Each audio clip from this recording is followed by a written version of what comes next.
From the stillness, a lotus begins to bloom. Sound awakens. The flames rose, consuming the world in ashes. Cities crumbled, civilization fell into ruin overnight. Yet amidst the inferno, a few still fight, to survive, to endure, and to keep alive the final ember of humanity. Embers of humanity, when hope is all that remains at the end of the world. Chapter 23.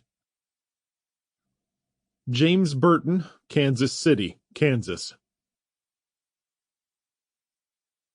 The sound of the train's whistle and a blast of steam cut through the night as James hopped from the boxcar into a holding yard about the size of a football field, with tracks that ran along the south side. They'd come to a stop and the guardsmen were letting weary passengers off to stumble around sleepily as they gathered their meager possessions. The soft gravel and dirt parking lot was flat and bathed in stadium lights affixed to tall poles, and somewhere on the north side was the Kansas City camp that had been so long in coming. James was stiff and tired, groggy from several hours of a half-baked sleep, his rest filled with frightening dreams and uncertainties that never let him relax. Turning back to the boxcar with his backpack firmly affixed on his shoulders and his revolver holstered at his side, he reached up to help a few people down, taking kids and setting them to the side, clasping hands with a mother of two and making sure she got both feet on the gravel without twisting an ankle. After everyone was off, he called up to Fraser. "Come on, man, I'll help you down." Since the fight with the angry father, the guardsman's face had swollen over one eye, and the skin around his nose was bruised and puffy. When the man hesitated, James laughed and gestured. "Don't try jumping down. You can barely see. You'll end up busting your ankle if you try it." Fraser grinned in embarrassment but nodded, sitting carefully on the edge of the boxcar and allowing James to catch him as he hopped down. "I appreciate your help. You seem like a good dude. You want a job?" "Oh, thanks." James laughed. "I'm heading home, man." "Roger that." The guardsman turned and grabbed his pack and rifle off the deck and shouldered both before looking down the line of boxcars where a mix of soldiers and guardsmen were getting off the train. Two soldiers were walking the angry father across the empty holding area toward the glowing lights of the camp, the man's family following close behind, his wife with a child in each hand as she tried to keep up. "What do you think they'll do to him?" James asked. "They don't have a prison here, do they?" "You got me." Fraser shrugged. "I just got here." James laughed. "Yeah, I guess you did. Hey, if I don't see you again, it was good meeting you." "Same here. Maybe we'll cross paths again." Others were getting out of the boxcars and passenger cars, some turning to their spouses or friends and pointing to the man who was being carried off, questions floating through the air about what had happened. James walked slowly across the lot, watching as equipment and supplies were offloaded by the Army and National Guardsmen, sometimes met by electric pallet drivers and small utility vehicles, where they placed the crates in bins and drove them past the haggard throng to enter the camp. With no one to guide them, dozens of weary refugees milled around in clusters, pointing at other train tracks that swept in from all directions to meet theirs at a train station east of camp. On the passenger deck, bewildered civilians stood by what remained of their possessions, most of which amounted to a couple of pieces of luggage per person at most. By the time James turned around, Fraser and the rest of the guardsmen had moved off and were heading toward the camp with a few people following listlessly behind them. Just when James was about to join them, speakers sitting atop the light poles blared to life. "Attention, and welcome to the Kansas City Recovery Center. In order to receive the best possible aid, please follow the yellow signs into the support camp to receive lodging and food. We would ask you to move calmly and allow those who are injured to go first so we can process them efficiently." The crowd began meandering in the indicated direction, following yellow signs that hung about 12 feet up on the light poles, with big arrows pointing in the only direction they could go. James stepped aside to allow two men to carry a grimacing woman between them as she held her right foot off the ground and clung to the men's necks. He stayed in the back of the throng, watching as they filtered toward a series of checkpoints to the north. Slowing, James noticed more lights and movement to the east, where the train tracks converged, and, curious, he shouldered his way carefully and gently through the crowd and arrived at a chain-link fence to gaze out at the train yard. There were several massive engines with boxcars and flatbeds that swept in from every direction, and many of the empty ones were being disconnected by Marine and Army units, replaced with cars loaded with big 50-gallon and larger drums of what he assumed were oil and fuel, skids full of batteries, and crates of unmarked supplies. They connected flatbeds with gas-powered machinery and electric loaders and transport vehicles, the organized chaos odd against the backdrop of the ruins of Kansas City. A little south of him, two soldiers were standing casually near the fence, sharing a cigarette as they looked around. James meandered toward them, raising his hand and calling out, "Hey guys, chilly night, huh? You fellas doing okay tonight?"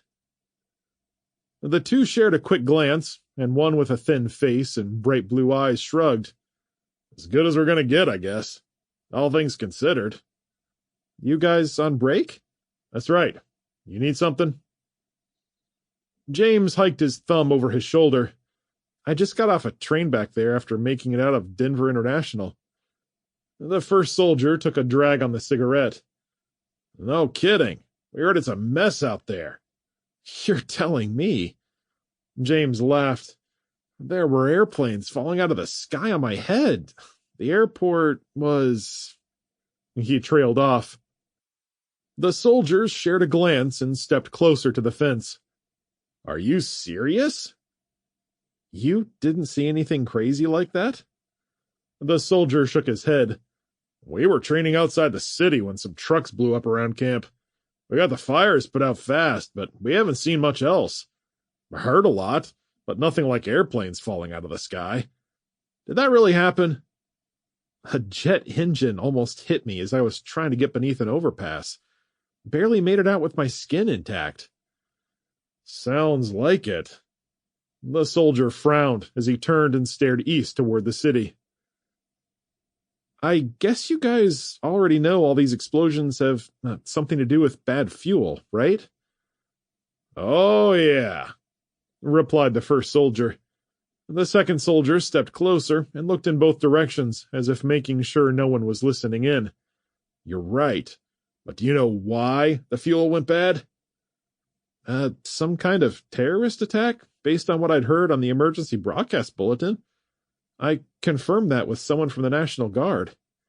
"It's not just that," the second soldier said. "It's a bacterial agent that's infected the fuel. Don't ask me how it all activated at the same time, but they did it somehow." James's mouth dropped open, his stomach twisting at the news about the deviousness of the attack, but it didn't change the question he had.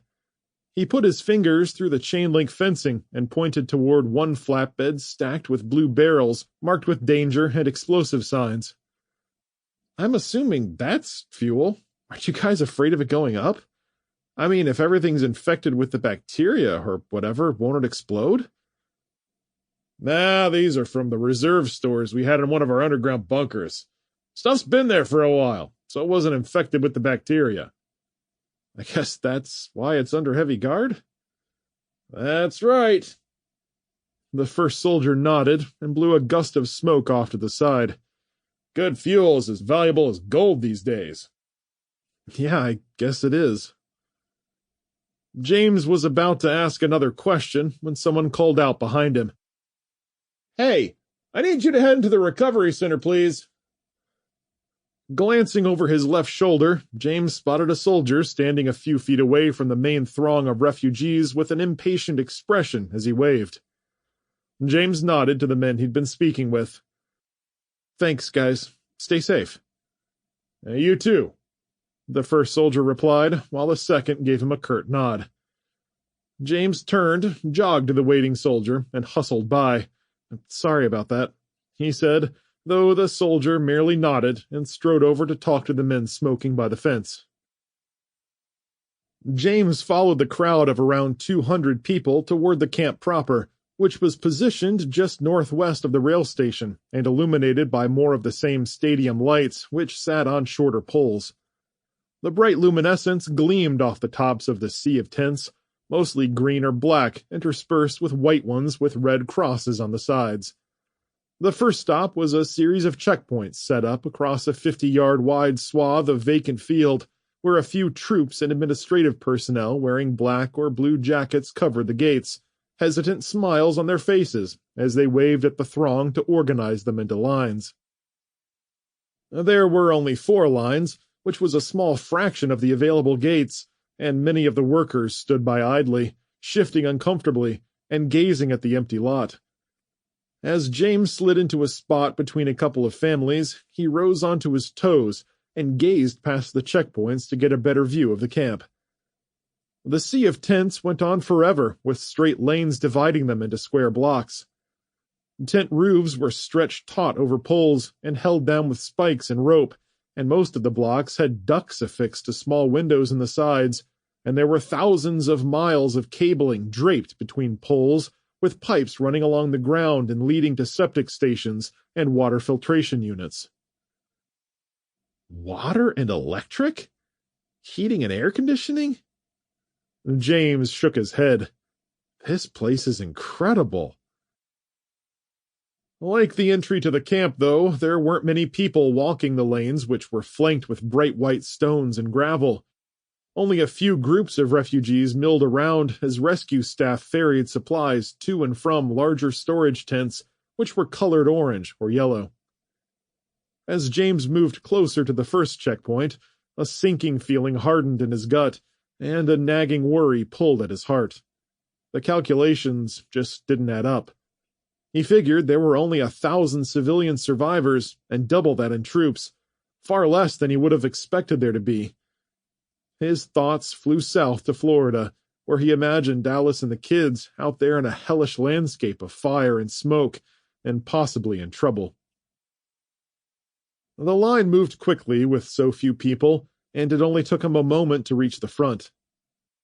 "Where is everyone?" he mumbled, drawing a glance from a woman who had a couple of kids with her. After she walked past, he looked east to Kansas City, where it lay in a thick haze of smoke with pulsing orange glows on the ground, creating an impression of a massive bed of coal. "Oh," he finished his thought. "That's where they are, and that's why the camp is barely filled."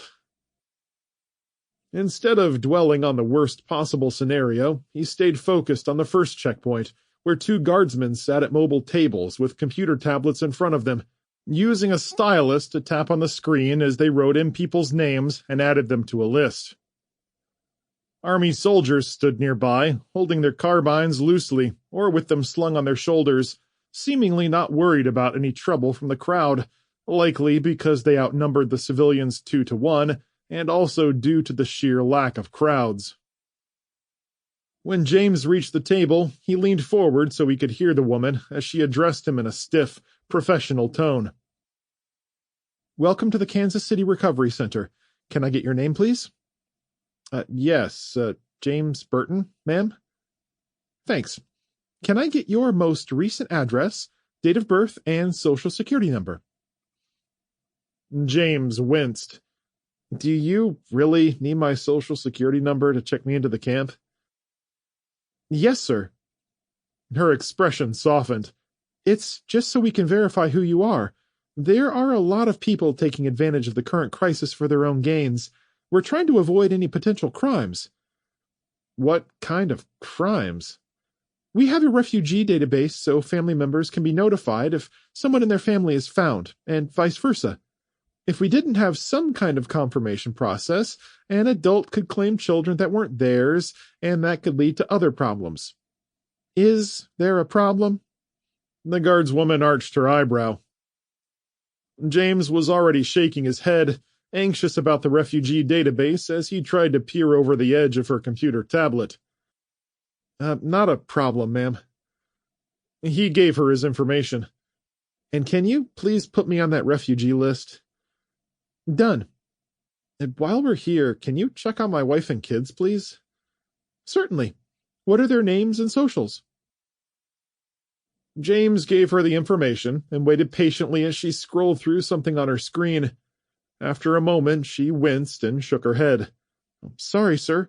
As of right now, we don't have anyone by those names on this list. James frowned, and his shoulders sagged. Thanks. Are there any camps in Florida? I'm sorry, I don't have that information. I was at home when all this happened, and I got called in on the spot. We've been up to our eyeballs trying to get this place set up, and I barely got my own family here. But if you'll move on to the next checkpoint, you may find more information inside. Yes, thanks. I really appreciate that. James nodded.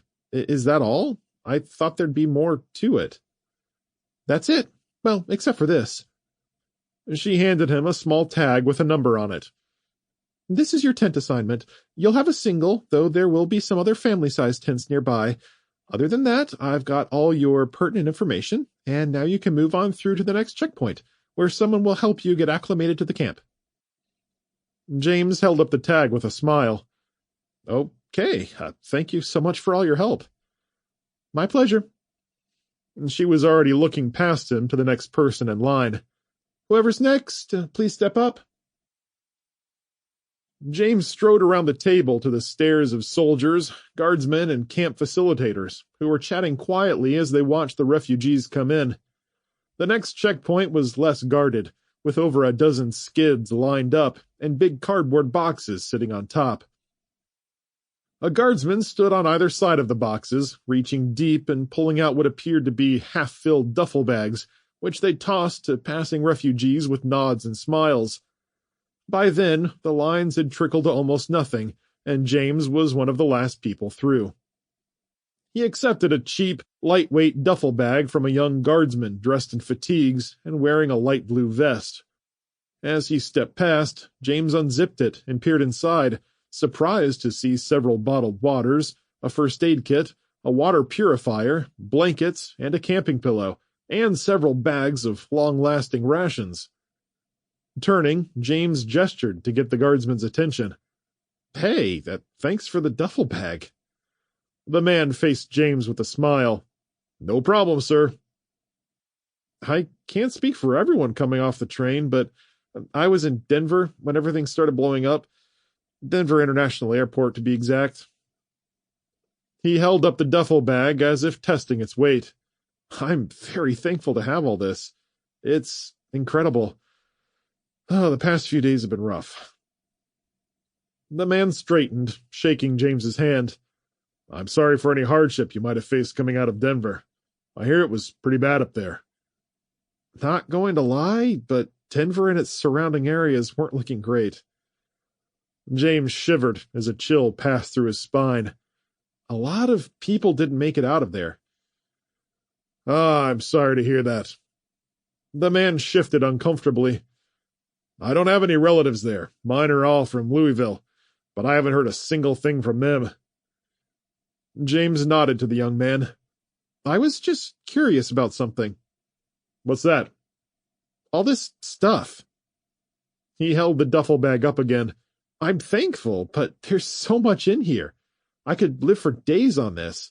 Why are you all handing out so much? Orders came out just yesterday that we're overflowing with supplies and to give people a week's worth of rations. But I'm definitely not arguing, but I wonder what it means. The guardsman lowered his voice. I don't think the higher-ups are expecting a lot of survivors. Have you heard anything? I mean, is there any official word on the numbers of dead and wounded?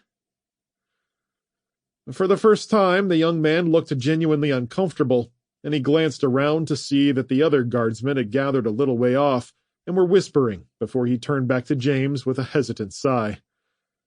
Hey, I get it, James said. You don't want to just blurt out official numbers, especially not to civilians. It's just that I've got family in Florida and Michigan, and I'm desperately trying to put together some realistic odds in my mind on whether I'll ever see them again. The man glanced around and cleared his throat. This is all pretty hush-hush, you understand? Yes, absolutely. Well, I didn't hear this with my own ears. There are rumors out of Northcom that upwards of... And swallowing hard, the guardsman gave another look around, and after a pause, he continued.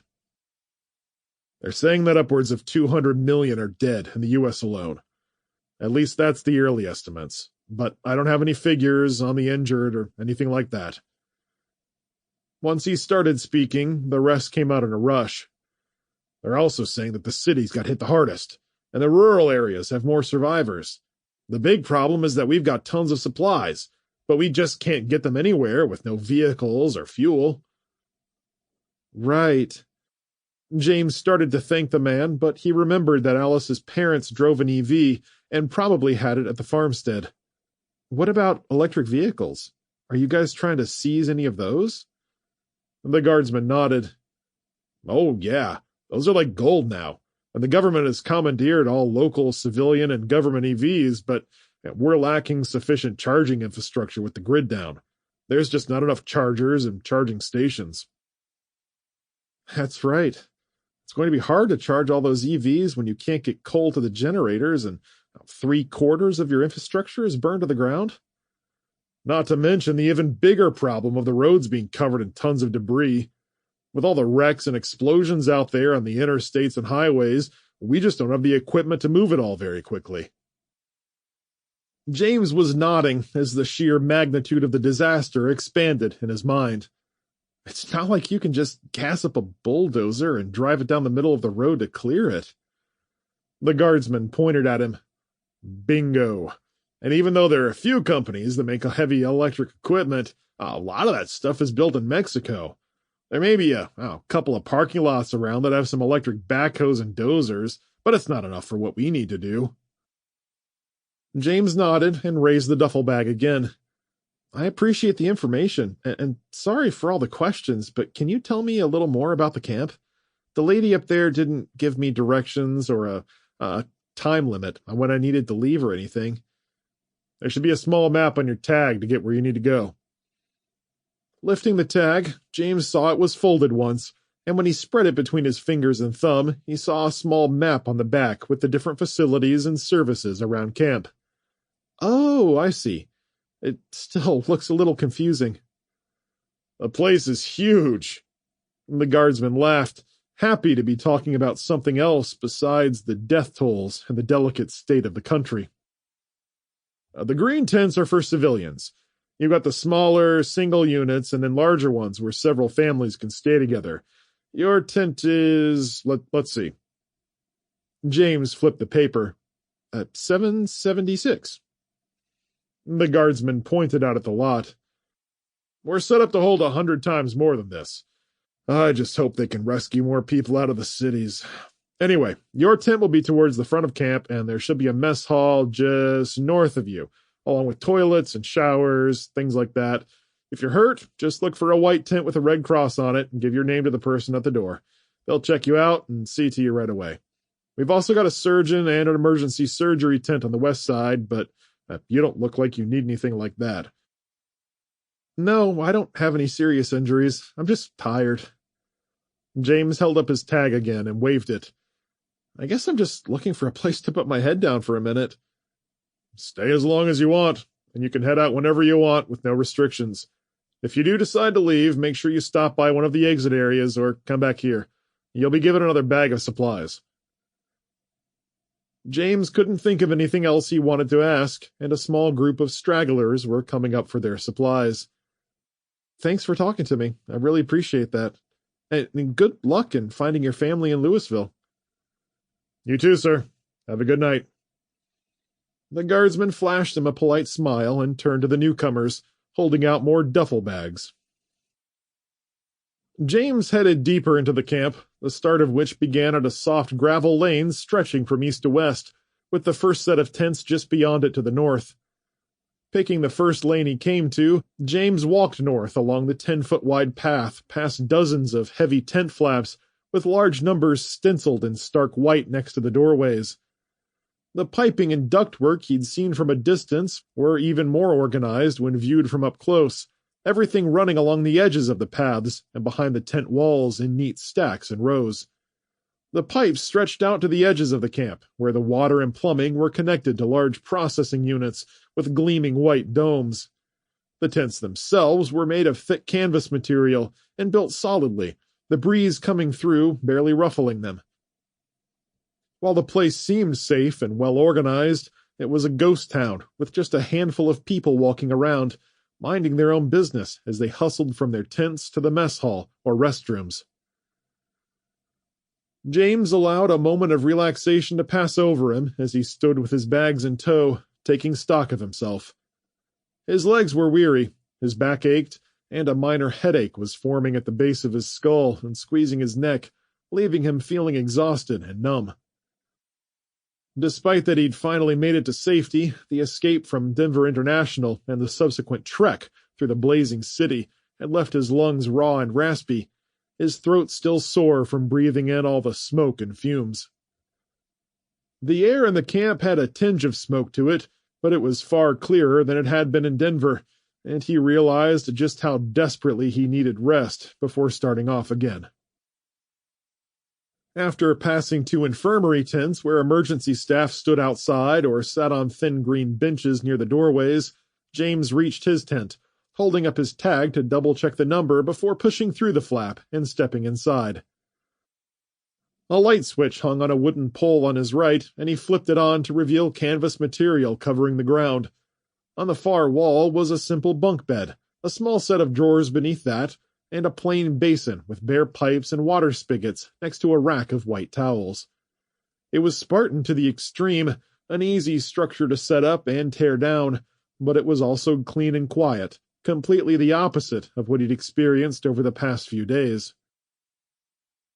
A basic air conditioning unit rested on the ground on one wall of the tent, and he walked over and adjusted the temperature until the air coming out was slightly warmer. His first thought was to grab some hot food if they had it, and he went to the tent flap to see the zipper clasp had a lock on it with a key sticking out. James dropped his things near the cot and returned to the door, taking the key and stepping outside. From there, he turned and zipped the flap tight, locking the bottom clasp and pushing at the zippered edge to see if it would break or come open. Seeing it was a solid lock and there weren't enough people to warrant stealing his things anyway, James strode past his neighbor's doors and up the main lane, heading north and spotting the mess hall just a few blocks up. The smells of cooking food drifted by, reminding him of his high school cafeteria when he was much younger, serving pizza and meatloaf and buffet fresh foods. When he reached the extra-wide tent with its tall, billowing, circus-like roof, he stepped inside to find a few families that had gathered, whispering as they ate. They were seated at one of several picnic tables laid out in front of a long assembly line of food trays, with staff members standing on the other side, doling out helpings of whatever people requested. "I haven't seen a buffet in ages," James mumbled to himself, "but the food smells doggone good." He headed over to the start of the line, grabbed the tray and utensils, and stood behind a man and his young son who were going through and pointing at different things. The servers dished him something that looked like Salisbury steak and gravy, then a scoop of macaroni and cheese, and a huge helping of mashed potatoes, which they heaped onto one section of his plate, giving him enough for 2 people. With a thick layer of gravy spread on top, James took his tray and found a spot to eat on the far end, where he could watch the door and any newcomers who came in. He wasn't so much worried as he was curious about the people coming into the camp, still hoping there'd be an influx of more refugees at any moment. When the first bite of food hit his stomach, he closed his eyes and released a long, slow breath of relief. Finishing every last bite, James stood and took his tray to a tub and spigot, using a splash of water to rinse the plate and put everything in its proper place. He exited and stepped into the brisk evening air, pulling his jacket tighter and headed to the bathroom, took care of his business, and used the sink to clean his hands, then his face. Feeling somewhat refreshed, but still tired, he returned to his tent, unlocked it, and entered the much warmer space where he stripped off his jacket and shoes. Digging through his personal duffel bag, he found a change of clothes and tossed them on the bed as he undressed, and used the sink to do a more thorough cleaning job with the washcloths and towels they'd left for him. With his skin scrubbed clean, James put on fresh underwear, jeans, and a thick pair of socks before sitting on his cot and resting back with a sigh. It was the first time he'd been able to lie down in a few days, and his entire body relaxed in a state of sheer relief. Sleep threatened to take him right away, and he had to fight it off while he thought about what he wanted to do next. Powering on his cell phone, he checked for a signal before shutting it off again, frustrated with his inability to find out any information about where Alice, Sarah, and Jake might be, or if they were even okay. Can't go down that road, he thought, putting his phone away and pressing on his eyes for a few seconds, trying to focus on the positives and what he was capable of doing, not what he couldn't control. Ultimately, he didn't expect Alice would want to stay in one place for very long. No, he was certain she'd be heading home, even if she stopped into a recovery center to give the kids a break or avoid danger. He could leave a message for them to let them know he was on his way to Michigan in the event they showed up at a camp and checked for his name, but he had to keep moving. Survival meant movement, not just sitting around in a camp. His thoughts of his family swirled for a few minutes longer, but his exhaustion was potent, and James soon fell asleep. Unfortunately, his peaceful slumber changed to dreams of fire and smoke, and cinder swarms that rode gale-force winds and chased him through an endless maze of dark city streets. While some images were vivid and the sense of being hunted filled him with restless anxiety, at least it was still rest of a sort. It was a real-life explosion, though, that tore him awake with a gasp, sending him jolting straight up, blinking into the darkness, heart thumping hard as a fading boom drifted across the camp, leaving just his faintly rattling ventilation system to occupy the next 5 seconds of silence. Gunfire began next, the staccato reports of automatic weapons, and a few softer pops like fireworks in the night. They weren't right on top of him, so James quickly slid his shoes on, tied them tight, and strode toward the door, stooping to scoop up his duffel bags as he went. He unlocked his tent flap and unzipped it, then pushed it back to step into a waft of heavy smoke and a fluttering of embers as they floated by. Waving his hand in front of his face, he walked into the gloom as the lights blinked on and off in several areas of the camp.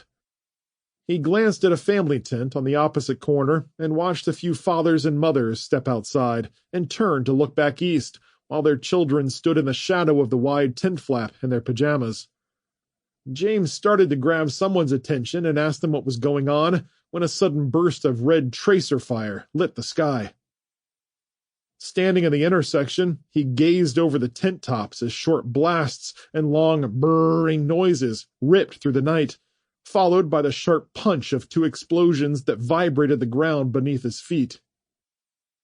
Several children screamed and ducked inside as 2 more fathers stepped out onto the lane and peered eastward.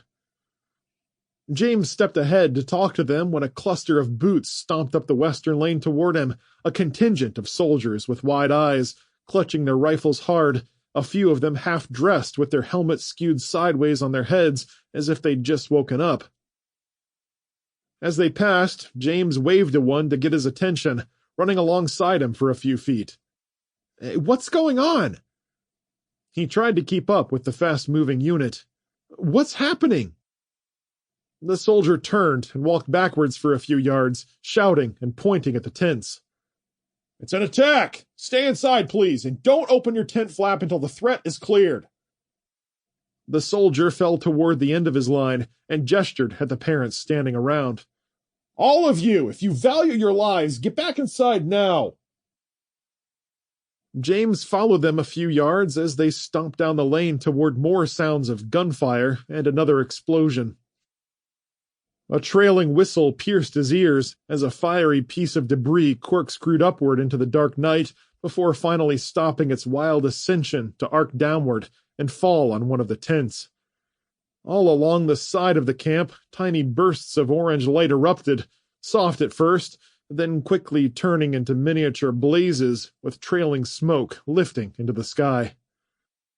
James looked south toward the camp entrance and back to the running soldiers, frozen with indecision. Chapter 24. Ryan Cooper, somewhere outside East Lansing, Michigan. Ryan was drifting comfortably in a weightless sleep after a hot meal and a cup of milk, his belly warm and full. The body aches that had plagued him all day in the field kept at bay by a couple of over-the-counter pain pills. While he hadn't meant to fall asleep, the abatement of his pains and grumbling joints had pitched him head first into a deep slumber that was quickly filled with hot winds and cars bathed in flames, the vehicles clogging a long stretch of road that swept ahead into infinity. While he should have been anxious and terrified, the weight of his exhaustion made him feel like a listless voyeur in a world gone up in a wicked cataclysm, looking on helplessly as the world was consumed by fire. In the distance, somewhere beyond the flames, ferocious barking was just barely audible, though it quickly grew in intensity until it was enough to bring him out of his slumber, and he quickly realized that the three Great Pyrenees belting out deep-chested barks were no dream. At first, he blinked and groped around in confusion before he realized he'd positioned himself in front of the dining room window in one of the big chairs. Wincing, he reached for the M&P 15 Sport II rifle he'd brought up from the gun safe, standing and hobbling in a circle, disoriented at first until the dogs bayed and bellowed again. Figuring they were somewhere out back, he started down the hall to the rear of the house when he caught Helen's whisper from upstairs. "What is it, Ryan? Is someone on the property?" He backed up and rested his left arm on the stairwell banister, gazing up to see the outline of her form on the catwalk. "I'm not sure what it is, but it has the animals pretty worked up. I'm going to go take a look." Helen was padding downstairs in her rubber-soled slippers, closing her robe with one hand as she came. Together, they moved into the kitchen, where Helen grabbed a large handheld spotlight from the kitchen table and stepped to the back door. Ryan parted the blinds with his fingers and peered outside. Two of the Great Pyrenees, it looked like Duchess and Diana, were standing on the other side of the harvested food sacks, about 30 yards out, with their noses pointed toward the east side of the property as they growled and barked. There is definitely someone or something out there. Ryan unlocked the deadbolt with a clack of the tumblers and pulled it open softly, stepping out onto the concrete patio with Helen right behind him.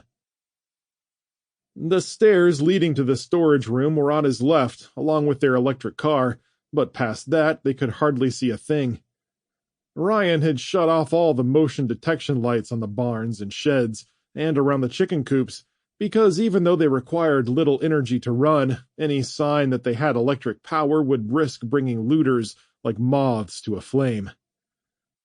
"Do you want me to turn on the spotlight?" Helen asked. "Not right now. Follow me." Ryan crept behind the sacks of supplies, sweeping his M&P 15 back and forth in the darkness. Stopping at the edge of the harvest sacks with the northeast corner of the house on his right, he paused to listen, but could hear nothing over the sounds of the barking. He gave a low whistle, and Duchess and Diana immediately bounded over to them, whining and nosing at his hand as he tried to calm them. And turning back, he glanced at Helen.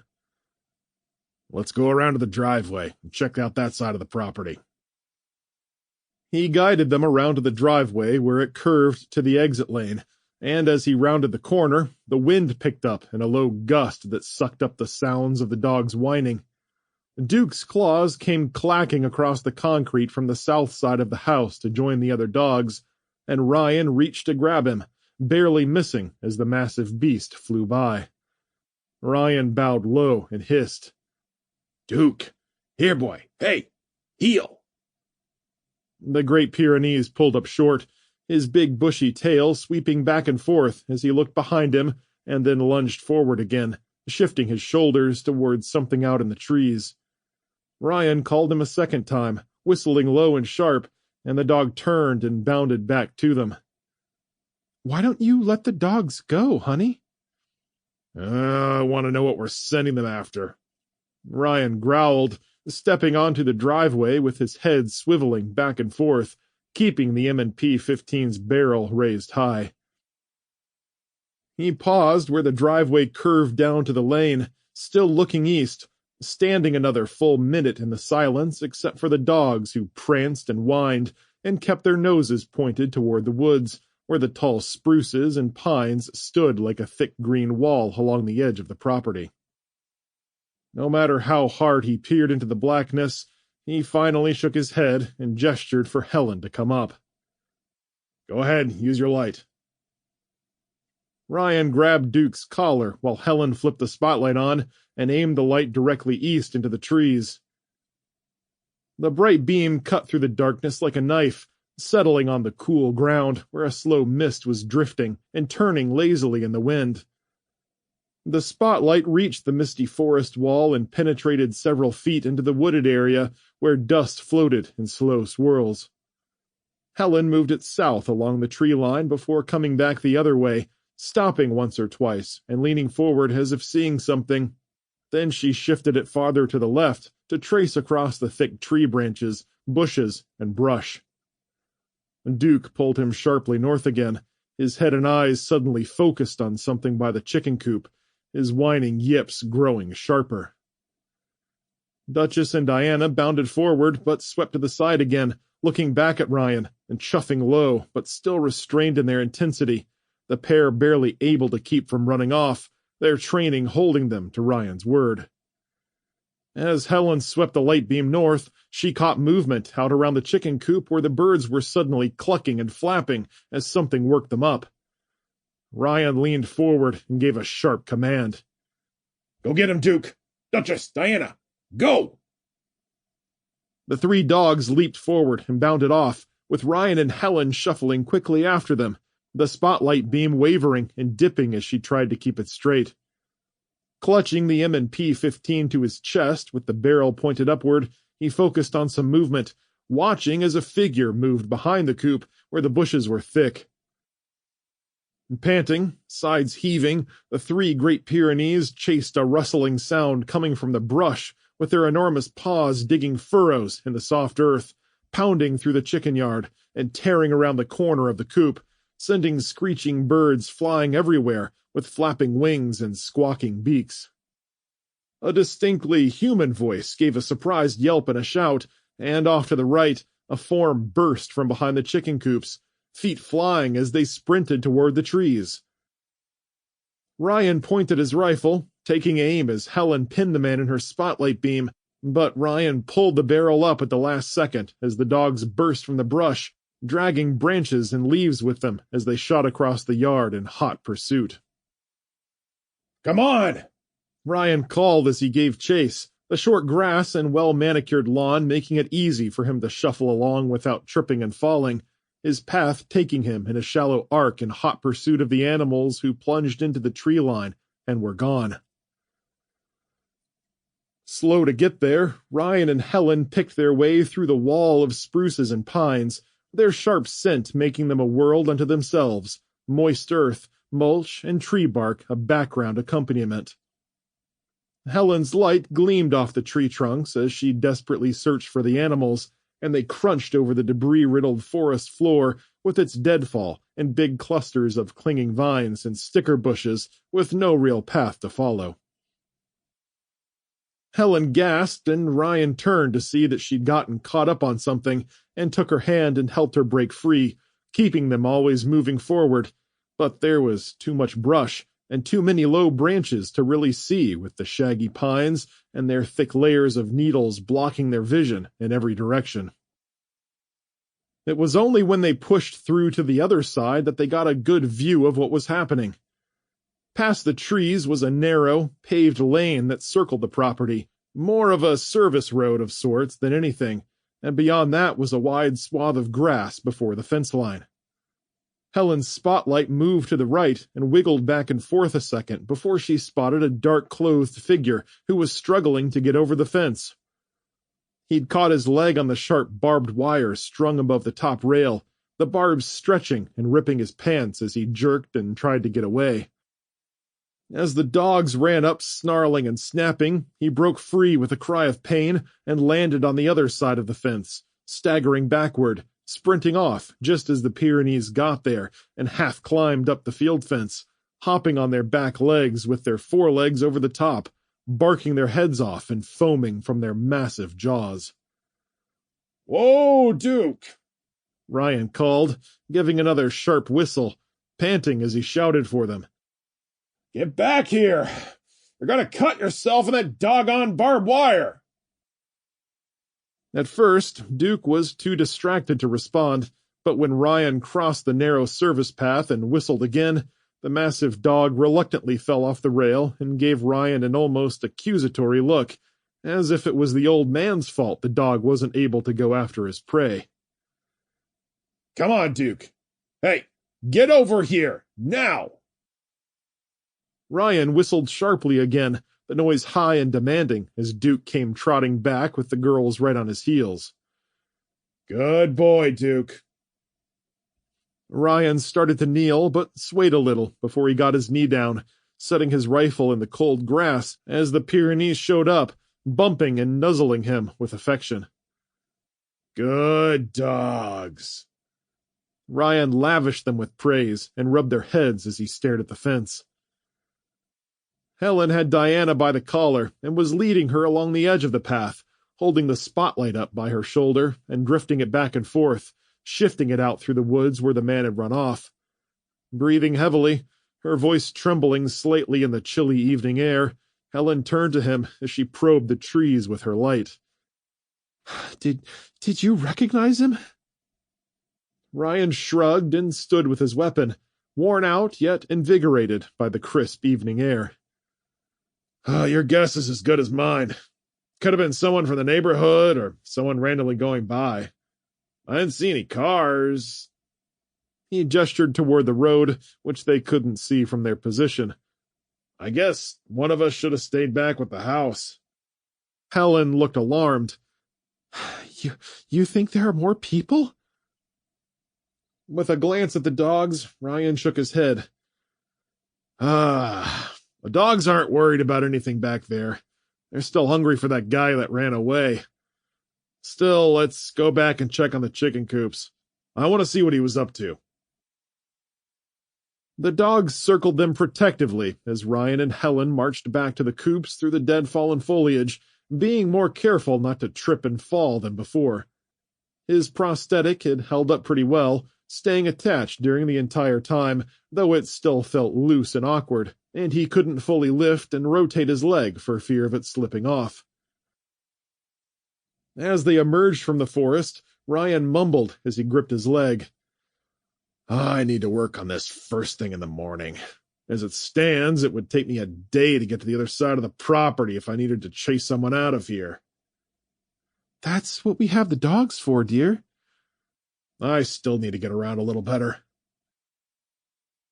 They soon reached the chicken coops, going around the bit of brush and a couple of small trees to reach the main structure with its plywood walls and chicken wire that formed a coop and protective run. The birds had calmed down and were busy clucking gently amongst themselves, picking at the ground as if nothing had ever happened. Helen shone the spotlight at the white and rust-colored birds and the single rooster strutting around like he owned the place. Somewhere out in the darkness, the flashlight beam touched the peacock's feathers, though the bird quickly disappeared behind a bush as it made a few unhappy squawks. "Can you tell if all the chickens are here?" she asked. Ryan stopped for a moment and tried to count them as the light shifted around, but he finally gave up and waved it off. "There's no way we can count them out here tonight. Let's check everything for damage." Sure enough, there was a broken latch and frayed chicken wire where the man had first tried to jerk the door loose and then cut his way inside the coop, scaring the birds out into the run and beyond in the process. Ryan and Helen slipped inside and did a quick head count estimate. "You got it open," Ryan growled, "but I don't think we're missing any birds." "Looks like those fur balls got here just in time to save your behinds." Helen spoke to the chickens as a few of them headed inside the enclosed section of the coop. Then she turned to Ryan as she shined the light outside over the free-range birds. "What do you think he was trying to do?" "Maybe trying to grab a chicken or two, or some eggs." "We might have been in trouble if he'd grabbed the rooster." Ryan's eyebrow went up. We may need to think about expanding the flock a bit sooner than later." Moving back to the door, he played with the latch, giving a sigh when it hung loose and didn't catch. First I'll need to install a new latch and some additional locks on the door." He turned and gestured to a part of the mesh fencing that had been torn away. "And I'll reinforce this to make it harder for anyone to get in if they try again." "Do you think they will? That guy seemed pretty scared when the dogs went after him." "The dogs won't stop desperate folks." Ryan scratched his head. "Maybe I should have just taken the shot when he was stuck on the fence. Well, it's too late now. I just hope it wasn't the tractor that got their attention." "What do you say we free-range the birds during the day and keep them all locked up at night?" Ryan was nodding. "I was just going to suggest that, but we'll never get them in there tonight. Best thing we can do is get some rest before we start processing all that food in the morning." Helen let the spotlight sink as she released an exasperated sigh. I was hoping you'd say that. I hardly slept a wink without you next to me, and I'm just about to fall out of my skin." "Well, we're going to have to get used to sleeping apart for a little while." Ryan stepped closer and wrapped his arms around her, holding his M&P 15 well out of the way. He breathed in the soft scent of her hair as the chickens clucked and pecked at their feet, filling the cold evening with their soft sounds. Finally, he let her go and gestured to the door. "You going back to the house? I'm going to get some wire and make sure this door stays shut." "Don't be long." "I won't." They stepped into the yard, and Ryan accepted a peck on the cheek before he turned toward the shed to get some extra wire and search for a new latch.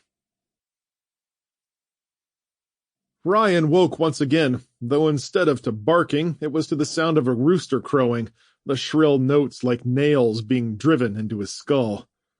He blinked his dry eyes and took a deep breath, staring at the pale white ceiling bathed in the dim glow of morning light. At first, he didn't realize where he was, but it quickly came back to him. The full day of harvesting, followed by the dogs alerting them to an intruder in the yard. After the chase, he'd fix the fence and lock the chicken coop door tight.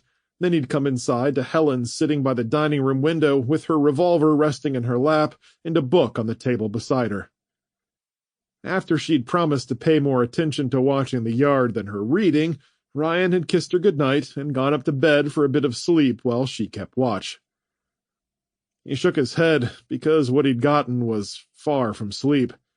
It was less even than a nap, merely shutting his eyes and then waking right back up again to the smudged daylight creeping in through the window.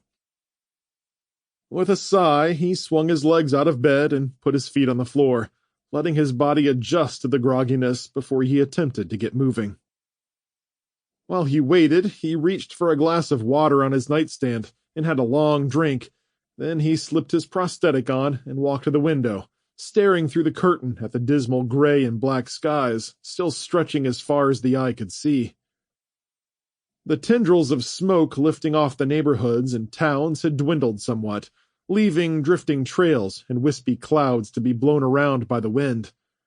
Grabbing his Beretta off the nightstand, he started downstairs and was greeted halfway down by the aroma of freshly brewed coffee, and when he reached the bottom floor, he smiled to find Helen was sitting in the same chair as the previous night, with a shawl on her knees and book in her lap, positioned farther away from the window so she could reach her coffee cup. Hearing the floorboards squeak beneath his feet, she looked up and grinned. "Good morning, dear. Did you sleep at all?" "Oh, not much, but that coffee smells wonderful." Helen's grin broadened, and she winked. "Just brewed it fresh about 10 minutes ago if you want some." "Woman, you are a lifesaver."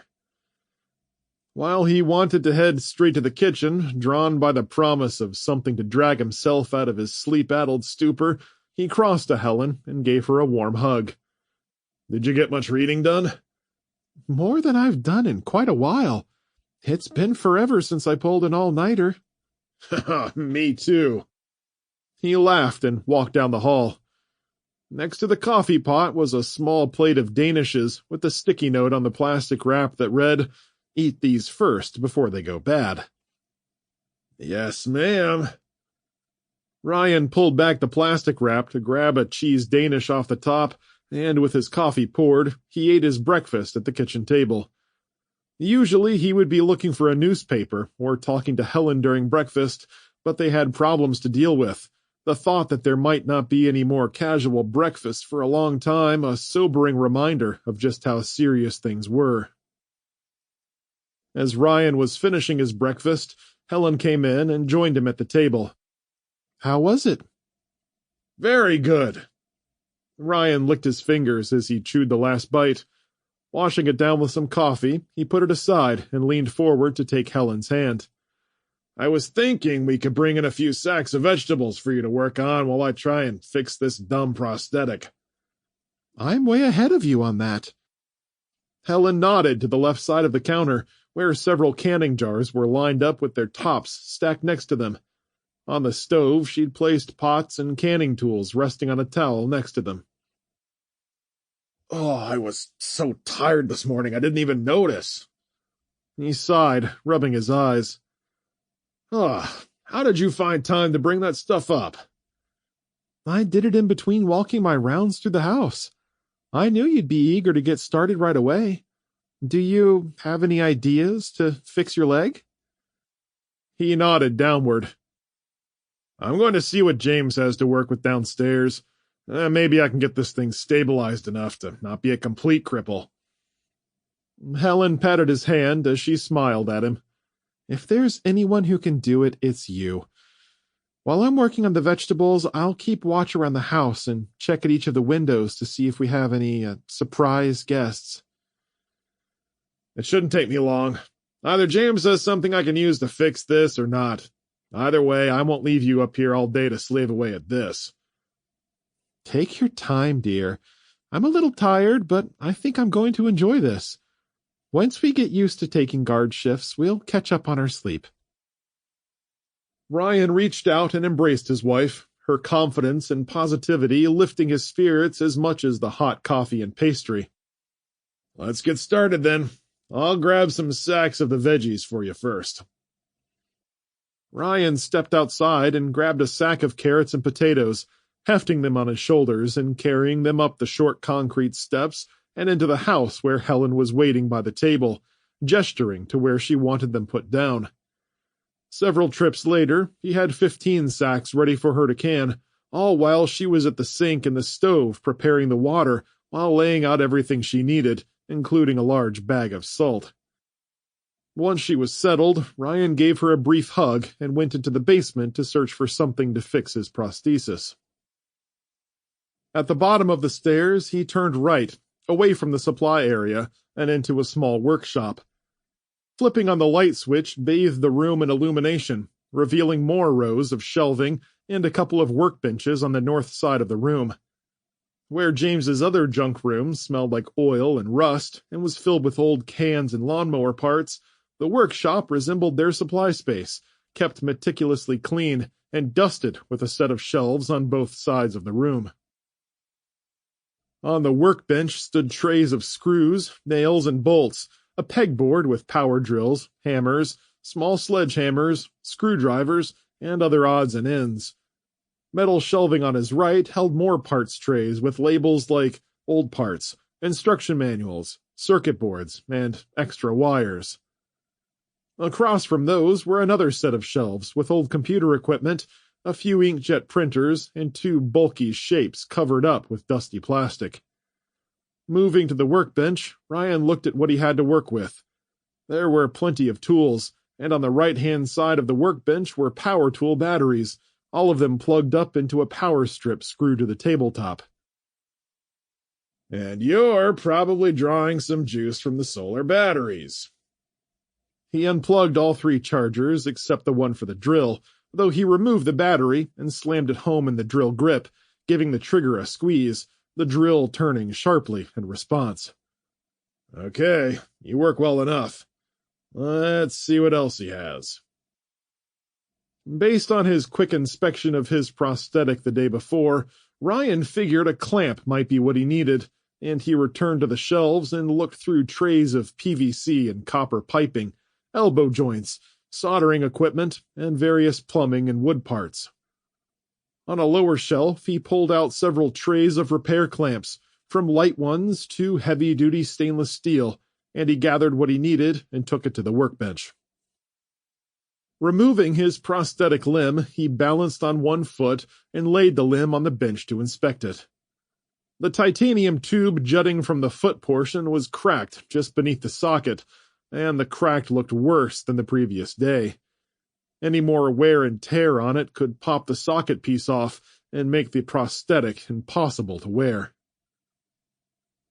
Ryan searched through the selection of pipe clamps and picked an adjustable one that was exceedingly thick and wide enough to fit over the socket. Once on, he positioned it over the crack and turned the bolt so he could reach it with the electric drill. After a couple of trigger squeezes, he tightened the fitting and made the two pieces rigid together. Holding the repaired prosthetic high, he twisted the socket to inspect the strength. "A strong weld might help, but a complete replacement would be best." He put the prosthetic back on and slipped the steel tip of the gel liner into the socket, using twine to tighten it around his calf and knee. After a few experimental steps, he concluded it wasn't a perfect solution, but it was better than before, and it would keep him from having to duct tape the thing to his leg every day. Still, he'd have to take it easy and be easy on it, lest the crack grow worse. With a temporary fix out of the way, he shifted his attention to the shelves on the west side of the room, where the covered forms were resting almost eye level with him. Ryan walked over curiously, and he carefully lifted the cover off the first machine and blinked. It was a contraption with a heavy base that sat between two metal columns, and a bundle of wires running from a main control panel and winding beneath a thick steel plate, and then up to a strange-looking mechanical device that was mounted on two metal rods. Ryan studied it momentarily before shifting to the second bulky form, where he lifted the cover off and tossed it behind him to reveal a similar machine. It was enclosed in a stainless steel encasement, with the glass front that allowed him to peer in on a big metal plate and a half-finished form resting on it. Squinting, he made out the bottom half of a barn or shed, 10 inches long and 4 wide, woven from a synthetic blue material. On the machine's front cover read, "Easy Print 3D." "Well, I'll be." Ryan scratched his beard. "These are 3D printers. I didn't know you were into that, James." To his left were a laptop and a cardboard box labeled Filament, with the lid half open, and inside were several spools wrapped with plastic fibers that reminded him of the kind of spools he'd attached to the bottom of his electric yard trimmer. "Interesting." Ryan had some minor experience with 3D printing, and he briefly entertained the thought of creating a new part for his prosthetic, or at least repairing it. As he was popping the lid on the laptop computer to see if it had any printing software, the lights in the room dimmed for a second before flashing back to life, and a moment later, Helen called down to him. "Ryan? Honey? Can you come here?" With a reluctant grumble, he closed the laptop lid and walked back to the supply room, crossing to the stairs and looking up to where Helen stood at the top with a worried expression. What is it? The freezers up here just shut off. She frowned. I know you're going to ask what I did to break it, and the answer is that I plugged in the second freezer up here so we could have enough room to freeze some things we brought in. I'm sorry. He waved off her apology. Nothing to be sorry for. You just overloaded the battery system, and it likely shut down the circuits that were drawing too much power. Oh, we're probably going to have to rearrange some things.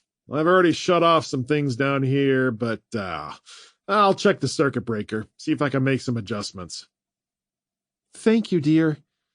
Just give me a few minutes, and I'll be right back up. With a flashlight in hand, Ryan found the circuit breaker against the wall where the HVAC and water heater were, and he opened both panels and looked inside at the meticulously labeled circuits.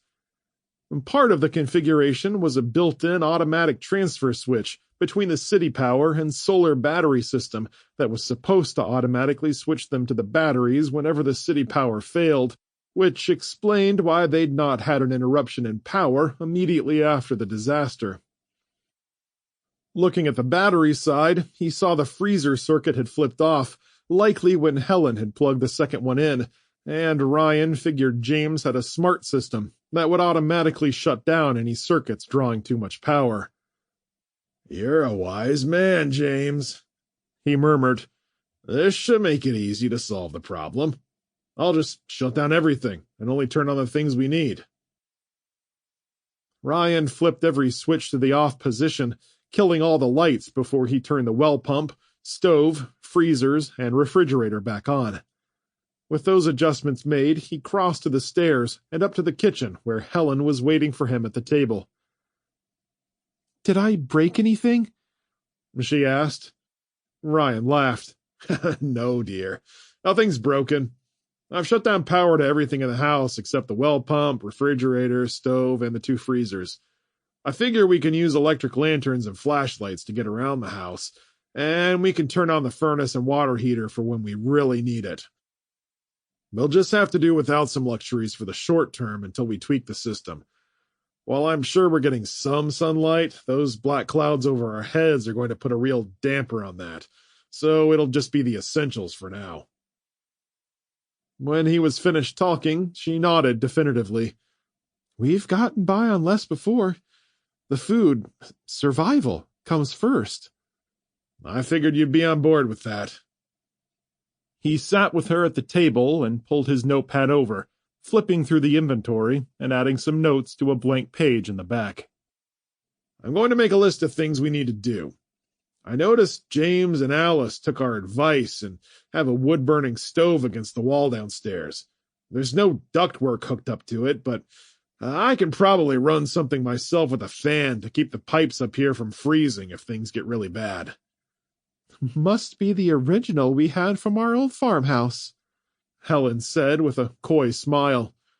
I knew it looked familiar. I thought we got rid of that thing when we got our new one. You wanted to, but I told James and Alice they could have it, and James came and picked it up when you were at work one day.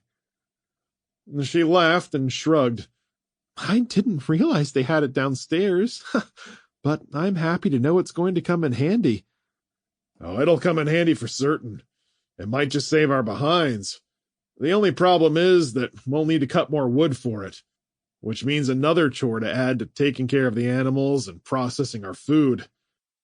Another thing I saw down there were some additional solar panels, and we'll get those on the grid to add a bit more to our power collection capabilities.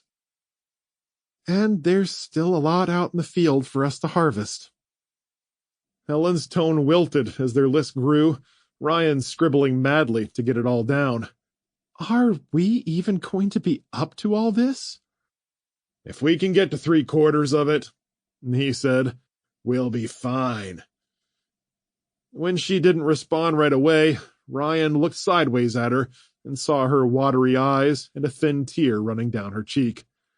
Dropping his pen, he rested his hand on her back, fingers rubbing her spine with slow, gentle strokes.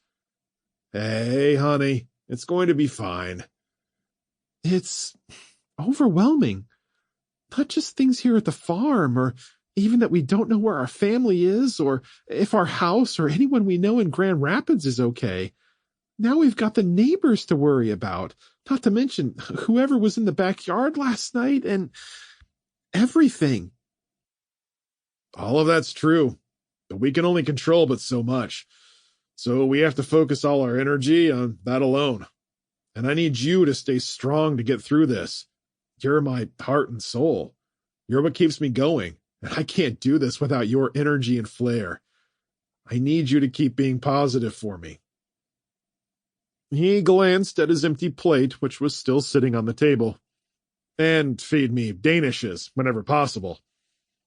Helen laughed and wiped the tears off her face. I can't promise you the Danishes, but I might be able to whip up a batch of cookies. Perfect. Orion beamed. Turning in her chair, Helen took his free hand in both of hers and gripped it tight. And I'm going to be as positive and strong as I can be. For you and me and the kids and grandkids. She raised her eyes with a sad yet appreciative look. Thank you, honey. Sometimes I need to know how important I am to you. And that's why it's easy for me to say it. I love you, dear. Even more now. I know we're not as young as we used to be when we whipped every challenge that came at us, but we've got more than enough heart to see this through. You're darn right we do, Helen replied, the steeliness in her eyes returning as she sat straighter in her chair and gave his hand another firm squeeze. Chapter 25. Jack Willoughby's yard, somewhere outside East Lansing, Michigan. A quarter-mile down the road from where Ryan and Helen were preparing for the worst, an enormous bonfire raged in Jack Willoughby's front yard. They'd thrown in pieces of firewood from the woodpile out back and had taken some pieces from the rubble of their home, which had gone up in flames and collapsed a few days ago. It had all started when Jack's Ford F-250 had blown up in the garage, along with his motorcycle, riding mower, and his wife's Honda Odyssey.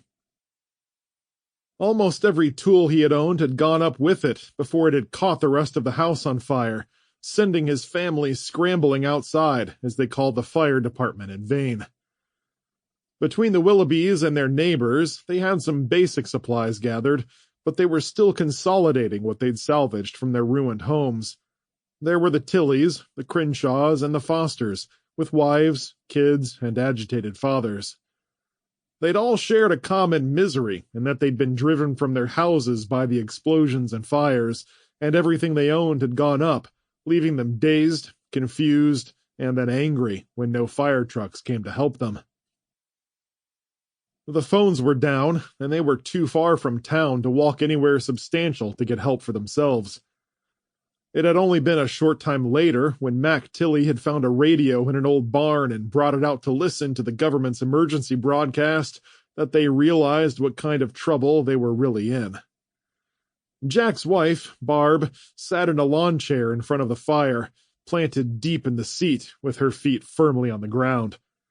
She stared at the flames with a blank look, smudge marks on her cheeks, and her thick brown hair pulled into a messy bun on top of her head, resting like a tired bird.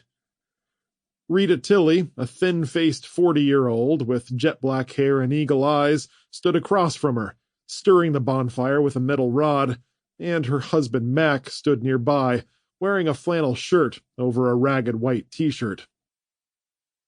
The Crenshaws were rugged folks from a farm up the road, and Jack knew them from their kids playing ball together.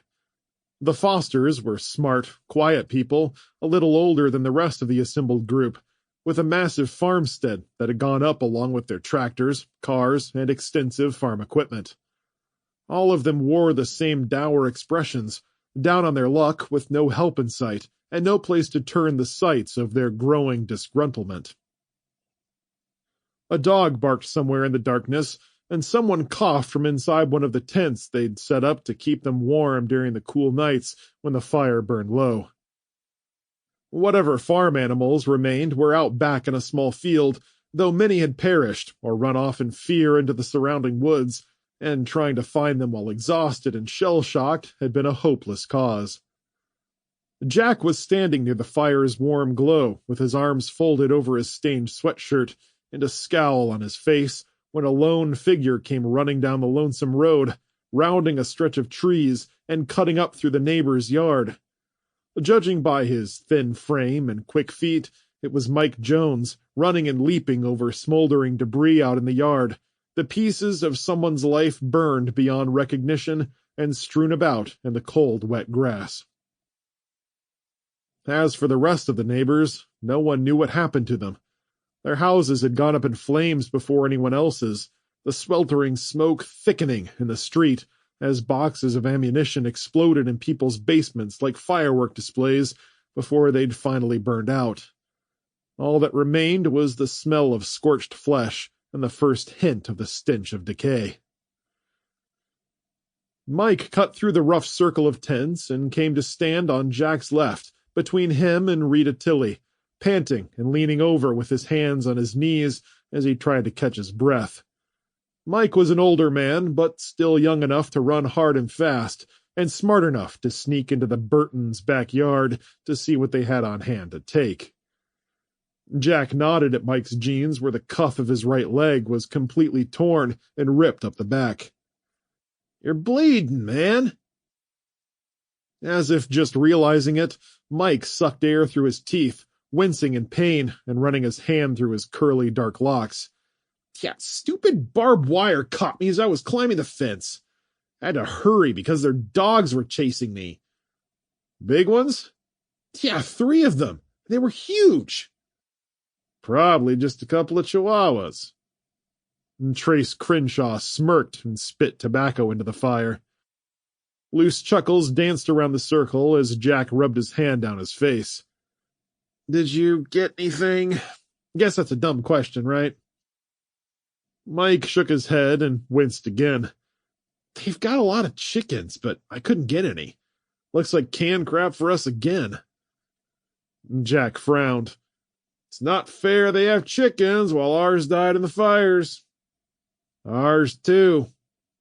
Trace shot another spit into the fiery flames, causing them to sizzle and crackle. The Tilleys nodded and murmured to themselves, casting a glance back at their place down the road, where their barn and house still smoldered and smoked throughout the night. "At first, I didn't figure they'd have much," Mike continued, "but then I heard their tractor running earlier." "Wait a minute." Jack raised his hand to interrupt. "Did you say they have a tractor?" "That's right. I knew they had one, but figured it must have blown up in the field somewhere since their barn's still standing. When I heard the engine, I figured out which yard it was coming from, and lo and behold, I saw a couple of old folks putting it away out in their barn. Then I saw those stupid dogs running around and had to get back into the woods and wait till it got dark." Mike limped closer to the fire and held his hands out to the flames.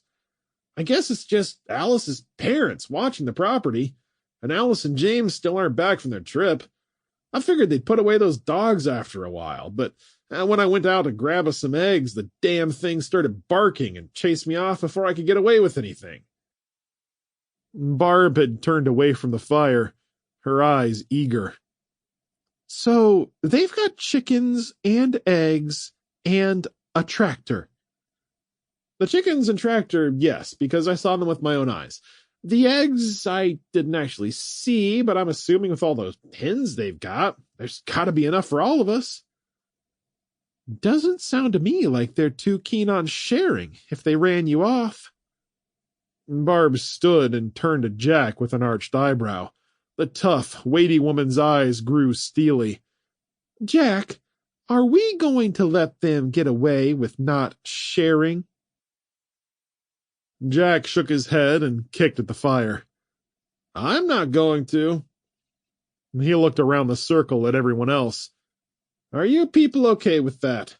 One of our very own neighbors, not willing to share what they've got with people who have it worse off." "I'm not," Rita Tilley said sternly.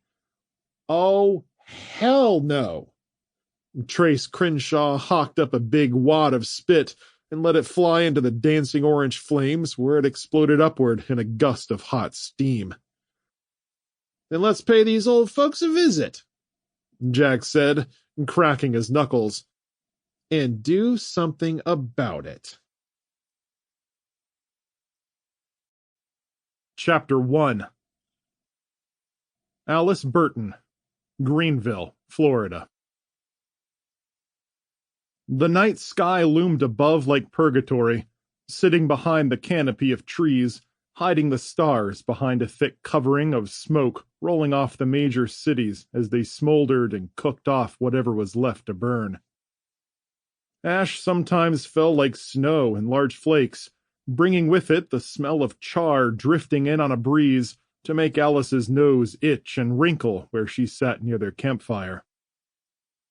The evening was warm and dry, with a faint murmur of birds and insects chattering around them to break up the eerie stillness. Sarah sat on a stump to Alice's right, and Jake squatted on a log across from her, all three with hands and arms covered in dirt from digging to make a Dakota campfire. Both kids were slumped over, shoulders hunched with exhaustion, Sarah with her head resting on her arms, while Jake picked idly at a twig.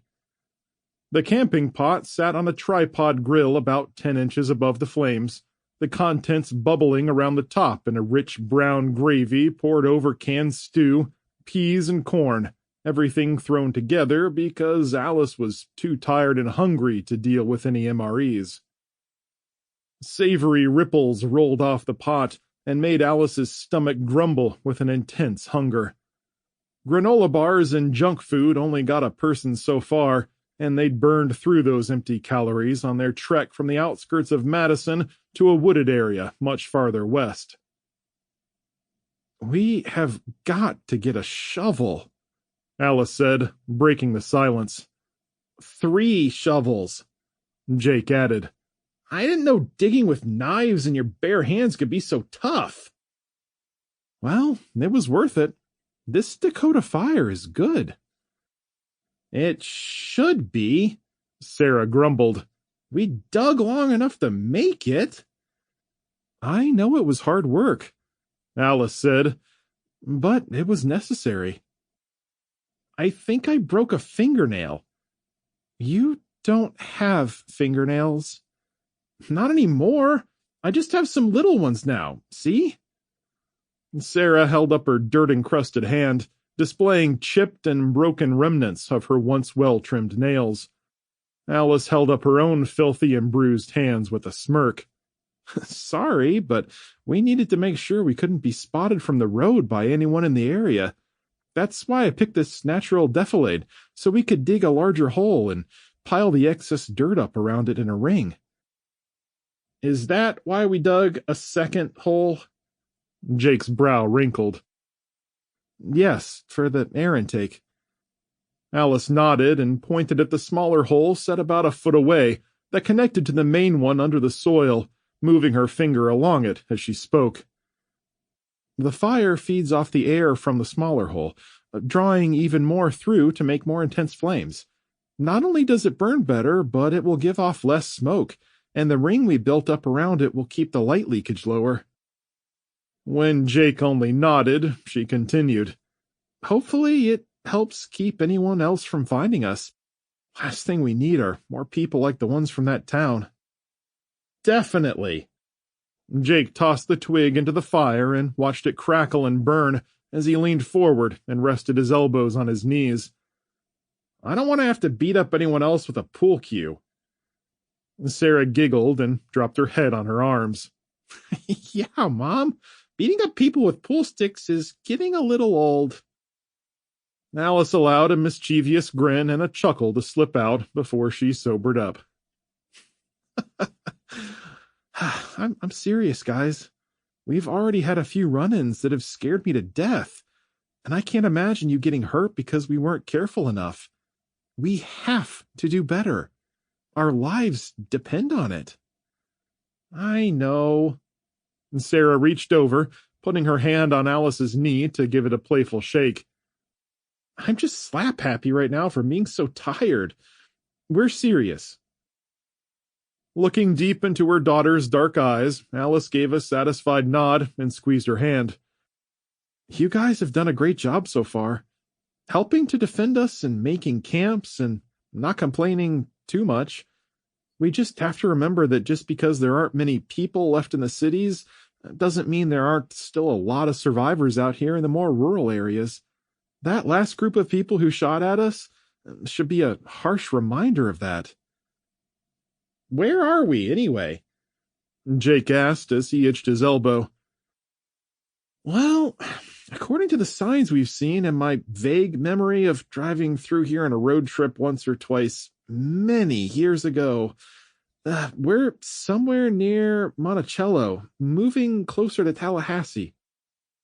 She jerked her head toward the west, where an orange glow radiated from the distant city to make an eerie impression against the night sky.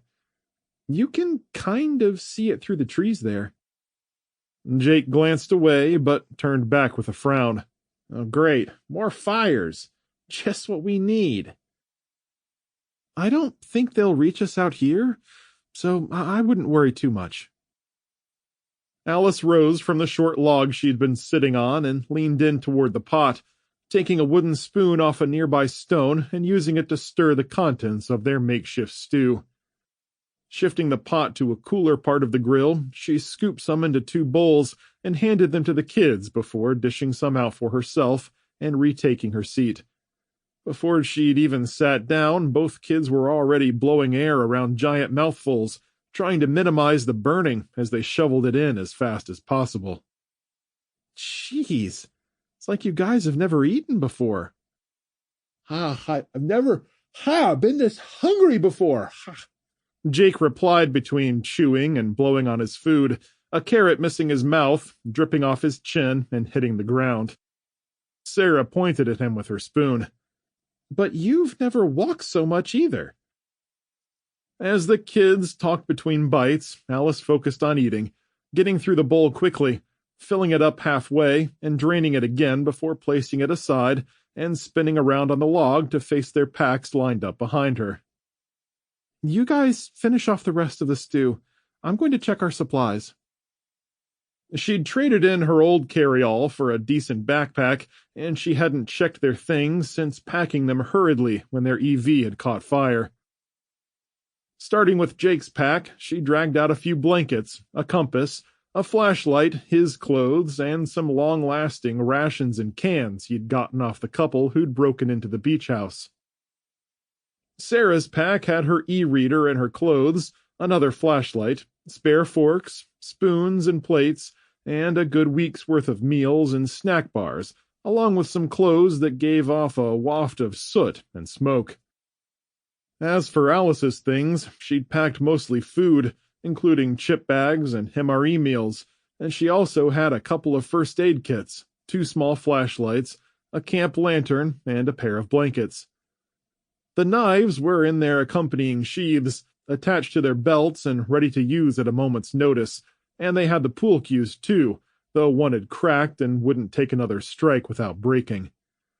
They'd been using them as walking sticks more than anything else, along with poking around at debris on the road as they passed. The rifle Alice found at the camping store rested against a tree nearby, and her revolver was tucked into the small of her back on the right side, both weapons having been checked by her multiple times in case they needed to use them. Well, we've still got a lot of stuff, she said, but we lost comfort supplies like our tent and foam pillows and mats. The good news is that we won't starve for a while, though, and we've got light sources and weapons to defend ourselves. Despite everything, we're doing pretty good. She frowned, looking at the food.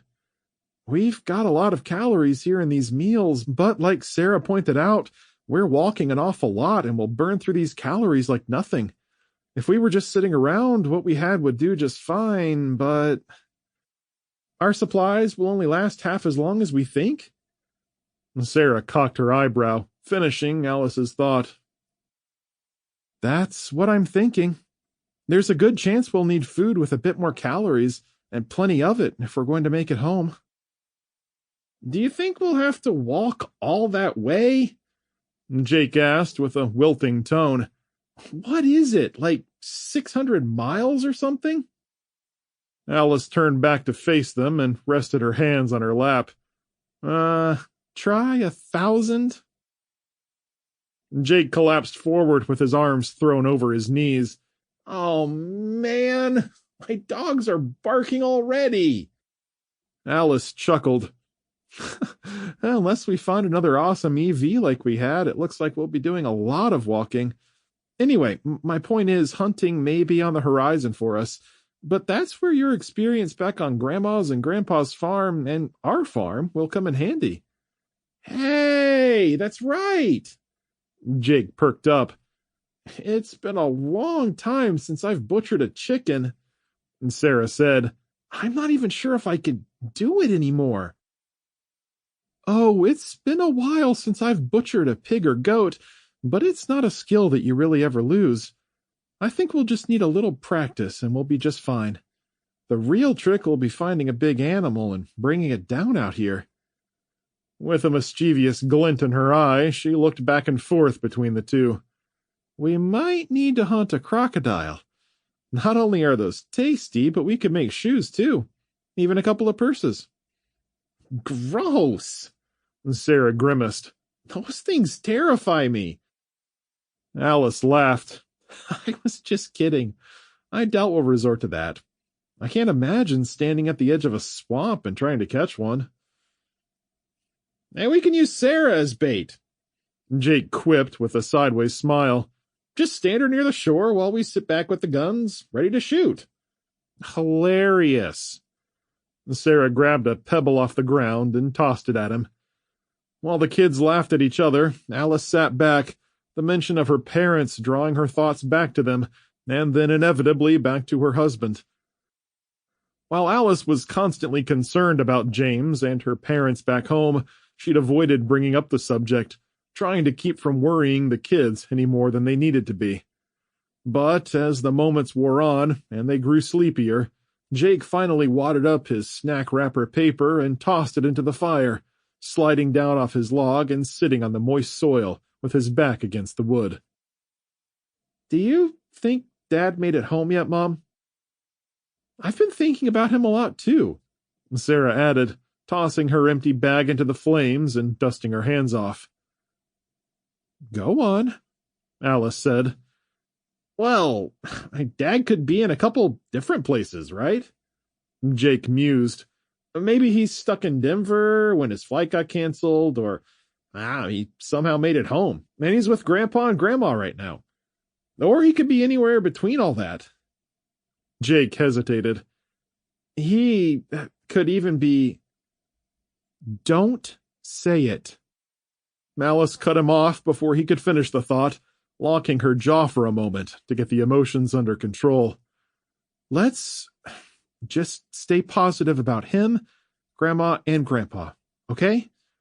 If we start thinking negatively about this, we won't get very far. When Jake only shook his head and leaned forward to stare into the flames, Alice continued solemnly. Look, I won't sugarcoat things. You're absolutely right. He could have not made it out of the airport. Something could have happened to him when he said he was getting out. Alice swallowed hard as the idea of never seeing her husband again struck her like a punch in the gut. It would be easy to think the worst, to give up. But your father's tough. Alice patted her chest. I feel him in my heart, and even if it sounds dumb, I'd know if he was gone. You don't have to believe me, but we believe you, Mom.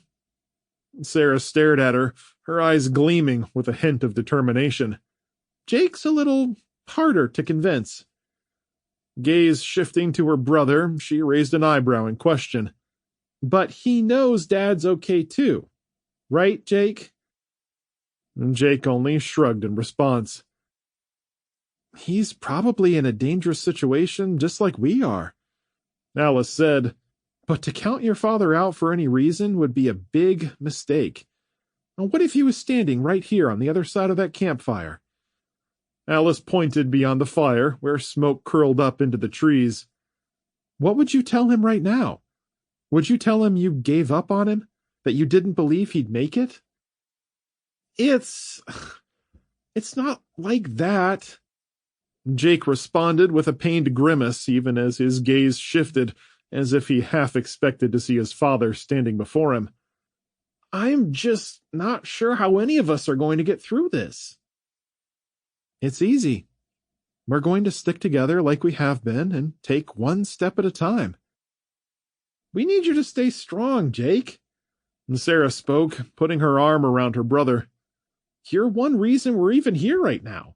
And the way you defended us against not just one, but 3 attacks was incredible. I'm proud of you both. Alice patted Sarah's knee and shared a smile with them before letting her gaze settle on Jake. Are we good? Yeah, we're good, he replied with a slight smile. Okay. Well, let's get settled down for the night. I'll keep first watch. Jake and Sarah dug around in their backpacks for blankets and some clothes to roll up and put under their heads, and they laid down between the logs and the fire, making a bed of soft grass and leaves on the already moist soil before bundling up to keep the mosquitoes and bugs off them. You'll wake us up, right, Mom? Sarah asked. Don't try and keep watch all night. We have to rest, but you need rest too. Jake gave her foot a little nudge with his as he grinned up at her from under the blankets. I promise to get you up in a few hours, okay? With nods of affirmation, they pulled the covers to their chins and were soon snoring lightly along with the crackling flames. Alice stood with the rifle and made a quick round of the camp, climbing a short rise and gazing out across an open field of waving grass and rustling trees. Staring at the orange glow looming over Tallahassee and its surrounding neighborhoods, she swung around to the southwest and looked down on a narrow deer trail. Her mind drifted to James and her parents, random thoughts and questions about where they were and what they were doing, wondering if they could ever imagine Alice and the kids in the Florida woods, camping out and fighting for their lives. After doing 3 or 4 rounds, swatting her way through the brush and collecting her share of stickers and burrs, Alice woke the kids up and took Sarah's spot on the blankets with the guns resting next to her. Do a few rounds, she instructed them. And if you see or hear anything, get me up immediately. Sleep came quickly and was as pitch black as the smoke-filled night sky, a heavy quietness that settled in her mind and kept her sleeping straight through the aches and pains that plagued her restless legs. The dreams came next. She was standing on an endless road that stretched ahead of them, the end shrouded in darkness and uncertainty, and when she turned to look back, there was only death and destruction, endless fires and soot filling the skies. Piles of corpses lined the streets and burned inside flaming vehicles, yet they weren't dead. The bodies moved and screamed in their metal incinerators, smearing the windows in melted fat and skin. Alice awoke suddenly, roused by Sarah shaking her shoulder, the dreams evaporating into mist. She rose and blinked into a freshly stoked fire with light leaking over the edges of the dirt and radiating a warmth that drove away the vestiges of the dreams and the chill of the dark night.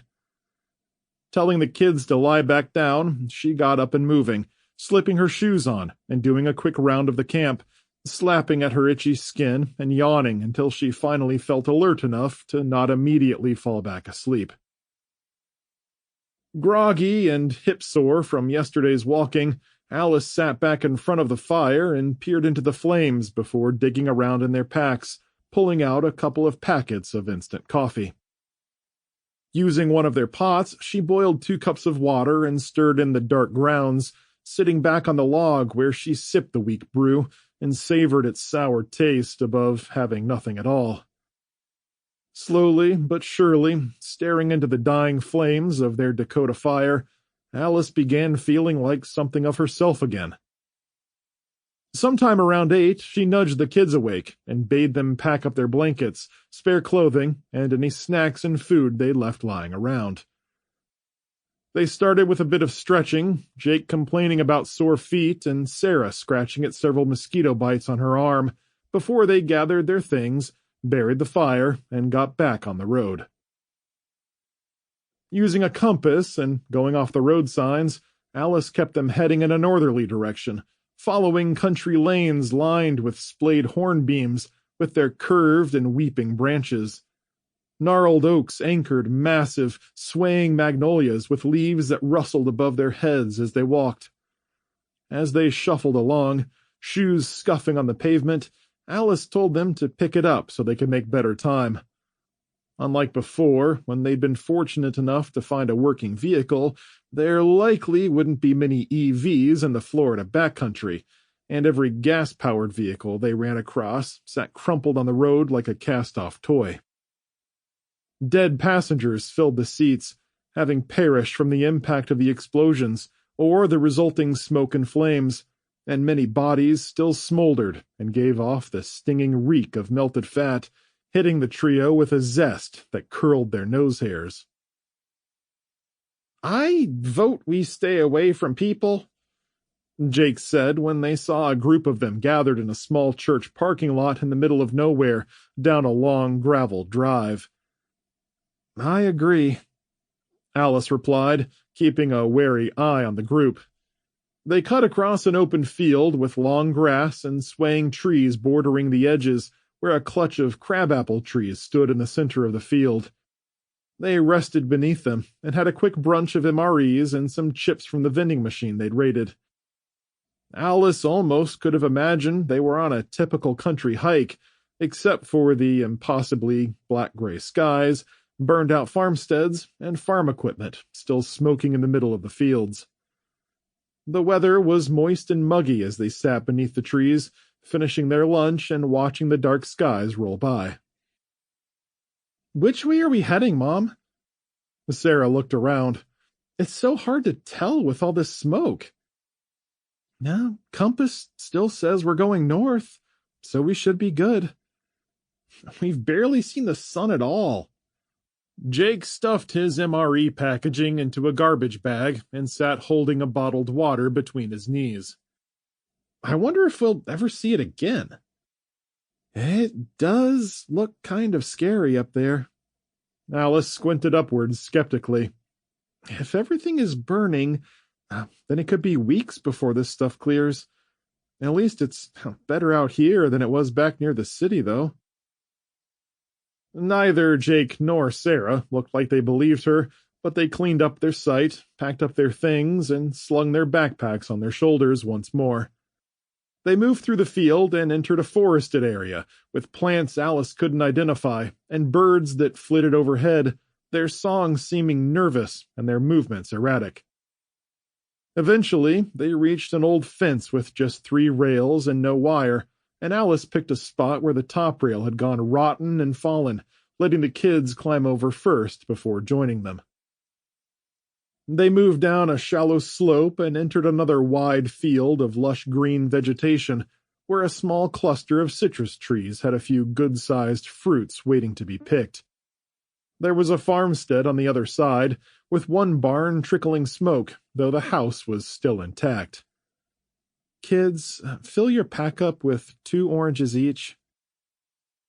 "I just want to point out, for the record, that this is technically stealing." Sarah reached for a couple of brightly colored orbs and tugged them down, turning and putting them in Jake's backpack before grabbing her own. "But we burned that bridge when we drove off with the EV." "We're past calling it stealing."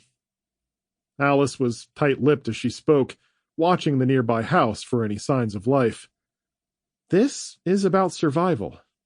Let's hurry and move on before we attract any attention."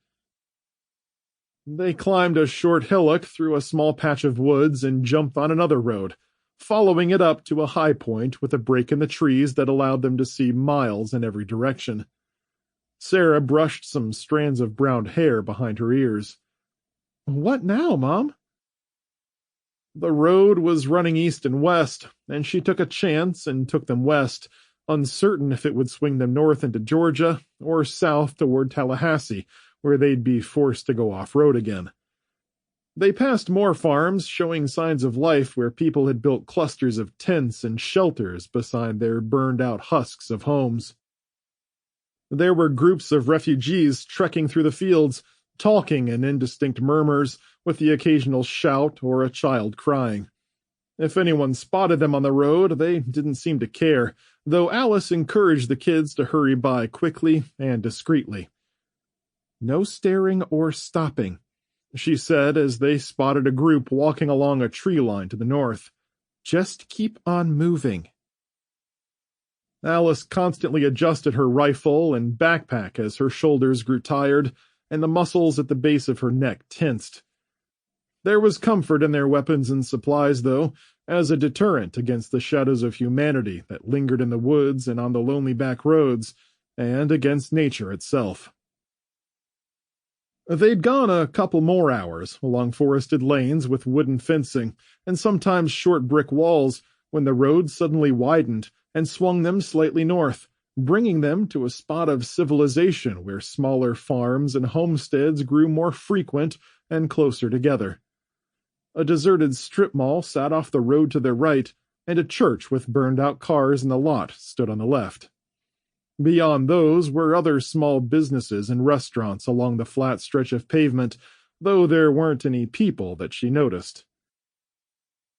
The trio stopped in front of a big sign on the road, and Alice read the sweeping green letters out loud.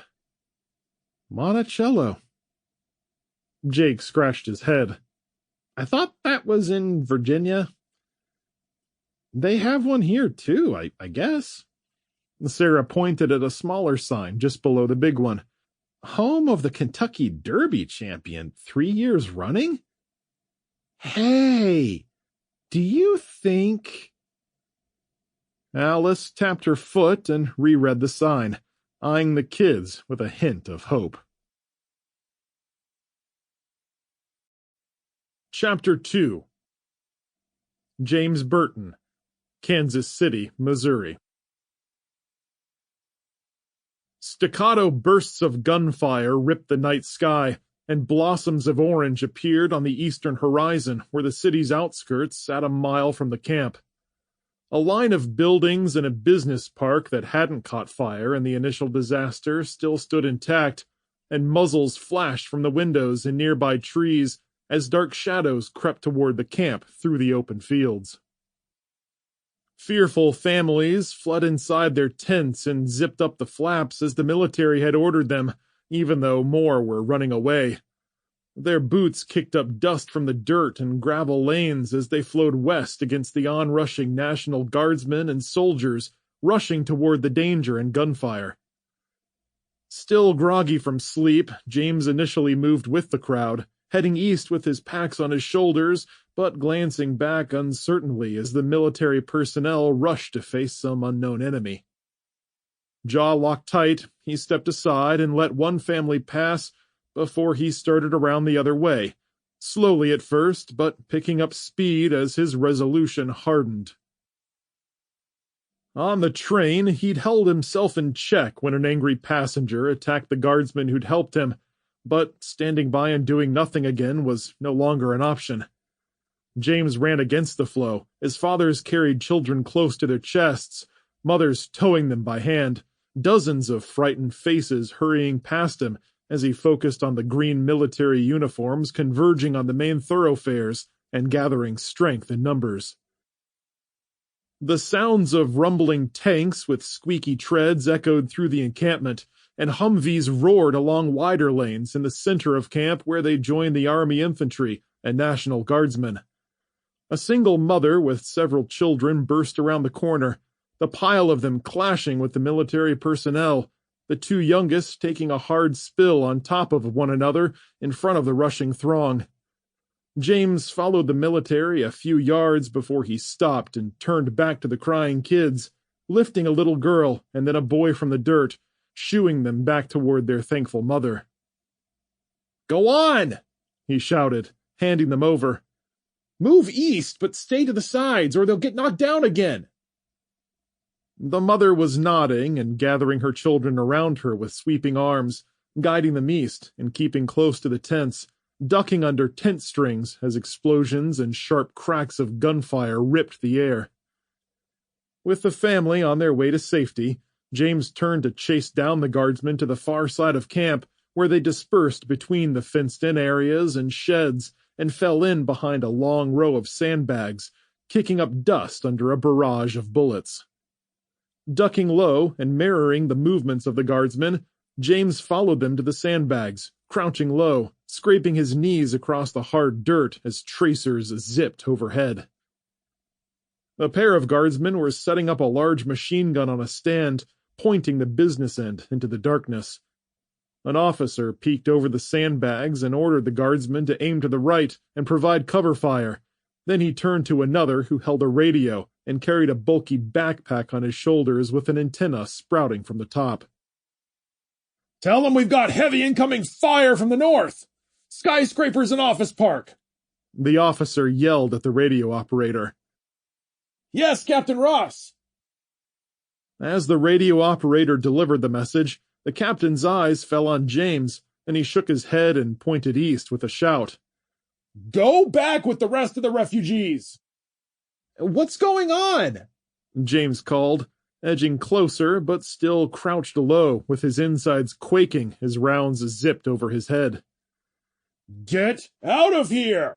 Ross bellowed. We've got attackers hitting us from the ruins on the city's outskirts. They ducked as another explosion shook the air, vibrating the ground, stirring up dust, and James started to think that what he was doing wasn't such a good idea. Still, against the bombastic sounds and chaos, he stayed rooted to the spot. But who is it? Who's attacking us? Ross scowled in annoyance. Either gang members or militia. Does that answer your question? Now get out of here! I want to help! James shouted over the gunfire and cries of guardsmen and soldiers as they repositioned and began shooting back. I can do something! Tell me what to do! Ross stared at him with a flat gaze before turning to a guardsman who was about to run off, grabbing his arm and holding him back. Go with Corporal Stinson here and help lug ammunition. Thank you, Captain. I'm happy to help. Corporal Stinson crouch-walked to him and took James's arm. Stay low. Follow me. James nodded briskly and fell in behind the corporal as he dashed past the fenced-in generators and water processing units and flew down a row of civilian tents. They angled north, turning into the main intersection where two massive Humvees rumbled by, washing the pair in a cloud of dust, James stumbling and falling as the old, paint-worn armored trucks trundled by, one of them nearly clipping him. The corporal grabbed him and hauled him up, and together they jumped into the wide lane, only to leap back again as a bulky, groaning Abrams tank roared by with squeaking tracks and an enormous turbine engine whining and cranking. James tripped on a tent string, twisted, and fell hard on his backside, eyes wide as another tank rumbled by, looming massively before him. Then he got his senses back and clutched the waiting corporal's hand. Stinson jerked him off the ground again and led him 2 more tent blocks up, where a mix of army soldiers and National Guardsmen were running everywhere, loading up Humvees that trundled off to the north through the narrow lanes. Over here! James followed Stinson to a sizable concrete armory as military personnel came and went, carrying crates or rolling them toward the front line.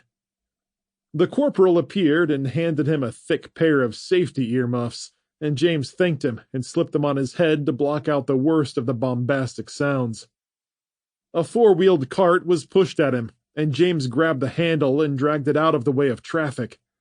The pair then turned inside, and each took the end of a massive crate, lifting the heavy artillery and shuffling out to the cart with it.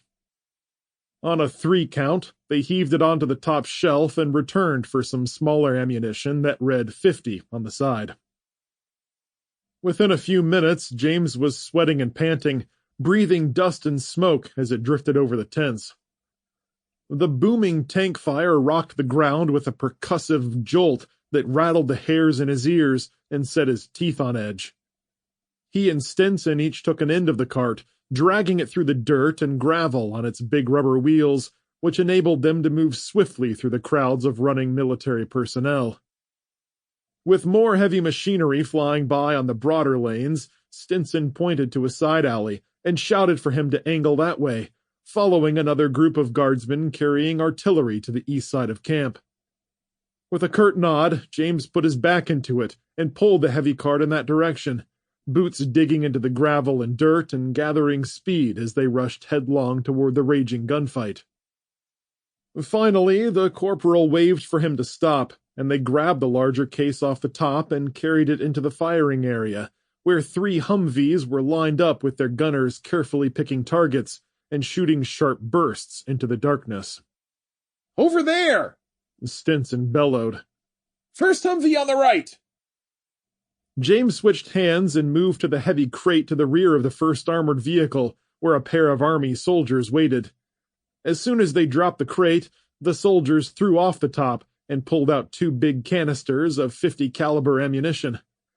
They slammed it into the cargo area, and the gunner fired off his last few rounds before reaching back to grab it. "Now over here!" Stinson shouted and pointed in the other direction. With the slightly lighter crate in hand, the two hauled it 30 yards to the next Humvee as an Abrams tank fired and knocked James off balance, legs wobbly for a moment until he straightened himself and kept moving. Stinson was grinning grimly as they fell to their knees behind the armored truck to serve canisters to the waiting soldiers who fed the ammunition to the gunner. James and the corporal moved on, rushing to the third Humvee with a flurry of heavy rounds peppering the ground near his feet, zipping right in front of him and forcing him to pull up straight once as the crate cracked him in the back of the leg. With a pained grunt, James leaned forward and made it the last few yards, where the waiting military personnel took the rest of what they had. Something whistled through the air as they ran with the empty crate back for more ammunition. Stinson dropped his end, grabbed James by the shoulders, and threw him down hard while landing on top of him. The tents to the west split open in a cyclone of kinetic energy, followed by a dense explosion that rattled James's teeth. The smell of burning canvas and flesh swept over them, punctuated by scorched plastics and other camp materials. Stifling a sneeze, James raised his gaze to see flaming tents and buildings with civilians and military personnel rushing in every direction. He started to run there when Stinson grabbed him and turned him back to the empty crate, and the two picked up their ends and sprinted out of the line of fire. Back at their cart, they hoisted their crate on top and pushed it again, jostling and bumping into other military personnel as they went. A generator building was hit, the explosion blossoming upward and riding a wave of orange flame and soot, the impact throwing James forward to fall against the cart. Sweating and covered in dirt and soot, he and Stinson reached the armory, picked up more .50 caliber ammunition, and delivered it to the Humvees on the front lines. When they returned to the arsenal for the third time, an army sergeant grabbed Stinson and shouted into his ear as he pointed at a tank 50 yards farther north, bathed in floodlights at the edge of the camp. The corporal turned to James and hollered over the noise. "We need to take some shells to the tanks!" "Did they run out of shells already?" "A lot of our tanks and APCs weren't loaded yet," Stinson explained. "We've been so busy setting up the camps." They ducked as another explosion ripped through the camp 100 yards north of them. Once the dust and sound settled, the corporal finished what he was saying. "We weren't expecting anything like this. They've got friggin' explosives, man." The sergeant pointed toward the armory's west side entrance. "The rest of you men get this ammunition out of here. The last thing we need is for this to get hit and this ammunition to cook off.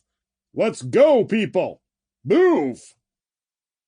James swallowed hard as he and the corporal received a massive cart with even bigger crates already loaded. The lead officer patted Stinson on the back and pointed east toward the tanks. The corporal nodded and shouted that he understood before gesturing to James to take the other side. Together, they wheeled the tank shells into the narrow lane and hauled them along with the traffic flow heading east, watching others return from the explosions and ricocheting bullets with shell-shocked expressions and dusty faces. Weaving the cart past the chaos, they angled it across the open space and fenced-in buildings as the tank fired another round into the night, the impact sending a jolt through the hull, with dust flying from the tank's joints. The shot shook the ground beneath James's feet, his knees buckling slightly before he put his head down and dug in, dragging the cart behind him, with Stinson pushing hard. They parked the ordnance by the armored hull, and the corporal grabbed a phone on the back and called to the tank crew inside.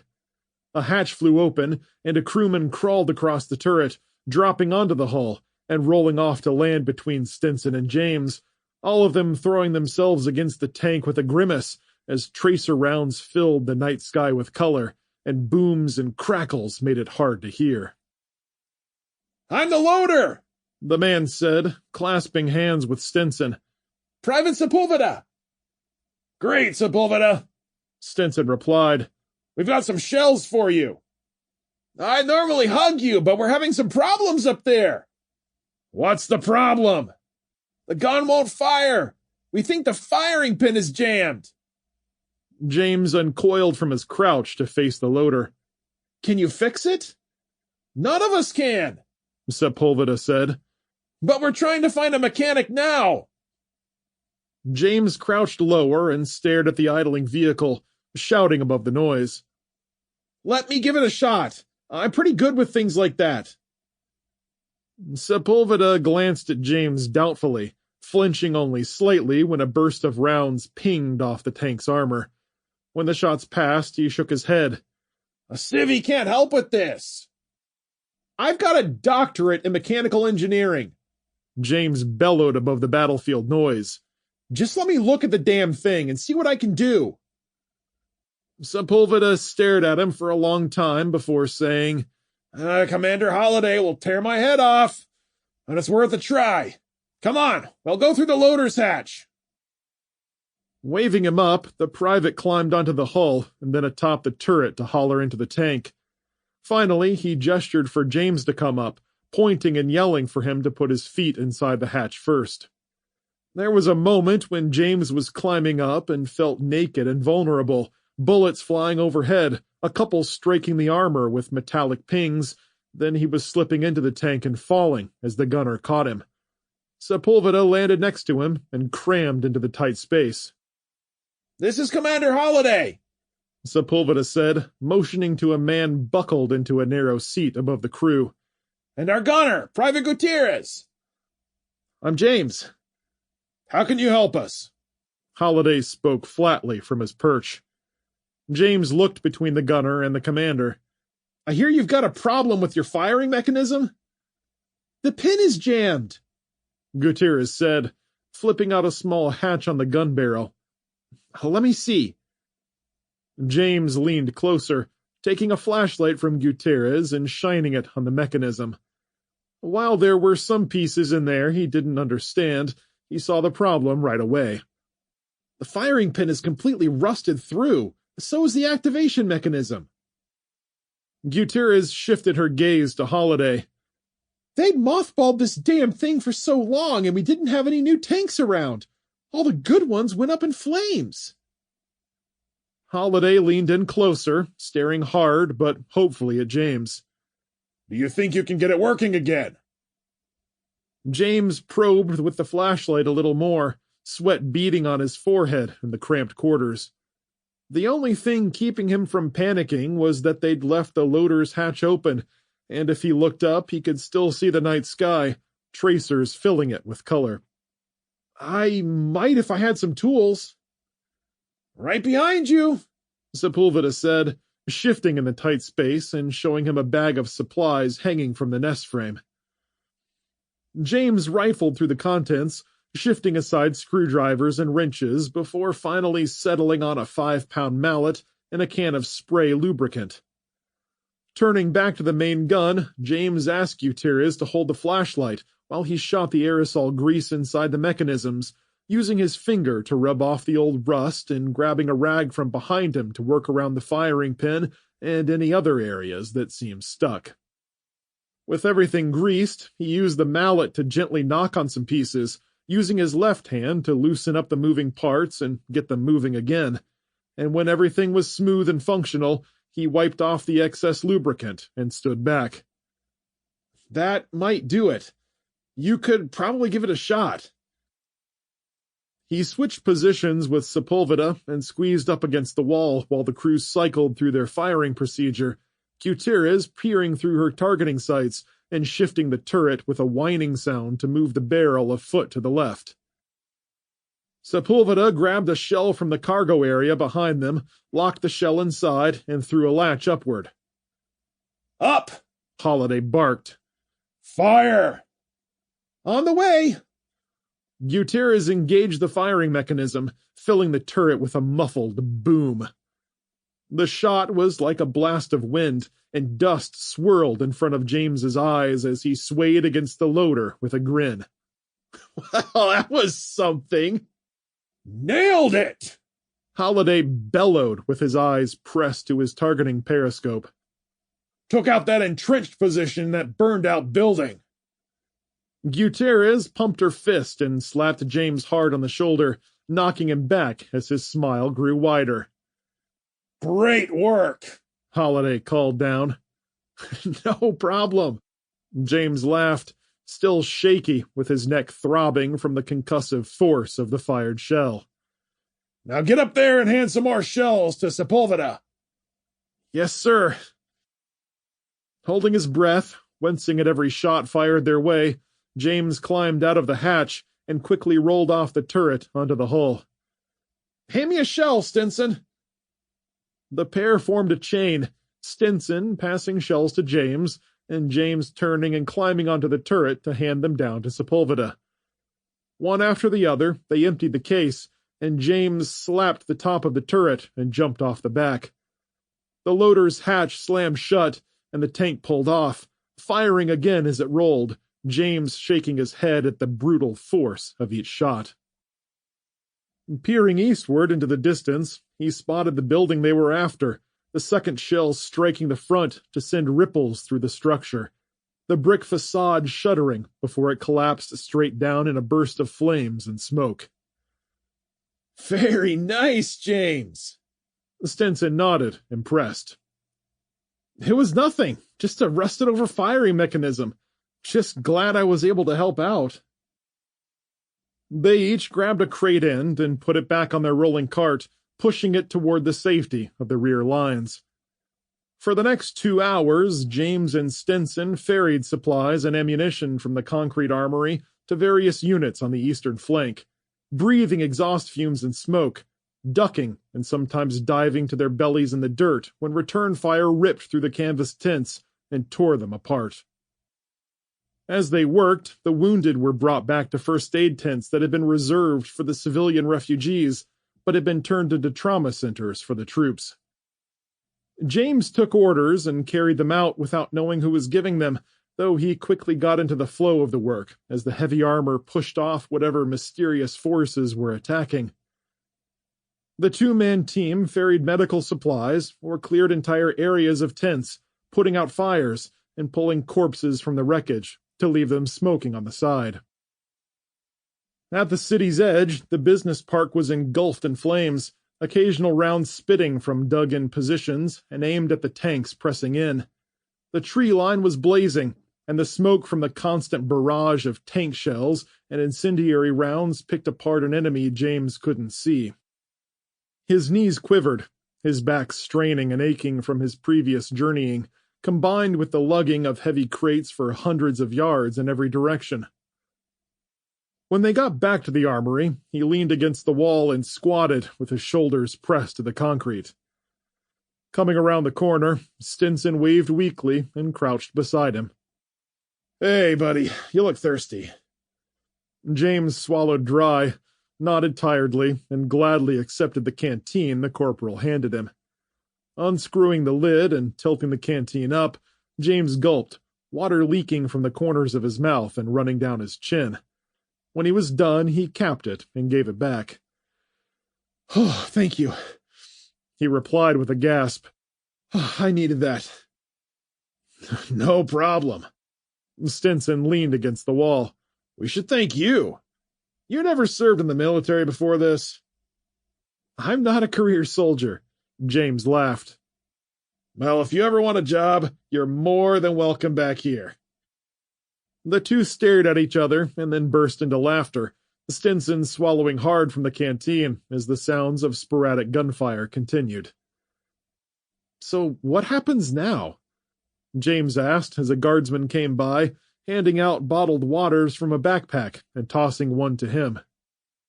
"They'll send scouts out to ensure there are no more enemies in the vicinity, and we'll be on our toes from here on out." "I'd be curious to know who the attackers were," James replied. "It would be nice to know what I'm dealing with when I get back on the road." "You're not sticking around?" "I've got to get to my family at our home in Michigan." The camp was calming down, and hysterical refugees came back and were helping to pick up the mess after the northeast part of the encampment had been torn up. Medics and National Guardsmen took care of the dozens who'd perished, taking their bodies out of sight as an army priest followed behind, speaking with a few of the civilians. Distant guns still rattled off as the military went after whoever had attacked them, and James used a wet rag to wipe the dust off his face and cool down. Once he'd gotten his wind back, he stood and offered his hand to the corporal. "Thanks for letting me help." Stinson accepted his hand and allowed himself to be pulled to his feet, patting James on the shoulder. "Nah, it's all good, man. You chipped in and really made a difference. Now, about that job." James laughed. "No thanks. I'll just grab my things and head back to my tent. I should probably rest up and eat something before I take off." James circled to the front of the armory, excusing himself as he bumped into the milling guards who'd been placed at the entrance. Having seen him around and working with the ordnance, they nodded and let him pass. James spotted his backpacks tossed in the corner on an empty shelf, and he picked them up and shrugged them on his shoulders. Stepping outside into the stark floodlights, James turned in a circle and tried to decide where he wanted to go.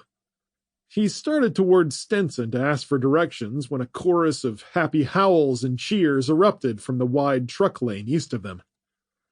A group of familiar army soldiers were striding up, Commander Holliday laughing and patting Gutierrez on her shoulder, pointing past her at James.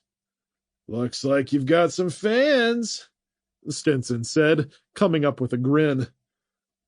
Sepulveda jogged up with his arms wide and a broad grin. "Leaving already, man?" "I'm afraid so," James replied, leaning in as Sepulveda embraced him, broke off, and whacked his back. "But you just got here," Sepulveda said. "The army could use a guy like you to help maintain our equipment." Gutierrez swung at him playfully and gave him a friendly shove. "You were amazing, man." "You got us up and running when we were dead in the water," Holliday agreed. "We would have been sitting ducks if not for you. Man, that was incredible. And to think the captain wanted him out of here." Stinson shook his head and crossed his arms. "You weren't so bad yourself, Corporal," Holliday said. "You got James acclimated in record time." Stinson laughed. "He's a quick learner." Other guardsmen and soldiers smiled and nodded at the group appreciatively, enough for James to realize word must have gotten around about his repair of the tank's main gun. Holliday glanced at Gutierrez. "And your recruiter's around. We need to get this guy signed up." "I'll run and get one." The gunner laughed and slicked back her dark, sweaty hair. "I'll get him assigned to our tank, and you can ride beside our driver." "Just happy I could help," James replied sheepishly, looking for a place to escape the attention. The group settled down, and Holliday wrapped his arm around James's shoulder. "Seriously, friend, where are you heading next?" I'm heading back to Michigan, he replied gruffly. Like I was telling Corporal Stinson, my family's meeting me there, so that's where I have to go. I understand, The commander said. If I were you, I'd be doing the same thing. Do you need anything?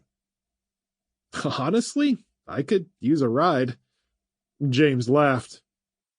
I wish we could help you with that. Holiday grinned.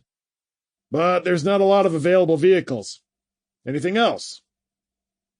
I guess I could use a rifle, too, if you can spare one. Holiday patted his shoulder again. Are you kidding? We've got equipment coming out of our asses. What we're short on is people. You have a standing offer to join us. Gutierrez beamed. Are you sure we can't convince you to stay? The commander would love to have a grease monkey on standby. I appreciate the offer, guys.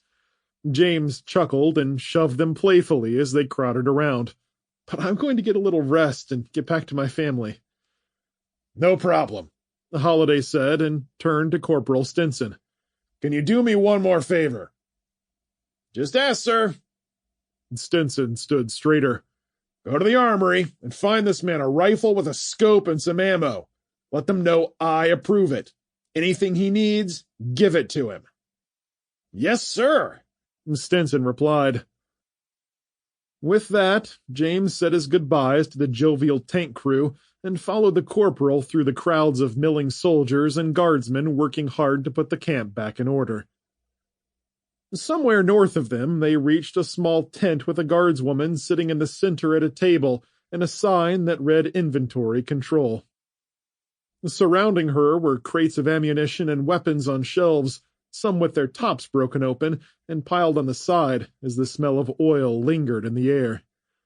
James's eyes grew wide at the sight of dozens of matte black rifles being repaired where they sat on rags, gleaming with oil. Evening, Corporal Jackson, Stinson said to the diminutive woman with her hair pulled tightly back, except for a few frazzled ends that hung loose. Rough night, huh? It was unreal, she replied flatly, her gaze shifting between the men. I take it we ran them off? We're on their tails now. Stinson nodded. Ah, good. What can I do for you? This is James. The corporal gestured for him to step forward. He's just a civilian, but he pitched in today and helped us win the fight. That's great. Jackson stood and looked him up and down. Looks like they put you through the ringer. Nothing I couldn't handle. We lugged a lot of gear. Stinson raised both eyebrows and leaned in. After he fixed a tank's firing mechanism. Seriously? Jackson asked in surprise. How did you manage that? I've got some mechanical experience, James replied. The tank had been sitting for a long time, just needed a bit of elbow grease in the right place. It's nothing, really. Got it firing again so Commander Holiday could back off whoever was attacking us. Any word about who it was? Stinson shrugged.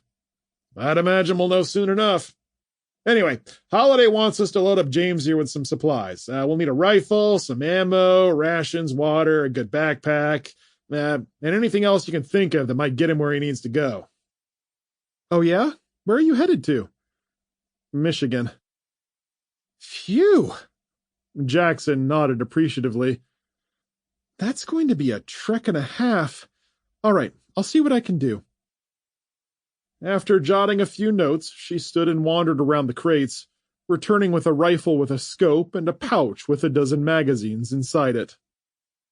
Jackson disappeared amongst the shelves once more, followed by the sounds of her jostling and bumping things in a clatter of tools and supplies, as she filled a beige camelback-style backpack. Wow, this is too much, James said as he picked up the rifle, adjusting the strap for carrying on his shoulder and pulling on the charging handle to look inside the chamber. No problem, Stinson replied. As Commander Holiday said, we'll hook you up with whatever you need. We owe you that much. The corporal nodded at the weapon James held. That's an M4 carbine with a smart optic scope. You know how it works? More or less. Show me, though, so I'm not missing anything. Stenson showed him the ins and outs of the weapon, and James adjusted the scope, then loaded a magazine. Jackson returned a moment later with the backpack full of supplies and set it on the table with a thump, its thick straps hanging from the curved frame designed to fit comfortably on the back for long stretches at a time. "Try that on for size," Jackson said. James put the rifle's safety on, set it aside, and belted on the ammunition pouch so it rested opposite his Colt Python's holster. He shrugged on the backpack and bounced it on his shoulders to settle the weight, and after testing the fit, he nodded appreciatively. "This will work great. Thanks a lot.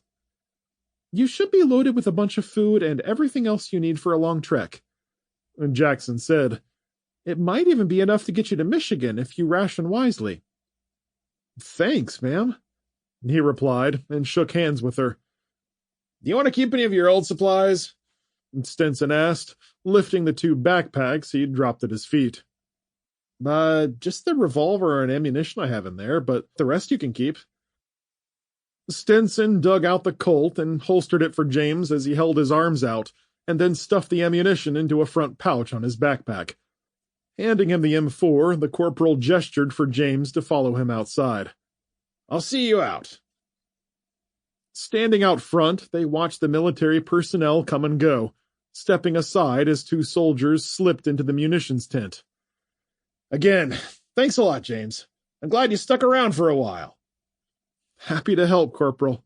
You all stay safe and keep fighting the good fight." After a quick handshake, James headed south through the camp, exhaustion looming over him, and he looked for his tent so he could get a couple of hours' sleep before heading off on his long journey home. Chapter 3. Helen Cooper.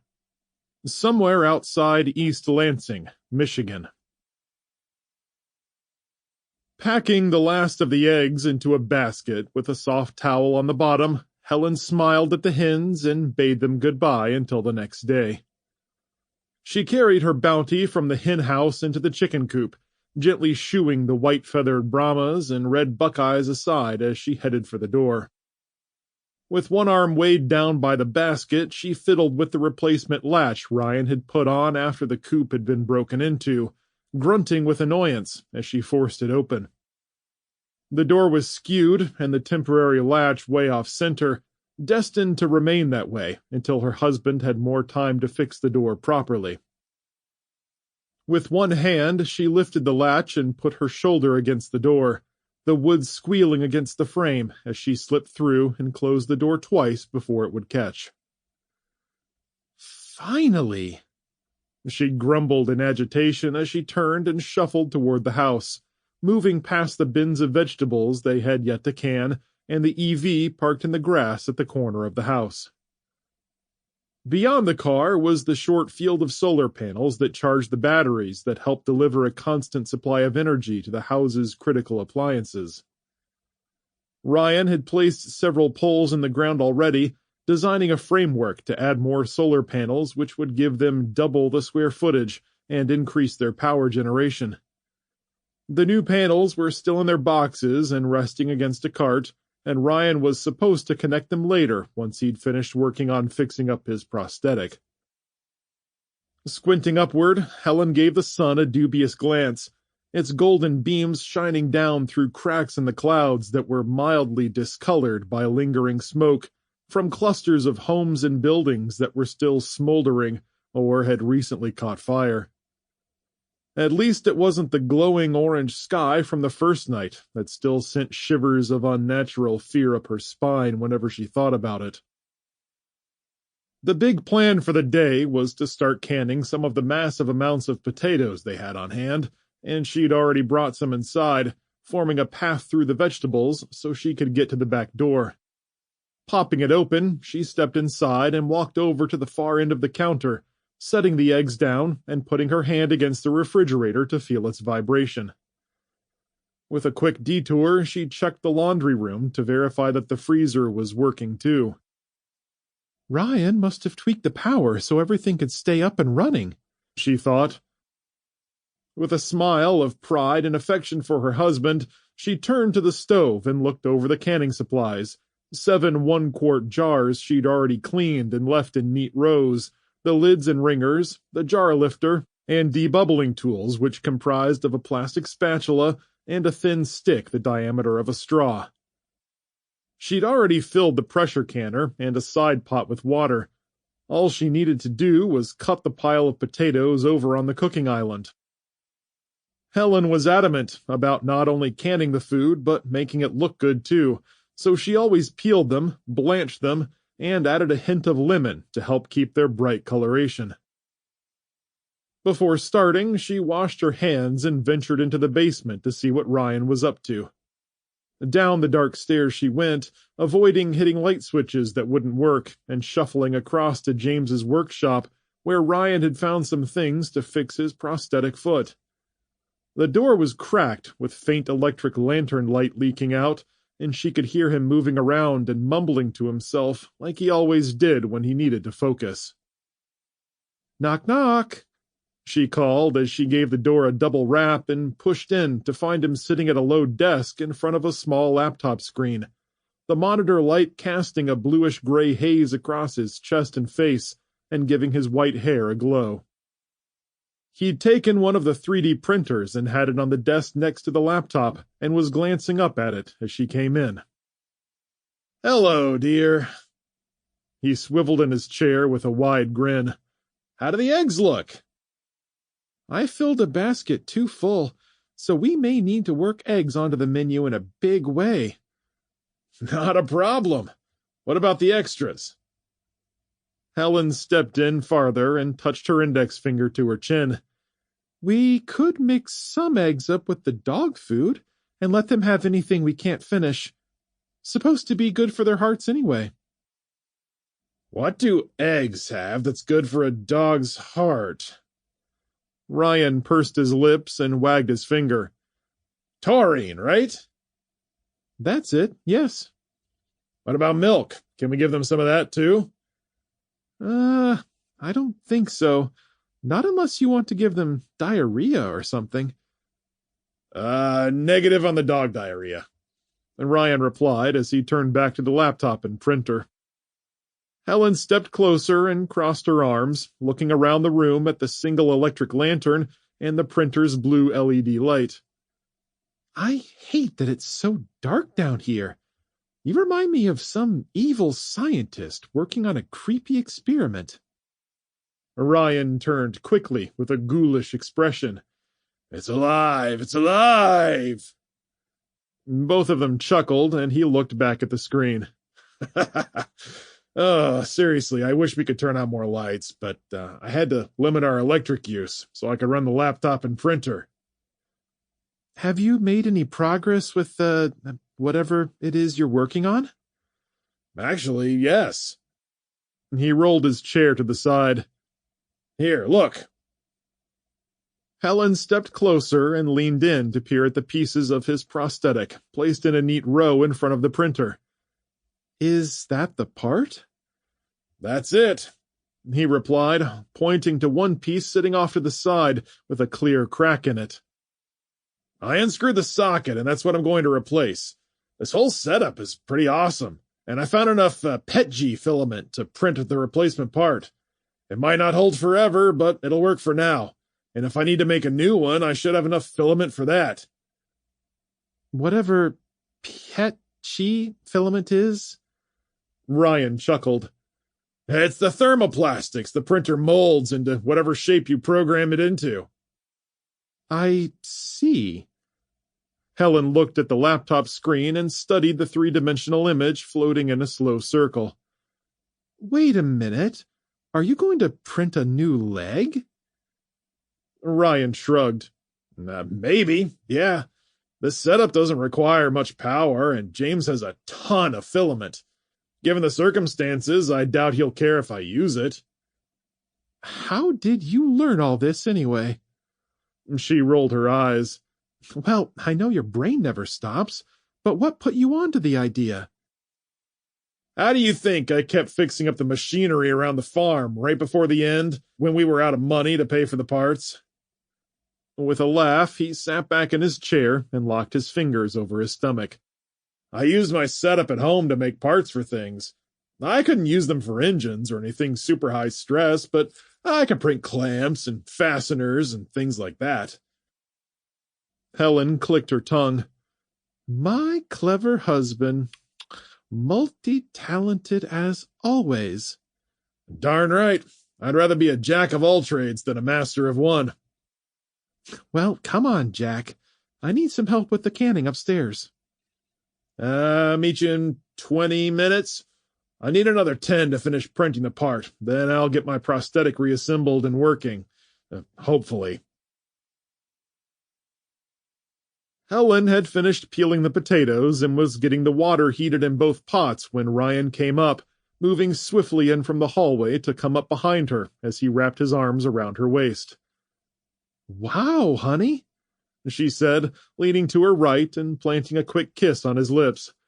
I hardly heard you squeaking at all. I'm not. Backing up, he spread his hands and marched across the kitchen and into the great room before turning and coming back. The printer made the piece perfectly. Oh, I had to finagle some things to get the threads right so it would screw on properly, but it's on tight and completely functional. You're barely limping at all. Ryan bent over, put his hand on the plastic prosthetic sleeve that rode up his thigh and rapped on it with his knuckles. And now that it's stable, I won't have to walk funny and cause it to rub my skin raw on the inside of my knee. That's wonderful, dear. Helen clapped him on the shoulder. Anyway, I'll test it more tomorrow when I work more on the solar panels, but for now, let's get canning. What do you need me to do? I peeled the potatoes, and now we have to cut them into smaller chunks and fill up these 7 one-quart containers I have. Ryan turned to the cooking island where the potatoes were piled up, seeing a cutting board on each side and 2 small knives. Sounds easy enough to me, especially after you did all the hard work to peel them. I'm just glad you got your prosthetic fixed and you're not in pain anymore, Helen replied, picking up a knife and potato, cutting it long ways and slicing it crossways to make small chunks. It feels great. Ryan came over, grabbed a knife, and started helping. Once we get the whole crop all canned up, they should last us a couple of years or so, I reckon. As long as we do it right and don't mess up the seals. I'll follow your directions to the letter, Ryan said as he focused on his cutting. They quietly sliced potatoes as the water boiled, then Helen added a teaspoon of salt to each quart jar before using a wide-mouth funnel to drop the potato chunks inside the first one. As Ryan finished filling the jars, she took the lids and ringers and soaked them in hot water. By the time she'd turned back to the cooking island, James had all 7 filled to the brim. What next? He asked. Now we just need to pour hot water into the jars, leaving about an inch at the top. Leave that to me. Ryan crossed to the stove, grabbed a couple of pot holders, and picked up the smaller pot of hot water, bringing it back to the jars and filling them up. Thank you, dear. Just leave about an inch from the top. It's been a while since I've canned potatoes, but I'm pretty sure that's how I've always done it. You got it. Ryan filled each quart jar as instructed and carried the pot back to the stove, setting it down and returning to the cooking island. Now we have to get out the air bubbles. Helen took her debubbling stick and pushed it to the bottom of each jar on the sides and in the middle, shifting the potato chunks so any trapped air would rise to the top and release. When she was done, she put the stick aside, and together she and Ryan put the lids on and screwed the ringers until they were finger-tight. Almost there. Using jar lifters, they put the 7 quarts into the pressure canner, where the water was boiling about 2.5 inches on the bottom. Helen put the cooker lid on and turned it so the seal was tight, then they waited for the pressure level to build. Once it reached 11 pounds, Helen set the timer for 40 minutes and stood back with a flourish. Voila! All done. Now we just have to wait until they're done and take them out to cool. Rinse and repeat a few times, and we'll make a dent in these potatoes before too long." Ryan glanced at the back door and wiped his hand across his face. "That's a lot of potatoes to can." And that's just the start of things. We've got tomatoes, carrots, and beans, too. Why don't you have a seat and try to find something new on the radio? With a pointed nod, Ryan sat down and turned on the radio, starting with the emergency channel and picking up the same message they'd heard before, moving on to find other snippets of conversations and music they couldn't quite make out. Helen got her book and read until the first 7 quarts of potatoes were done. Using the jar lifters, they placed them on a towel to dry and cool, and started peeling and cutting another batch of potatoes, bringing up more jars and cleaning them as needed until they were on a roll. Tomatoes came next, as well as carrots, beets, and beans. While they said little to each other, their shared smiles and glances reminded her of why she was in love with him. They could chat as they worked, or barely speak, simply enjoying the closeness and companionship. Helen didn't see the chores as hard, but as more of a way to spend time with the man she loved. They canned well into the night, until they had around 60 quart-sized jars filling up the counter space, cooling and drying as midnight drew near. Ryan was groaning by the end, sitting heavily at the kitchen table and gripping his leg. "Is the prosthetic okay?" "Oh, it's fine, but it's been a long workday." After doing some cleanup, the pair decided that they'd had enough for one day. They slept well through the night, each taking a watch shift, and Helen was up and waiting for him in the morning, with coffee, eggs, and fresh milk pasteurized from the day before. After lunch, they removed the rings from the jars, checked the seals, and began carrying the canned food downstairs to place on a supply room shelf. Back upstairs, they had a quick lunch with slightly stale bread and some sliced meat they had left, adding a dash of potato chips and water and green tea to drink. "Oh, well, that was a perfect couple of days," Ryan said, sitting back and sipping his tea, letting out a pleased sigh.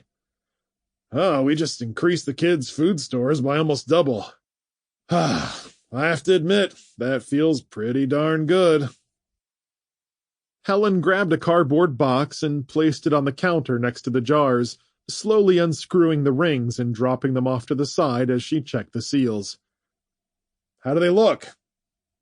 "Great, actually. These are all sealed perfectly. Now they go down on the shelf downstairs with everything else." Ryan rose from his seat and grabbed a second box they had lying around. "I'll help you with that." Helen sniffed and smiled. "Oh, I've got another job for you, dear." Ryan paused skeptically. "Oh?" "Go out and bring in another couple bins of vegetables." Smiling, Helen cocked an eyebrow at him. "And then get ready for round 2. "Oh, wonderful," he replied, scratching his head as he changed direction and headed for the door. "I really mean that, too." "I'll bet you do." Helen filled the small box, lifted it by its handles, and took it into the basement, heading almost straight ahead to the supply room on the north side of the foundation, entering and shuffling through the darkness to a small table off to the side where she dropped off the box. She found the electric lantern and turned it on, bathing the room in a dim glow that glinted off the canned goods already down there, illuminating the brand names on the boxed food, ranging from noodles and rice meals to macaroni and cheese and pasta salads. Smiling at the cute signs Alice had posted around the place, Helen took a pair of cans from the box and walked to the north wall of shelves, placing them on an empty one she'd cleared up by consolidating some canned meat and boxed goods. She formed several rows of potatoes, beans, and beets before filling the box up with more empty jars that would need cleaning and prepping before they could fill them with more of the harvested food. With a breathy sigh of satisfaction, happy to be working toward a goal in spite of, or perhaps because of, what was going on around them, Helen took the clattering jars upstairs and steeled herself for another productive night. Chapter 4. Alice Burton, Monticello, Florida. With her feet begging for rest and cramping so much that every step was sheer agony, Alice stood at the end of a long gravel driveway, enticed by the potential of a safe place to settle for the night. The lane led west in a long curve, crowded on the right-hand side by a row of live oaks, with limbs that swept to the left like wind-blown hair and formed a forest canopy. Beyond were fields of green stretching for acres to either side, and at the end a manor house and massive farmstead with barns and buildings peeked through the trees. Like most places, tendrils of dark smoke drifted upward from some unseen fire, curling lazily into the sky to join the smear of clouds above. The kids stood next to her, backpacks hanging off their shoulders, sweat cooling their pale faces as they looked on with expressions torn between exhaustion and hope. A simple gate blocked the lane with a 4-rail fence made of dark wood that stretched to the north and south and ran parallel to the road. Fancy landscaping with small trees and shaped shrubberies surrounded by mulch all sat around the base of a large wooden sign, rustic in design, with letters burned in along its face. Monticello Manor Horse Farm, Alice said. Sounds fancy, and it looks fancy too. Jake leaned closer and read the smaller print. Home of Rare Breed and Rasta Runner? I wonder if those were the Kentucky Derby winners. Alice glanced at Sarah. When you guys were learning how to ride, did your instructors ever mention this place or those horses? Sarah shrugged. Mr. Scroggins wasn't really into horse racing, and it never excited us too much. She looked over at her brother for confirmation, and he scratched his head, shrugging. We never watched any races. We just rode for a few summers, but never talked about Derby winners, breeders, bloodlines, or anything like that. I know some people take that stuff pretty seriously. It's $1 billion business, I'm sure. Alice blinked at the scene before them as birds flew in tight, almost nervous clusters across the fields, and the insects chirped in the humid air. She gave the place a few minutes to weigh on her, looking for any sort of warning signs that they shouldn't go in. The remains of the house were barely visible, and there were some burned-out vehicles parked nearby, but in all the time they'd been standing at the end of the lane, there had been a complete lack of movement, surprising for such a large facility. When the hairs on the back of her neck didn't raise and her stomach didn't squirm, she shrugged. I think it's worth the risk. We'll skedaddle at the first sign of anyone still being here, though it looks abandoned to me. If we can find a horse or 3 that were left behind, we'll ride them out of here if we can get them saddled. Got your weapons ready in case we need them? Sarah slapped her side and pulled up her smudged white t-shirt to show her hunting knife was fixed firmly on the belt of her jean shorts. Got my knife right here. Mine too. Jake mirrored his sister's move, lifting his black shirt to reveal a knife on his right hip. Alice had exchanged her rugged button-up shirt for a blue camisole to give her skin room to breathe in the heat, and they were all wearing jean shorts and tennis shoes. She shrugged. I didn't even notice we weren't carrying our pool cues anymore. Those went into the fire last night. Jake shook his head. They were all cracked and splintered anyway. Probably for the best. Alice checked her rifle to ensure it was loaded and ready to go. Okay, let's go. Alice reached over the gate and pulled the latch up, swinging it wide on creaky hinges as they slipped through and started up the soft gravel lane. Outside of the soft crunch of the rocks beneath their shoes, silence enveloped them in an eerie embrace. Still seeing no signs of life anywhere in the fields or in and around the buildings, Alice strode faster and got ahead of them. What if we find some horses? Sarah asked. Could we leave some food or something as payment? Or maybe leave our phone number, if they want to reach us when all this is over. That's even if we find any actual horses here? Jake replied, If the people who lived here were smart, they probably already rode them away. Alice frowned. And that's only if anyone survived the fires. Look there. A dark cluster of trees surrounded the main property up ahead, and the smoke was worse, with branches and leaves smoldering on trees close to the buildings that had caught fire. Off to the left, along the fence rail, an old-style tractor with a rusted red frame, something they might have seen at an auction, had gone up in flames, with its frame warped at an odd angle, and a lone figure slumped over the steering wheel, blackened to a crisp, smoke still coming off of it every time the breeze shifted. Sarah waved her hand in front of her face and grimaced. That's awful.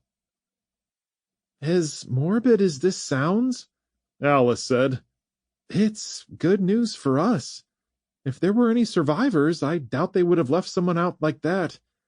Looks like this place took some damage, and I bet we'll find a lot more dead people, but here's to hoping something survived out in one of the barns. Right.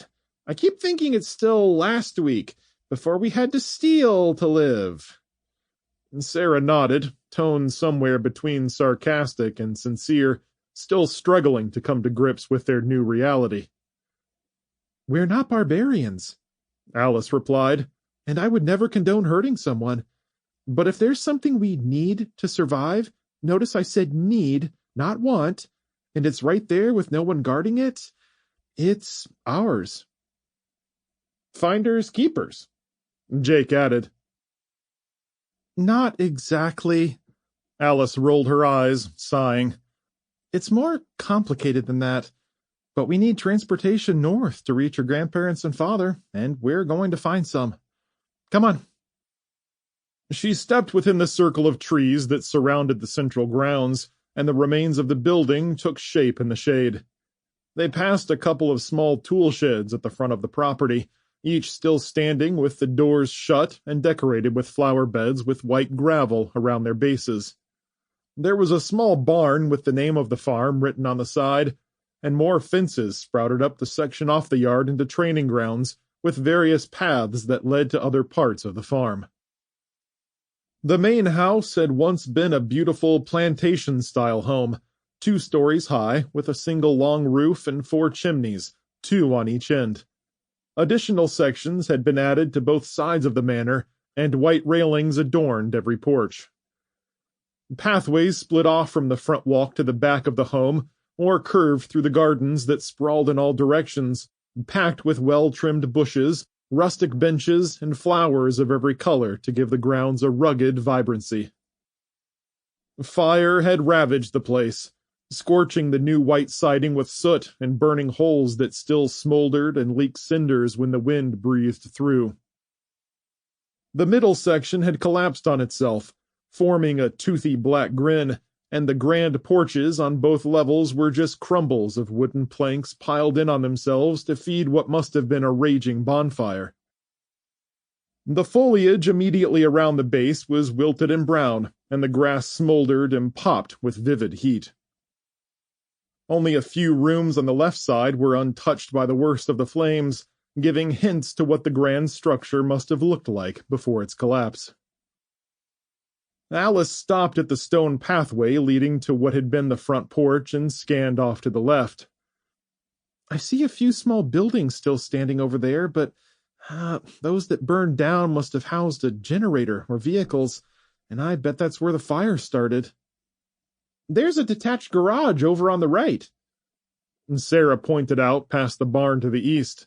That went up too. See the cars inside?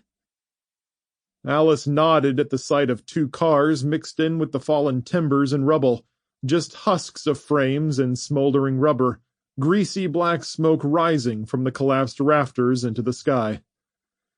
Looks like they owned a pair of motorcycles, too. Scanning back to the left, Alice spotted more shapes, and she gestured for the kids to follow. Let's check around to the back where the barns are. Leaving the main driveway, they took a soft gravel path off to the side that swept between flowering dogwood trees and well-manicured lawns with 2 large garden areas grown into the landscape.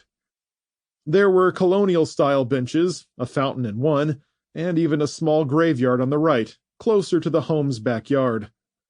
A dozen or so gravestones hugged an oak tree that could have easily been 100 years old or more, judging by its thick, twisted branches and rough bark with deep, winding grooves thick enough to run her fingers through. The path circled sharply to the right and behind the house, where it forked off into multiple tracks that led to smaller sheds and training corrals barely visible between the trees. One medium-sized barn had been razed to the ground, the husks of 2 tractors lying in the wreckage. A stall that appeared to have once held a diesel tank like the one they had back home had gone up in flames, leaving charred plastic parts scattered everywhere that might have once belonged to golf carts or ATVs used to maintain the property. Jake bent and picked up a piece of metal with a logo on the front, shrugging and tossing the scorched piece off to the side with a clatter. "This place must have been amazing," Sarah said. "It reminds me of something I read in one of my books. I always wanted to live in a place like this." "That's why we built the farm the way we did," Alice replied, allowing herself a wistful smile. "The ponds, the fields. We were just getting started, too. I sure hope everything is going okay up there." "I don't see anything that would have had horses here, Mom," Sarah said as she looked around at all the paths leading to different parts of the property, before stepping toward a sign amid a scatter of rubble, knocked halfway over, with the lettering on the front scorched as if hit by something that had been aflame. Picking up a shred of a feed bag lying nearby, she took hold of the sign and rubbed the soot off the front, revealing the word. "Stables?" Jake pointed to the arrow on the sign. "Yeah, but it's bent." Alice was still peering down the paths, angling her head to figure out where it indicated. "I'd rather not head off in any old direction and end up wandering around this place more than we have to." Jake grabbed the sign and twisted it upright into its original position so the arrow pointed down the left-hand path, where it curved along a fence line mostly hidden by trees. When Alice peered through the flora, she saw a larger structure off in the distance beyond the wavering, smoke-filled treetops. "Thanks, Jake," Alice said. "It's as good a start as any." Clutching her rifle in both hands, barrel pointed down at the gray gravel, Alice led the kids through the charred and smoking ruins of the horse farm, where anything within a few feet of a generator or a diesel engine had caught fire. Moving deeper along the path, Alice spotted 2 or 3 farm tractors smoking out in the field, with the surrounding grass turning brown, and off to the left an ATV had plunged nose first into a tree, with the driver thrown forward to land on the hood and crumple against the tree trunk. Alice instinctively moved to check on the man when she saw that the body wasn't burned like most, though she turned and kept walking when she saw the way his head had snapped backward at a sharp angle where the neck met the shoulders, angled in an unnatural position that no one could have survived. Keep walking, kids. Just keep your eyes up and feet moving." After a few more minutes of walking, Alice spotted what they were looking for, a long 1-story wooden building with stall doors on the outside and a single passage running down the middle from east to west. Every 6 stalls, a 15-foot side passageway cut perpendicular to the main one to create multiple intersections, and each stall had heavy latches with decorative trim that made it look like it was from the 1800s. The first quarter of the building had burned to the ground, with pieces of the rafters and main beams charred and collapsed into a bed of coals. Dark lumps buried in the embers took the rough shape of a horse's haunches, with thin legs sticking out of the mess.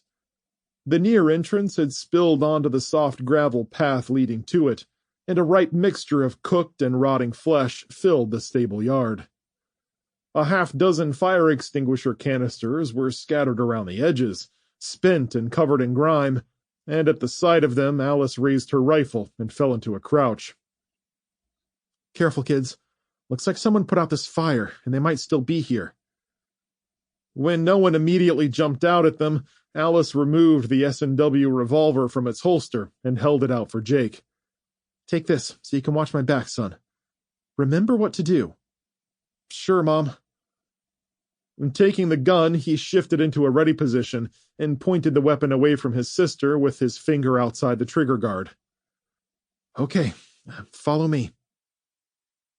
Alice stalked quietly along the gravel pathway, which widened between the smoking ruins and the tree-covered fence line. The smoke bled into the air, and she waved it away when they passed through a thick cloud to keep it out of her eyes. Nothing moved, and the only sounds were the gentle crackles of wood and the additional aroma of horse manure and hay as they got closer to the undamaged section of the stable. As she swept the rifle across the stalls, a shotgun boomed on her right, shocking her, and she flinched and ducked. The slug struck a nearby tree to send bark dust flying, with pieces hitting them even though they were 10 feet away. "Take cover!" Alice shouted, spinning and retreating toward the tree that had been hit, stopping to wave the kids behind it before ducking in after them. The tree they'd taken shelter behind was a massive oak, wide enough for all of them to hide behind, and the bark was cool and moist when she pressed her palm against it and squinted into the gloomy ruins. Heart hammering and agitated at nearly dying, Alice peeked around the tree trunk before sweeping her rifle across the ruins where she thought the shot had come from. A crash of timber and boards smacking together came a moment later, and a man's voice cursed loudly and incoherently. After a few seconds, something heavy hit the ground, and rubble suddenly clattered and fell again as the man cried out in pain. Edging forward, she watched as more rubble fell, and the man shrieked in agony and cursed again. He was caught somewhere in the smoke and ash, and Alice shrugged off her backpack and turned to the kids. "Stay here. Jake, only use the gun if you've got a good clear shot, okay?" Jake gave a curt nod and gazed toward the stables, where the man was still crying out repeatedly in intense pain. Alice crept away from the tree with her rifle pointed at the pile of burned wood, craning her neck to see someone wiggling and squirming beneath the pile, gasping and panicking as he tried to kick the rubble off him.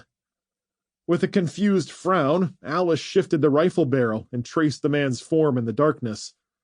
He was on his back, with one arm pinned beneath some fallen rubble that seemed to have trapped his legs, too, and he wore a pair of overalls, with short brown boots that weren't moving. Groaning, head rolling back and forth, he clawed for a shotgun lying a few feet away, impossible to reach because of the scorched boards that pinned him down. Shifting to get a better view, she caught the man's face in a swath of light. White tufts of singed hair stuck out from the sides of his head, and his jawline was cleanly shaven, with just a hint of a 5 o'clock shadow. His gasping and struggling stopped when Alice stepped over some fallen boards and pointed her rifle at his face. "You grab that gun," she said, "and I'll shoot." Gray eyes blinked up at her, and the hand grasping for the weapon stopped, the fingers wiggling to show he'd given up. "Okay, you got me." His voice was scratchy and fierce, with a touch of an Irish accent, adding a lilt to his words. "What about your other hand? Let me see it." "I would, marm, but it's trapped under some fallen wood and I can't move." "Serves you right, shooting at me like you did." "Hold on now." He swallowed hard and gasped in pain. When it passed, he continued. I only did that because I thought you're one of them bastards that's been poking around the place the last day. You're not from around here, though, I can see that." He groaned again. Seems like it hurt my shoulder when I fired that damn shotgun. Slipped and fell, and the boars fell on top of me. "Good thing, or that slug would have hit me. Good thing for you, too." "Why's that?" "If you had hit me, I wouldn't be obliged to help you get unstuck." The man stopped squirming and blinked up at her. "Does that mean you'll help me?" "Depends. I was just traveling north, saw your farm, and wanted to see if I might find a horse to carry me home." Where's home? Lansing, Michigan. Whoa, Michigan's a good ways off, Marm. I'm well aware of that. That's why I need a horse. Despite the pain, he gave a weak chuckle. Of course, makes perfect sense. Do you have one? Let's say I do. Will that be enough to get me out of this mess? It might. The old man stared at her for several seconds before he nodded agreeably. I've got horses, Marm. I'll get you hooked up with whatever you need, gear and all, if you'll help me out of this little quandary I'm...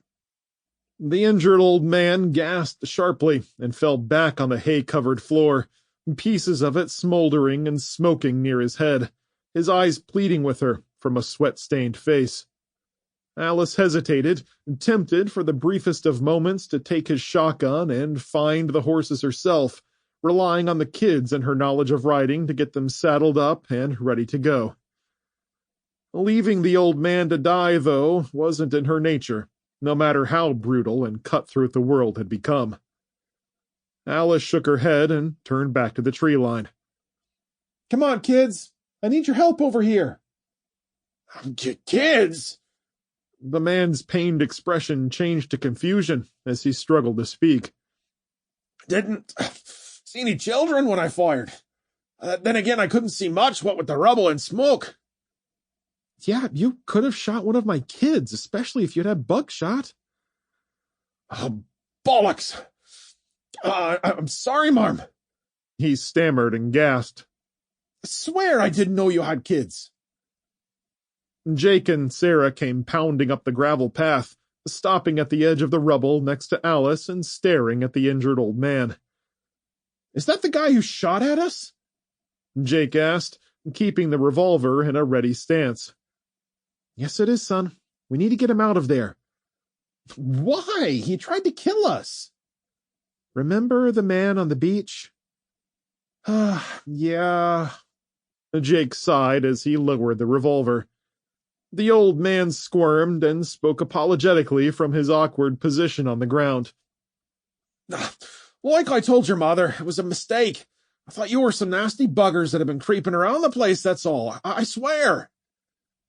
Just relax, Alice said. We'll get you out, don't worry. Alice gestured for the kids to follow her as they waded into the rubble, ducking and glancing up at the overhanging boards, some still on fire or smoldering, while others hung loosely from a central beam that had collapsed at a downward angle. Alice snatched up his shotgun, took both that and her rifle outside, and leaned them against the side of the barn. When she returned, the kids were tugging at the boards lying on the man's legs as he groaned and languished. Hang on a second, kids, Alice said. Let's grab this one here and shift it off first. It's holding the others down. Alice was gesturing at a 15-foot-long piece of lumber lying across the cluster of others pinning the man's legs. Between the three of them, they found a safe place to step and took up positions on either side of the board, the kids squatting while Alice stood taller and gripped the board where it was about waist-high. On a count of 3, they lifted and shifted it in the kid's direction, but it slipped from Alice's fingers, and she dropped her end. The wood hit with a clatter, partially striking the others to cause the man to draw another cry of pain. Sorry, she murmured as they began lifting off scraps, one at a time, lightening the load on his body by fits and spurts. With the heavy pieces out of the way, Alice shifted to where one of the stall walls had collapsed on his arm, about 200 pounds of lumber keeping him from moving. All 3 of them squatted and lifted with their legs, raising the slab of wood high enough for him to jerk his arm back and hold it against his chest with a sob of relief. With his arm free, he was able to shuffle backwards with Alice's help, getting his legs free as well. Oh, thank you. Thank you. He chuckled in pain, panting as he sucked air through his teeth. Oh, I thought I'd lose the old limb for a minute there. With a nod to the kids to go back outside, Alice ducked between fallen lumber and stood near the man's head, kneeling by his right shoulder. Do you think you can move? Is anything broken? I don't think anything's broken. I can move, yes. Alice lifted him into a seated position, and he patted his thighs and knees before smiling wide. Nope, nothing's broken. And I can wiggle my toes, too. Hoo-hoo! Spreading his feet and moving his knees up and down, he proved they still worked. With a pleased expression, he held up a hand for her to shake. The name's Wilford. Sorry again about, you know. Alice. She nodded, returned the handshake, and then turned her head away from the drifting soot. Okay, Wilford, let's get you up and out of here.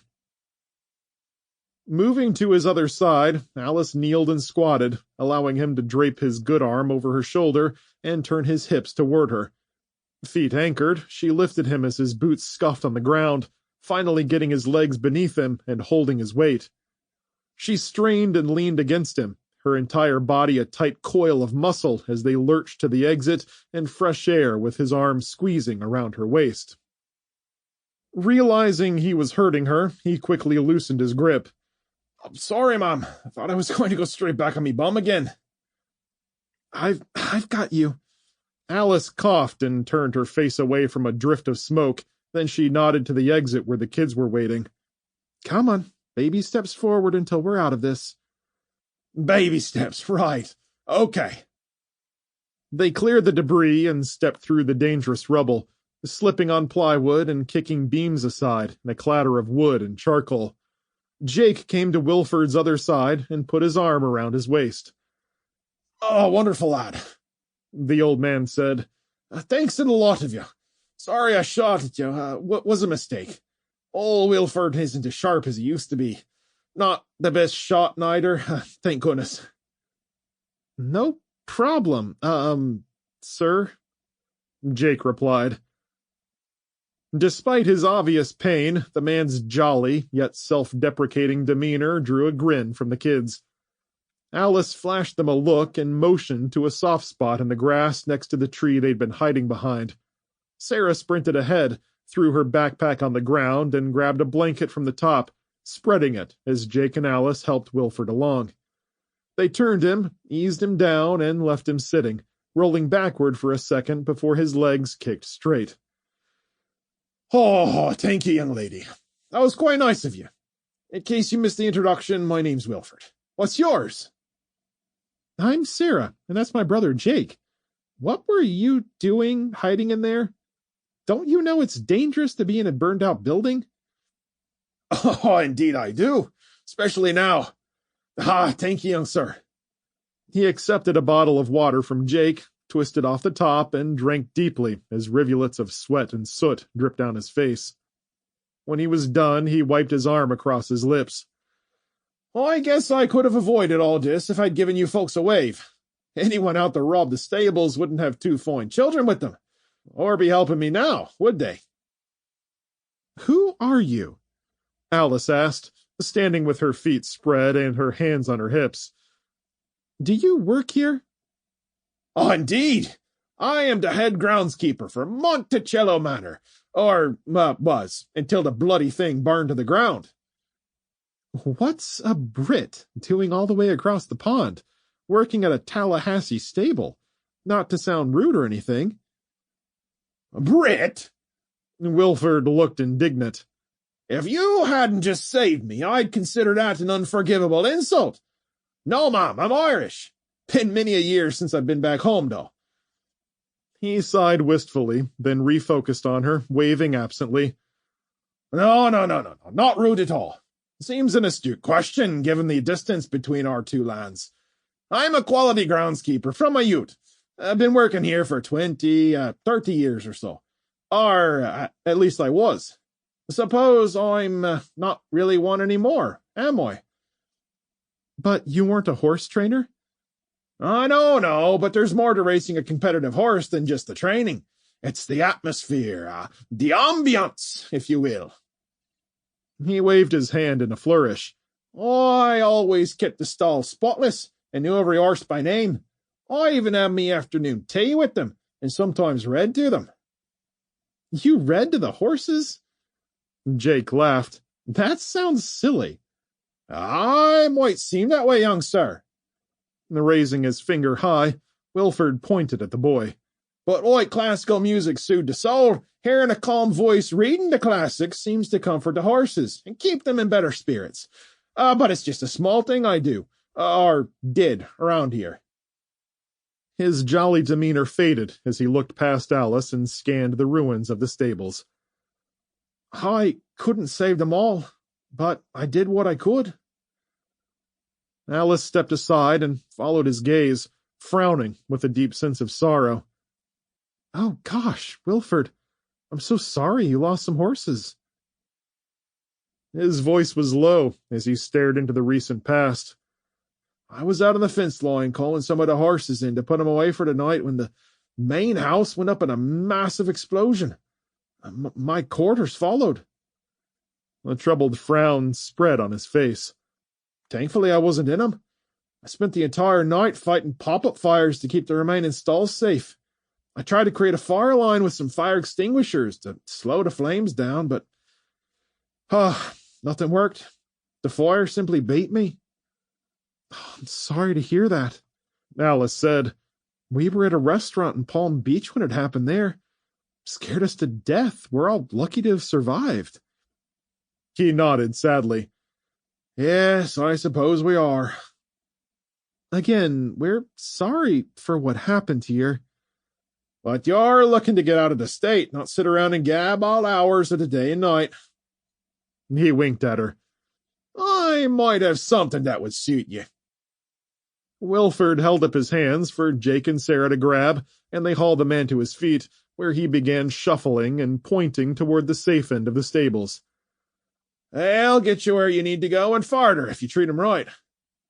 We all have riding experience, Alice explained, but we might need some help saddling them. Oh, no problem there, he replied with a wave. I've set up new quarters for myself at the unburned part of the stables, at the end of the building. And you have no problem with us using them? Jake asked. A problem? A problem around these parts is going to be feeding and caring for them all on my own, keeping them safe from the limey bastards that have been poking around. No, you folks have been nice to an old man who tried to blow your heads off. They'll be in good hands, I can tell. Great. Alice took her rifle and handed Wilford's shotgun back to him. No hard feelings at all, and we greatly appreciate all the help you can give. Ah, yes, of course. Waving again, he shuffled along the southern wall and the external stall doors, a big smile on his face as he angled off to the left, away from the burned structure toward a fence line hidden by trees and foliage. Where are we going? Alice asked. Just over here real quick to talk to a couple of friends. I hope you don't mind. You're the boss. Confused, Alice glanced at the kids and clutched her rifle tighter, following on his heels as he took a narrow path through the trees. The man moved faster than she would have expected after injuring himself, stepping between a cluster of bushes and leaving them behind as he disappeared into the green. The next thing she heard was his voice calling out, filled with pride and joy. There you are, me beauties. Peppercorn and Dawson, my handsome boys. Alice and the kids emerged from the greenery to see Wilford standing next to the fence, with his arms thrown around the necks of two massive stallions, whose heads hung over the rail as they nuzzled him and nickered affectionately. The one on the left had a shiny, dark bay coat, with a small dot of white on its forehead, while the other was a rich chestnut, with a cream-colored patch running from his beautifully sloping forehead to his muzzle. I'm so happy to introduce you to me friends, Wilford said, turning and grinning as the horses nipped at his hair, the great strength in their necks jostling him back and forth between them. Oh, wow! Sarah rushed forward, Alice and Jake behind her. Careful, sweetie, Alice said. Don't get too close. Oh, no need to worry. Wilford grinned broadly as he patted the horses' necks. They're harmless. No need to be afraid. These are two of our prize stallions who were out running when the explosions happened. They were the ones I was trying to bring in. I had this one here. He patted the darker horse on the left. This one is Peppercorn, while his friend is Dawson. Wilford stepped back to let the kids in closer to pet them, leaving one hand on Peppercorn's jaw as he turned to Alice. Oh, if we would have lost these two, I don't know what I would have done. He frowned and gestured back at the main property. I just don't know what happened here. A few buildings are still standing, while most others burned to the ground. I tried to call for help, but there was no response from 911 or the bloody fire department. They wouldn't have come.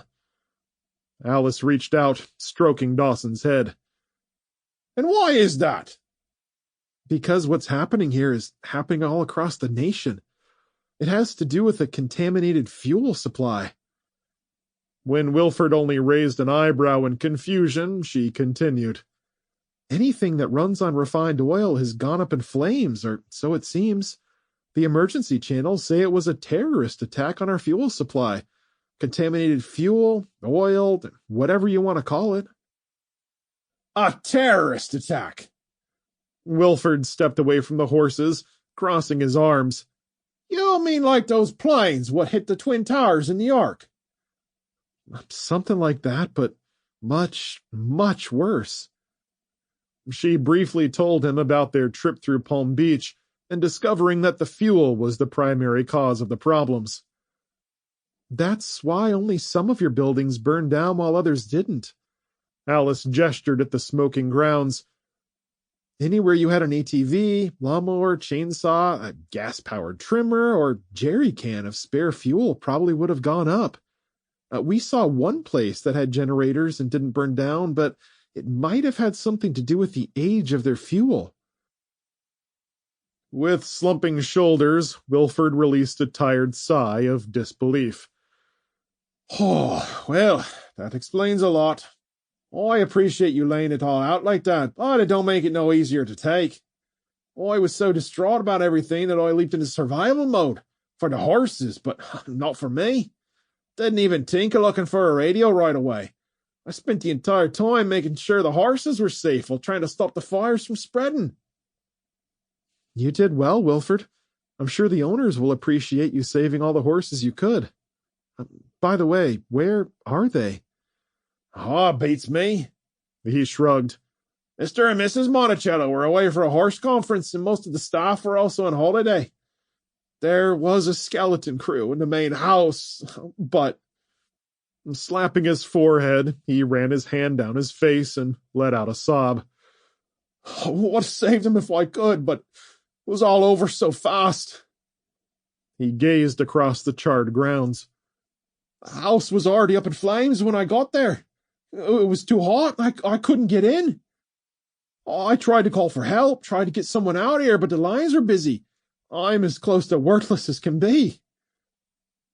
No, Wilford. Alice glanced at the kids as they gave the horses attention, the stallions gentle as they tolerated the children's petting, sniffing at them curiously. She took a single step forward and patted the groundskeeper on his gnarled, muscled shoulder. You did the best you could with what you had. We all did. Things are tough right now, but we're survivors, and we'll make it through this. We have a lot left to fight for. Thank you, Alice, Wilford replied. That takes a little weight off me soul to hear you put it that way. And it gives me hope, too. Gesturing back to the stables, he nodded. You wouldn't want to come in for a spot of tea, would you? I've even got some biscuits I salvaged from the rubble of the main house. I know you folks want to get moving, but tea always puts the world in a much better light. Well, we really should get going. We've been walking all day, Mom, Sarah interjected, turning even as she hugged Dawson's brown neck. Shouldn't we take a break before we leave? Jake agreed as Peppercorn strolled along the fence line away from them, seeming to have had enough of the kids' attention. Yeah, just an hour or so, Mom. Please? Alice reluctantly nodded, giving in to her own exhaustion as much as she did to her children's pleas. I guess it would be okay. After all, survival is a marathon, not a sprint. Yes! Jake pumped his fist while Sarah gave Dawson a parting hug as the stallion followed his friend along the tree line. Okay, folks. Wilford waved as he got on the path. Follow me. I've been living inside the safe part of the stables. As they walked, Alice felt the intense weight of the disaster at the farm, with its smoldering buildings and the faint scent of burned horseflesh, a sweet cooked smell that reminded her of a mix between scorched leather and a fatty steak on the grill. Wilford moved past the burned-up section of the stables and through an open passage that cut across the main corridor, unblemished by flames to form an intersection. The groundskeeper had set up a camp of sorts, with a campfire in the middle and a tripod grill and teapots. Around the fire sat 3 plastic bins, and a trio of lanterns hung from hooks on the vertical beams that anchored the stalls. The sound of horses and soft snorts drifted from the far end that had stayed intact, thanks to Wilford's efforts. Here we are. This is where I stay.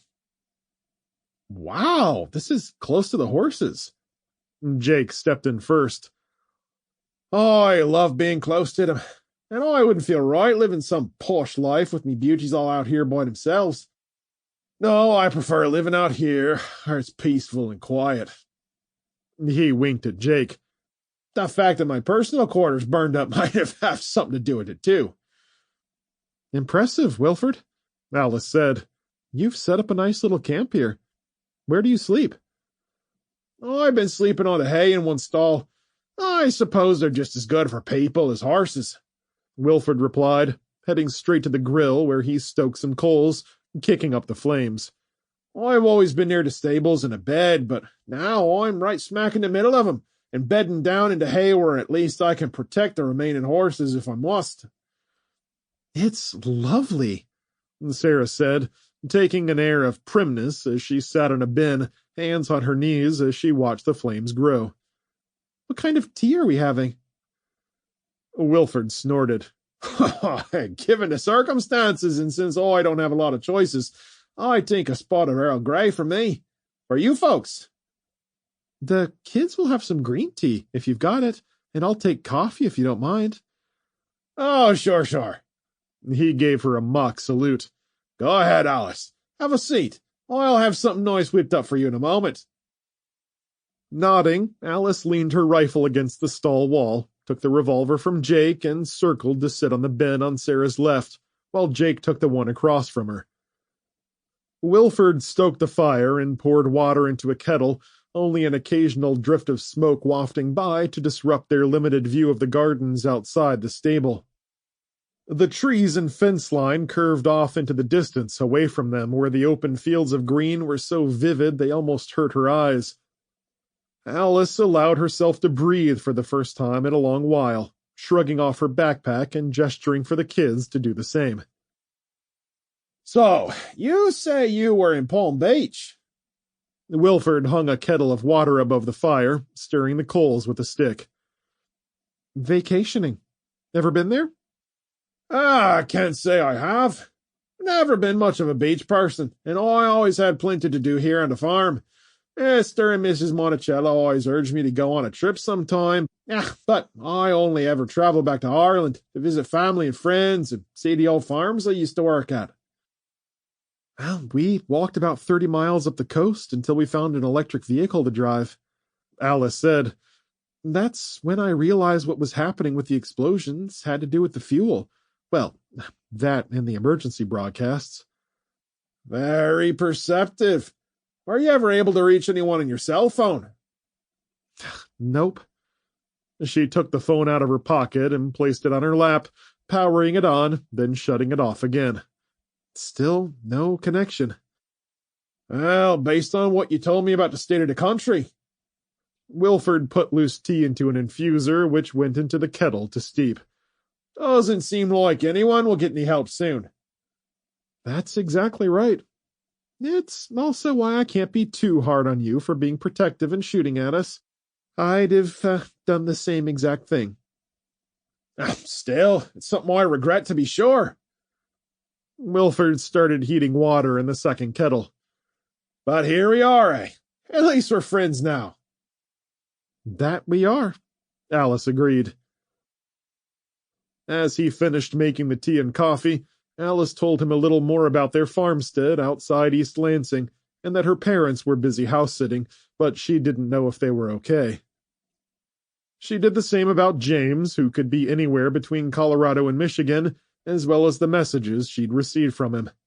Wilford responded with polite noises and gestures of affirmation to show he was listening, finally handing out the steaming tea to the kids. Sorry, but the coffee is just instant, he said apologetically, holding up a small can of coffee crystals. I'd take 3-day-old grounds at this point. Instant sounds wonderful. When everyone was settled, he took some dry rags and poured hot water on them where they hung over a small rack, letting them cool a moment before handing them out. With one in hand, he wiped his face clean to reveal chafed cheeks from fighting the fires, a sharp contrast against his wise gray eyes. Accepting a warm rag, she cleaned her arms and face, sighing as days of grime washed off. Wilford flashed them a friendly smile. There's sugar and cream for your drinks and spoons to start with. Alice, here's your coffee. Again, sorry it's not gourmet. Some of the best coffee is the worst coffee. Alice chuckled, sipping hers black and nodding in satisfaction. This is fantastic, Wilford. And now for the biscuits. From a bin, he dug out a plastic bag of biscuits, square and round shapes that looked more like cookies, but with fancy designs on the edges. Alice took one, finding it soft and sweet against the bitterness of her coffee. Thank you. Wilford remained kneeling as he passed some to the kids and met Alice's gaze across the fire. They don't go too poorly with coffee, but better with tea for certain. The Monticellos always went out of the way to have some of these biscuits made for me. A few things from home. That's what set the Monticellos apart. Wilford bit into a cookie and followed it with a sip of Earl Grey, his eyebrows arching in pleasure. How many more horses do you have out there? Jake asked as he chewed another biscuit and got close to the end of his cup of tea.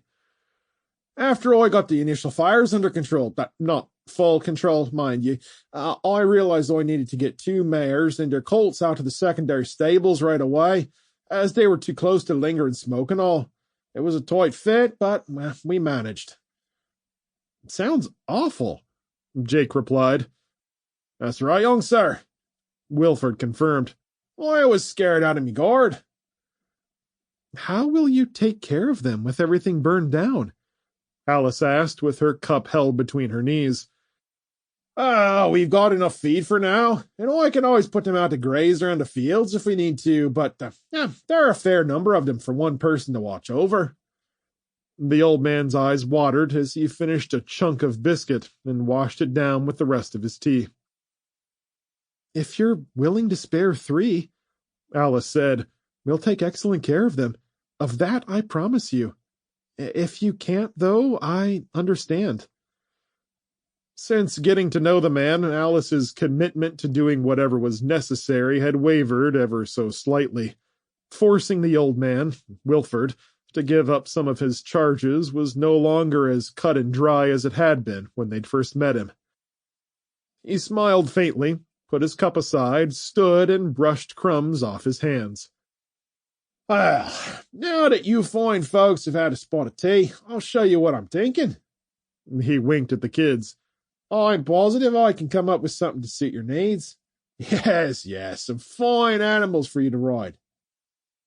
Finishing her coffee, Alice placed the mug down and stood, taking her rifle from where it rested against the wall and gesturing for the kids to follow Wilford as he shuffled outside into the bleak gray light. Chapter 5. James Burton, Kansas City, Missouri. Someone shouted and waved at James as he walked through the east side of camp in search of his tent so he could lie down, and he returned the gesture, wondering who they were. After leaving Stinson and the tank crew, a deep weariness had set in, and his knees were wobbling even worse from the exhaustion, far worse than when he worked out or spent all day on his feet on the farm. And all he wanted to do was put his head down and close his eyes for a minute. There he is! James looked around and spotted some people rushing down the lane to meet him, moving past milling refugees still recovering from the camp attack.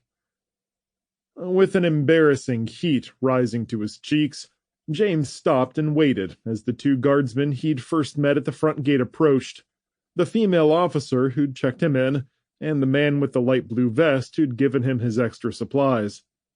Smiling, James half-waved embarrassingly. "Hello, Mr. Burton," the young woman called. "We were hoping to catch you before you left." "Oh, I'm not leaving yet," James explained. "I had planned on getting a few hours' rest before heading out." The group stopped to shake his hand, the guardswoman stepping back with her hands clasped in front of her. "Well, good thing we found you, because we are going off shift in a while and might have missed you." "I didn't realize they gave going-away parties for us refugees."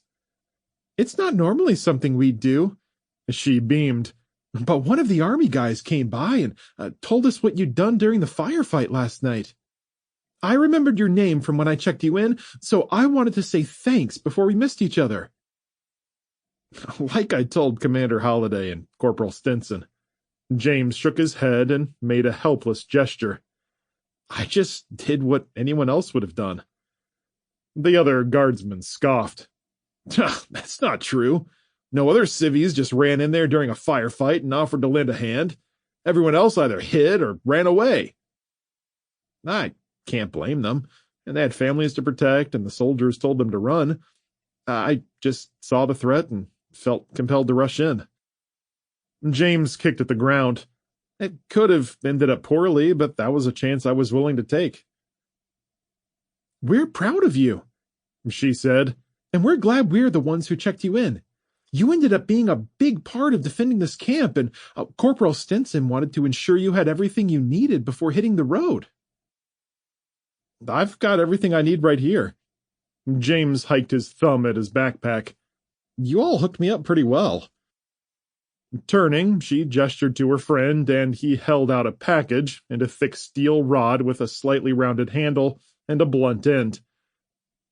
"Well, here's a little extra for you."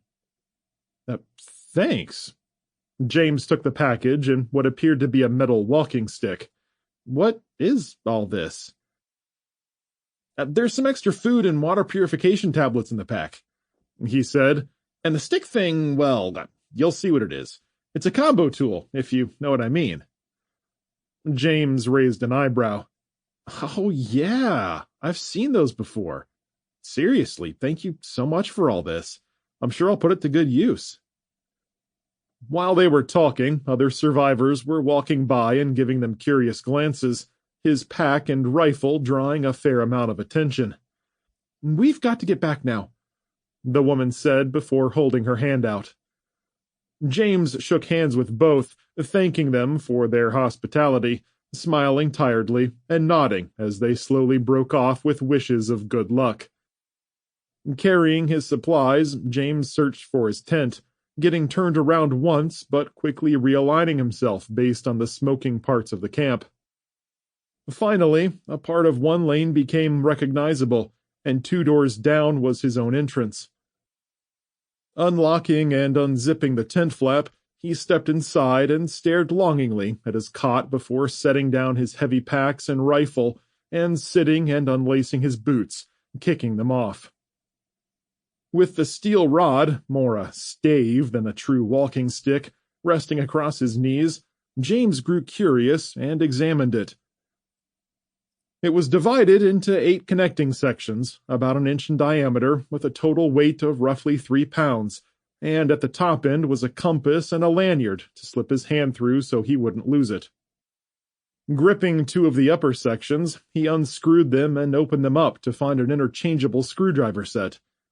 Continuing with unscrewing the rest of the sections, he discovered that every subsequent one revealed a new compartment with other critical tools that would come in handy on the road. There were several serrated blades, a can opener, a bottle opener, an arrow tip, and some fishing string wrapped around a makeshift reel. The bottom end of the stick had a thick steel point, useful for breaking glass, to help gain traction on slippery surfaces, or as a makeshift weapon. Each part inside the tubes could be swapped out and reassembled in any order he wanted, and they were all encased in solid aluminum that felt strong enough to withstand practically any abuse. "This is amazing," he murmured as he switched around the 8 sections and organized everything the way he wanted. "This is probably the most valuable tool I have right now for getting home." He chuckled dryly. "I'm sure after several days of walking, I'll be leaning on this a lot." Blessed by fate and thankful to have an impressive array of weaponry and supplies at his disposal, James allowed weariness to overcome him, and suddenly his simple cot seemed like a 5-star bed. Placing the stave on the floor next to him, James tucked his revolver beneath his pillow and closed his eyes as a deep sleep gripped his mind and quickly dashed his exhaustion into oblivion. James woke to a soft morning light filtering through his tent windows and the sound of fresh voices reaching him through the thin tent walls. "We're so blessed," a woman was saying. "This place is a miracle." "Yeah, they've got everything here," a man replied. "We should be safe." A tiny girl's voice interjected with something James couldn't hear, but the woman responded. "That's a good question, honey. I don't know why those tents at the edge of the camp are burned down." It could be that something caught fire." The man chuckled nervously. But they've got it under control. I wouldn't worry about it too much. Let's get you some breakfast." Grinning at the new arrivals that had made it to safety, James swung his legs off the cot and placed them on the floor, leaning forward with his elbows on his knees, rubbing his tired eyes. He didn't know how long he'd slept, or even when he'd fallen asleep, though the quiet warmth that filtered into his tent and the mentions of breakfast indicated it was sometime in the early morning. More voices passed by outside, the excited murmurs of weary people who'd found their first sense of safety and security in many days, and James's heart went out to them as he recalled his own similar feelings when he'd entered the encampment. While mysterious forces had attacked them the night before, with people in charge like Commander Holliday and Corporal Stinson, everything would be done to protect the survivors, no matter the cost. With a yawn, he crossed to the tent flap and unzipped it, stepping out into the morning sunshine and smoky skies. There was a faint hint of ash in the air from the previous night's battle, and small crowds milled along the lanes, from military personnel to civilians.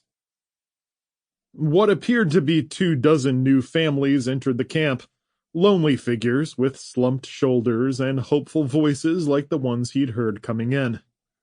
While they seemed cautious, most were smiling and pointing out different parts of the camp with community showers, bathroom facilities, and mess tents. Almost everyone had a new backpack, bursting with supplies and comfort items courtesy of the guardsmen at the front gate. A man shouldering a new backpack walked beside a young woman, likely his wife, and, like many refugees, they appeared tired and road-worn, their clothes stained with soot and mud, parts of the man's t-shirt burned on the edges, and the woman's thick mop of dark hair was tied up in a messy bun. "There's not a lot of people here," the man said, glancing around at the sea of tents and refugees standing at the entrances like James, watching as the newcomers entered. "We're lucky to be alive," his wife replied solemnly. "Bless these folks for taking care of us." "No kidding. Who knows where we'd be if not here." Smiling, James tied the tent flaps back so his door stayed open, nodding at other people walking by. A small girl went by with her parents, and he tried making a face at her, her open-mouthed laughter giving him a rush of relief and happiness. Going inside to his basin, he turned on the trickling faucet and filled it about halfway. Dipping his fingers into the cool water, he splashed it on his face with a sigh and washed up as best he could while refugees walked past his tent, some glancing inside as they murmured to each other and guessed at what their temporary shelters might look like. He brushed his hair back with wet fingers, soot coming off it, and his clothes like he'd been standing around a campfire all night. Promising himself to hit the mess tent for some coffee, James cleaned up and started putting his things together, tying up all the loose ends on his new backpack before sitting on his cot to re-examine his walking stick. Taking the pieces apart, he spread them on the ground at his feet, looked them over, and reassembled them into a single, long piece again. He stood and shoved the pointy end into the soft dirt and used it to leverage himself off the cot, taking experimental steps around his tent and swinging it like he was attacking someone. Nice moves. Nice stick, too. James stopped thrusting, seeing an older man standing at his doorway, grinning and gesturing at James's weapon. "Oh, thanks." He laughed at being caught swinging it around and held it up. "It was a gift." "Multi-tool?" "That's right." James used it to hobble up to the man. 8 pieces, complete with a compass and a fishing pole. "Nice," the older man replied, so tall he had to stoop to peer inside the tent, his gray hair parted on the side, and wearing a collared shirt that was burned in spots and singed around the sleeves. "One of those would be worth its weight in gold these days." "Yeah, I guess it would." James smiled in response, then walked over to his cot and finished putting his boots on. "It should come in handy where I'm going," James told the man, slipping his boots on and lacing them up. With his walking stick set aside, James gathered his new pack, slid his arms inside the straps, and rolled his shoulders to settle the weight. "Whereabouts are you headed?" "Michigan. What about you?" James slung his rifle and reached for his revolver beneath his pillow. "Where are you coming from?" The man's eyes widened when he saw the Colt, and he nodded slightly in approval. "Nice piece. I'm from a mid-sized town west of here called St. Joseph. I was working at a local shipping hub when everything blew up." He shook his head dejectedly. "Craziest damn thing I ever saw. Nothing but fires and a lot of people." The man swallowed hard and looked aside before turning back to James with a smile that sat uncomfortably on his face. "Let's just say it was bad." "I want to say that I couldn't imagine that," James replied grimly, "but unfortunately, I get what you're saying." "I guess you're heading out now." Nodding, James pushed past the man and stepped into the gray morning light, where the sparse refugees headed toward the mess hall or settled in their new tents. Faint tendrils of smoke still rose from the northeast side of the camp where their attackers had struck, though the emergency crews had done an excellent job dousing the flames and keeping them from sprouting up again. "That's right, The man held out his hand. "Roger." "Good to meet you, Roger. I'm James." They shook, and Roger followed him on the main thoroughfare leading through the camp. "Sorry we couldn't talk long." "I imagine this is how it will be for all of us," James replied, glancing up into the morning sky. Meeting people briefly before moving on is what I meant." "I got your meaning," Roger said with a nod. "Until the military figures this out, I guess it'll be mostly camps for everyone for now." "Oh, I'm afraid so," James replied.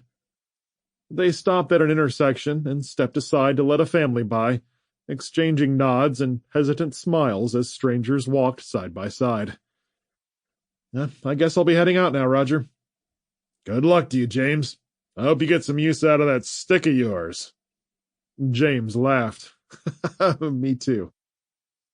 With a final handshake, James left Roger standing on the corner and went to the mess hall where he got a cup of black coffee and then went south through the camp toward the front gates.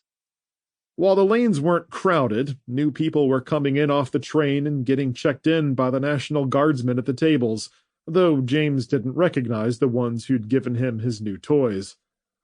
Smiling at their kindness, James passed through with a wave and strolled toward the train tracks, where the locomotive was moving off with boxcars full of army soldiers and other military personnel, equipment, and supplies. After crossing the tracks, James found a short road that curved south to the main highway, the pavement clear of blown-up vehicles, though scatterings of glass and plastic still littered the ground, and the burned-out hulks had been removed along with the scorched passengers.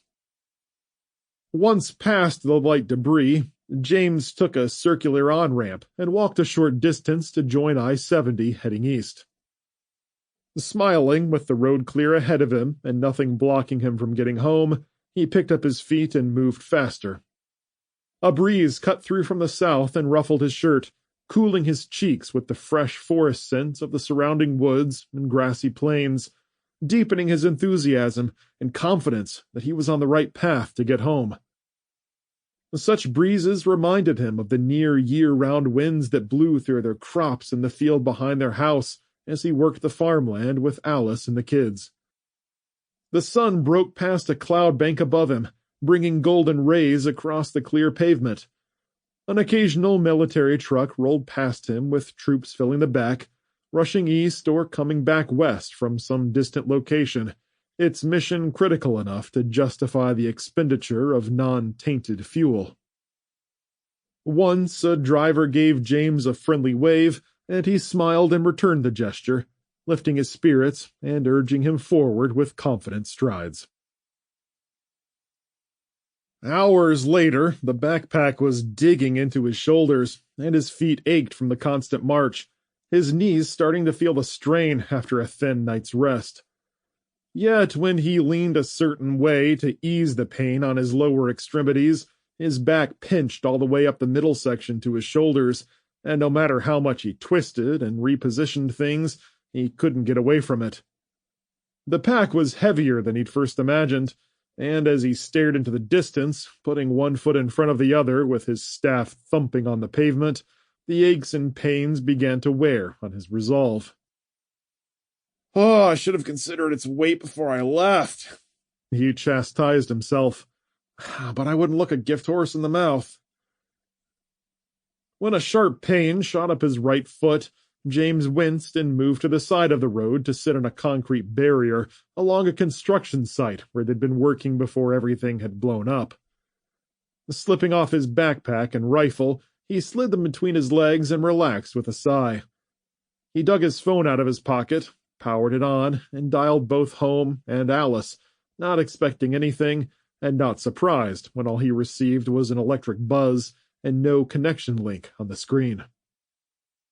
Putting the device away, James looked up into the darkening sky, the afternoon slowly fading to early evening, the clouds filling the heavens with shapes against the crystal blue backdrop, shapes he and Sarah might have pondered together while out back playing with the dogs when the kids were done with their schoolwork and chores.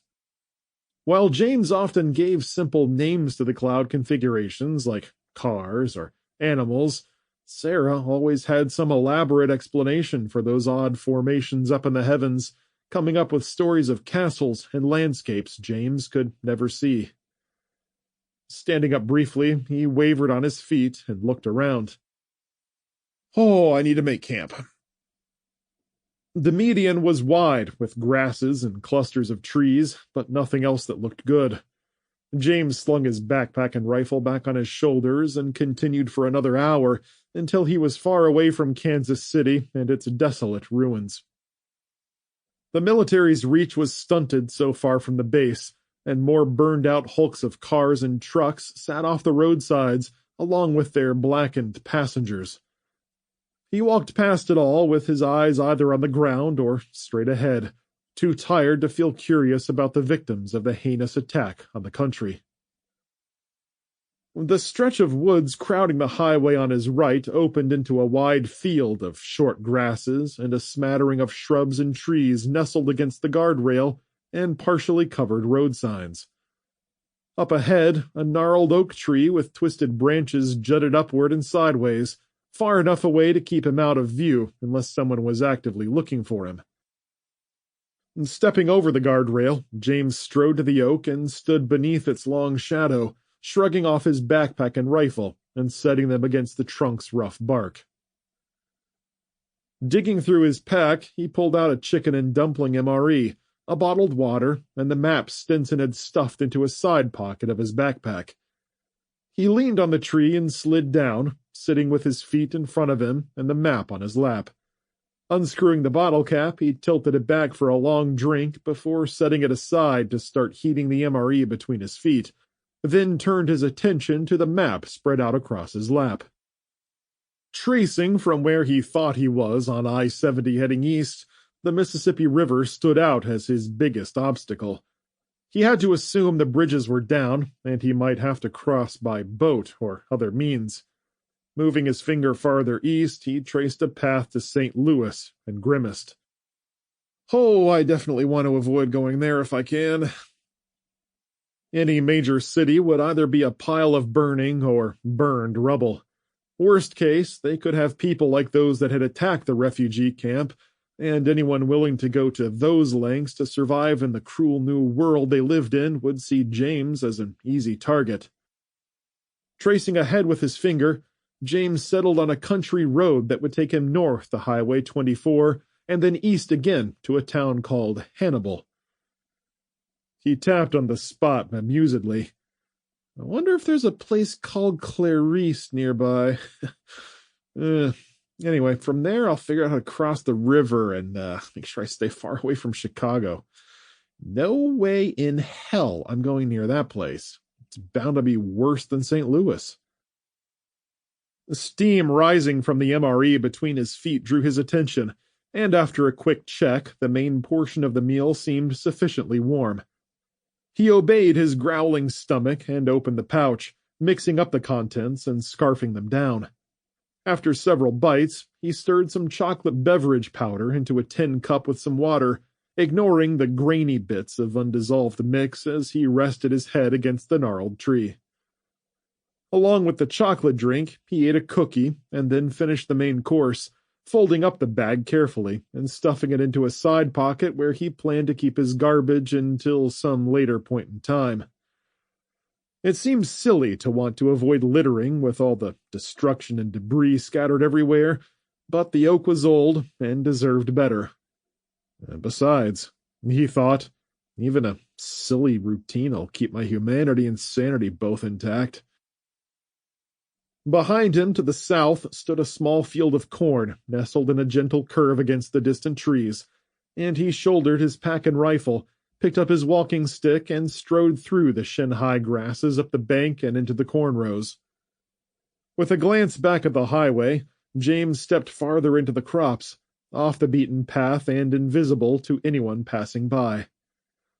Once he'd gotten deep enough so that he couldn't see the road anymore, he put his backpack and rifle down, along with his walking stick, and checked inside the pack to see what the corporal at the supply depot had packed for him. Near the top of the pack was a 1-inch pad rolled tightly inside next to a sleeping bag, and, holding the MREs so they didn't spill out, James removed the bedding and found a flat spot to place it. The mat went first, covered by the sleeping bag next, followed by James's tired form as he stretched out and allowed his back and legs to relax. With the end of the pack behind his head to act as a pillow, he stared up at the thinning sky through the waving cornstalks, lulled by their gentle swaying and whispering sounds in the quiet nightfall.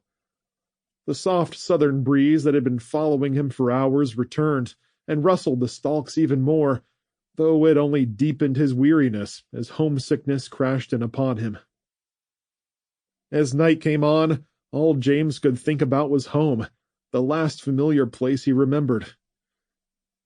Soon the sky cleared, and the stars winked at him from the heavens, filling his head with random dreams about sitting down to dinner with the family and discussing the next day's chores or how far the kids were getting in their schoolwork.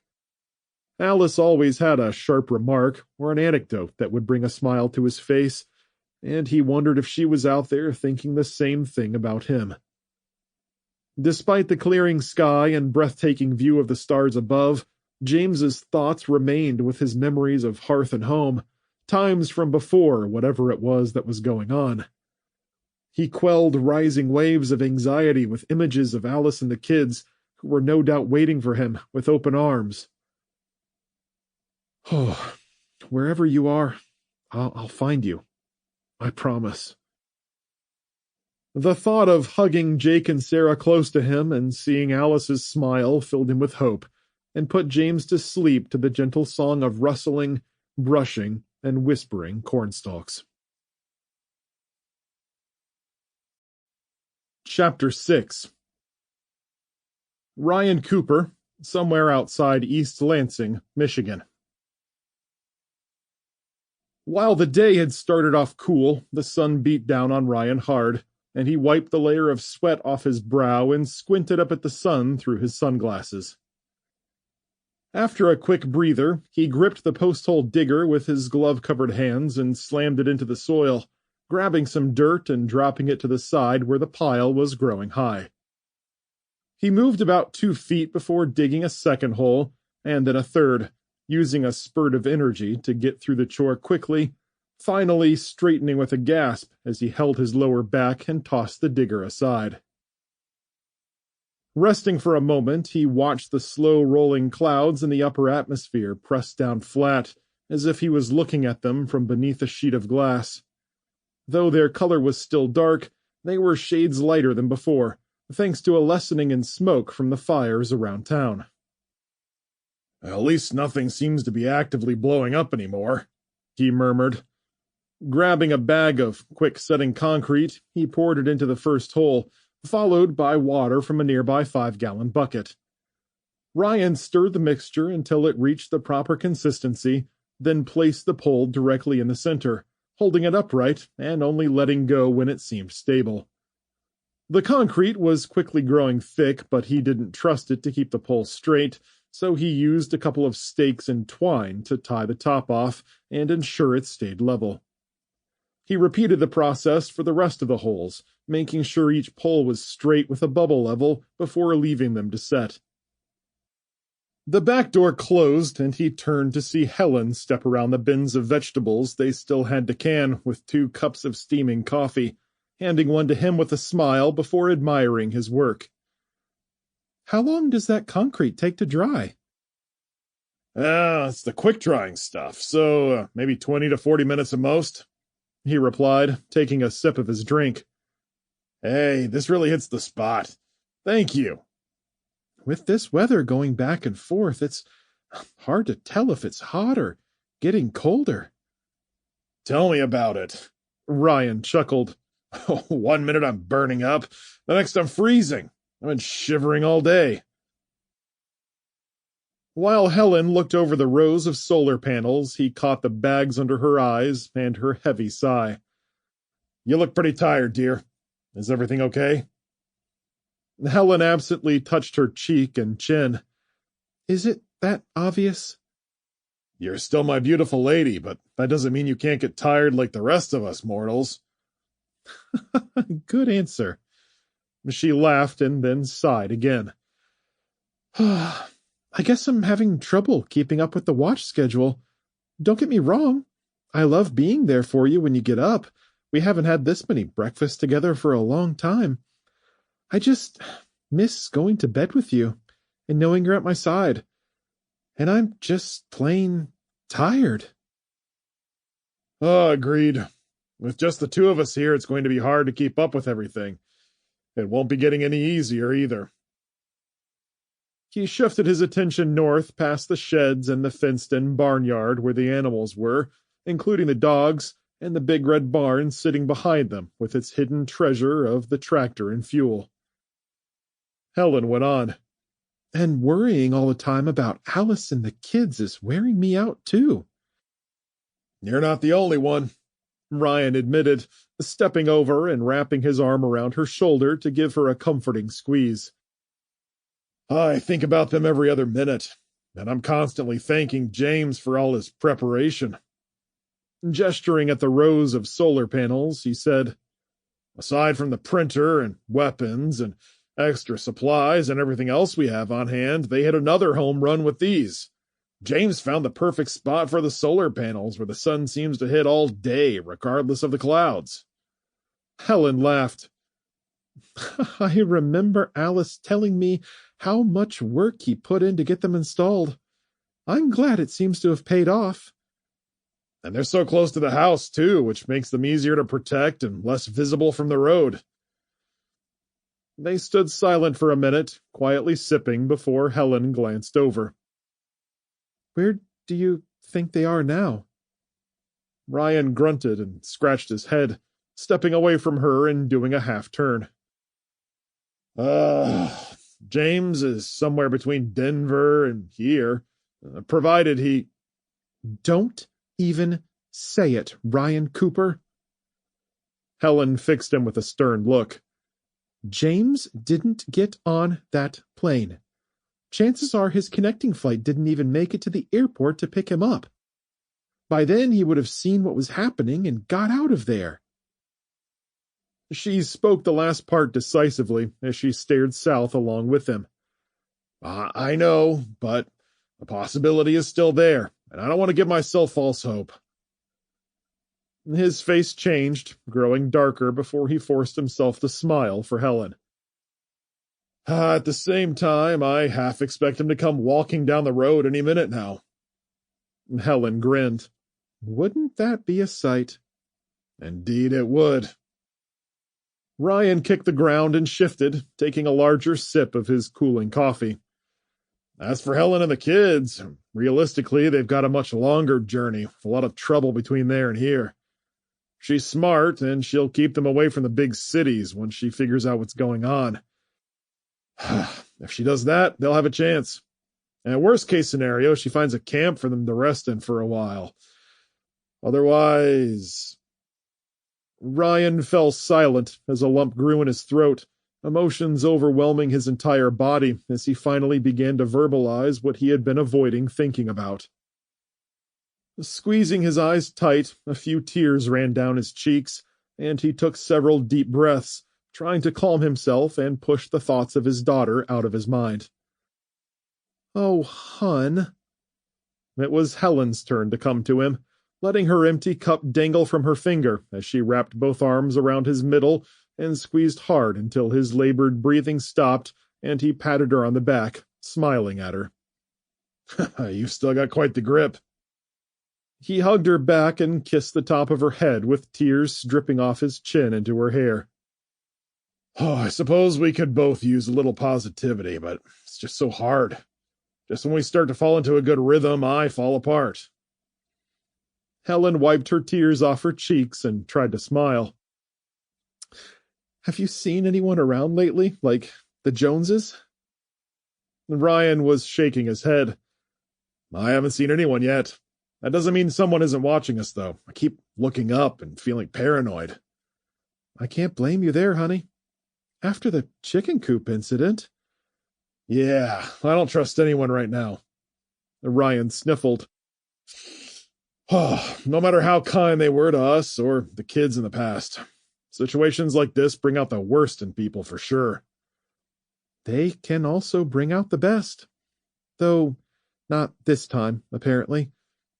Should we do something about them?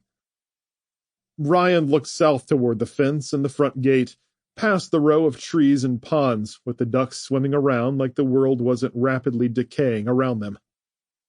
I don't think so.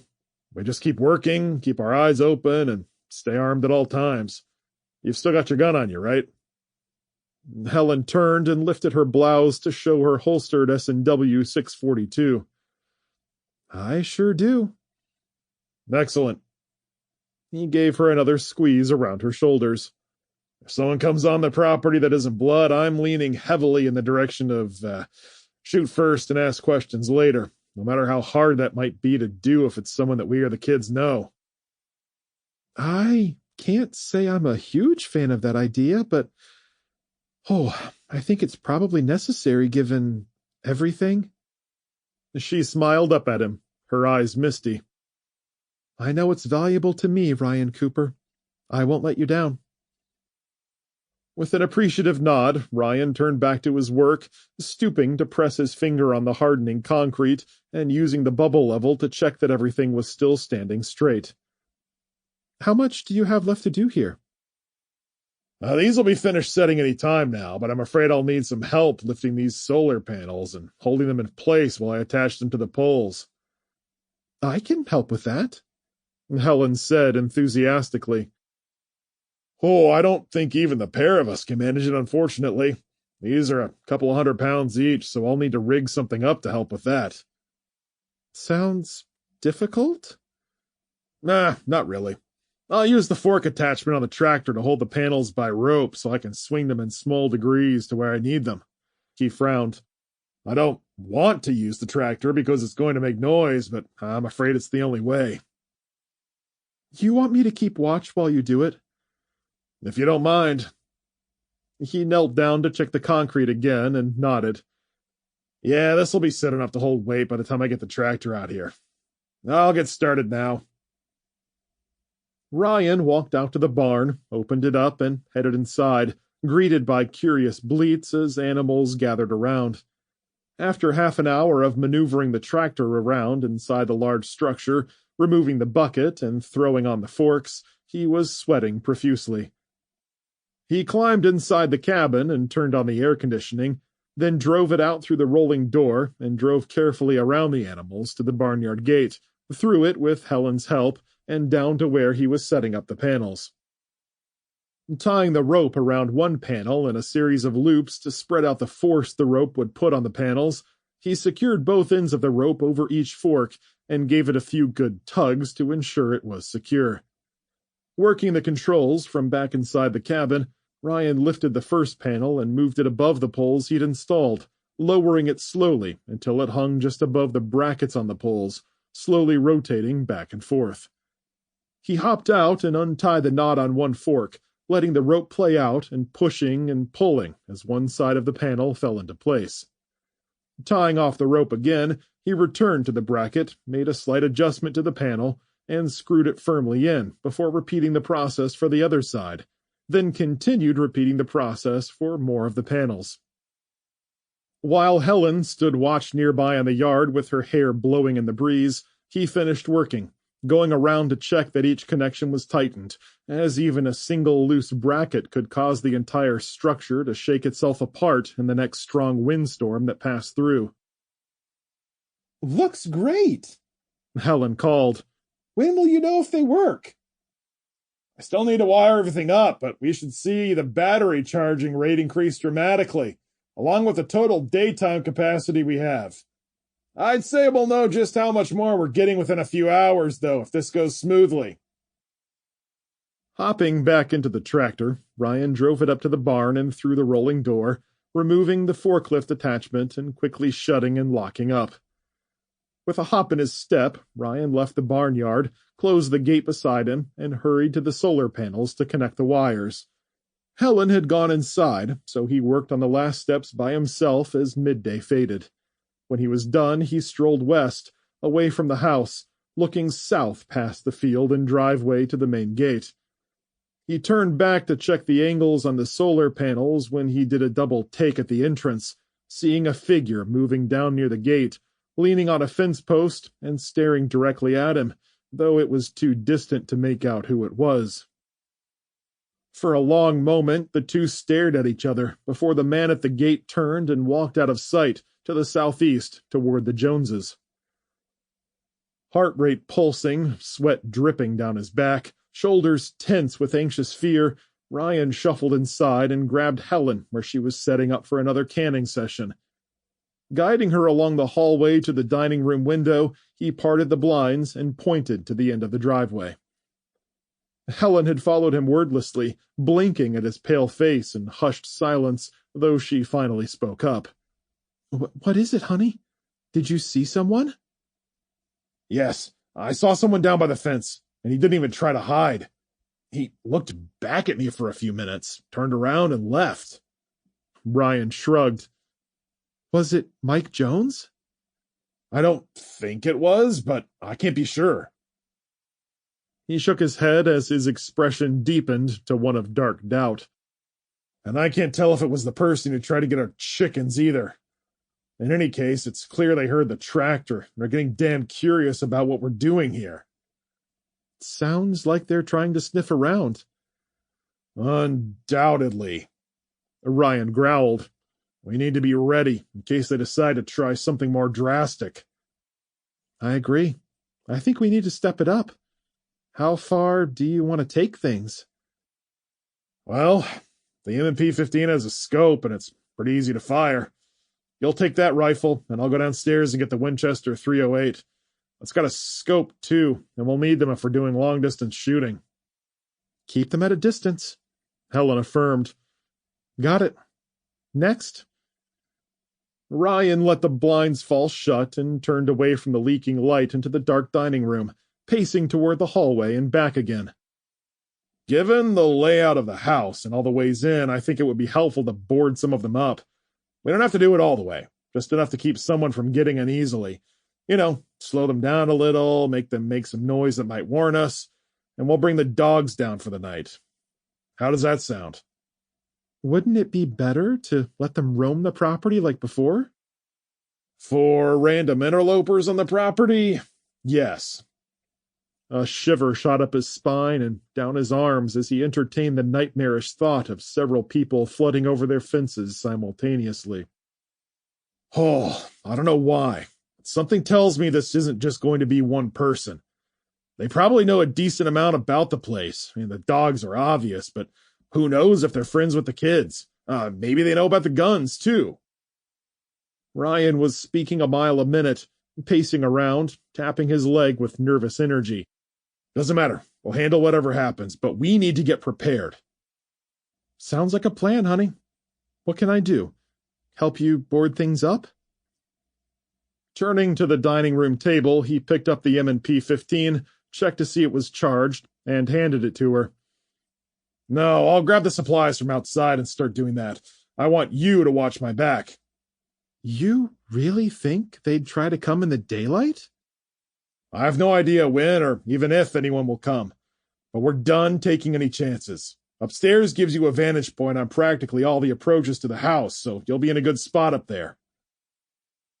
Helen accepted the weapon, the large rifle looking strangely natural on her diminutive frame. I've got you, honey. With a brisk nod and a quick hug, Ryan exited through the back door and rushed out to their smaller shed near the fenced-in barnyard where a wheelbarrow and scrap wood James had were leaning against the walls and sitting on a shelf on the right side. He picked out pieces of wood of varying sizes and loaded them into the wheelbarrow, along with a dirt-covered cordless drill, long wood screws, a hammer and nails. Then he wheeled the supplies to the house, looking around in all directions, half expecting someone to come out of the trees or from the back of the property at any second. Starting with the low basement windows, he screwed in pieces of scrap wood to the frames, with at least one screw on one side and a nail on the other, wanting to make it as difficult as possible for someone to remove the wood. The high shriek of the drill motor caused him to wince at first, but then he stopped caring and screwed and hammered pieces until he was sweating, and his joints ached from bending and stooping to cover the basement windows. His knocks were loud and obnoxious as they echoed everywhere, a headache starting at the nape of his neck that spread upward and around his head, but Ryan was on a mission and didn't stop until he had every bottom window covered with at least one piece of wood, 2 on the more oversized windows.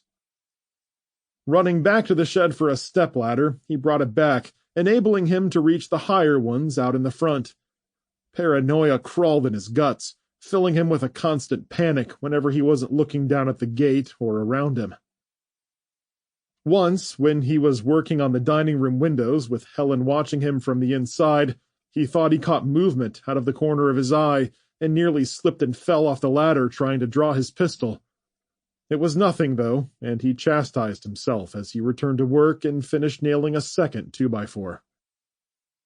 Panting with exhaustion, shoulders aching, and the drill's battery dead, Ryan climbed down and put all the tools and stepladder in the wheelbarrow, pushing them back out to the shed and locking them inside.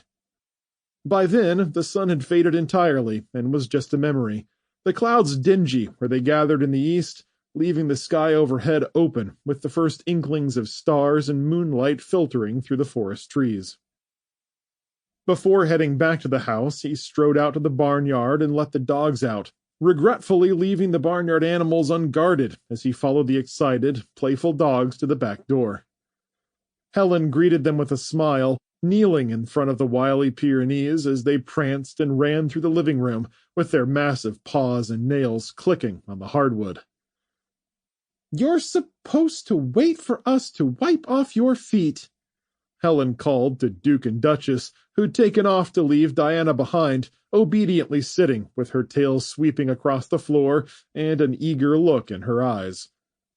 Ryan locked the back door, peeked outside, and turned to them with a smile. "She's the only one who obeys us." "Oh, the other ones are okay, too. Diana is just an especially good girl." She said the last part with a smile, wrapping her arms around Diana for a big hug before motioning to Ryan for a moist cloth. "Get me something to wipe her paws, please." Ryan crossed to the sink and moistened a washcloth, realizing how ridiculous it sounded, trying to pretend things were normal when they were far from it, though at the same time the simple act of normalcy brought with it some temporary relief as well. After handing off the rag to her, he went to the basement to get the Winchester and some extra ammunition, the normalcy gone, replaced by the new normal once again. An hour later, they were sitting at the dining room table, the M&P 15 and Winchester lying within reach, each with a freshly brewed cup of coffee and caffeine thrumming through their veins. Duke and Duchess were in the great room, while Diana obediently lay at Helen's feet. They'd put a small electric lantern way back in a corner where it shed a desperate, meager light across the room, just enough for them to see by so they didn't trip when walking around. Ryan took another sip from his cup. "I'm so jacked up right now," he said with a laugh. "It feels like I'm using the restroom every 10 minutes. "Not near that much, dear, but I'm pretty wired, too. It's still pretty early, and I'd imagine they'll wait a while before they try anything, if they do it at all. Should one of us try to get some sleep?" "I don't think either of us will sleep tonight. Oh, no, I'm afraid this will be an all-nighter for us. Maybe we should try to sleep during the day and sort of switch things around, if you know what I mean." "Night shift." Helen nodded. "The first job I had in a warehouse was a third shift. Can't say I loved it." Ryan leaned back with a sigh, glancing through the wide-open blinds where moonlight illuminated the treetops and glimmered off the ponds. The dark shapes of ducks floated by, one suddenly flapping his wings and rising briefly from the water before settling again, causing Ryan to sit up nervously for a moment before he purposefully relaxed his shoulders, letting them fall forward in a slouch. "At least we have clear skies tonight. There's plenty of moonlight and starlight to see by." Helen glanced outside. "It's one of those weird nights that looks like near daylight." "That's the full moon for you. But it also brings out the crazies, if you know what I mean." "I do." As the minutes ticked, Ryan continued glancing through the blinds in moonlit night, searching for shadows and movement, but finding nothing. He got up and paced for a while to burn off some nervous energy until his back and knees ached, reminding him of the hard day's work he'd put in. Bleary-eyed and feeling paper-thin, Ryan returned to his chair and rested his face in his hands, slowly drawing them down as if he could wipe the weariness away. When he saw the blinking lights at the far end of the driveway, it took him a few seconds to realize it was someone moving around, their light bobbing in the darkness. Snatching up his binoculars with a huff, Ryan burst from his chair, pressed the binoculars to the blinds, and peered through them. "Are they coming?" Helen asked, turning from one side to the other as he moved past her. "I think so. The idiots are using flashlights on a night like this." He snickered, watching the light, seeing at least one figure behind it as they worked their way along the fence line to the corner where they stopped for a moment, shining the light down at the ground as they climbed over and landed on the other side. Nostrils flaring, he cursed silently. Damn people can't stay on their side of the property line. Hanging the binoculars around his neck, Ryan went to the table and picked up the scoped Winchester, checking yet again to ensure it was fully loaded, with a tinned round magazine and one in the chamber. I'm glad James had this in his safe. Holding onto the weapon with his left hand, he nodded to Helen and then at the MP-15 she carried. Do you have what you need? Helen was up and already reaching for the gun, checking that it was loaded and had one in the chamber. I'm ready, she said, her voice shaking slightly. With a calm breath, Ryan stepped toward her and gave her a quick hug. Oh, it's going to be all right. Just go and watch my back from the upstairs window. Leave the dogs down here for extra protection and just try and keep me in sight. Okay, I will. They'll probably skip coming to the house and go straight toward the barn to see about the tractor. I may move around the house to track them, so you may have to switch to a back window. You can only see the side and front of the barn from that vantage point. If I lose sight of you, I'll assume you're circling to the backyard. And still trying to sound confident, Helen's voice faltered and she fell against him. Be careful, Ryan, she whispered. With a nod, Ryan turned and went to the front door, unlocking the deadbolts and stepping outside, listening as Helen shut the door behind him and softly locked it. Half crouching, Ryan spun toward the quiet darkness and walked off the porch with his Winchester gripped tightly to his chest. The sounds of crickets and frogs were deafening, clashing with each other, yet somehow forming a symphony in the soft night breeze. As his eyes got used to the darkness, Ryan moved along the front walkway, staying low against the short retaining wall and looking toward the southeast part of the property where he'd seen the man enter. Squinting into the night, huffing as he shuffled down the walkway, he searched for a sprig of light, the bobbing of a flashlight beam or lantern, or just a flash of movement which would give the intruder, or intruders, away. Just as he reached the driveway, he caught sight of the intruder off in the distance, moving through the trees at a cautious pace. Sometimes he'd stop and point the light toward the house, though it was too weak to reach Ryan where he stood near the driveway, his crouched form blending in with the bushes and pines scattered around the structure. Glancing over his right shoulder, Ryan barely saw Helen peeking through the window, with the curtain pushed aside a few inches before he moved out of her line of sight. Ryan forced down the butterflies in his stomach as he crept over the pavement and around the northeast corner of the house, stopping next to some vegetable bins and kneeling to calm his breathing.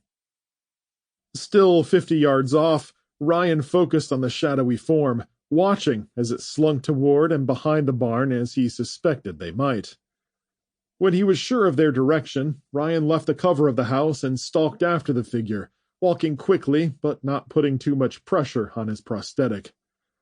The last thing he needed was to break it and end up disabled in the middle of the backyard, a sitting duck for anyone with a weapon. The dark shapes of the outbuildings grew more defined in the moonlight, and Ryan cross-stepped to his left, mirroring the man's movements, losing sight of him in the woods for a moment before his light blinked into view again. Ryan reached the first shed, paused, slipped along its front, and peeked around the corner to locate the man again, the sound of his own breathing and pounding heart impossibly loud in his ears. Judging from the man's direction, the intruder was more focused on what was in the barn than anyone sneaking up behind him, and Ryan grew bolder, hurrying past the sheds and chicken coop until there were only 35 yards between them. The intruder was still moving through the woods, blinking in and out of sight. Then he crossed over toward the barn where he fell into the shadows. Ryan shifted to the right and cut across some open ground, trying to swing around and come up from behind.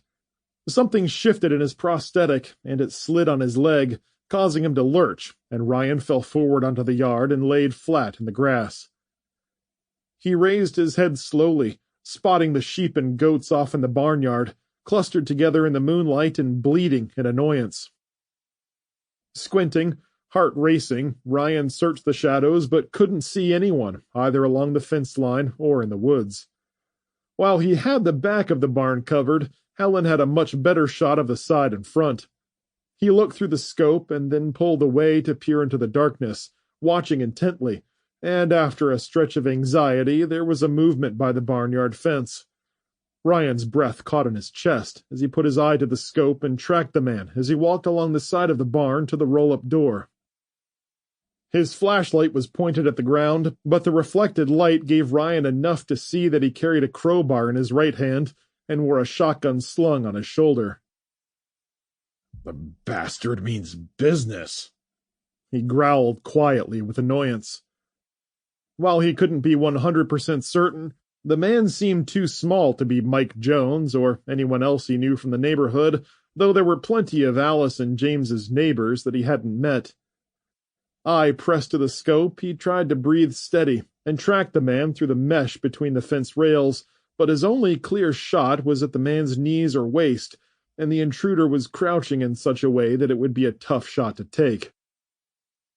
Is there just one of you? Ryan mumbled, his soft words coming out in puffs of moisture with each breath, the grass cool under his bare arms as he tracked his target, trying to decide what to do. Ryan shifted his rifle to the right, searching the darkness for anyone else, glancing over his shoulder along the tree line toward the other end of the property, but seeing no movement. When he looked at the upstairs windows of the house, he couldn't see Helen in any of them.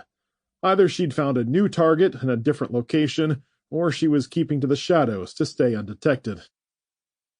Turning back to his scope, he tracked the man past the roll-up door to the corner of the barn, where he started prodding at the door with the crowbar.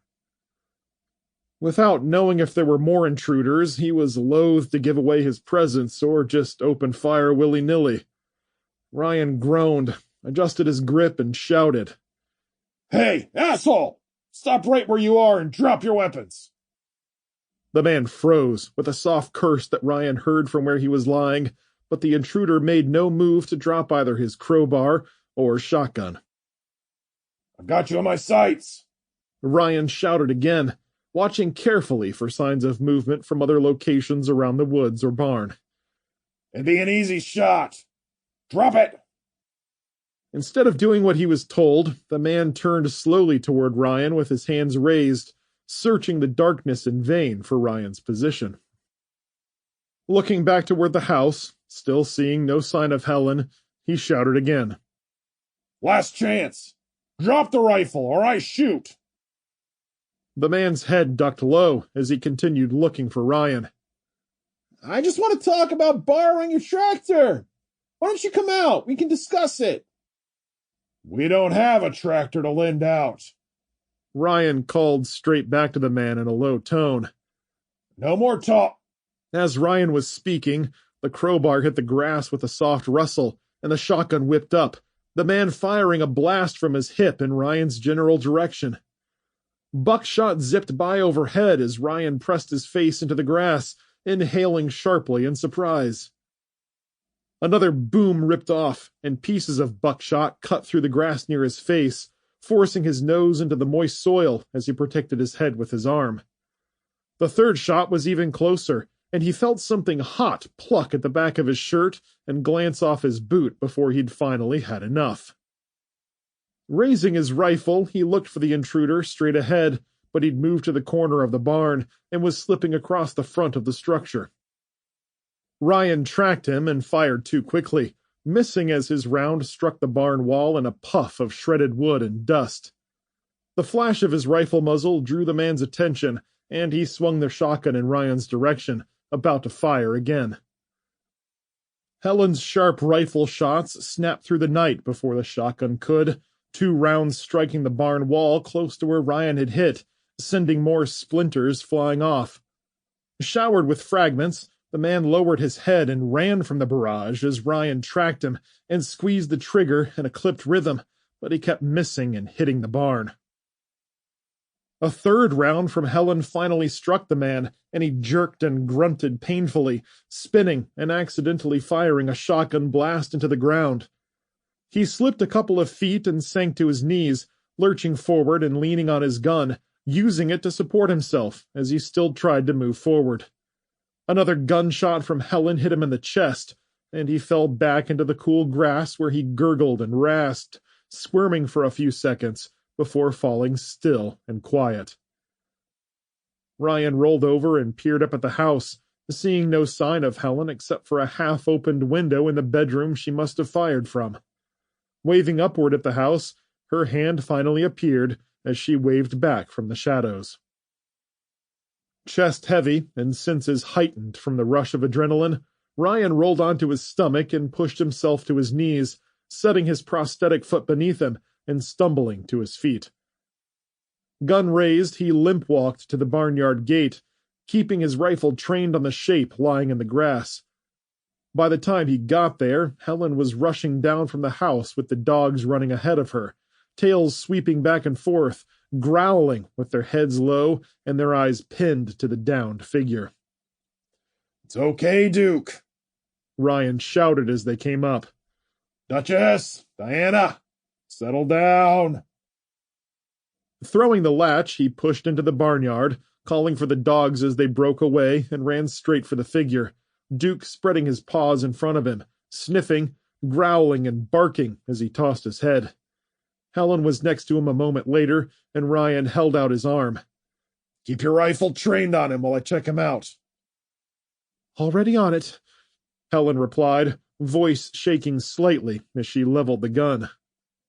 Staying off to the side, Ryan stalked closer, taking a small flashlight out of his pocket and shining it at the blood-stained grass and up the barn wall where splatters of dark crimson stained the siding.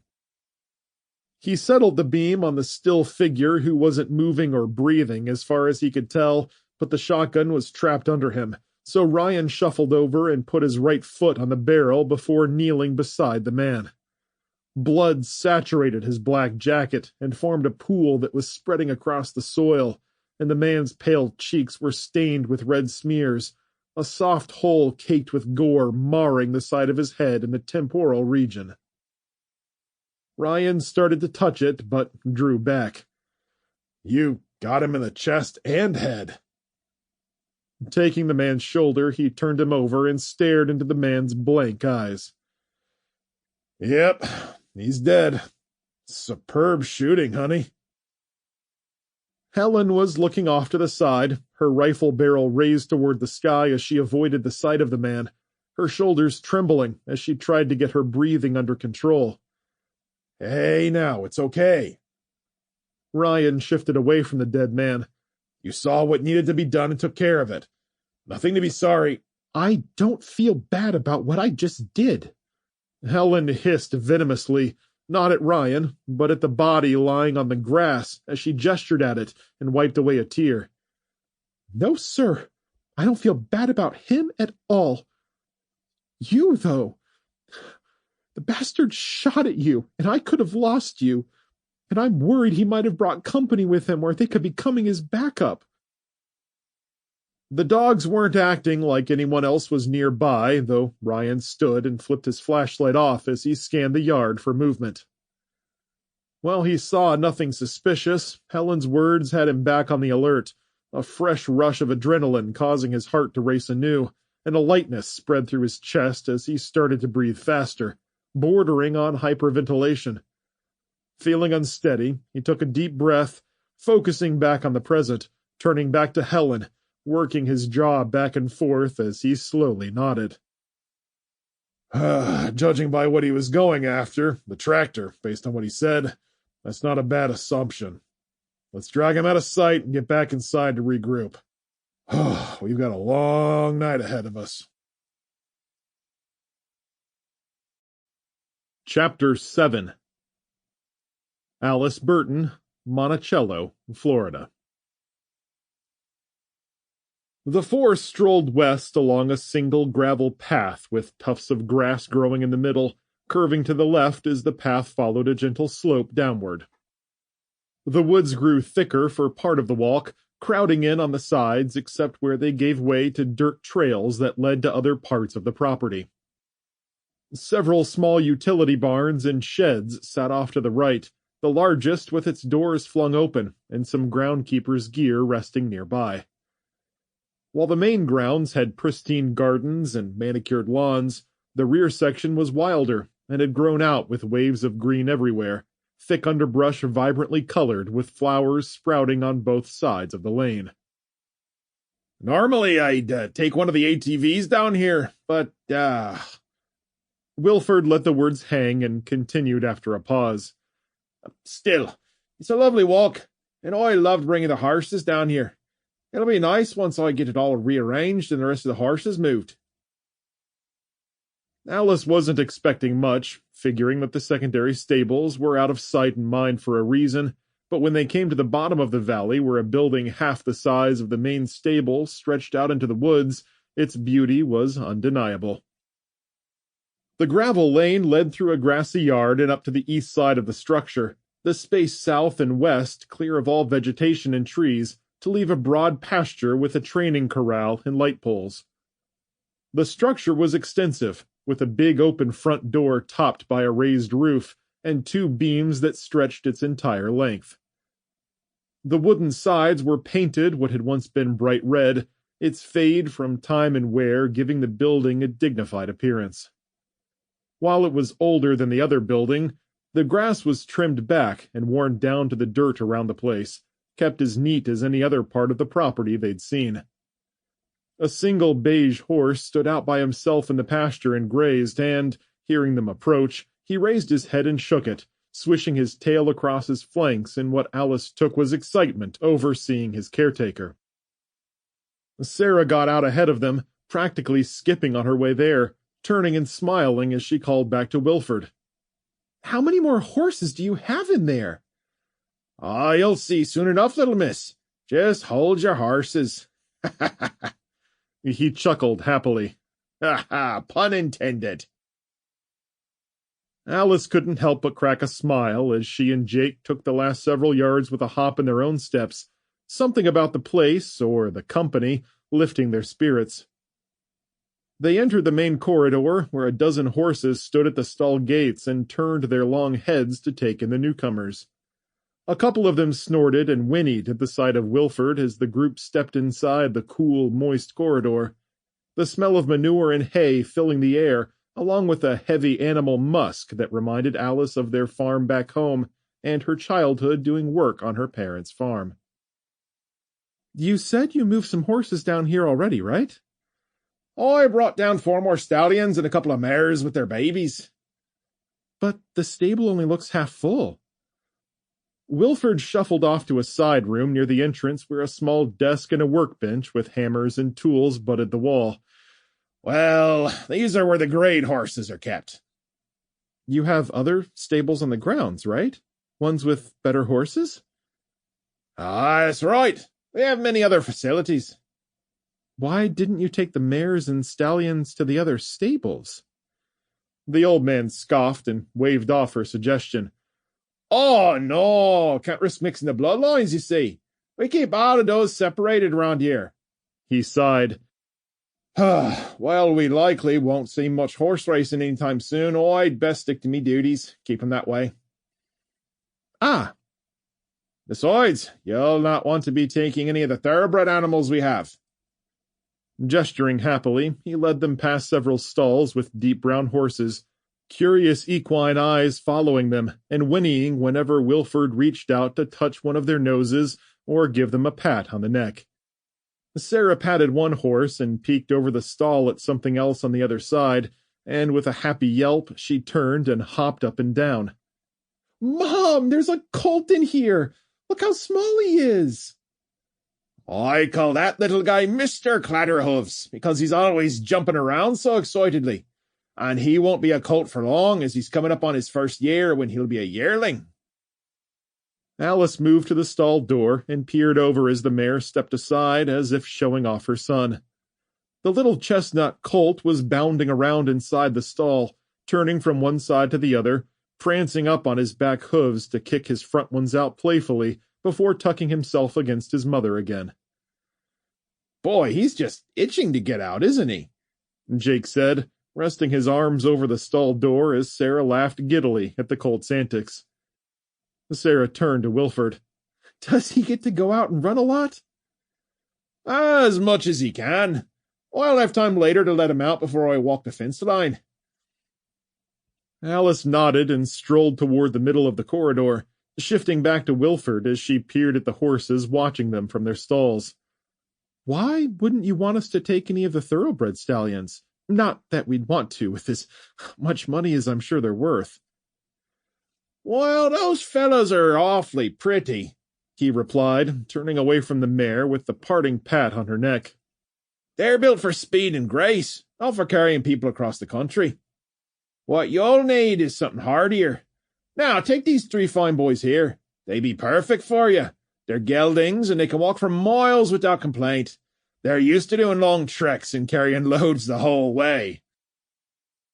Wilford walked over to some stalls on the left where 3 big horses stood, snorting and tossing their heads.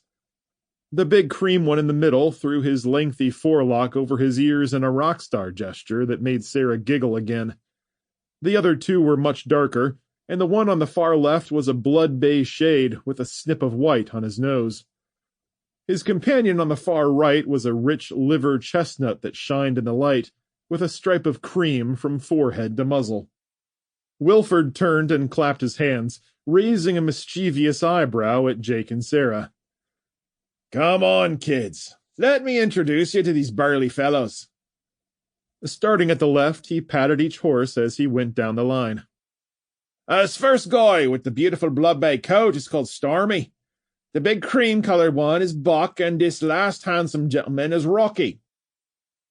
With a flourish, he ended the introductions, swept off to the side with a hop and a shuffle, and stood back to let Alice and the kids get a closer look. Now, they're not wearing shoes, Wilford added, so they should be ridden mostly off-road and taken as slowly as you can bar emergencies. If you take good care of them, they'll take good care of you. Here, start with some treats. Get on their friendly side. He handed them 3 large discs that fit in their palms. Alice fed Buck, while Sarah and Jake greeted the other 2, and the horses ate quickly out of their hands and snorted happily. Stroking Buck's neck, Alice turned back to Wilford. Are you seriously going to let us ride them out of here? You're so dedicated to their care. It seems wrong to take them from you. Well, you need them, he responded firmly. You told me so yourself, and you didn't try to steal them from me, so why not? His cheerful mask slipped for a moment. I'm probably the only one left on the farm, and I doubt anyone will return. At least not anyone with good intentions. Alice nodded slowly as Buck nuzzled her cheek, his lips pulling on strands of her hair as he examined her with deep curiosity. Why don't you come with us, then? The words came out without her meaning to say them, but she continued. We're a long way off, but we have a decent-sized piece of property and plenty of space to keep your horses. They'll be fine with us, and we should have everything we need to take care of them. Wilford almost seemed to consider the offer for a moment, but chuckled sadly as he looked up the aisle at the horses staring back at him. Some shook their heads and nickered, while others merely blinked in what seemed like anticipation for their own turn at getting some food. I appreciate the offer, but the racehorses wouldn't make the journey. Simply too far for too many horses, and there are far too many risks, especially what I've learned from you about what the world has become. No, I'll stay here and protect the rest of them while I can. Hopefully better than when you showed up. His crooked sideways smile touched Alice's heart, and they broke into chuckles as she reached out and took his hand. Thank you, Wilford. You're far too kind, but I promise we'll take excellent care of these horses. When this is all over, I'll make sure they get returned to you. Oh, I know you will. How long do you think it will take to get the horses saddled and ready to go? Alice asked. Like I mentioned before, we've got some riding experience, but you'd be the expert there. Wilford glanced toward the end of the corridor. Oh, beans, it's getting late in the day. It might be best for you to stay here overnight and start your journey early in the morning. Alice winced and started to protest, but Wilford stopped her. I know you want to get home as soon as possible to check on your parents and be there when your husband comes home, but you don't want to start such a journey at night, especially when handling new horses for the first time on your own. He patted Jake on the shoulder and gave a hearty laugh. And I'd be obliged to educate you on these particular horses. I'll make a maintenance list so you can care for them as I would. Alice shifted, weighing their options as she looked over at the rapidly diminishing sunlight. I can't argue with that logic, Wilford. I think it would be okay, provided you have the room. I've got several clean stalls to accommodate you, and we can ramp up the campfire for warmth before you all tuck in. It won't be a fancy stay, but I'll make it as comfortable as possible. Alice turned to see both kids looking up at her expectantly as they stood by their respective horses, grinning while petting them. Okay, we'll stay the night. Wonderful! Wilford called out. This'll be just splendid! Are you sure, Wilford? That I am, ma'am, the old man replied sorrowfully. And if you don't mind me saying, I could use a little company for at least one dark and dreary night. Sounds good to me. Right this way. Wilford backed up as he gestured toward the exit. They said goodbye to the horses, with Alice reaching up to pat Buck's big head and receiving a pleasing snort in reply. Wilford led them up through the forest on the old worn path, climbing back to the stable with its sheds and smoking ruins. Glancing at the ominous sky, she sighed with thanks to have another opportunity to rest after sparking a friendship with the old man. As for Wilford, he shuffled quickly along the right-hand track, occasionally looking down, but mostly looking toward the direction of the primary stable where it showed up around the last bend. We'll have a wonderful evening tonight. I'll start some dinner right away, maybe a pot of lamb with a side of oats and some greens I picked from the garden just the other day. That sounds wonderful, Alice replied. I'm impressed you still have so much here after so much burned down. Aye, well, the Monticellos were nothing if not resourceful. There's a fair amount more food and drink underground that I don't believe the fire's touched. Should keep me going for a long while, provided I don't have any run-ins with the locals.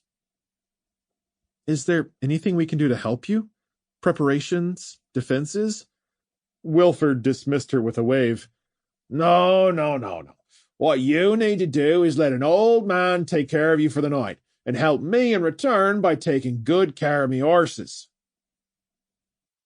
Back inside the stable, they stepped past the first stalls where Wilford showed them some spare ones that looked as clean as the day they'd been built.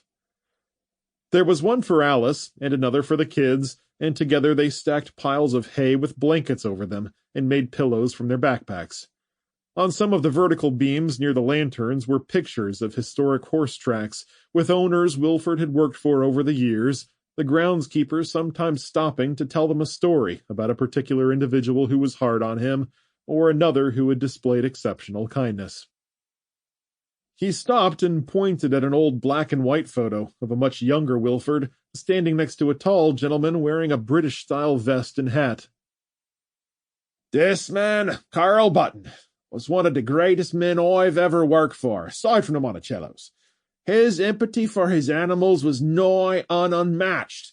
I stayed with them for 2 decades until he passed away 5 years back, at which point I came here and have been ever since. What was he especially good at?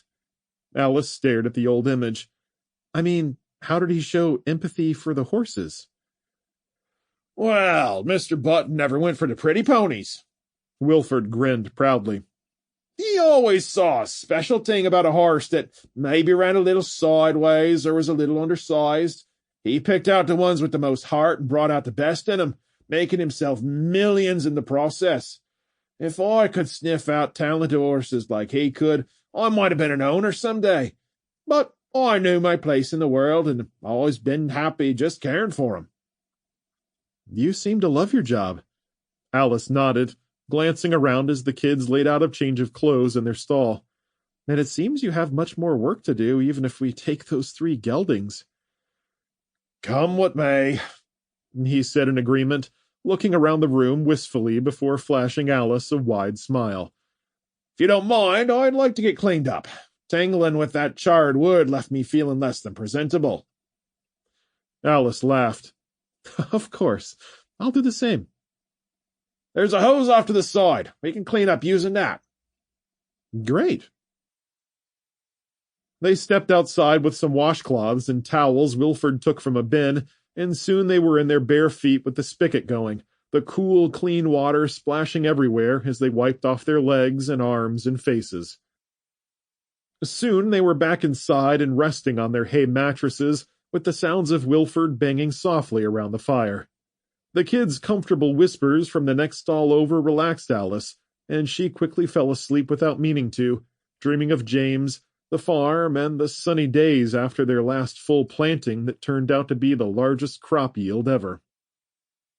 The laughter and fun of placing those first seeds into the soil, and them standing on opposite ends of the field and watering everything down in a fine mist were some of the best memories she'd ever had.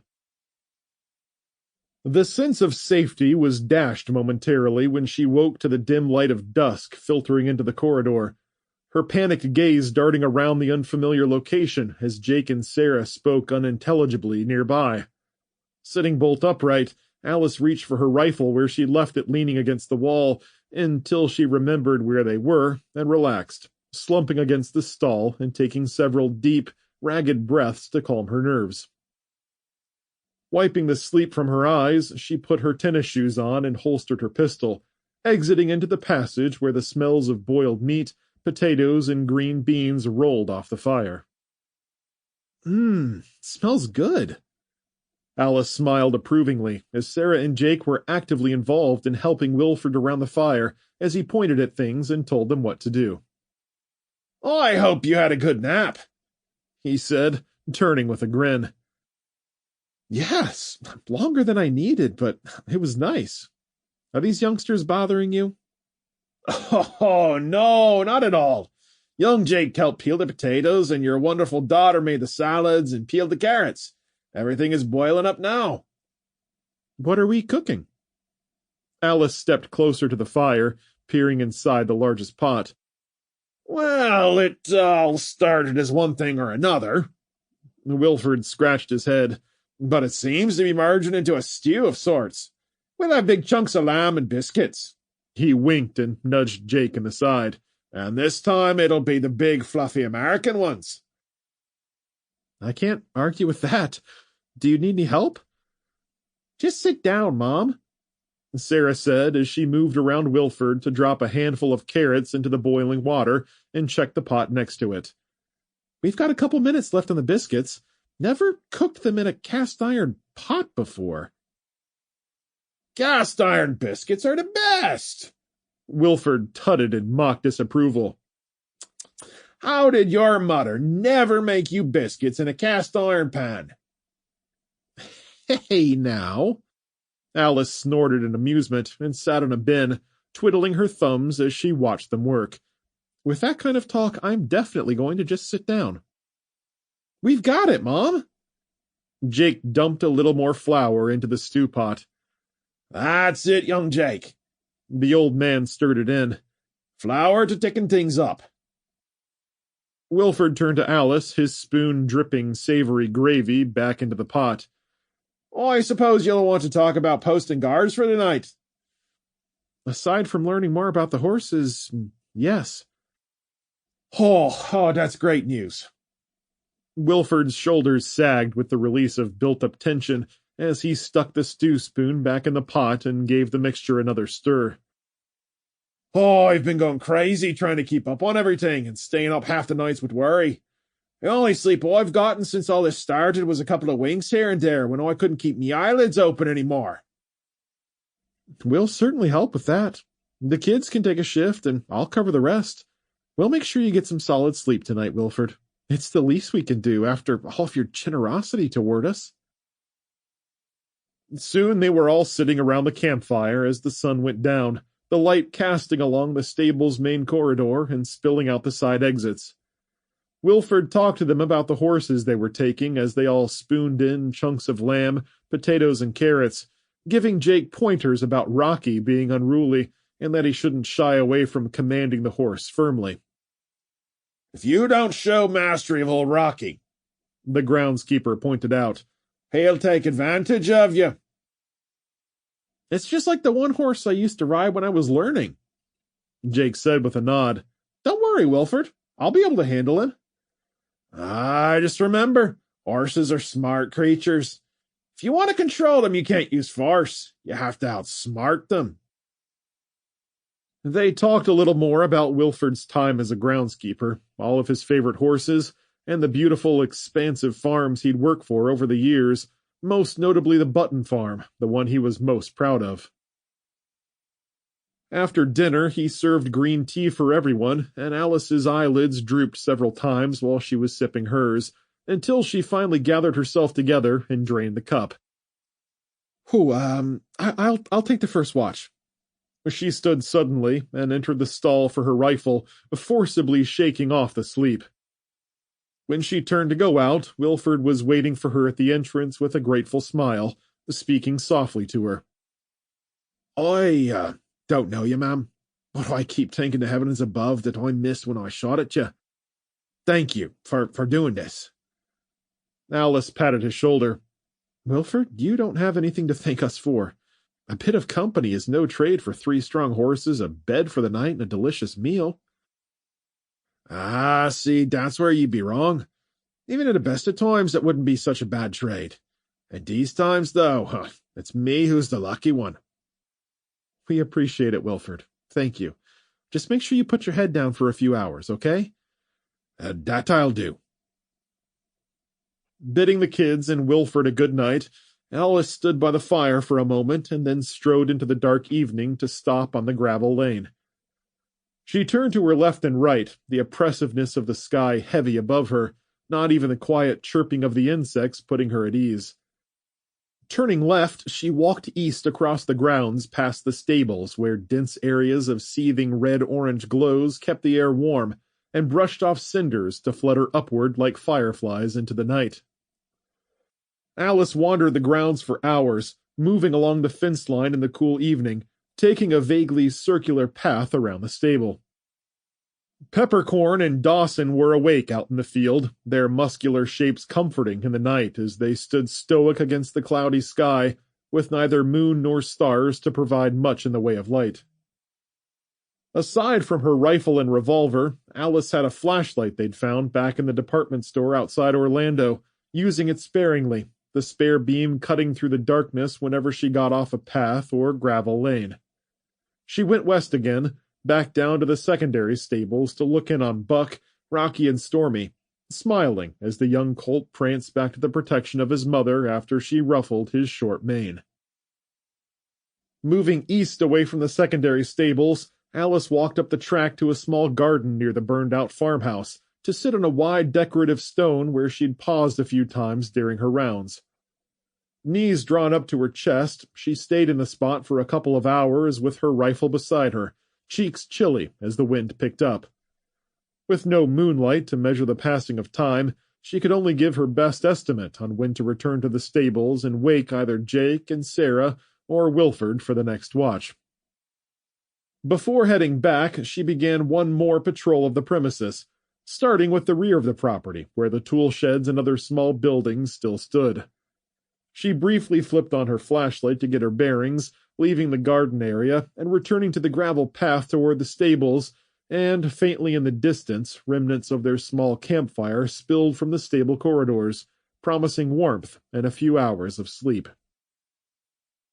A strange noise from behind caught her attention, and Alice quickly turned and slipped toward a tree in one of the garden patches. Crouching and squinting around the tree, Alice spotted a brief flash of light near the main house. She tucked her flashlight away and retraced her steps, angling north into the more extensive gardens, creeping behind trees and partial walls of latticework and vines, operating more by feel than any sort of sight. 3 lights winked up by the farmhouse, shining around the burned-up ruins, with one splitting off and heading toward the sheds and smaller barn with Monticello Farms written in bold. Someone shouted in the distance, and 2 more flashlights flipped on and ran back to the first one, the three beams converging on the barn's lettering. Alice crept across the grounds, stepping through the gardens she'd passed on her patrols, intending to circle around to get a better idea of who they were dealing with. A pair of voices burst from her left, followed by a flashlight beam cutting directly in front of her. Holding back a gasp of surprise, she retreated behind the trees, squatting by a cluster of bushes with cold sweat running down her face, hoping she'd moved quickly enough to avoid being spotted.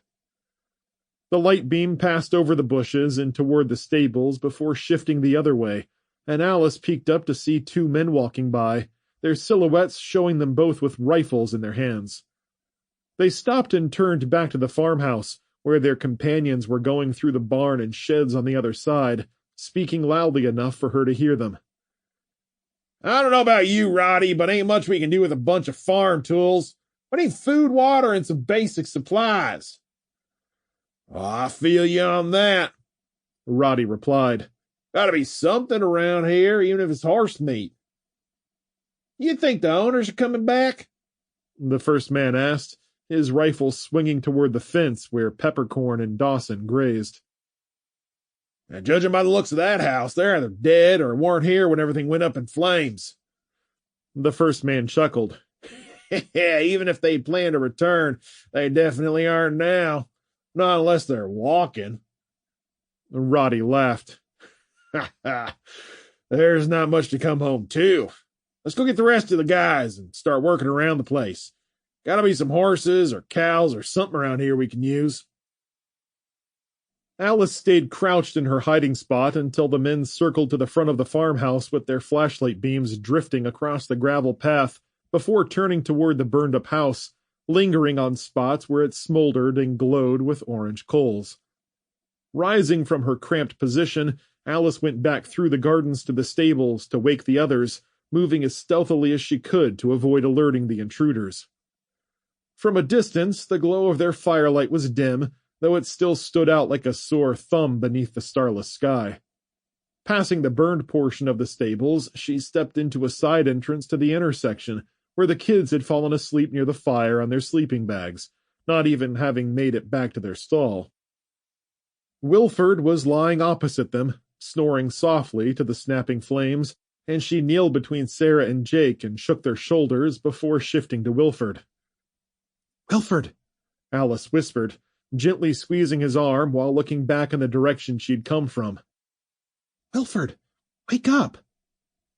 The old man grumbled and snuffed, shaking himself and blinking blearily in a daze. Oh, what is it, Alice? Is something wrong? She glanced past the fire toward the exit. Some people are up by the main house, and at least 2 have rifles. By then, the kids had stirred mostly awake and had raised onto their elbows as they watched their mother curiously. How many in total? Wilford asked as he rose, throwing off his blankets and looking for his boots. Probably half a dozen. Alice shifted toward the kids and gestured for them to put on their shoes. I couldn't count them all, but more than just the pair for sure. What are they doing up there?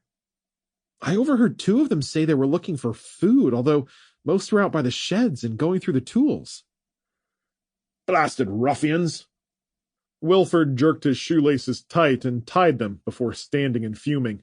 His face was growing redder by the second as he turned in a full circle, huffed, and grabbed his shotgun where it leaned against a nearby stall. How dare they come onto the Monticello's property and rifle through their things without a care in the world? Spineless bastards need to be taught a lesson. Checking that the shotgun was loaded, he cocked the firearm with a clack and fixed Alice with a stern look. I'm going to head up there and give them... Jake and Sarah had already put on their shoes and were standing near the fire when 2 shots rang out, one hitting the siding at the edge of the entryway, sending wood chips and shrapnel flying as bullet fragments zipped by. The next one skimmed the soft dirt at Sarah's feet, causing her to yelp and dance back. Careful! Alice jumped over their sleeping bags and pulled them out of the intersection and into the east corridor with the stalls. They must have seen us. Stay down! Stepping between them, Alice stood at the corner and peeked into the south passage, where 3 flashlights were splitting off to the west, while 2 more stood in the trees near where Peppercorn and Dawson had been located a short time earlier during her patrol. Shots rang out, ricocheting off the pots sitting near the campfire, causing Wilford to jump into the western corridor across from her. "Here, Jake, take the revolver." Resting her gun against a stall door, Alice took out her revolver and an autoloader from her pocket, handing them to her son. "Sarah, do you still have your knife?" "Yeah, Mom, for all the good it will do me." Wilford watched the lights of the intruders across the firelight, nostrils flaring and eyebrows bushed up. He started to come across to join the other 3, but Alice waved him off. "No, Wilford," she said. "I saw some moving around the west side, so we need someone over there. They could come in from the north, too."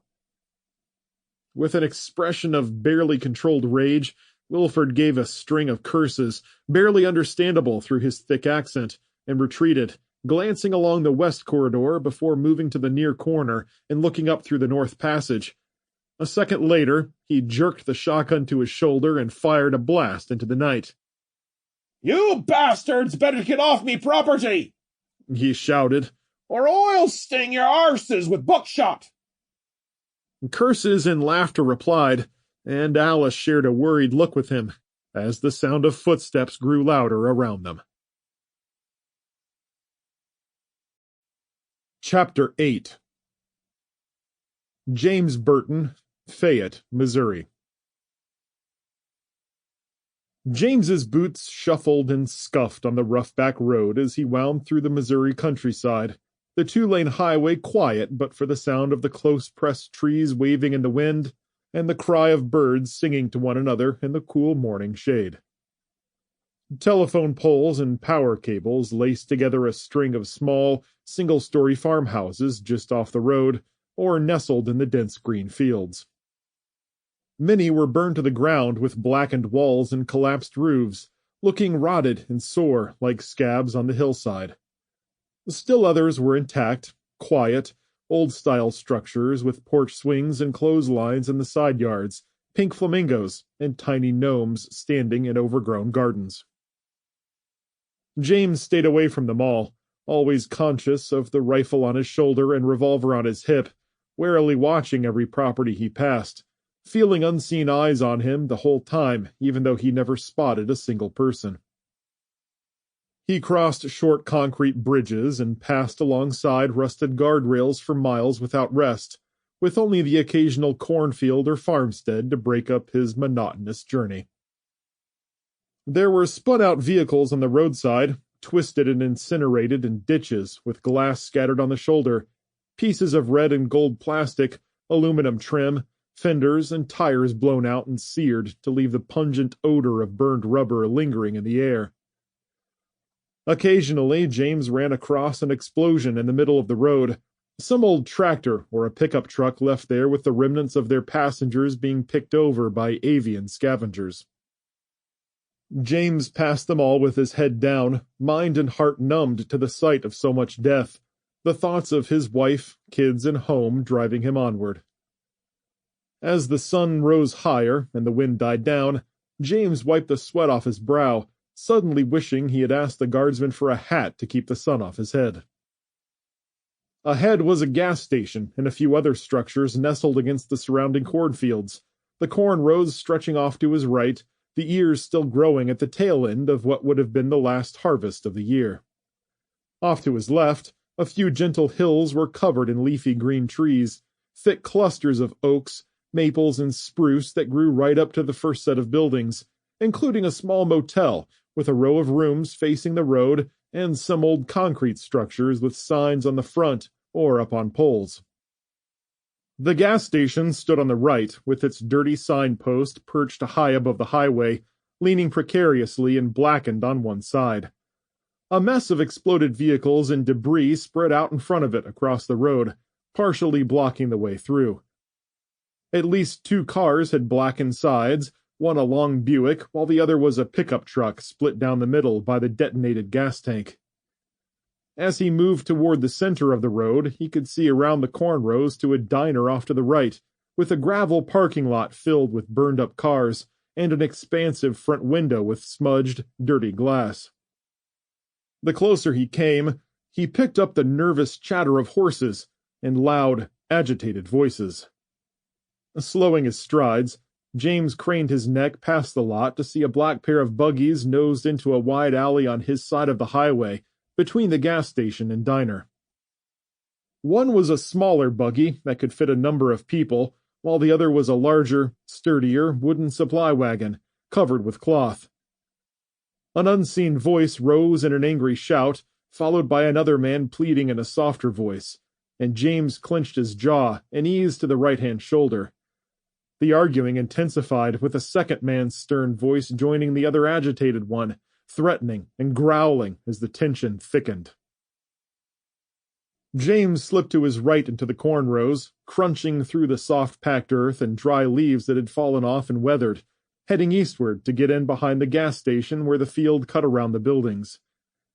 Stepping lightly and using his stave to brush stalks out of the way, James came even with where he thought the horses and buggies were, and crept forward until he could see what was happening between the swaying stalks. The two vehicles were just in sight, the smaller a typical black Amish buggy, with its red turn signals jutting from the frame, and the larger supply wagon with its sturdier sides. Each was driven by a pair of well-maintained horses with shiny chestnut coats and smooth leather bridles. 3 Amish men stood in front of the horses, an older one out in front with his hands raised, while 2 younger ones held the horses' reins behind them and tried to keep them calm, looking nervously between themselves. The Amish leader was arguing with a trio of gruff men dressed in jeans and boots, 2 on the right wearing hunter's flannels and holding rifles, while the man on the left wore cream-colored long underwear beneath a black t-shirt, a gleaming stainless steel pistol in his hand. The Amish leader gesticulated, frowning from a gray-white beard that hung midway to his chest and rode scruffily up his jaws, though his upper lip was clean-shaven in the traditional Amish style. "Please, don't do this," he pleaded in a wavering voice. "At least spare our horses so we can drive our families to safety." "Don't tell us what to do!" The lead hunter bristled in his red and black checkered shirt, a camouflage hat perched perfectly atop his otherwise bald head. "You're in no position to give anyone orders. You're nothing but a bunch of freaks from the Stone Age. Now hand over what you got and we might let you live." "Please, don't." The Amish leader sidestepped to stay in front of the brutish hunter. The man raised his rifle and acted like he was about to strike the Amish man with the weapon's stock, causing the soft-spoken man to flinch away with his arms thrown up as the trio of thieves laughed. The hunter glanced at his friends, scoffing and chuckling before addressing the Amish leader again. "Next time you get in my way, I won't hold back. I'll crack you right across the head and knock that stupid hat off your head. I'm serious." When the Amish man only slowly stood back up and raised his hands again, the hunter nodded satisfactorily. "Now, let's see what's inside those carts of yours." The man in the long underwear and shirt started to circle to the buggy door, but a younger Amish man with a black beard stepped in front of him and threw his hands up to shove him back, while the other young man with light reddish facial hair blocked the second hunter as he tried to get around to the right. "Please, sirs," the leader spoke again, glancing back with a pained face. "We have supplies, and will gladly give them to you if you let us pass. We have enough to fill your bellies many times over. You won't be." The leader stepped forward and did as he had promised, the butt of his rifle coming in low, and punched the Amish leader's gut, doubled him with a stiff grunt and a gush of air. The man didn't go down, but backpedaled to the horses, reaching up to steady himself by grabbing a bridle as he wheezed, trying to get words out. Getting his balance back, he stepped forward and faced the hunter with a pained expression, a gaze humble as he pleaded. "Please, sir, I'm begging you." The second hunter laughed and kicked at the red-bearded Amish man, missing, but following up with a shove from his rifle that sent him staggering into the horses with a cry. "Let's see what they got in here." The second hunter circled past the horses to the buggy door. The Amish man with the black beard started to intervene, but the thief in the long johns caught him by his jacket, swept his foot behind him, and shoved him to the ground so he landed with a grunt. The other young Amish with the red beard started to reach for his friend until he found the barrel of a rifle sticking in his chest, the leader of the thieves wagging his finger mockingly. The second hunter threw the buggy door open, and a young woman's voice came from inside as she shrieked. When the Amish leader groaned and tried to get around the horses, the lead thief raised his rifle high and pulled it over the taller man's head, squeezing and trapping him with his arms pressed to his sides, dragging him backward away from the endangered woman as his wide-brimmed hat tumbled to the pavement. "No!" The Amish man called with a choke and a gasp, swinging his tall form back and forth, but unable to break the hunter's hold. The second hunter pulled a woman from the buggy with several others shrieking in a sudden caterwaul of protest. He had her by the collar of her dress, pale blue in the morning light, her bonnet flying off and silky gray hair flying free as she struggled to get loose. For a moment she broke free until the man snatched a handful of hair and dragged her away. James watched everything happen with a nervous fear gnawing at his gut. A part of him told him to move on, seeing as he'd be no match for 3 men with guns, and the commotion was more than enough of a distraction to allow him to slip by unmolested. The second hunter flipped the woman around and thrust her to her hands and knees and kicked her in the side, and she doubled over, clutching the back of her head and holding her belly with pained sobs. His rifle swung around and pressed to her temple, where strands of gray hair blew against the black metal. "Please, no!" The Amish leader wailed, one hand thrown up and the other clawing at the rifle around his neck. "Don't hurt Clara!" "Oh, screw this!" James growled. A group of people unwilling to defend themselves, even in the face of being completely slaughtered, was too much for him to bear. Rolling his shoulders, he shrugged off his backpack, laid his staff beside it, and took up his weapon. He stepped carefully between the cornstalks, aiming at the hunter who was bumping the woman's head with his rifle barrel. With a pleading expression, palms pressed together, the woman begged. "Please, just take what you want and leave us in peace. I beg of you." The woman and children in the buggy whined in the background, though the trio of leaves only laughed and snickered. Wait. Don't shoot her just yet, man," the leader said. "We may need some extra hands to take with us. We'll have to do all the work ourselves if we shoot them all." "Yeah, you're right." The one holding the gun on the woman ran his tongue across his greasy mustache as he backed off and rested his rifle on his shoulder. "Pretty smart thinking." "Now get them out of there and line them up," the leader said. "We'll pick out the strongest-looking ones to take with—" With the second hunter standing out on his own, with nothing but the sky and fields of corn behind him, James fired a single shot that penetrated the man's skull above his left eye socket, exiting the back in a spray of blood and bone that splashed the Amish woman and cut off her shriek. The other 2 thieves jerked stiffly in shock, jaws hanging open as the man crumpled and hit the ground. The leader of the former trio of thieves released his captive, shouldering his rifle and spinning toward the corn rows to zero in where James was barely visible among the stalks. James didn't hesitate, squeezing the trigger twice, one round striking his target's left arm and tearing flannel and flesh in a burst of blood, the second round piercing dead center in the sternum, striking with the force of a hammer blow. The thief's rifle slipped from his hands and clattered to the pavement as his body weakened, and he glanced at the hole in his chest before raising his eyes to James, blinking once, and collapsing in a heap next to his companion. The last man, wearing his long johns and t-shirt, dropped his weapon as James strode out of the cornrows, rifle pointed at his chest. The would-be thief's smile slipped off his face as he backpedaled into one of the younger Amish men, who stood aside and let him stagger and trip to the ground. James tracked him carefully as he strode ahead, and the man rolled over, flailing and screaming in fear as he scrambled to escape. James stepped between the people he'd just rescued, not lifting his finger off the trigger or deviating his aim until the final thief was far away, sprinting toward the highway, flying to the other side and cutting between the buildings, diving into the fields and running beyond them. The Amish leader ran to the gray-haired woman who was kneeling and wiping blood off her face with her fingers.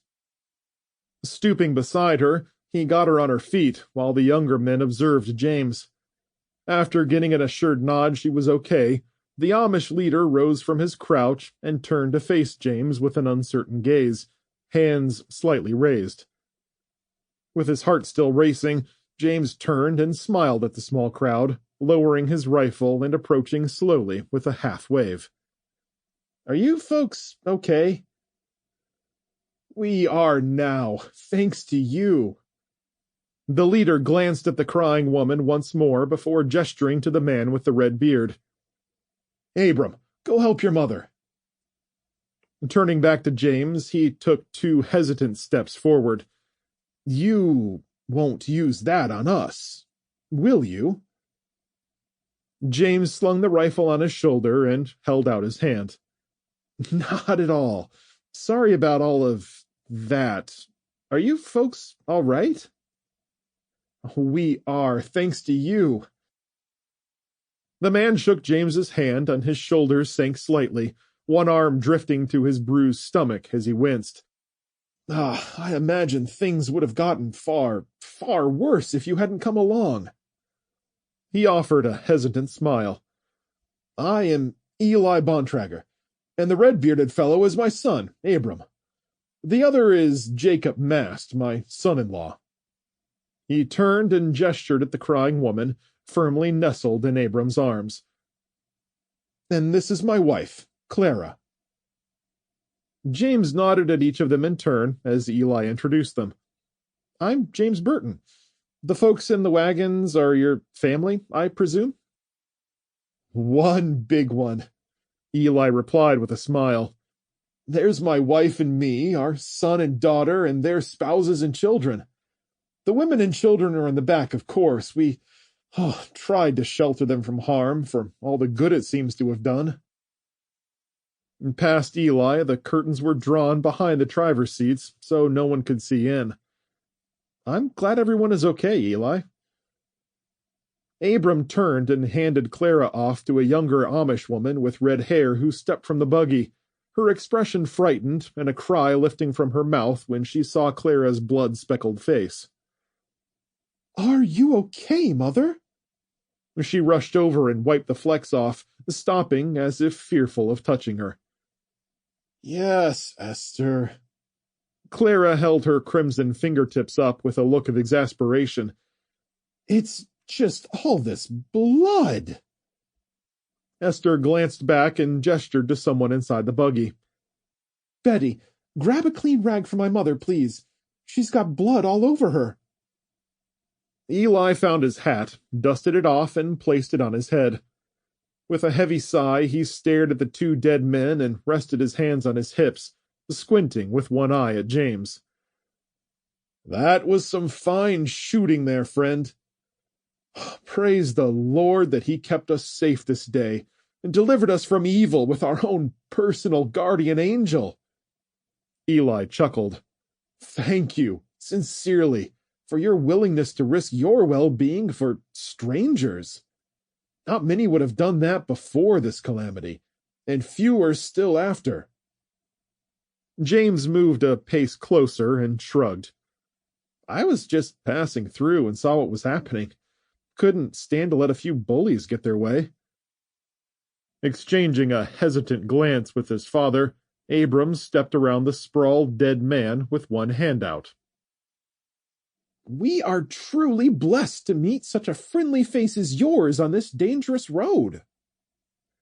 James accepted Abram's handshake and Jacob stepped up last, with a grateful nod and a firm shake, followed by patting James on the shoulder. "Thank you, my friend. You saved my mother-in-law's life." "No problem at all," James replied. "Glad I could help." A tow-headed boy of about 10 jumped out of the buggy and stared at the dead men, their blood filling in the cracks of the pavement and forming jagged crimson halos around them. "You shot them!" he shouted, his expression torn between horror and disgust. "You killed someone!" "John, get back in the buggy!" Abram scolded the boy and turned to James. "I apologize for my son John's behavior. It's been difficult for him." "Hey, it's okay, Abram.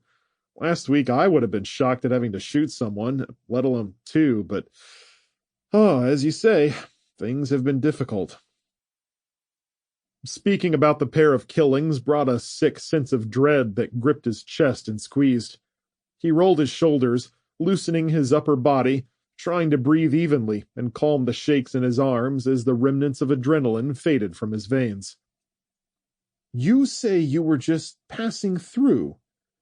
Eli asked, his gray eyes piercing from a thin face filled with age and hard work. "Whereabouts are you headed?" "I'm on my way to Michigan, to get home, outside East Lansing, actually. How about you folks?" "We have family out east in Indiana." Eli took off his hat and wiped his sleeve across his sweaty forehead, squinting into the eastern sky. "We knew the road would be long and tough, but we did not expect bandits like those to come upon us so quickly or violently." Abram stepped up. "I just don't understand, Father," he said. "We would have given those men whatever they wanted, but some devil got inside them and wouldn't let them see reason." "There's a lot of reason missing from the world right now," James acknowledged with a sad smile, Eli raising an eyebrow and nodding imperceptibly in agreement. "I am of the mind that people should work together and not against each other," Eli added. With a pat on James's shoulder, he nodded fervently. "Thankfully, you came along.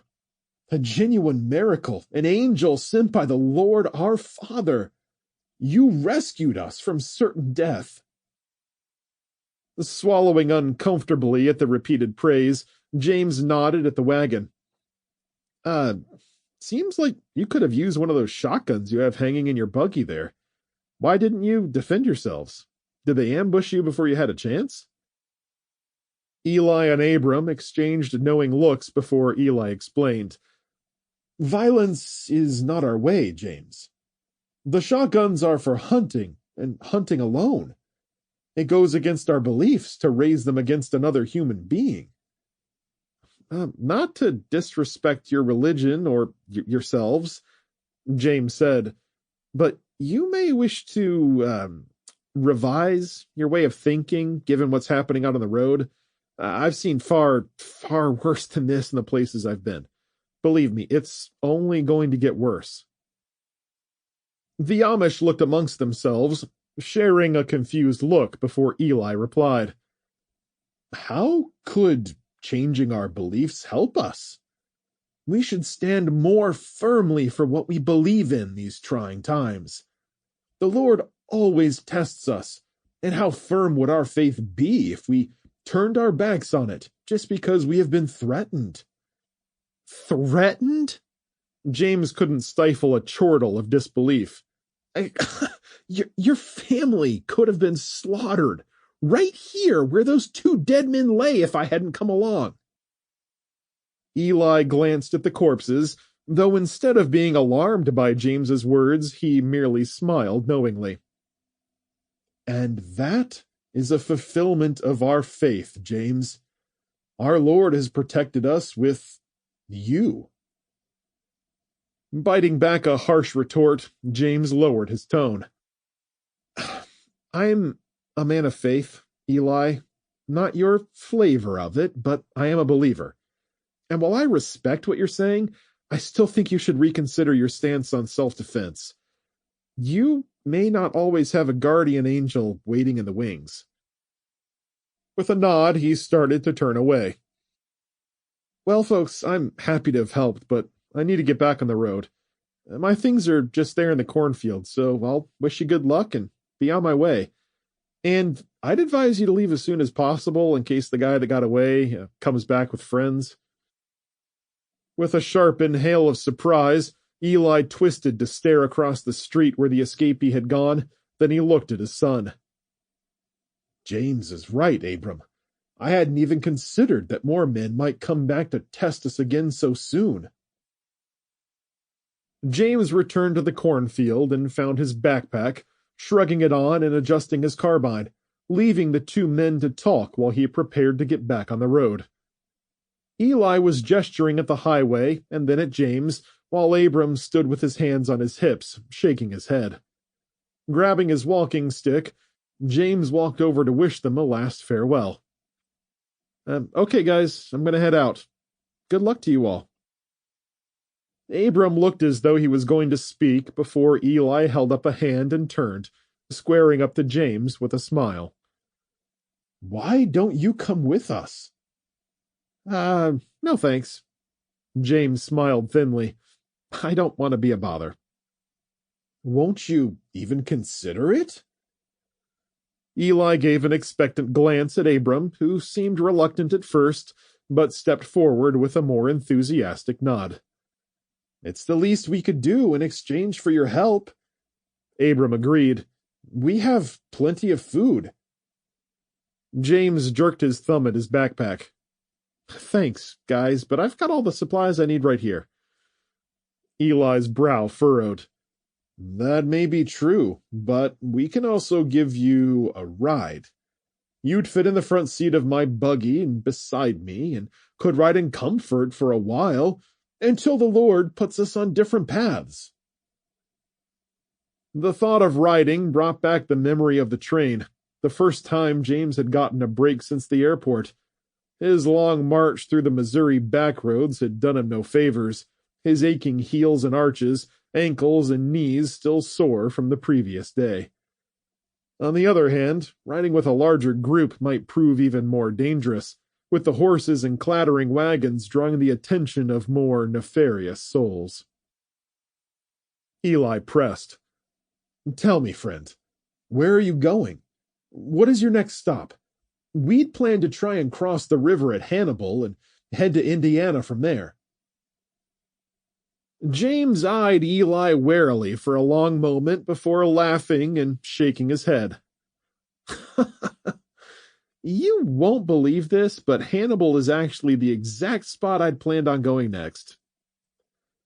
Eli grinned broadly, lifting his hands and tilting back his head.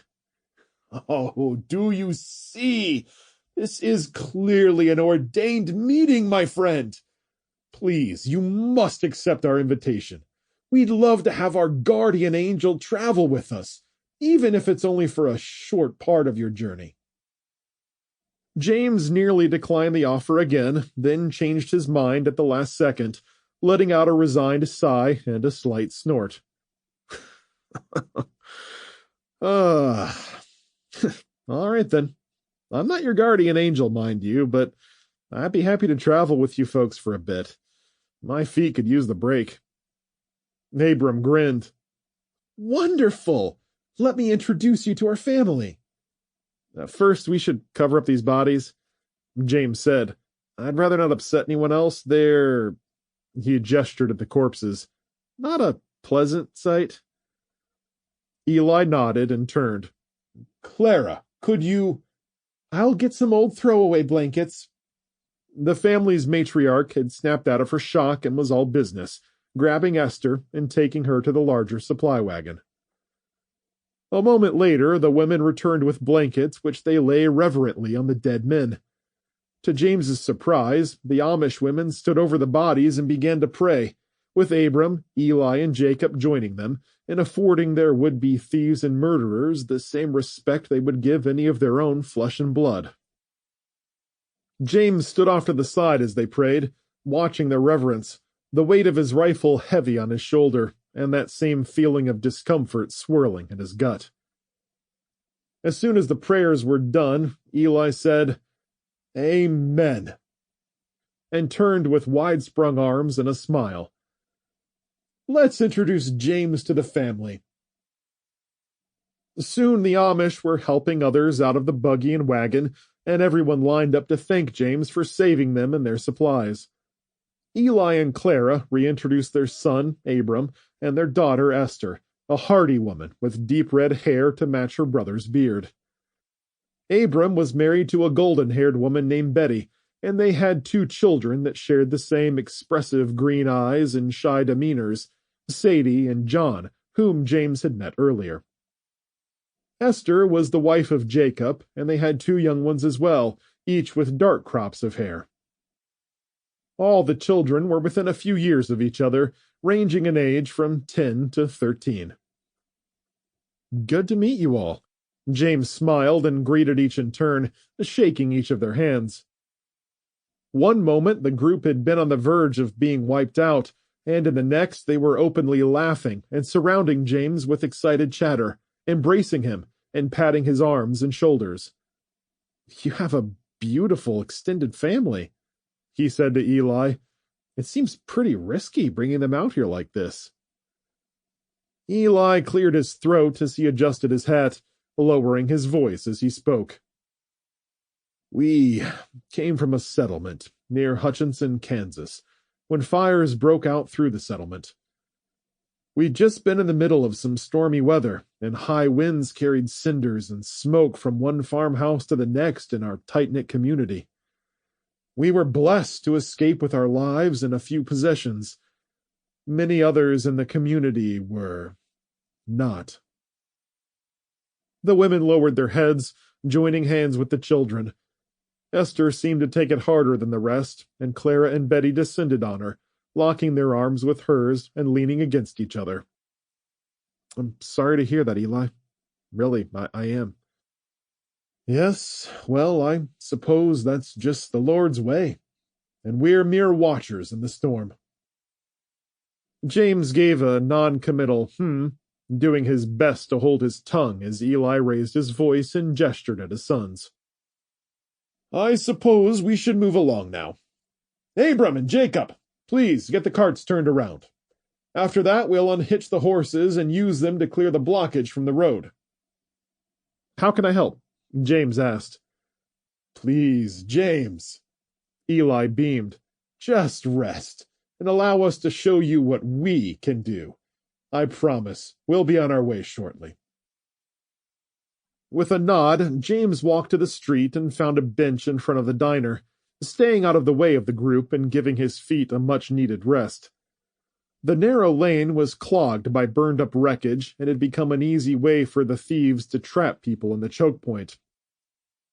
Depending on how quickly the trio had set up their ambush, the Amish group might not have been the first to fall victim to the trap, considering that both James and the Amish had both come down the route and had been traveling from 2 different locations. After taking a few moments to discuss what they were going to do, the group sprang into action like a well-oiled machine, working as a team, driving the buggy and wagon back onto the road facing eastward. Abram and Jacob unhitched the horses and used ropes and chains to tether them to different parts of the wreckage, Eli standing by and pointing at places in the wrecks that would give them the most leverage. Within 30 minutes, they had all 4 horses ready to pull, and Abram gave a hearty slap on the horses' flanks to get them moving. With whinnies and snorts, the horses pulled mightily against the rope and chain tethers, hauling the charred hulks of vehicle frames off the road with grinding and screeching on the pavement. The horses strained and snorted, tossing their heads as Abram and Jacob held the reins and encouraged them to bear down and pull. A long-bodied Buick ripped free of an SUV in a tear of metal and plastic, with more glass scattering across the pavement, its frame dragged away on the pair of wheels that worked while the others scraped against the ground, kicking up sparks and an awful racket. James started to get up and help remove some of the debris left over, But the Amish children scrambled from the shadow of the supply wagon and attacked the chore before he could stand, grabbing bits of plastic and metal and weather strips to carry them to the side of the road and place them in a pile. With the Buick out of the way, Eli stepped in and helped Abram and Jacob get the horses back in their harnesses, ready to pull the buggy and supply wagon through the newly created gap along the road. The children scrambled eagerly back into their designated seats, laughing and jostling with each other, their giggles a stark contrast to the death and destruction that lay around them. James smiled, the sounds reminding him of his own children, giving him hope that they and his wife had somehow faced down the odds and survived. With the horses hooked back up to the wagon and buggy, Eli waved for James to come on up. Leaving his bench, James climbed up next to the Amish leader and sat on the seat, placing his pack behind him while Abram and Jacob sat together on the supply wagon to share the driving responsibilities.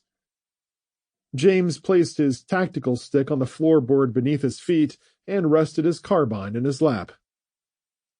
While Clara got the children organized and calmed for the next leg of their journey, Eli gave a light crack of the reins and a soft "hup" to the horses, and they were off, circling the SUV's wreckage and moving eastward into the warm afternoon sun. James leaned out of the side of the buggy, glancing back, spying the two dead men still with blankets covering them, and small bouquets of wildflowers resting on their chests, which the children and wives had gathered from the roadside. It was a simple gesture, understated, one of kindness in the face of brutality, a reminder that, though the world might be teetering on the precipice, the actions of those in it still possess the power to tip the scales. Chapter 9. Ryan Cooper, somewhere outside East Lansing, Michigan. Ryan was stretched out on the couch when someone gently shook him and he jerked awake, shifting in his awkward position where his back had gone stiff, rolling in panic on the cushions, and looking up at the dark figure standing over him. Rubbing his eyes, he recognized the soft blonde-gray hair falling past the figure's shoulders and sighed with relief when she leaned closer with her hands clasped in front of her. Relaxing back and wiping his hand down his face, Ryan said, "Oh, I'm sorry, honey. I must have fallen straight over and gone to sleep." "It's okay, dear. You were only out for a few minutes." "You shouldn't have to keep watch over me, too." Hauling his legs off the couch, he placed his feet on the floor and sat up with a groan that was half backache and half disappointment at himself for falling asleep. "Oh, what time is it?" "It's around 6:45, and it's daylight now." Helen stepped back to show sunlight streaming through the cracks in the boarded-up windows. "We're in the clear for the moment. Want something to eat?" "Absolutely." Waving her off when she tried to help him off the couch cushions, Ryan stood and groaned, taking a few experimental twists to loosen up and checking on the state of his prosthetic before following Helen into the dining room. The smell of roasted coffee hung in the air, and daylight filtered in through the blinds where Helen had been keeping watch. The book she'd been reading was closed, and by the state of the bookmark she'd made little progress. A breakfast of danishes, warm eggs, and coffee sat on the table, and he fell into the chair with a grateful nod. "Oh, this looks great, honey. I could use an injection of coffee right into my veins." "I've already been through half a pot myself." She sat at the head of the table to his right. "And these are the last of our danishes, so I hope you enjoy yours. Might be a little stale." "I'll take it." Ryan nodded to a tall glass sitting nearby. "And milk, too?" "We've got more than enough, so drink it up. I figure we need all the energy we can get, so I'm officially letting you off your diet." Ryan took a bite of his apple Danish, followed by a long drink of milk before speaking again. "How many times did we see someone out on the road overnight?" Helen nibbled at her Danish, chewed, wiped her hands off, and leaned forward to consult her notebook. 12 times where we could see flashlights and figures. Reaching for her glass of milk, she pushed the notebook toward him. Ryan craned his neck and scanned her notes. But nobody crossed onto the property, which is good. Still, if that intruder we shot as friends, they'll be looking for him. Especially after all that gunfire. With a sigh, Helen closed her eyes and slowly shook her head. What can we do now? Ryan put down his half-empty glass and placed his hand over hers. Is something else bothering you? It just seems so overwhelming right now. She shivered. It feels like the predators are surrounding us, and now we're stuck behind these walls every night just to stay alive. That's partially true. Ryan leaned back in his chair and stretched his arms over his head, yawning and turning his head back and forth until his neck gave a satisfying crack. But we have the defensive advantage here. That might be true, but what about the animals? They're just out there in the yard, and these people could pick them off one by one or make a big run for the chicken coop. If we lose that, we'll be hurting bad. They could go for the animals, but we've still got the car up by the house and a bumper crop of harvested food sitting right outside our back door. Ryan rested his elbows on the table, chin on his clenched hands as he mused. And they probably think we have an arsenal of weapons here. Which we kind of do. Right. That's why they'll probably go for the house instead. They can try the chicken coop and risk one of us taking pot shots at them, but they'll have to be worried about their buddy, and they'll be hesitant to be caught out in the open. No, their target will be us. If they get us out of the way... Ryan let the implication hang in the air. It would be a big step for them, with their houses likely burned down. Helen took it a step farther. And with 3 working vehicles, taking us out would be like winning the lottery for them. Let's decrease their odds. What do you say? I'm on board with that. Ryan slapped his palms on the table. Good. Let's set up some defenses and make it as hard for them as possible. If they're going to attack us, we'll make it an uphill battle. Okay. We'll start in the garage. We'll need a hammer and as many nails as we can find. Can you go out there and check? Yeah, I can do that. No problem. What are you going to do? I'm going downstairs to look for some wood scraps and other materials. There are probably some scraps out in the barn, too. I'll let you know when I head out there so you can watch my back. Finishing his breakfast, Ryan crossed to the window for a quick look at the big red maples in the yard, waving in a soft breeze. The ducks were all waking up, flapping and swimming around the ponds, oblivious to the upcoming battle, and when he didn't see anyone in the yard or down by the Joneses' house, he turned to hug Helen and head downstairs. Do you want me to fix a thermos of coffee for you? He gripped her in an embrace, but quickly let go and moved off anxiously. That would be outstanding, honey. Thank you. Take Diana with you, Helen called after him, the big dog's ears perking up at the sound of her name. In the workshop, with his flashlight to light the way, and Diana trailing behind him, James found a few scraps of some building material, thinner pieces of wood that could be easily hidden beneath the windows and on the stairs. When he looked behind the door, he found a long box full of spare hardwood that matched the deep oak slats. With those under one arm and the scraps in the other, he exited the workshop. The big dog was cumbersome and bumped him excitedly as he went upstairs, and Ryan shoved her aside with his hips and snapped his fingers to get her out of the way. Come on, Diana, he scolded her. You're going to kill me if you keep getting underfoot. How you like to read those headlines? Man with bum foot trips over dog on stairs, breaks neck. Then again, with no more newspapers, maybe you're the reason all this is happening. Ryan chuckled as he reached down and ruffled her fur good-naturedly. Yeah, you big lug. You're the reason for all this, aren't you? Usually the quieter of the three dogs, Diana seemed especially agitated as she followed him around, though Ryan chalked it up to his own nervous tension rubbing off on her. Upstairs, the house was dim in the growing morning light, and he put the wood on the dining room table and opened the blinds.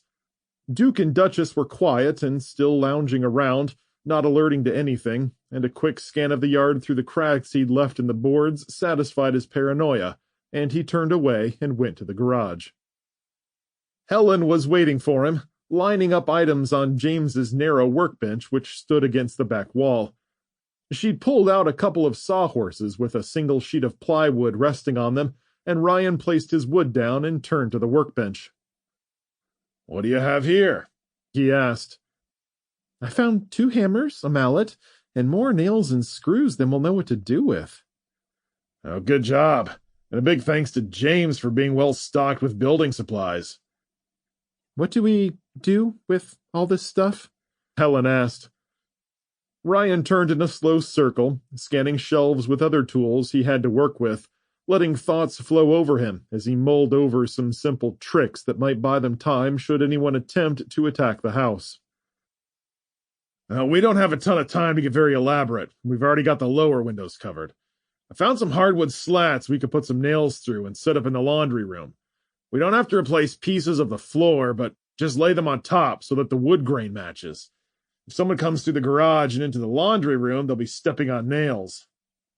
"Ouch." Ryan frowned.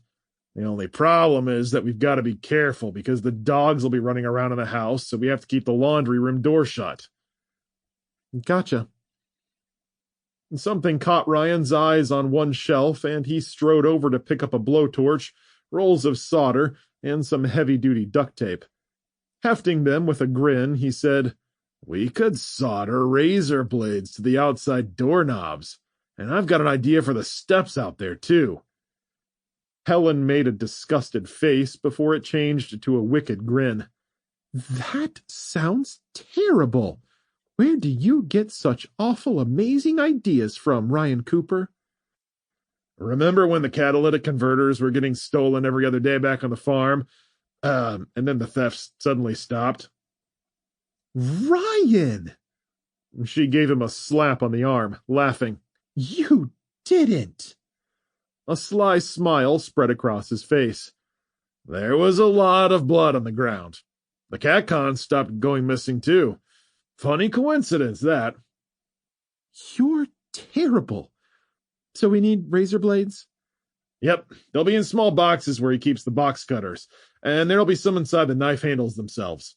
While you look for those, I'll try to find some epoxy glue and stakes."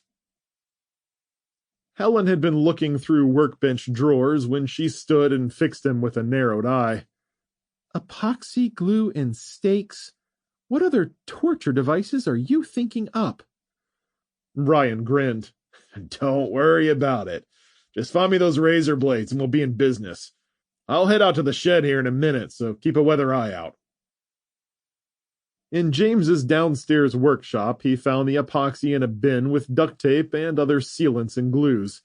Sticking the tube in his pocket, he went upstairs and out the back door, taking Duchess with him as he searched the sheds where they kept the garden tools. As he suspected, there was a bucket of wooden stakes, wire fencing, and wood scraps. As he carried them to the house, Ryan scanned their surroundings, checking for any signs of movement in the woods east of the property and out past the solar panels and field they'd recently harvested. Sweat was trickling down his sides as he returned to the garage, panting, limping, and finally stopping to catch his breath.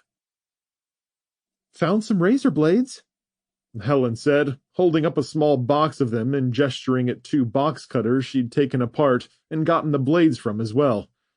"I'd say we have a good 40 or 50 of them. You're going to put them on the outside doorknobs, right?" "Exactly. If anyone tries to grab the doorknob in the dark and throw their weight around..." Turning sideways, he mimicked gripping a doorknob and throwing his shoulder forward. "They'll get a big surprise." "Are you going to tell me what those stakes are for?"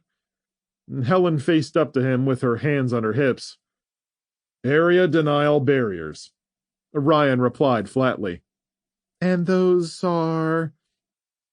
We've got those 2 red maples right out front and several in back they could use for cover if they approach the house, and I want to deny them that space. When Helen only looked more confused, Ryan explained, I'm going to put these stakes in the ground in the blind spots around the tree trunks, pointing up. That way, if they try to run up to the tree and take cover, they'll have to move one way or the other, and they'll be in the open for us to shoot. Right where we can see them. Helen ticked her head to the side. But these are just wooden stakes. They're dull, and someone could just step on them or kick them aside. Ryan held up his finger with a grin and a wink. That's why we'll put nails in strips of hose and wood and hide them around the stakes. The stakes will keep the dogs from running through those areas and getting hurt, and if a person tries to stomp on a stake, they'll get a nail in their foot for the troubles. That sounds awful. I love it. What about the epoxy? Ryan took the tube out of his pocket and held it up with a shake. We'll use this epoxy to glue nails to the steps out front and maybe bury some around the window areas. They'll try to come in from the front because they'll think there's more cover there, but they'll find nothing to hide behind, and we'll keep shooting at them until they leave. If they get past us to try any of the doors, they'll pay for that too. Bloody feet and bloody hands. Helen smiled back. That's what they'll get for their troubles. I like it. Let's start with hammering some nails through these wood scraps and hose. Once we get everything built, we'll get out there and place them. Side by side and throughout the afternoon, Ryan and Helen prepared their traps, drilling, nailing, and drawing a quick layout to mark where the pieces would go. They took breaks to make sweeps of the house, putting food and supplies in various rooms on all the floors, in case they had to stay in one place for an extended period of time. By midday, they'd placed nail boards in the laundry room and closed the door to keep the dogs from hurting themselves, and with rifles on their shoulders and a pair of binoculars around Ryan's neck, they walked out front with the dogs. They moved from one tree to the next, placing the wooden stakes around the blind spots behind the trees, held down by mesh fencing with nail boards and spiked hoses on top. The dogs should see the stakes and avoid all this, Ryan said, calling them over and letting them sniff at the area, telling them no repeatedly before they turned and bounded away. I hope. You don't sound too sure, Helen said. Well, I think they'll be fine. They should be inside or around the house with us, unless something unforeseen happens. But it's a chance we'll have to take. We can't have people hunkering down behind things and taking easy potshots at us. They moved on to the next red maple and fixed up some areas at the rear of the house. With a few remaining stakes, they placed them at the shielded corners of the sheds, where people might try to take cover and fire around. In spite of his initial excitement over the idea, he'd grown a bit more leery over how well the plan might work, but looking back at how they'd anchored them and placed the nail boards and spike strips, he was convinced they'd be more than annoying. See how this works? When they come up to take cover behind the trees, they'll, at a minimum, have to deal with a bunch of sharp stuff that they'll either have to clear out or get punctured by. Either way, they'll be left in the open for at least a short amount of time. Helen was placing the last stake through the mesh fencing, treating the dangerous areas like a garden, pushing clusters of grass together and sprinkling in some mulch so they covered the nail-written boards and spiked hose. Stepping back, she gazed over their handiwork. Ryan Cooper, you may just be a genius. Ha! You can call me a genius if we survive the night. He gave her a quick side hug. Now I'm going to work on the doorknobs and start hammering up some more wood over the lower windows. Do you need any help with that? Ryan glanced up at the darkening afternoon sky. We might be better served if you kept watch. If they're coming, it'll probably be soon. Sounds good to me. Helen raised an eyebrow. While I'm in there, I'll whip up something for dinner. Omelette? Ryan laughed. I'll take anything at this point. Keep the dogs close and do us a favor and double-check on the food and water we spread around the house on all the floors.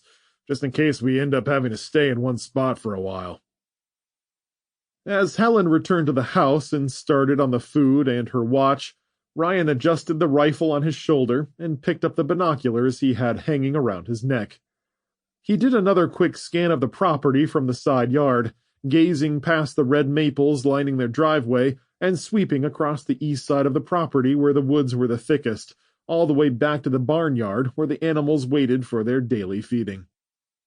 The chickens clucked loudly, annoyed at being pinned up in the coop all day, but letting them wander was out of the question until things settled down.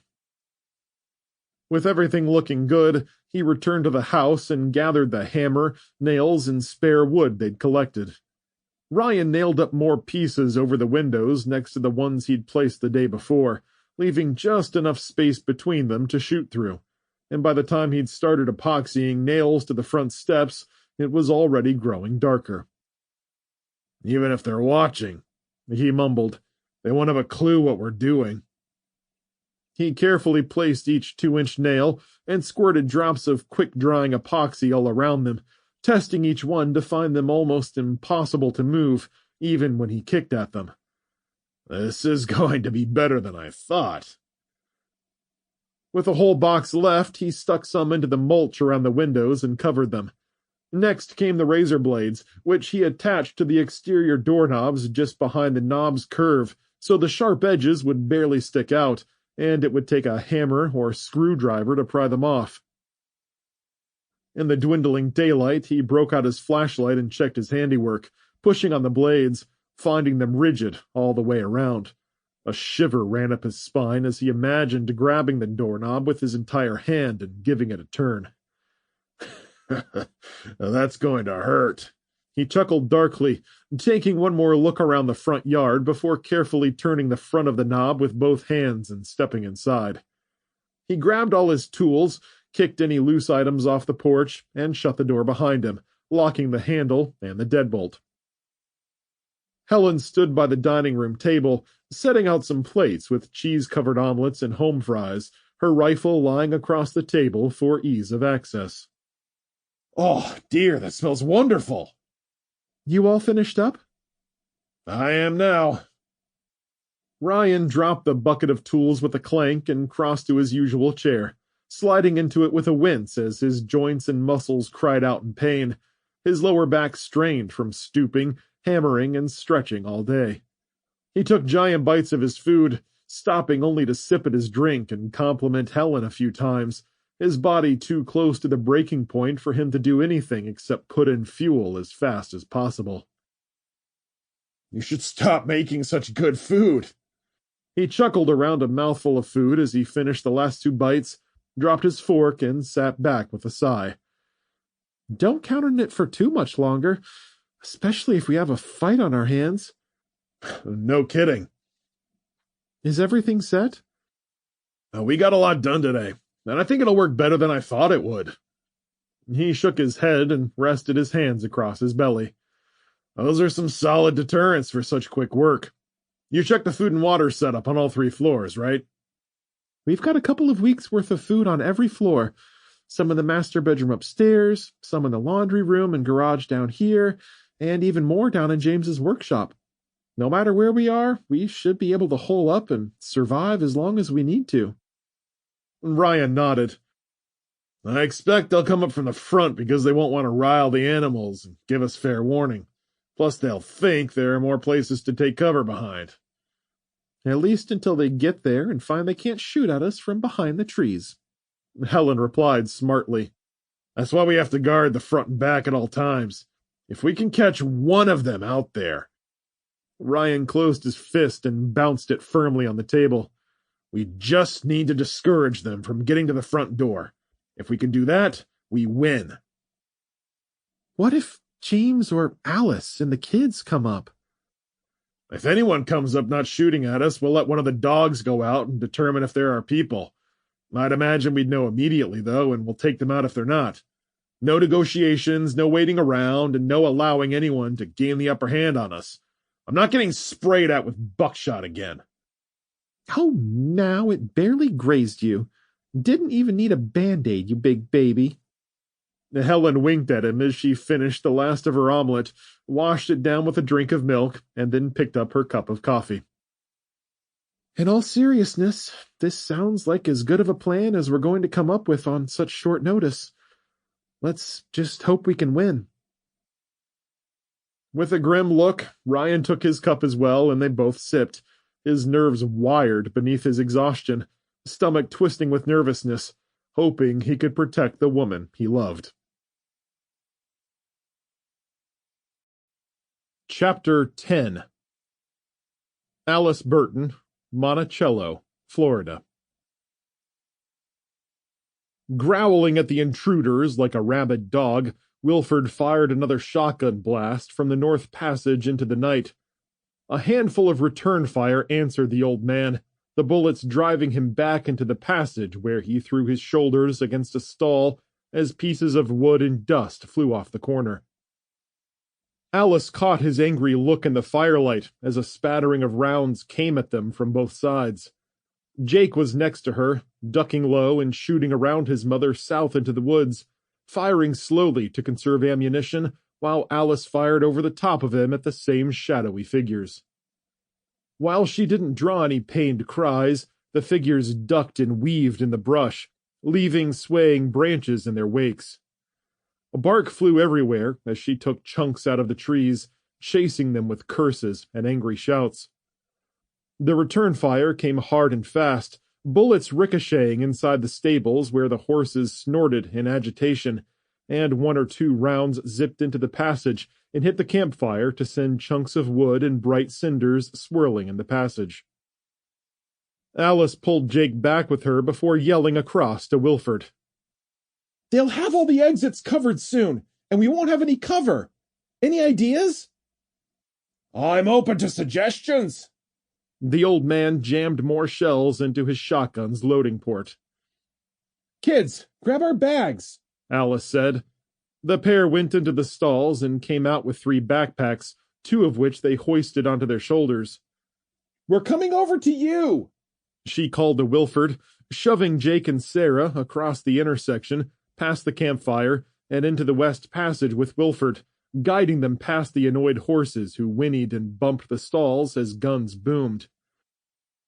You folks get on out of here! Wilford sent a blast flying before shuffling behind them, chased by a barrage of return fire. I can handle these ruffians. No, you can't. Alice laughed darkly, stopping at the next intersection and peeking around the corner. She gestured for the kids to wait a moment and then leaped into the passage, firing south before nodding for them to follow. What are you doing, Mom? Jake was silhouetted in the shadows with Sarah coming behind him and clutching his arm. They passed through 2 more intersections toward the western exit, and the attackers mirrored their movements, shooting into the passages and churning the air with hot lead, rounds striking the walls and flying out the opposite side. They sprinted through the next intersection beneath the barrage of gunfire, Alice stopping them with a gasp and gathering them around. Wilford, you're going to stay here with me. Her gaze shifted to the kids. You guys will slip out the west exit and head down to the secondary stalls where our rides are waiting. No way! Jake lunged toward the intersection behind them, swung his gun around a corner and fired south, then turned back. We're not leaving you. We'll keep them busy here. Maybe take them back east a bit while you guys take the packs and get the horses ready, including one for Wilford. We'll be right behind you in a few minutes. Understand? Are you sure, Mom? Sarah asked, holding her knife in front of her helplessly. I'm sure. Alice bit her lip. And if we're not down there in 15 or 20 minutes, you've got to get away. No way, Mom! Sarah grabbed Alice's arms and tried to hug her desperately. We're not leaving without you. You won't have to. Alice nudged the girl away with her rifle and stared at them firmly. But if we're not down there soon, and the guns stop firing, that means we're gone, and you need to run. Understand? The pale horror on their faces broke Alice's heart. Just go! She growled, giving them both a hard shove. We'll be down soon. Jake paused with moisture reflecting firelight in his eyes, then he nodded. Okay, we'll just need a few minutes to get them saddled and tacked up. We'll hold them here. Just go before they surround us even more. The kids took the 3 packs and sprinted down the main passage out the west exit and into the night. Alice held her breath as they ran across the open space, finally breathing a sigh of relief when the kids reached the end of the gravel lane and disappeared into the woody darkness. After watching them go, Alice stood at the nearest intersection in search of lights and signs of movement to shoot at. She saw a couple, and, without the distraction of worrying about the kids getting hurt, took an extra few seconds to steady her aim before firing at a shape near the tree line, finally drawing the cry of pain she'd been searching for. Okay, back the other way. Alice and Wilford shuffled east along the passage, shooting north and south at the moving figures and reloading as they went, drawing their attackers back east, away from where Jake and Sarah had run. Stopping at the intersection with their scattered campfire, Alice slipped her Ruger around the corner and fired 3 times, chasing lights that sprinted across her field of vision. Then she was out of bullets and retreated to reload with a scattering of rounds from her pocket. Wilford stood at the corner across from her and peered into the north passage, his shotgun echoing as they tried to hold the junction against the tightening noose. The return fire was withering, shots zipping in like angry bugs, turning the air into a hornet's nest of hot metal and wood chips, cinders and charred wood flying up as they pulverized the campfire logs. He turned to her with sweat trickling down his face in the orange campfire light. Alice, you must go with the children. I will not let you stay here and sacrifice yourself when you've got those 2 to get all the way across the country to their father. Alice charged her weapon with a clack, raising it to her chest and getting ready to shoot when she crossed the intersection. And I'm not leaving you here to get killed, she retorted. We just have to hold them off a little while longer before we make a run for it. How many shells do you have left? 3 slugs and some buckshot and birdshot shells. You'd better save that buckshot for when they get closer, Alice said, with a sideways grin that felt maniacal on her face, a sudden core of resolve hardening in her gut. Jake and Sarah will get those horses ready for us. They just need a few minutes more. Wilford chuckled and nodded as he peeked around the corner and tracked the fluttering shadows that ran by, pulling back at the last second to address her gruffly. You could die here with me. You know that, don't you, lass? I do, Alice replied, her eyes and nose stinging from the gunpowder, her arms shaking with weakness, shoulders sore from constantly firing the powerful rifle. I'm going to give my kids every chance to get those horses saddled, for them as much as for us. If we don't make it down there, they'll know to take off. So just shut up and keep shooting. Grinning madly, with sweat trickling down his face, Wilford ducked low, swinging out with his rifle raised, firing another slug that elicited a sharp cry of agony and a furious flurry of return fire. Faint gunshots echoed in the night as Jake and Sarah hurried to get 4 horses saddled and packed up.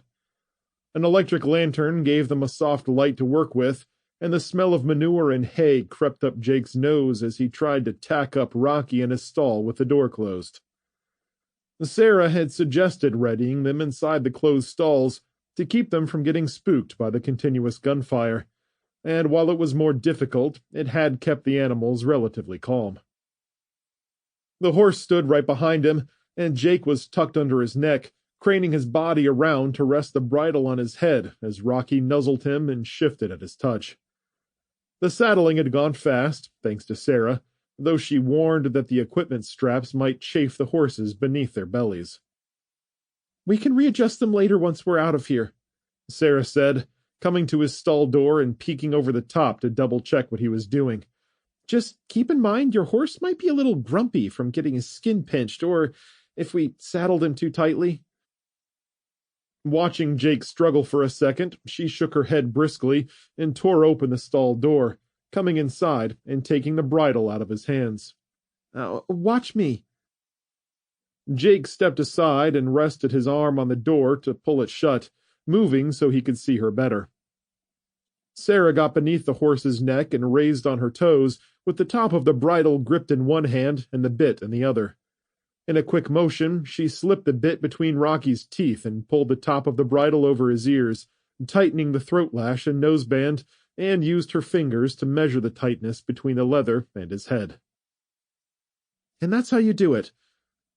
And she dusted off her hands, patting Rocky firmly on his neck and brushing her palm down his smooth fur to keep the horse calm as the distant gunfire continued to pop off. Pushing Jake through the door, Sarah said, "Okay, it's Buck's turn. Do you want to do him?" "We're short on time," Jake replied. "You go ahead. I'll watch." "No time for you to stand around then. Check Stormy's saddle and make sure there's a little space between the girth and his front legs. Make sure it's not pinching them and that there's 3 fingers of space between the front of the saddle and his neck." "Do we even have time to spare for all this?" "No, but if we don't do it right, they could toss us right off their backs." Sarah finished getting Buck's bridle on and whispered soothing words as the horse shifted nervously. "We won't make it home with broken necks. Wilford and Mom will be here soon." With his stomach turning, every gunshot driving a spike of dread deeper into his heart, Jake rechecked the saddles, ensuring they were comfortable and not pinching the animals anywhere. Stormy's was fine, but he had to loosen Rocky's and shift the saddle forward an inch to get it sitting correctly. Rechecking the fit, he found his fingers fit perfectly between the saddle and the horse's neck, and he ran his hand through the soft mane to keep the horse calm as Sarah burst from Buck's stall with a nod. "All right, Buck is ready to go now. Are the others okay?" "I had to readjust Rocky's saddle a bit, but he's ready to ride too." "Okay, good." Sarah stepped to the edge of the electric light and stared into the night where the gunshots continued. "Sounds pretty crazy up there, but they should be okay, right?" Jake scratched his head. I think so." "Do you think any of those jerks will come down here?" I don't know." "Do you even remember how to ride?" "Yeah, I do." He scoffed, then grew nervous. Well, I think so, anyway. It's like riding a bike, right? A big, living bike." Coming to stand by Sarah, he stared with her into the darkness and winced at the constant crack of guns and bright flashes in the trees. "So, what do we do now?" "We stay here and wait for Mom." Sarah nodded firmly. "She said to leave if we don't see them in 15 or 20 minutes. Jake grimaced as the gunfire picked up like bursts of popcorn. "Only if the gunfire stops." Sarah gulped. That would mean they're... "Don't say it," Jake replied miserably. "Just don't say it." Alice adjusted toward the flickering light from the sputtering campfire, where pieces of it had been scattered by stray bullets from the attackers. She kicked Embers aside and peeked around the corner, pointing her Ruger south. The enemy had stopped firing for a moment, and her heart was somehow racing faster than it had been when they'd been under heavy fire. "Watch out, Wilford," Alice said. "They're going to rush us soon." The old man racked a shell with a jerk of the shotgun's forearm. "Oh, I get that feeling, too. Want a break for the stables?" "Yeah, we should—" A man left the cover of the trees and sprinted toward the stables with a pair of pistols in his hands. Alice led him by half an inch and squeezed the trigger, her bullet zipping fast to strike him in the gut, twisting him and sending him to his knees, guns dropping as he clutched his middle and kneeled there, screaming through blood-flecked lips. Another man rushed in behind him, shooting back at Alice, his rifle flashing in the darkness. Not bothering with the wounded man, she extended the Ruger and fired it with a sharp crack. The man who had been rushing in screamed as his shoulder exploded in a red blossom that sprayed into the air, with pieces of flesh flying off, his body twisting as he stumbled and fell so that he almost landed on his wounded companion. Consumed with pain, he clutched the remnants of his shoulder and squirmed on the ground as the other man stared at his bloody hands in disbelief, both of them screaming incoherently. Barely noticing the caterpillar crawl of sweat down her face, Alice clenched her jaw and raised her rifle, putting another bullet into the man with the wounded shoulder to silence him for good. Wilford's shotgun boomed again, and Alice snapped around to see a burly man with shoulder-length hair stagger through the darkness at the edge of the campfire light, his chest smoking and torn open. After stumbling 5 steps, the man pitched to the ground and lay still, wheezing and groaning. "Nice shot, Wilford!" Alice shouted at the top of her lungs as she whipped her gaze to the south, where dark figures moved at the edge of the light. She hoped her gloating would discourage them, though, judging by the gathering shadows, they were merely preparing for another charge. Wilford hollered back in a ragged lilt. "Bloody right, Alice! I've got a shell for each of these bastards! Let them come!" Glaring into the darkness, he shouted, "Come on, rats!" As soon as the angry words left his mouth, he turned to her, whispering, "Hey, let's go to the stables." "Right." They began their slow retreat along the main corridor, swinging the rifle and shotgun back and forth along the passages where shadows loomed. The attackers cursed and barked commands back and forth as the wounded bled out on the gravel paths. "I've got 5 bullets left." Alice kept her voice low as she reloaded on the run. "3 myself." Wilford huffed and shuffled hard to keep up as he loaded his last shells into his weapon. "Sounds like more are coming, too." Could be they were nearby. Heard the gunshots. Came to help their boys." "We need to conserve our ammunition." Alice raised her rifle as they crossed the next intersection, spotting 2 men running toward them. She started to fire, but pulled back at the last second, allowing them to reach the wall before turning to meet Wilford's gaze.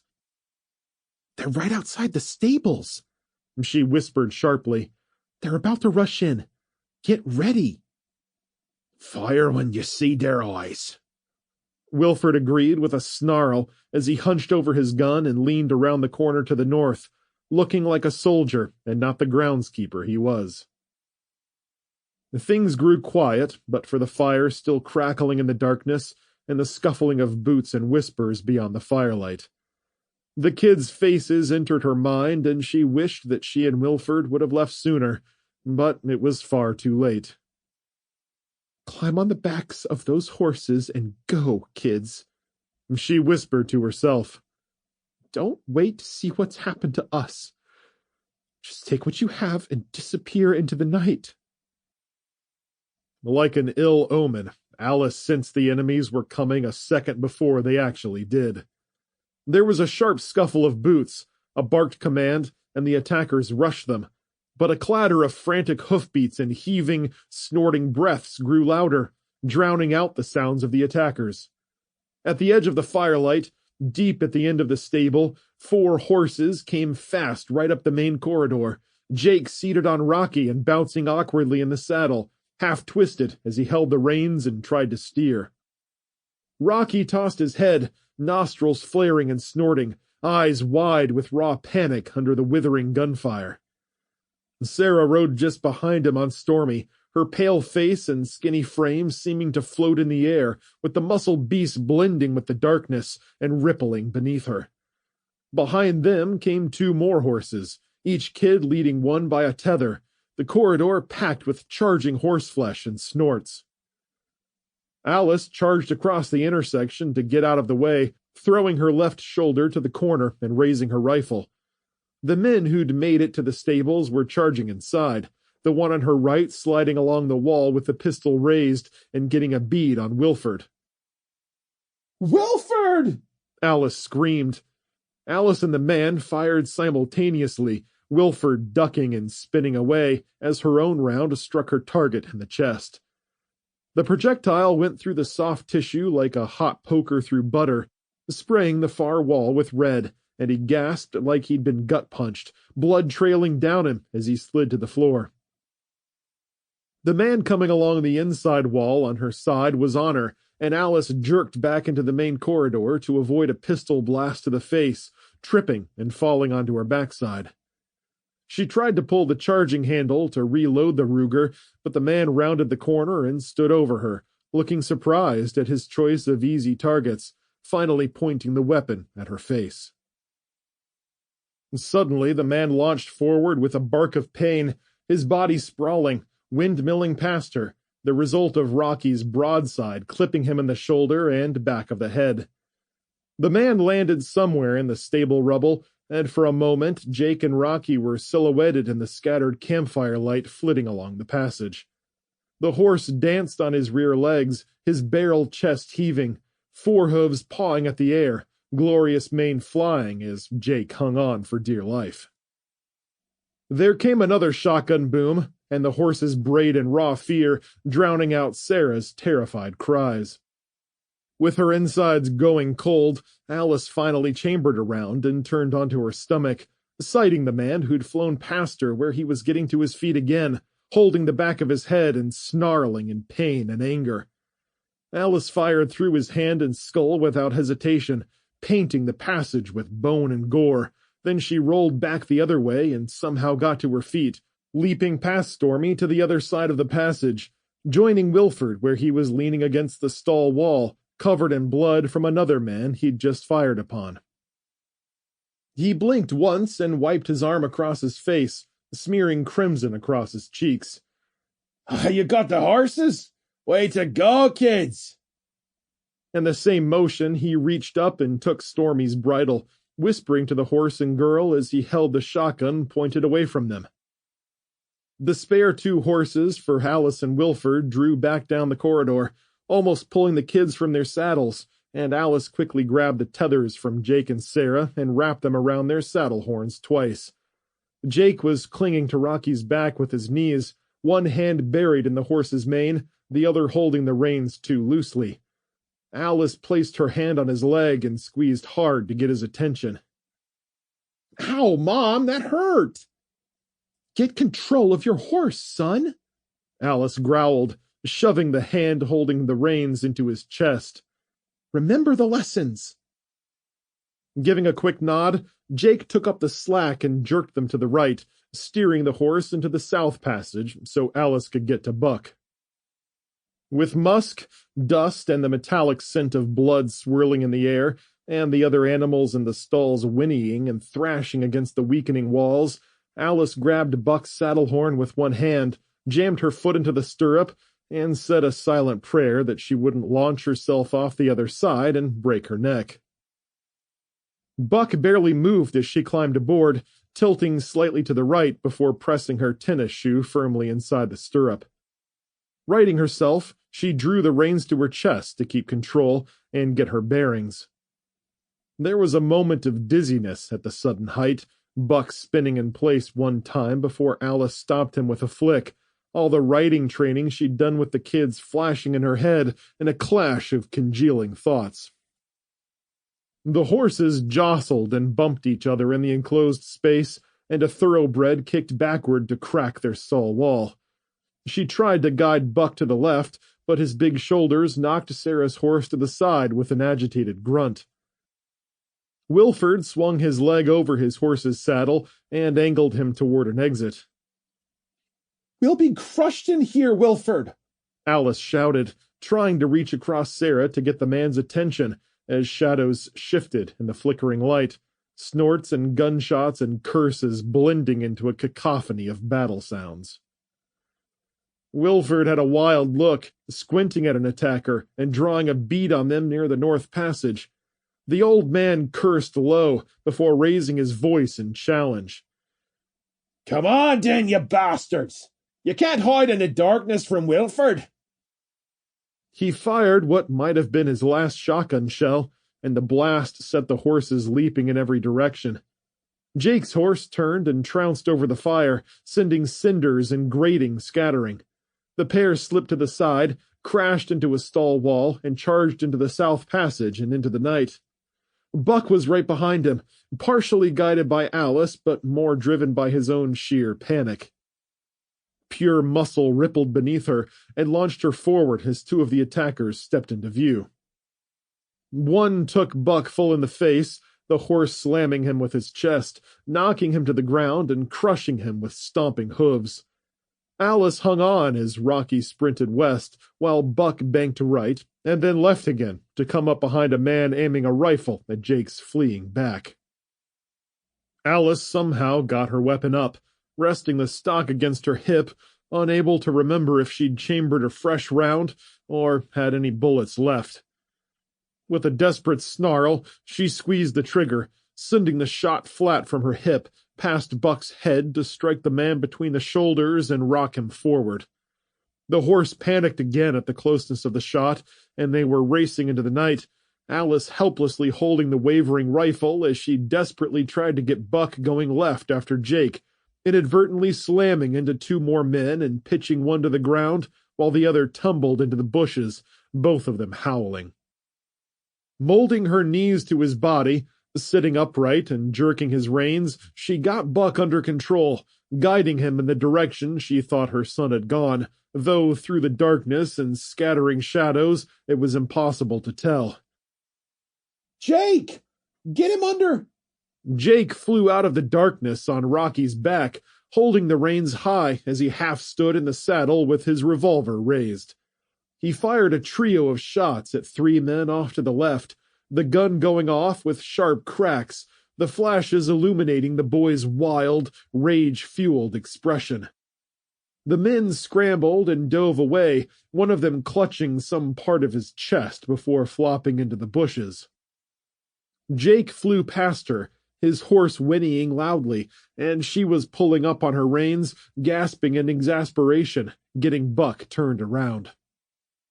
In the chaos, faint hints of their campfire were scattered across the soft gravel lane, and Alice blinked as she tried to make out where Wilford and Sarah had gone. A terrified thoroughbred flew past her, trailed by a second one that broke toward the tree line and through the brush to scare out a couple of the attackers. Then they jumped the fence and sprinted away into the field. Shoulders forward, Alice dug her heels into Buck, and he raced back toward the Embers and past the broken stall doors while she desperately searched for a familiar face. Reaching the end of the stables, Alice cursed and turned Buck around, releasing control of the horse long enough to raise the Ruger with both hands and check that there was still another round in the chamber. Moving forward at a more controlled pace, Alice trotted him along, scanning her surroundings as the wind whipped her hair behind her and dried the sweat on her chest and face. Reaching the burned-out section of stalls where she'd lost Jake, she put her head on a swivel, searching the darkness for the horses and riders. Someone moved in the tree line on her right, and she leveled her weapon and fired. The shot flew wide, but whoever it was turned and scrambled east down the gravel lane before diving into the tree line again. A moment later, she saw him leap over a fence and sprint into the field. Swinging north around the front of the stable, Alice pulled Buck up short, nearly running into two riders circling from the other side. Wilford sat primly on horseback with his shotgun and reins in his left hand, keeping Sarah close as she hunched over Stormy's saddle and glanced around in fear, though when she saw Alice, her expression lit up, and she kicked her horse forward to catch up. "Mom, I thought I'd lost you. I thought I was going to die." Getting as close as she could, she reached out and hugged Sarah, and the horses carried them past each other, with Alice swinging Buck to come up beside Wilford. "Did you see Jake?" The old man gave a brief headshake and a snort. I didn't see young Jake because I've been looking for the other bastards. But they've gone and run off like the cowards they are. Wilford grimaced. Probably a good thing, since I'm out of shells. "It's good they're leaving." Alice nodded, but I've got to find my son. Right. Where did you last see him? Behind us, heading east, I think. Alice glanced back. He was shooting at someone as he rode by, but I lost him. Don't worry, Alice, Wilford said as he switched his shotgun to his right hand and flicked the reins. We'll find him. Alice and Sarah galloped behind him as they headed east through the grounds, around the gardens, and up toward the main house, a ride that took less than 30 seconds. Alice spied several shadows sprinting off to the east and down the exit lane, a couple climbing a fence with Wilford shouting after them not to return if they knew what was good for them. With the powerful horse under her, Alice felt herself come alive and swung the rifle one-handed out into the darkness, daring someone to challenge her. She shifted her hips for a more relaxed ride and fell into the normal locomotion of horseback riding. She raised her mouth to the cool night air and hollered, Jake? Jake! Where are you? Sarah and Wilford joined in, and soon their shouts and cries were echoing through the treetops, along with the soft clattering of hooves as they moved past the eviscerated mansion house. In the circular driveway where the husks of 3 vehicles sat with their insides blown everywhere, Alice turned Buck in a circle. I don't see him anywhere. Do you think Rocky would have gone into the tree line and jumped the fence, maybe? No, Rocky is easily spooked, but I don't think he'd do that. Not with a rider on his back. He's a smart horse, and he'd know better. We should split up, she said. As much as I hate to do it, I think those looters have run off, don't you think? Most of them have. Wilford nodded. But I wouldn't put it past one to linger around for a while to see what they can swipe up from the scraps of our fight. Mom! Sarah shouted and pointed toward the east. Jake! I think that's Jake! A lone figure on horseback was walking back to them, the thin figure holding his side, leaning forward in the seat. With panic rippling through her guts, Alice kicked Buck into motion and bolted down the lane toward her son. Jake! When she got closer, Alice drew Buck up short, breathing a sigh of relief when Jake lifted his head and fixed her with a grin. Pulling Rocky to a halt, he waved with his offhand, revealing that he wasn't injured but was holding his gun and the reins against his stomach in a relaxed posture, keeping his horse firmly under control. You're okay, son? Alice rode closer, missed him, then spun Buck around to grab the boy's shoulder. Yeah, I'm okay, Mom. He laughed. I just got caught up chasing one of those guys out of here. Ran out of bullets. He held the revolver up and wagged it. I even swapped out the autoloader while I was riding. Can you believe that? Sarah laughed with tears watering her eyes, waving as she came trotting up with Wilford. You scared the heck out of us. I guess I'm a cowboy, Jake replied with a delirious chuckle, as if he didn't believe it himself. Wilford was beaming at the boy, reaching out to give his shoulder a good whack as he went by. Ha ha! Good show, Jake! You did wonderfully! We all did. Alice held up her reins to see her hands were shaking. Aye, that we did, Wilford said with a tone of determination. But I need to check on those thoroughbreds in the stables. Once they're secure, I'll find any extra shotgun shells that might be lying around the place and go round up all the horses that got away. I'll bring Peppercorn and Dawson in too, especially with those thieves running around who said, and I'm sure I heard them talking about this, they wanted to eat them. Damn savages. We'll help you. Alice nodded and gestured to the kids to get in line behind Wilford and head back toward the primary stables. Nonsense, Alice. You three need to get going. No sense in sticking around here, especially with trouble lurking so close. Come, let's make sure you're squared away. Once they returned to the campfire, Wilford got off his horse and tied it to a post by the building, scowling when Alice and the kids dismounted with him. With charred wood and coals scattered all the way outside, the four used their feet to kick the hot pieces into a pile. You can't be serious about staying. Alice shouldered her rifle and knocked a smoldering ember in with the others. Standing on the other side, Wilford swept more into the pile and shot fiery glances at the surrounding woods. His gaze drifted from the east lane to the fields, where the thoroughbreds had jumped the fence. With flaring nostrils, he said, "This place is my home, and there's nothing that can drive me away from it. I'm sure you understand that." You shouldn't put yourself in danger because of your pride. Oh, it's not just about pride, Alice. It's about these horses and who'll take care of them when the world's coming down around us. I'll certainly not stand for them being roasted on a spit.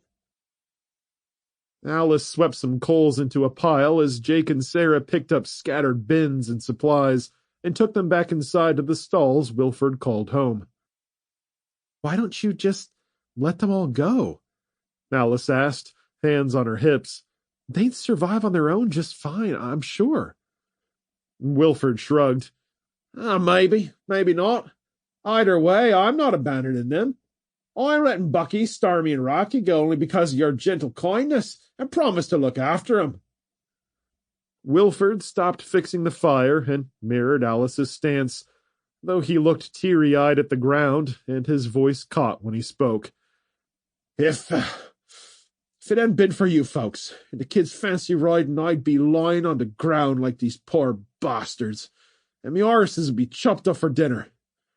I'd be in awful shape if it weren't for you three, and you've won me heart for that.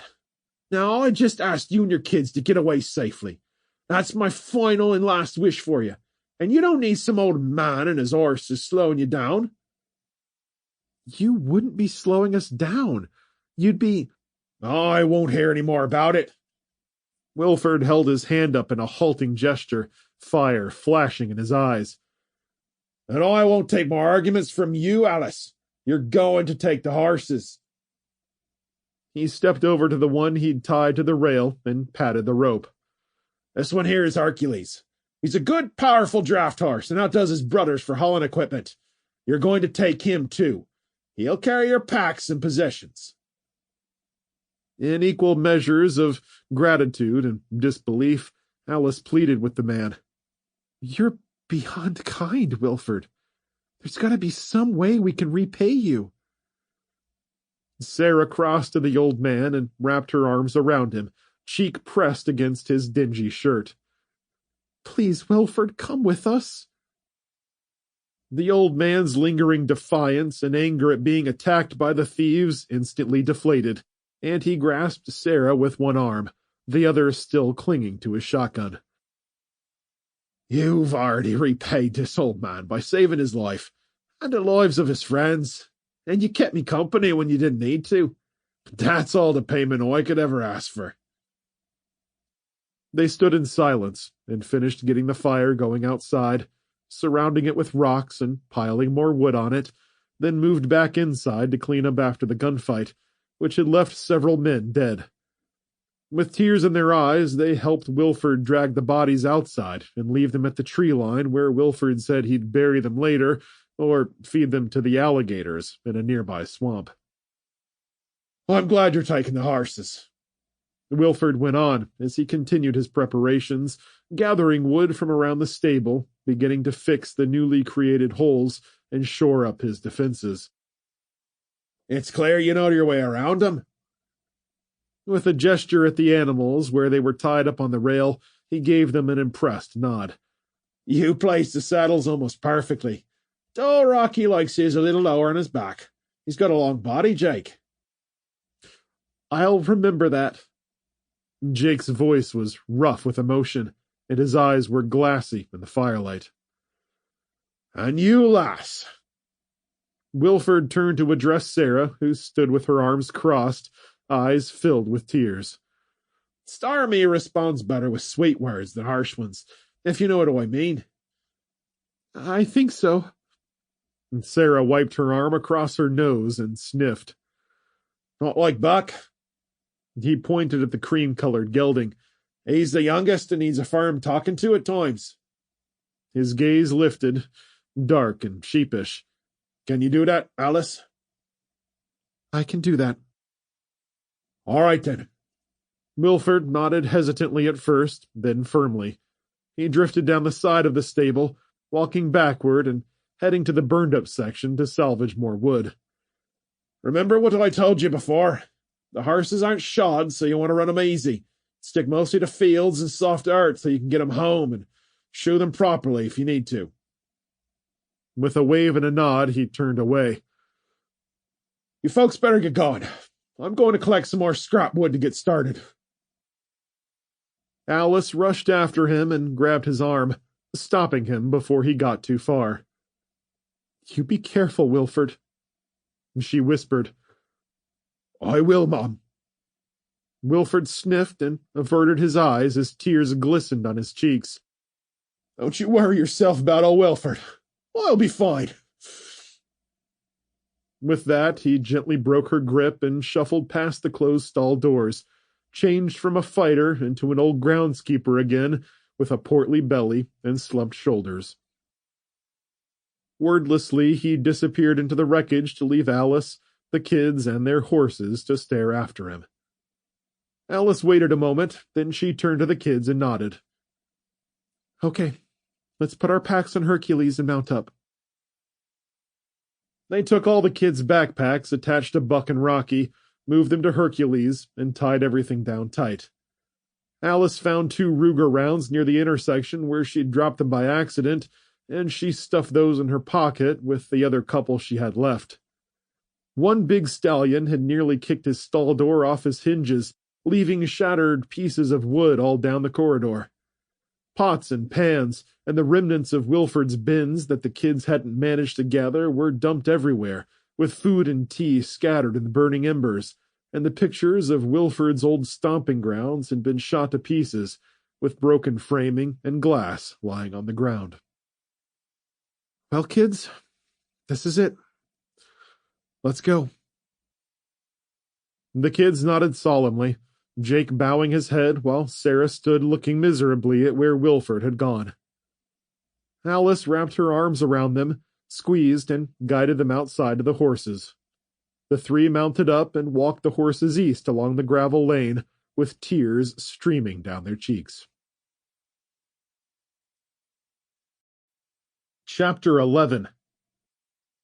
President Thomas Burke, Mount Weather, Virginia. President Burke casually pored over reports while sitting at a plain metal desk in his side office, away from the arguments and stresses of the others, where the constant flow of updates shouted back and forth across the room had driven him to more peaceful surrounds. His office in Mount Weather was hardly built for comfort. Its thick army green walls carried vibrations from upstairs, heavy booms as massive doors closed and opened, the movement of equipment and materials throughout the facility that felt more like a prison than a refuge.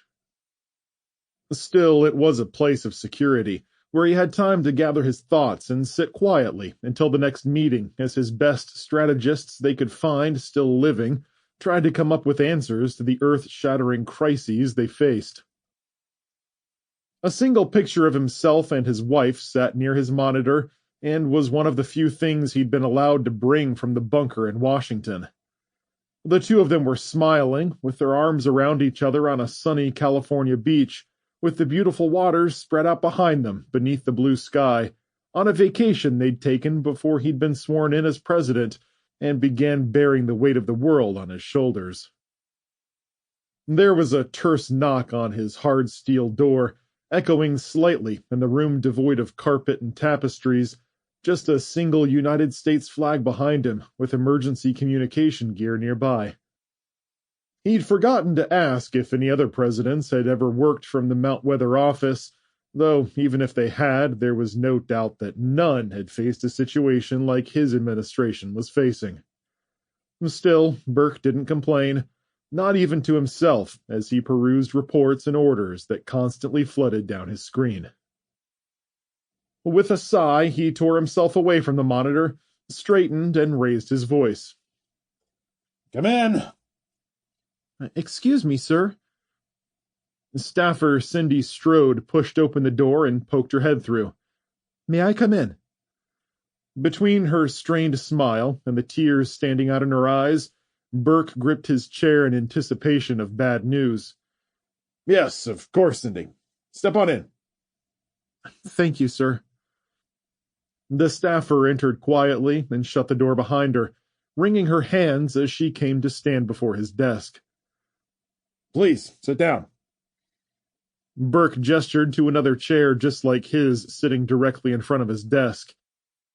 "Thank you, Mr. President." The staffer lowered herself into the seat, her hands still trembling as she took a few deep breaths. "What is it, Cindy? More bad news?" She nodded wordlessly, caught in a terrible trap she couldn't escape. The hairs on the back of Burke's neck began to tingle, and he pushed away his keyboard, clasping his hands in front of him. "Go ahead. What is it?" "It's your wife, sir. She—" Cindy's voice caught in her throat. The tingle was overwhelmed by nausea that washed over him, a dreadful vibration that moved to his chest, and his heart began to race uncontrollably as a wave of heat rushed across his face and head. With a slow nod, he swallowed, keeping his voice level. "She's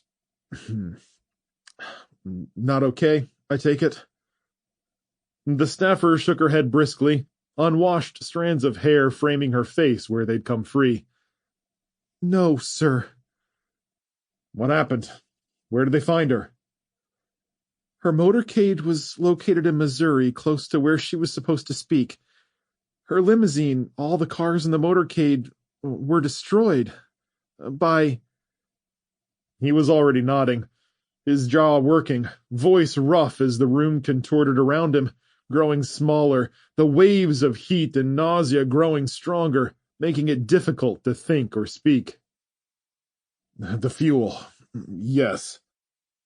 There seemed to be so much more he was supposed to say, but the news had settled over him like a cloud of poison, squeezing his head in a vice, chest heaving, breaths coming shallow, heart thudding in his ears. He stared at the picture of him and Sue on the beach, her bright red hair blown back around her right temple by the ocean breeze, beaming at the camera as she clung to him. It was just them from the waist up, Sue with a summer blouse on, and Burke with a button-up shirt, but there was so much more he remembered from that day. Her rolled-up jeans, bare feet on the warm sand, joking that she needed extra sunblock, being a redhead and all. The picture blurred, and Burke blinked to clear his vision, vaguely aware of the pair of tears running down his cheeks, suddenly wanting to leave everything behind and see for himself. The Marines who'd found her were wrong. They had to be. She hadn't been in the motorcade, but was stranded somewhere, still alive, well, and waiting for him. When he spoke, his voice was rough and wet, reality snapping back in an instant. "Are they 100% sure?" Cindy seemed to have curled in on herself, afraid to look at him, but raising her gaze to meet his anyway. "I asked the same thing, sir. They took DNA samples from a body in the limousine, and it's Sue's. I'm so sorry, sir." He was falling apart, snapping into pieces, watching himself from outside his body when he grasped onto his years of training and practice, steeling himself, forcing his feelings into a box and closing the lid as tight as he could. "That's okay, Cindy, really. I know you loved her too." His voice was barely audible in his own ears, nearly drowned out by his throbbing heartbeat. He took deep, raw breaths, in through his nose, out through his mouth, tried to hold them in as long as he could to keep himself steady. Sniffling, she took a tissue from her blouse pocket and wiped her nose. Then she stood and offered him one. "I really did, Mr. President. We all did. I'll never forget my first day on the job. Sue was so gracious and kind, and she saw how nervous I was and got me through it. She was a first lady like no other." Burke nodded. "She was like that. Selfless. especially when she saw someone who needed help. I'm really going to... He choked on his words and swallowed them down as his shoulders slumped. She really, truly was gone. He'd never see her again. Hell, he wouldn't even get a chance to bury her. His own wife. Someone who was supposed to be protected, just like him. Slowly folding over, Burke fought against another swell of emotion that suffocated him and pressed him into a darkness that threatened to consume him. He fought it, pounding a fist on the table and growling low in his chest, forcing himself to hold on and look beyond himself, shoving the box closed yet again. What about Agent Harris? He changed the subject, clearing his throat. Marines were looking for his family in Blacksburg. They have any luck? They haven't done a DNA analysis yet, but there were skeletons in the house at the address Harris provided. I guess they're gone too. Has anyone told him yet? Cindy shook her head. Thanks, Cindy. You can go now. I'll let you know if I need anything. And don't tell Harris yet, okay? Just give me a moment and I'll have you send him in. Cindy got up and paused, staring down at him with her tear-streaked face, patting him on the arm before nodding and leaving the room, shutting the steel door behind her with a soft click. With the picture in one hand and a tissue in the other, Burke let the tears flow, silent as they streamed down his face, blinking them back several times and thinking them dumb before they came again, only stopping when his face was soaked. For a long time, he couldn't take his eyes off Sue's face, lost in the many wonderful moments they'd shared. After a while, he sighed deeply, put the photograph back, a few inches closer than it had been, and pressed a button on an intercom to his right. Cindy? Yes, sir. Can you send in Agent Harris? I will, Mr. President. I'm not sure where he is exactly, but I'll let Colonel Crow know you want to see him. Thank you. Burke took a few moments to wash his face in a small metal sink in the corner, drying it as he stared at himself, his eyes still red, his face far gaunter than he could ever recall it looking. It wasn't long before another knock came at his door, and the president returned to his desk, calling for Harris to come in. The agent wore his same dark expression, a mixture of quiet strength and patience, always observant, always on the edge of action. You wanted to see me, sir? Shut the door and sit down. Yes, sir. Harris sat with his back straight and shoulders square, hands resting on the arm of the chair, neither relaxed nor tense, but patiently waiting for the president to speak first. Burke reached into a side drawer and took out a bottle of bourbon and 2 glasses, inadvertently clinking them together as he set them beside his keyboard. The president leaned forward and pulled the cork, pouring 2 fingers of straight bourbon into each glass. Placing the bottle aside, Burke pushed a glass toward Harris before taking his own and sitting back. I don't drink, sir. Oh, I do, but just a beer or 2 once in a while at a gathering. All the same, Burke said with a nod. Pick it up. Harris picked up the glass immediately, resumed his stiff position, and held it with both hands against his stomach. What's the occasion? Nothing good. Burke took a sip and jiggled the glass with a flourish as he grimaced at the burn that flowed through his mouth, liquid fire dropping into his belly. He picked up the picture of him and Sue, rested it gently on the desk, and pushed it toward the agent. Curious but confused, Harris lifted an eyebrow questioningly. Go ahead. That's Sue and me out on a beach in California. Harris picked up the picture and gave it a once-over before setting it back on the desk. I met her twice since you were president, sir. She's a sweet lady. Was a sweet lady, Burke said, sighing deeply and taking another drink. Oh, now only in our memories. They found her with her motorcade in Missouri. Like everything else, the vehicles were blown up, but the DNA from the limousine was conclusive. It was her. Harris froze, leaned forward briefly, then sat back heavily in his chair. After several long seconds, the agent spoke hesitantly. I'm sorry to hear that, Mr. President. She was... Harris shook his head. She was a great lady. As if suddenly remembering he had a drink in his hand, he raised it in toast and took a sip, wincing at the sting. Yes, she was. Unfortunately, that's not all the bad news. Burke's shoulders slumped. Take another drink, son. Harris's confusion changed to flat misery, something dreadful flashing in his eyes as he slouched but lifted the glass again for another sip. What is it? Is it my family? I'm so sorry to have to break the news to you. The DNA analysis on the bodies found at the address you gave us in Blacksburg isn't complete yet, though the number of remains matched those you said would be there. Everything in the property was burned to the ground. Harris twisted in his seat, face contorting through various emotions before settling into wide-eyed disbelief. Finally, he threw back the rest of his whiskey in a single gulp and slammed the glass on the desk a bit harder than he had intended. Can I have another, sir? The words were strained, coming out through a grimace. You certainly can, Agent. Burke poured 2 more fingers for Harris and then for himself, and they tapped the glasses together. To our families. Harris coughed and nodded, downing half of his glass before leaning back in his chair with a troubled expression. I guess I'd been preparing myself for this for days now.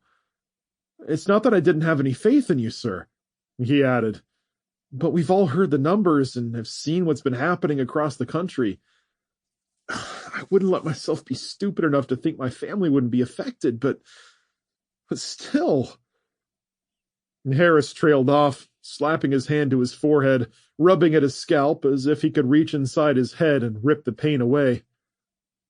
I just didn't think it would take all of them. I figured my sister and dad would have made it out because they're always so prepared. I wish they would have made it, Harris. You have my sincerest condolences. Your mom and dad raised a good man. Thank you, sir. The agent rose from his dejected posture. And thank you for telling me yourself. Anybody else would have just given it to a staffer to pass along the news. It means a lot coming from you, especially with what you're dealing with right now. Cindy told me, but I wanted to be the one to let you know. Burke sighed and looked back into his glass, gently tilting it back and forth.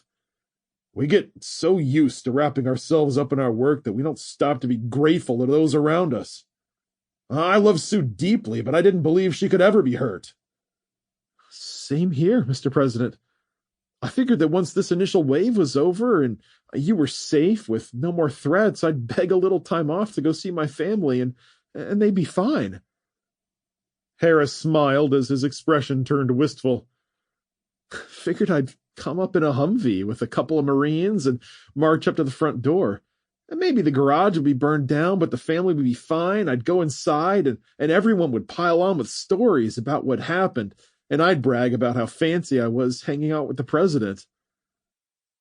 The two locked eyes before breaking down into sad chuckles, and Burke took another sip of his whiskey.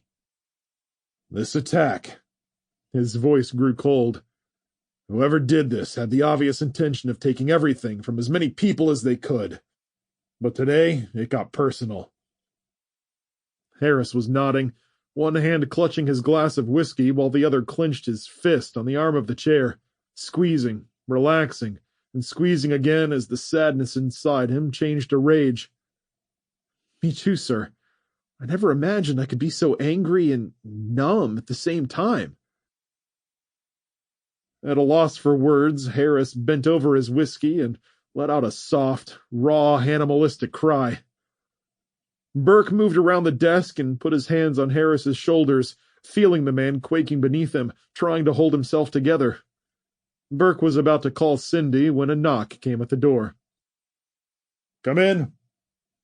It was Cindy, entering quietly with a folder tucked beneath one arm and a box of tissues in the other hand. Harris glanced aside as she stepped in and placed the box of tissues on the desk, backing away and nodding discreetly at Burke, who returned the gesture. Holding up the folder, she motioned at it. "We've got some new numbers for you to review, sir. No rush. Whenever you feel ready." Drop them on the desk, Cindy. I'll review them shortly. Thank you. Cindy put them next to his keyboard and stepped out with a sorrowful glance at Harris before she exited. Once she had gone, Harris stood and put his empty glass on the desk, taking a deep breath and steadying himself. "I'll be going now, sir. I appreciate—" "If you don't mind, I'd like you to stay." Burke swung back around to his seat, pulled the folder before him, and flipped it open to the first page. When Harris didn't immediately respond, Burke gestured to the chair. "Please, Agent. I could use a little company right now." "I'm not sure if I can, Mr. President.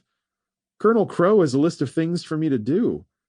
"A list of things that can wait." He raised an eyebrow. "Or did I suddenly cease being the Commander-in-Chief? Please, sit." Burke gestured to the chair again before turning back to his documents. Harris returned to his seat, and Burke pushed the whiskey bottle toward him, Harris pouring himself another quarter glass full before leaning forward with his elbows resting on his knees, staring at the floor. Burke scanned slowly through the pages, hoping to find something positive, but only seeing a lot of rehashed data. "Still nothing much on the contaminated fuel." He sighed and gave a protracted exhalation of relief for something to focus on, something that helped to keep the compartmentalized box closed.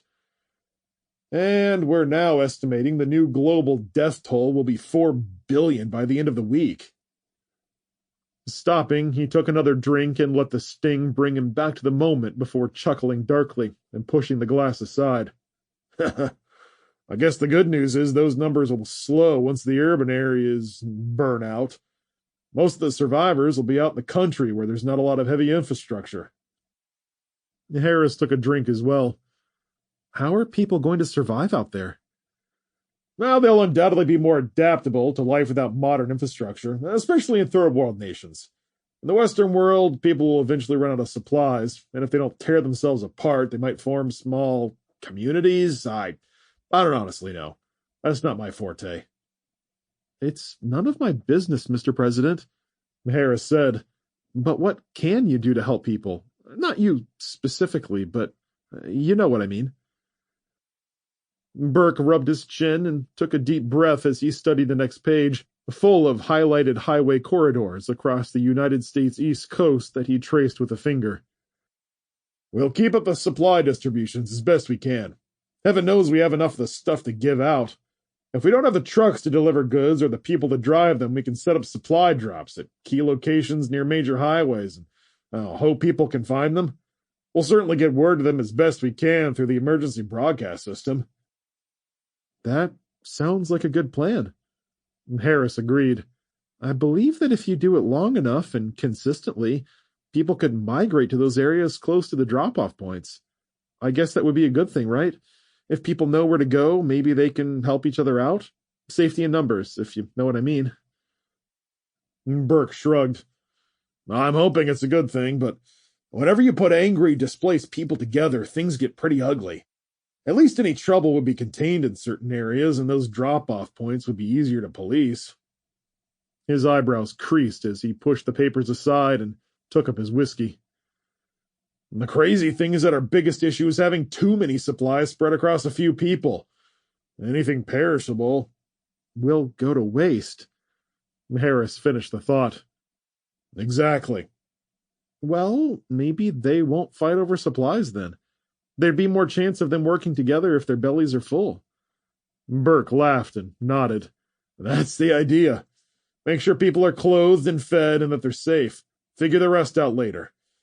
Of course, we'll start with the camps we've already set up and continue supplying them while we stabilize the other drop-off points.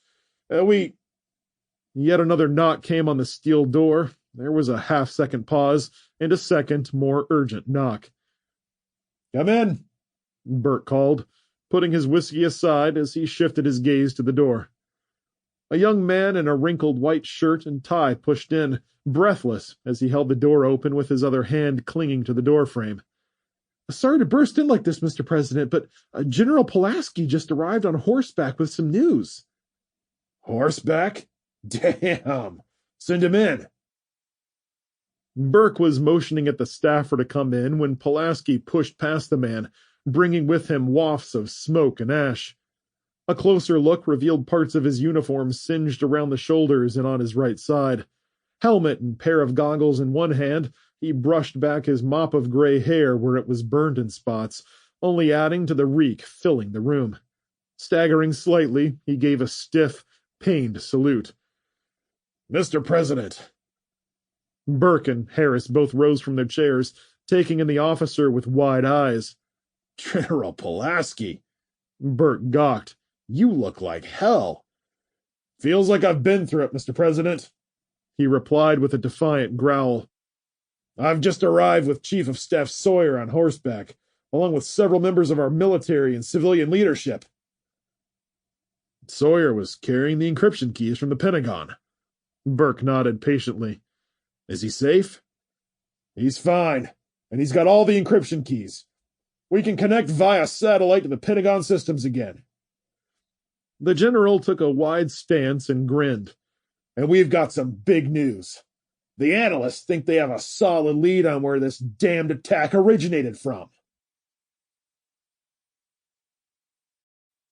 Chapter 12.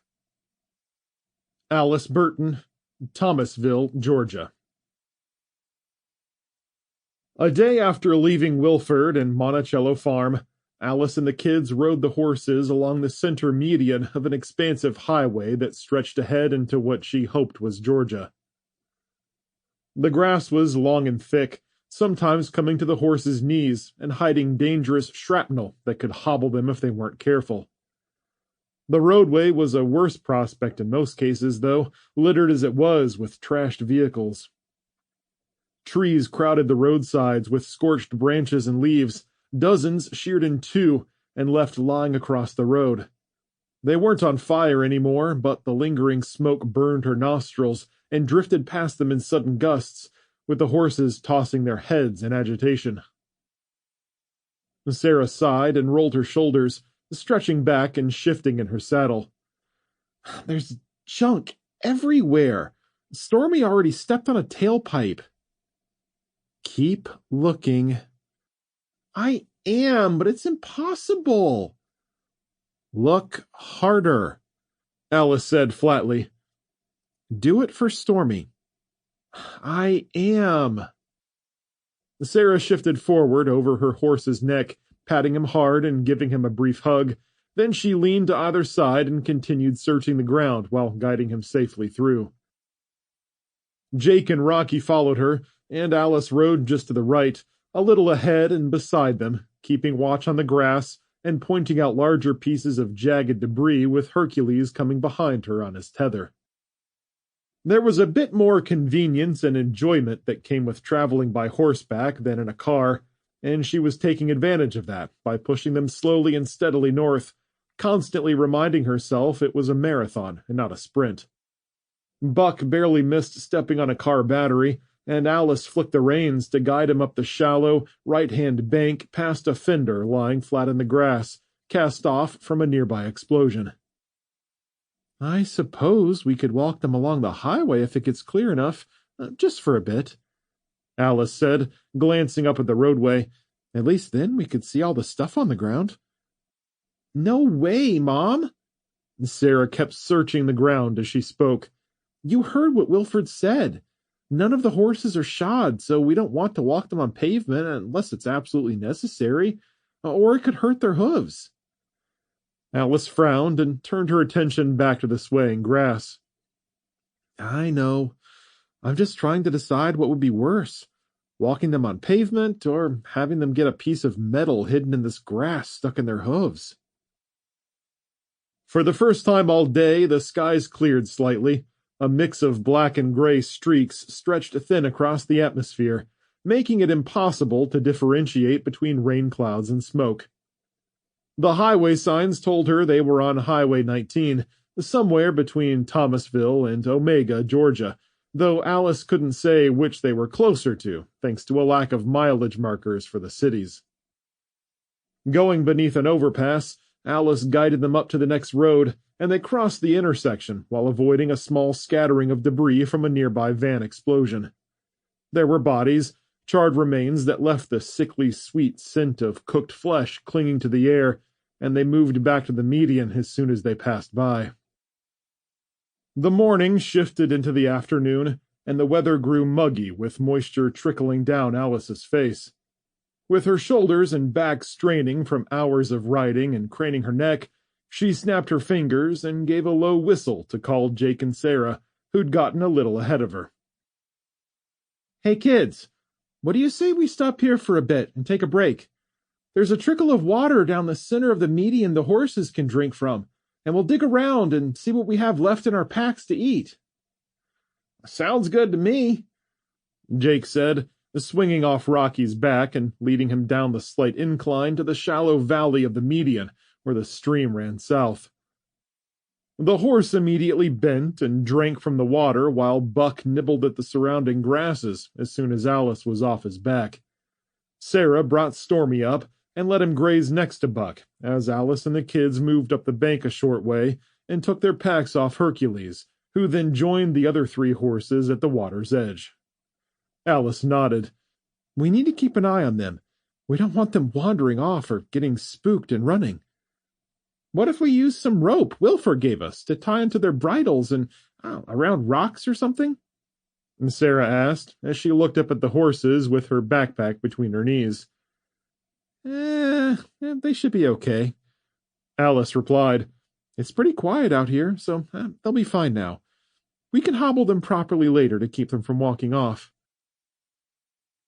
Falling to her knees to start searching through her pack, Alice looked up the road both ways and shook her head. "We haven't seen anyone since those looters at Wilford's yesterday. The highway is completely deserted. It's weird just how few people are around." Sarah took out a couple of blankets and spread them out, and the trio sat so that they were facing the horses. They opted for some freeze-dried meals, each with a package of macaroni and cheese with cardboard-tasting nuggets of meat mixed in.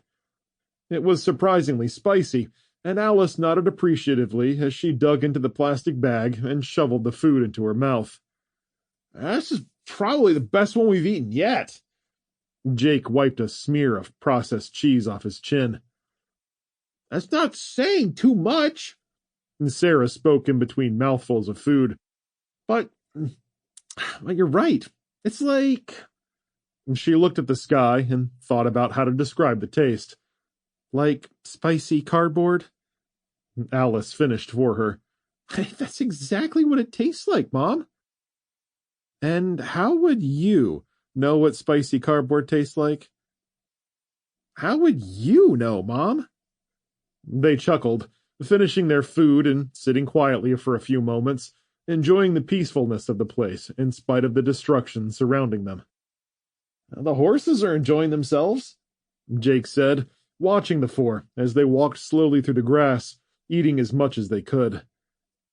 Buck and Hercules had wandered a little to the north, long necks bent down as they drifted, while Stormy and Rocky had taken to grazing on opposite sides of the trickle of water, one on each side. All 4 tails swished lazily in the midday sunlight, the odd colors of the clouds casting an eerie gloom about the place. After half an hour or so of sitting and resting, Alice groaned and got up, stretching and yawning before she lined up their backpacks and looked through them to take stock of what they had. "We've got enough food between the meals and snacks to last us a few days at least, maybe longer if we stretch it out a bit." She raised an eyebrow. "Aren't you glad I made us stuff these backpacks full when our car was burning?" "Definitely." Jake held his MRE up with the corner aimed directly into his mouth, finishing off the last few crumbs before he turned the package around and looked at the nutritional information. "That little packet was 600 calories. Not bad." "Yeah, we're going to be burning a lot more for the foreseeable future, though. All the walking and riding and general stress is going to have us burning them off like crazy. We definitely have to keep up our energy. And Sarah nodded in agreement. What are we low on so that we should be stretching as much as possible? Alice took a bottle of water from a backpack and held it up with a shake. We're running pretty low on water, so we need to think of something to do there. She frowned at the dirty trickle the horses were drinking from. The horses will be fine, but we're sure not risking anything that isn't treated or boiled. Oh! Sarah exclaimed, getting up and coming over to join Alice next to their backpacks, putting Jake's aside and taking hers to drop it in front of their feet. It just so happens I picked up a couple of things from the items we were piling up at the warehouse department store. She dug in her backpack, past the blankets, food packets, and snacks to some inner pockets that were zipped up. Sarah laughed. It's funny because I put these aside in the SUV, but I didn't think we'd ever use them. They could easily have burned up inside it, but when you told us to throw stuff out, something told me to grab a pack of these and keep them just in case. And these are? These! And Sarah held up a handful of small cardboard boxes with pictures on them of extra thick straws about 7 inches long with a drinking tip and caps on the ends. Filter straws! Alice gave her a sideways grin as she reached to take one. Well, aren't you the smart one? Hey, let me see one of those. Jake accepted one from Sarah and popped off the plastic caps to inspect both ends. I guess we drink from this side and suck the water up. There's some kind of filter inside them? Exactly. Alice nodded to where the horses were drinking. This would probably make that water perfectly drinkable, but I don't know if... I'll try it first! Jake was already racing down the shallow slope before she could finish, giving Rocky a pat on his neck before squatting next to the small stream.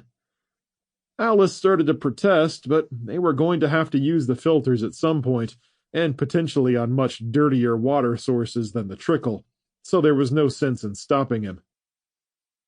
With a shrug and a tap on Sarah's arm, the two went down to join Jake, where he was doubled up, with the straw's fat end dipped into the water. Sarah kneeled on his left, while Alice came to his right and watched as he took several mouthfuls and sat back in a resting crouch. He licked his lips for a second, nodding his head back and forth, about to speak when his mouth twisted, and his hand flew to his throat, gripping it, and he began making exaggerated gagging sounds. Sarah had been mere seconds away from drinking some herself when she stared at her brother in horror, her frightened gaze darting back and forth between his gagging face and the water. Alice raised an eyebrow and stifled a grin as Sarah began to panic, and after another few seconds of the charade, Jake's face shifted from pain to hilarity as he laughed and slapped his knee before pointing to his sister and her horrified expression. Oh, geez, Sarah, you should see your face right now. Oh, yeah, you're real hilarious, jerk. And Sarah punched him in the arm, eliciting another howl of laughter. I was trying to figure out how to save you from being poisoned, but I won't next time. I don't need saving, Jake said, holding up his filter. It's perfectly fine. A little warm, but it doesn't taste bad at all, and it's not poisonous. I think the word would be contaminated. I don't know, whatever. Poison or not, you know what they said about the boy who cried wolf. Sarah gave him another punch on the arm and bent down to drink, with Alice following suit, chuckling at Jake's antics. She dipped the end into the water and sucked on the tip, but it didn't come out immediately. This is like sucking an ice cube through a straw, she said. Stooping low again, the cheeks sunken, she drew harder, and the water finally came through. The temperature was, as expected, lukewarm, but there was no taste, the filter doing exactly as it was advertised on the box. This isn't bad. Nice work grabbing these, Sarah. They'll last us for, holy cow, 1,000 gallons each?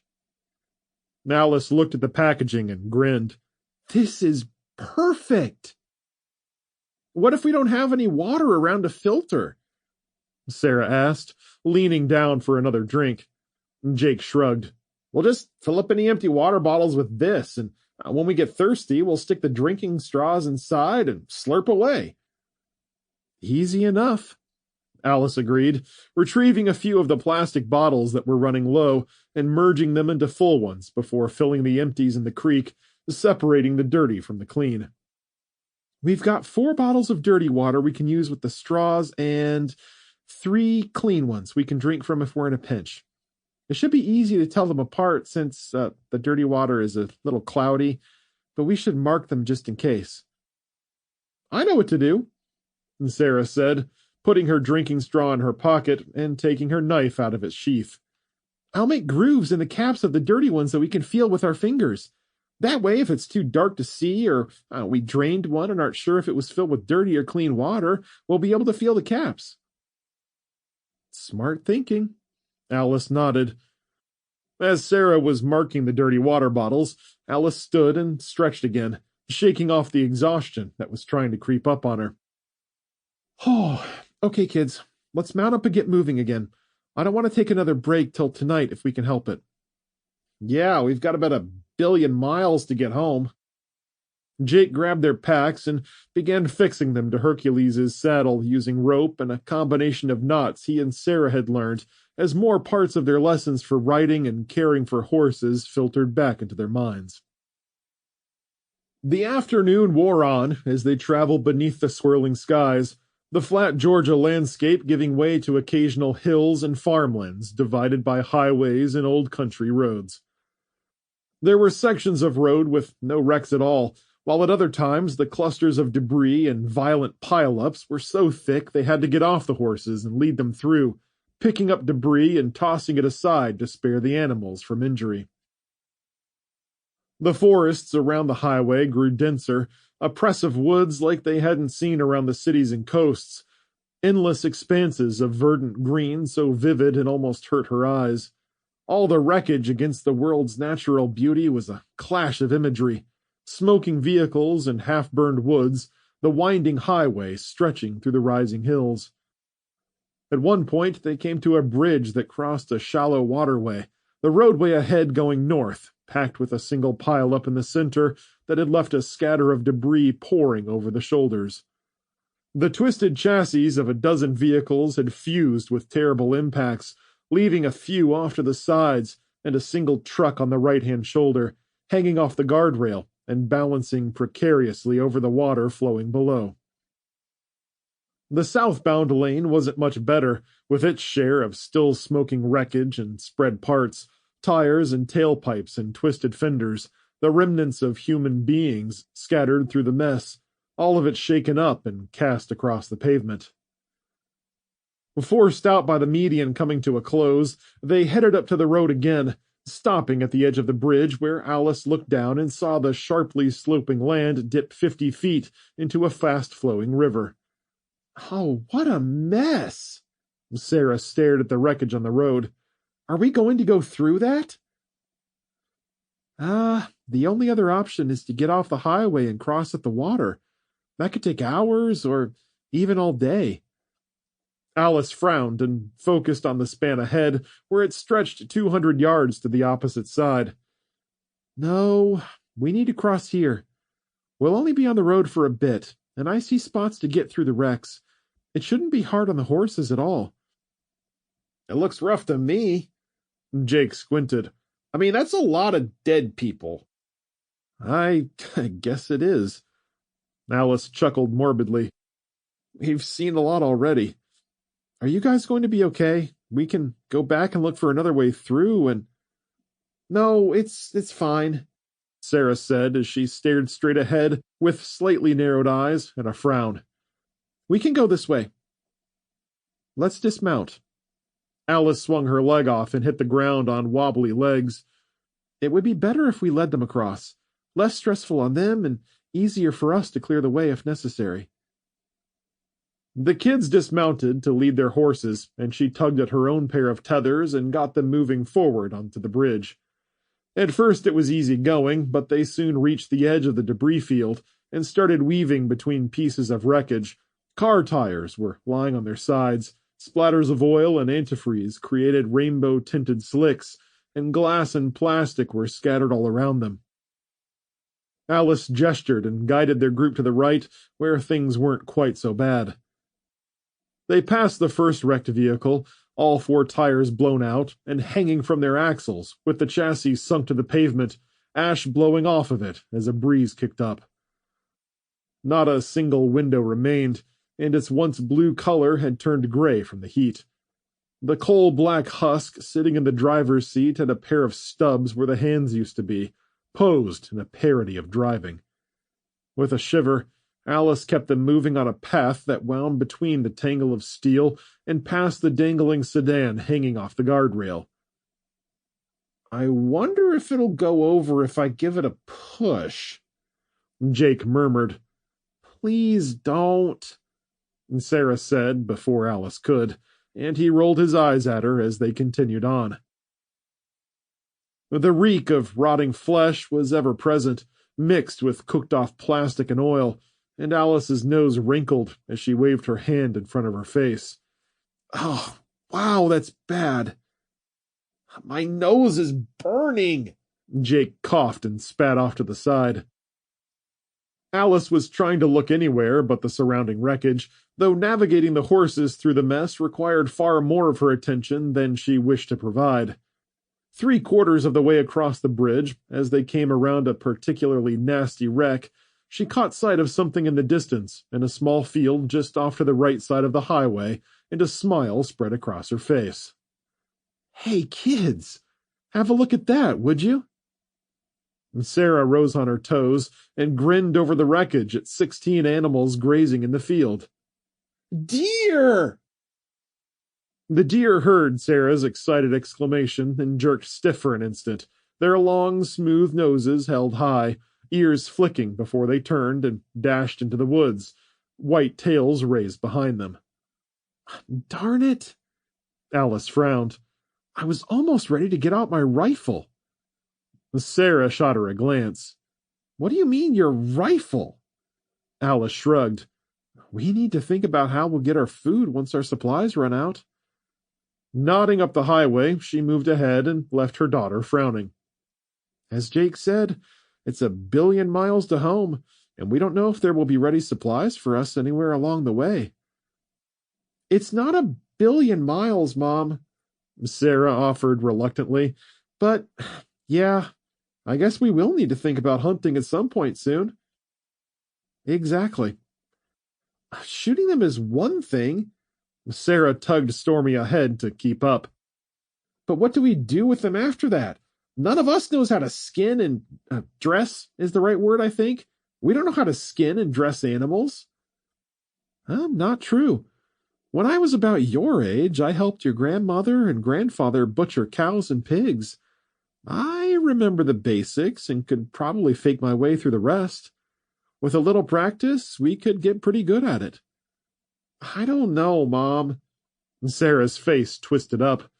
"Sounds kind of gross to me." "It won't be so gross when you're starving," Jake pointed out. Alice nodded. "No kidding. I'm pretty sure I could bring a deer or a boar down. I just need to get close. Then we can butcher whatever we kill and get a lot of meat off of it.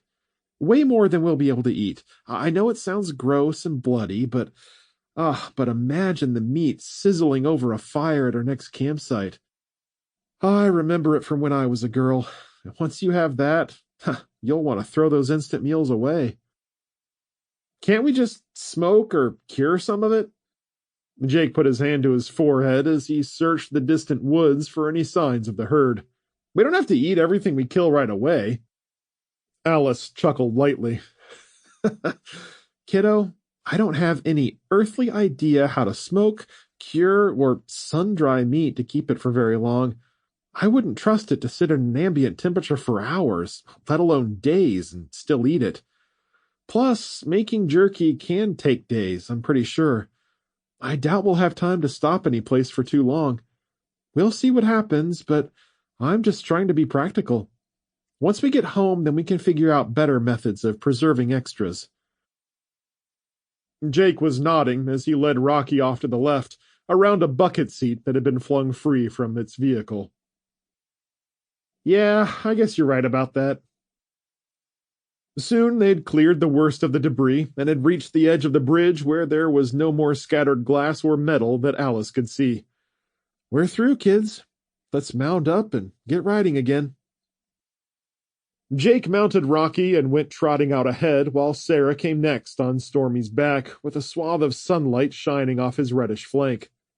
Alice climbed into Buck's saddle and gripped Hercules' tether firmly, giving a soft click of her tongue to nudge them forward back down onto the median and the soft grass.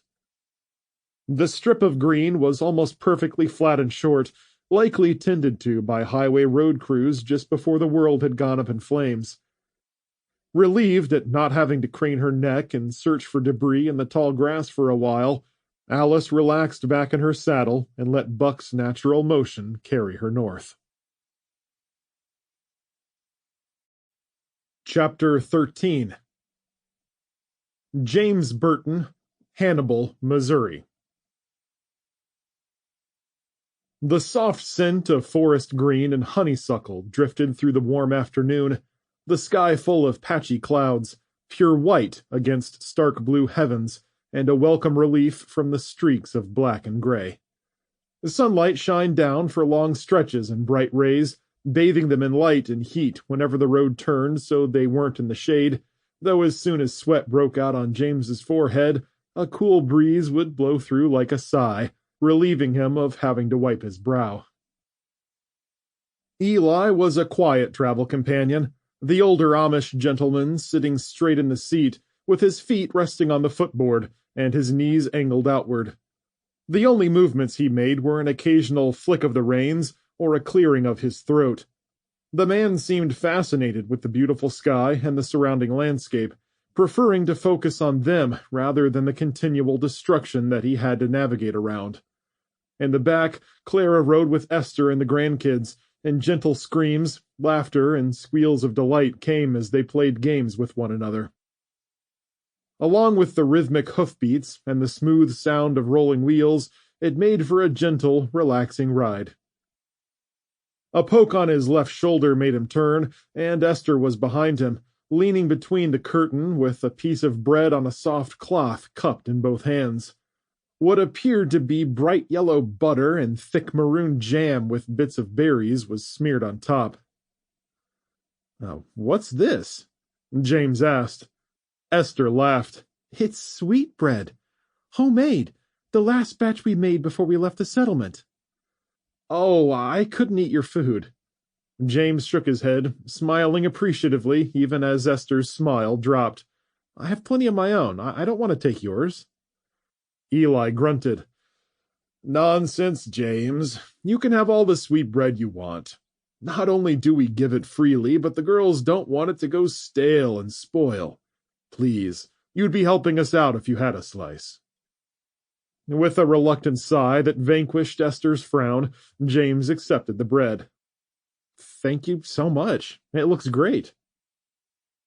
Turning to face the road once more, he rested the bread in his lap, picked off a corner, and tossed it in his mouth, the sharp sweetness of the jam and the light underpinning of dough a welcome relief from the packaged or bulk-prepared food he'd been eating.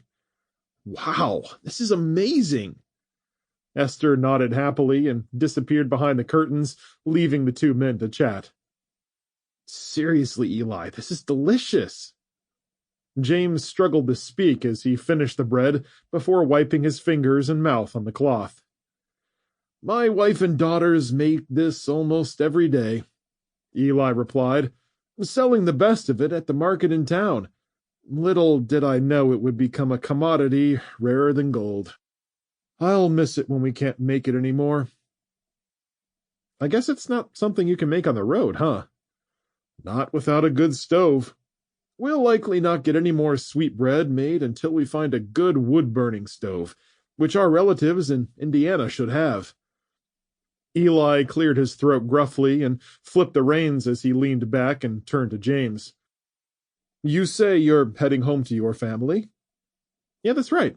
My wife is Alice, and my kids are Sarah and Jake. Tell me about them, if you wouldn't mind. I would love to hear about your family. James squinted into the sun. Well, Alice is about as strong-willed as they come. She can work in a field all day long and still smile at the end of it. A tough farm girl, I guess.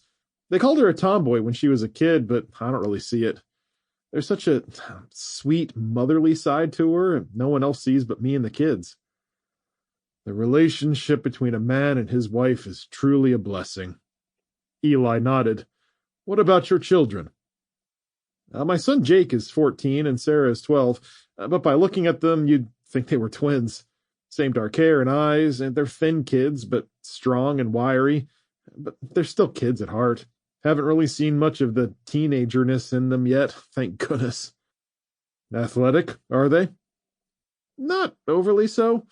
Well, they both play sports, but they're not superstars. They tend to anchor the team and try to be solid role players mostly. They sound like excellent children. They are, and they're hard workers. We've got a little farmstead outside of East Lansing. Alice's parents are watching the property while we're away. You're both away? Eli asked with a quizzical look. That's right. I was on a business trip to Denver, and Alice and the kids were in Florida on vacation and waiting for me to get there. James took a deep breath and exhaled. Oh, we had the whole thing planned out. Time on the beach, doing silly stuff like making sandcastles and swimming, and I was going to rent a boat, too. I wanted to get the kids out in the ocean and let them see how big and beautiful it is. A whole week free of distractions, just hanging out together, having fun. Why, that sounds wonderful. Eli nodded curtly. Have you ever been to the beach, Eli? Oh, yes. He chuckled. You probably think we Amish don't vacation, but we do. And no, we don't take our buggies all the way there. Our elders allow us to rent buses, which we take to popular vacation spots amongst the Amish. Being one with nature and all of God's creations is important to us. James was nodding. That makes sense. Anyway, they were waiting for me, and, well, that's when everything went up in flames. A forlorn look washed over Eli's face, and he patted James on the knee. I am so sorry you were apart when this unfolded. I couldn't imagine being separated from my family like that, especially with the catastrophe that has befallen us. Do you think they're safe? He gasped and glanced over. My apologies, James. I didn't mean to speak so insensitively. Of course, they're safe. No, you're fine. Well, I've tried to stay positive. There's a possibility they could be in trouble. It's a simple reality that can't be ignored.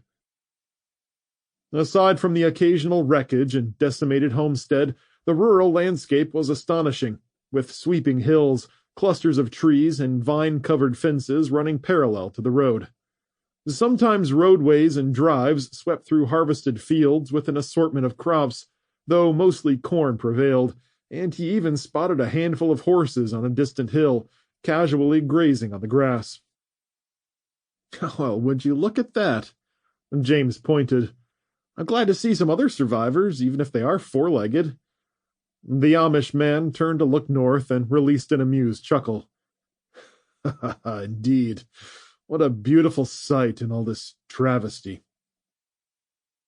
They rode in peace for another few miles, with just the clattering of hooves, the rolling wagon wheels, and the soft tittering of children to keep them company. It was only when James looked past the trees and spotted the hard corners of buildings with scorched siding that he stiffened in his seat and grabbed up his rifle where he'd placed it next to him. What is it, James? I see a town up ahead. We need to be careful. The Amish man only nodded and continued driving, where more structures appeared beneath the bright blue skies. There was a gas station on the right, followed by a pair of restaurants and a bookstore. Past that was a long, squat building with a steaming coffee cup for a sign that read, Jan's Books and Coffee. On the left-hand side, the trees and hills cut away to reveal a few houses and then a series of stores weaving up a gently sloping hillside.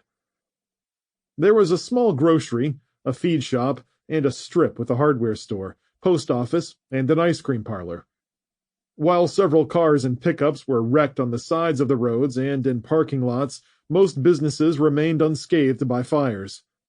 A few structures up in the higher hills attached to driveways had caught fire and were left in ruins, the surrounding trees burned brown by the infernos. In the first two houses on the left, faces stared out at them from the windows, adults drawing their children away, leaving only the fluttering of curtains in their wake. On up where the road curved to the right into the embrace of encroaching hills, they could see more people inside the strip malls and stores. The shadows moved behind the glass storefronts, some flowing toward the doors, starting to come outside until James sat forward and stood up, leaning forward with the rifle in one arm. Then they quickly backed up and slunk away. When James turned to look past Eli, he spotted a pair of boys peeking from an alley to stare at the horses in awe. A man with a fishing hat and a beard saw the carbine and immediately pulled them into the safety of the shadows. "I don't think there's a need for that kind of posture, James," Eli said with soft scorn. James sat back down, keeping the rifle conspicuously visible, and shook his head. If there was a time for looking intimidating, it would be right now. "These folks just see us going by and are curious." He chuckled gruffly. "They probably haven't seen anything moving on wheels in a while. And they'd recognize you as Amish and could take advantage of your kindness." "Oh, fair point." As the buggy and wagon continued rolling, more figures moved behind burned-down buildings and crept through parking lots where businesses once stood. From what James could see, some organized work was happening, with crates of supplies and shucked corn taken off the stalks and piled atop spread tarps. "We should stop and help these people," Eli said plaintively. "Perhaps we could pull over and offer to trade for something that might help us out, or even lead them in prayer." James took his eyes off the curious faces and looked at Eli, raising an eyebrow. "That's an admirable idea, but the way things are right now, I suggest you focus on protecting the precious cargo in your wagons, and I don't mean your supplies." Eli appeared troubled, his forehead furrowing in concentrated doubt. "While I understand what you're saying, James, the Lord would not be pleased if we did not come to the aid of others who desperately need it." James shook his head and motioned off to the left with his rifle. "They're not in such terrible shape. Over there are grain silos, and most of these buildings are still intact, and someone recently harvested the fields we passed. I'd argue the folks here will do just fine without your intervention, and it would only put you at risk of getting robbed." Eli's concentrated expression flattened out, and he gazed from one side of the street to the other, seeming to measure up their surroundings a second time. After a moment of reflection, he nodded. "I see what you're saying. I don't see anyone starving, and there's no evidence of violence. Perhaps I should learn to assess situations like this more critically, rather than have a one-size-fits-all solution." "Exactly. Use a sniper rifle instead of a shotgun." James grinned and winked at him. "Unless you really need the shotgun." Eli sat with a curious expression for a long moment, digesting the words before he finally broke into a belly laugh, shaking on the seat as his deep chuckling gripped him. After a long moment, Eli wiped amused tears from his eyes and sighed with cheerful satisfaction. "You've got a way of putting things, my friend. I get your meaning, and I'll be more discerning in the future. You're right about that precious cargo I carry. My children and grandchildren mean everything to me, and I would be nothing without them. Thank you for that bit of wisdom." They neared the end of town, where more of the damage was visible. 3 separate buildings burned to the ground, with the bones of vehicles scattered around them, scorched to the springs from the flames. The remains of 2 people were being picked apart by the sharp beaks of turkey vultures, their rotting flesh strung out across the pavement, and their bellies burst open in a gruesome display of scavenging. James shuddered at the sight, sitting back in his seat and lowering his rifle, while Eli murmured a prayer as he urged the horses to hurry past the scene. With the town finally behind them, and the curious faces fading from sight, Eli turned and parted the curtain to the buggy's rear compartment, nodding and speaking to the women. The Amish leader faced the road amid a bustle from the back, and soon Clara was reaching through between the men, a smile on her lips as she offered James something on a soft cloth. It was a darker, heartier slice of bread and several chunks of salted meat. "Won't you take some?" she asked, holding up the food with a nod. "I've already eaten from your stores." His gaze shifted from Clara to Eli. "I don't want to cut too deeply into your supplies." "Nonsense, James. I'll warrant you have nothing but military rations in your backpack, which can't sit well with a man who likes good greens and meat. The bread and cured pork are packed full of nutrients. If you eat that, you won't be hungry for a full day." "I appreciate the offer, but I just can't. Not when you have kids to feed." And Clara offered the food more forcefully, raising her eyebrows in concern, as if James didn't know what was good for him. "While our supplies are limited now, wherever we end up, we'll use the land. It won't be long before our larders are full again, and the children will work hard to keep their bellies full. Please, James, eat." James chuckled. "Well, I can't argue with that." Accepting the cloth from Clara, he placed his rifle aside and set the food in his lap with his knees together. With his hunger already stirred after the snack from before, James ate greedily, tearing off a rough piece of meat that appeared dry but was perfectly seasoned and chewable, the bread slightly sweet with the rich taste of grains and a hint of sugar.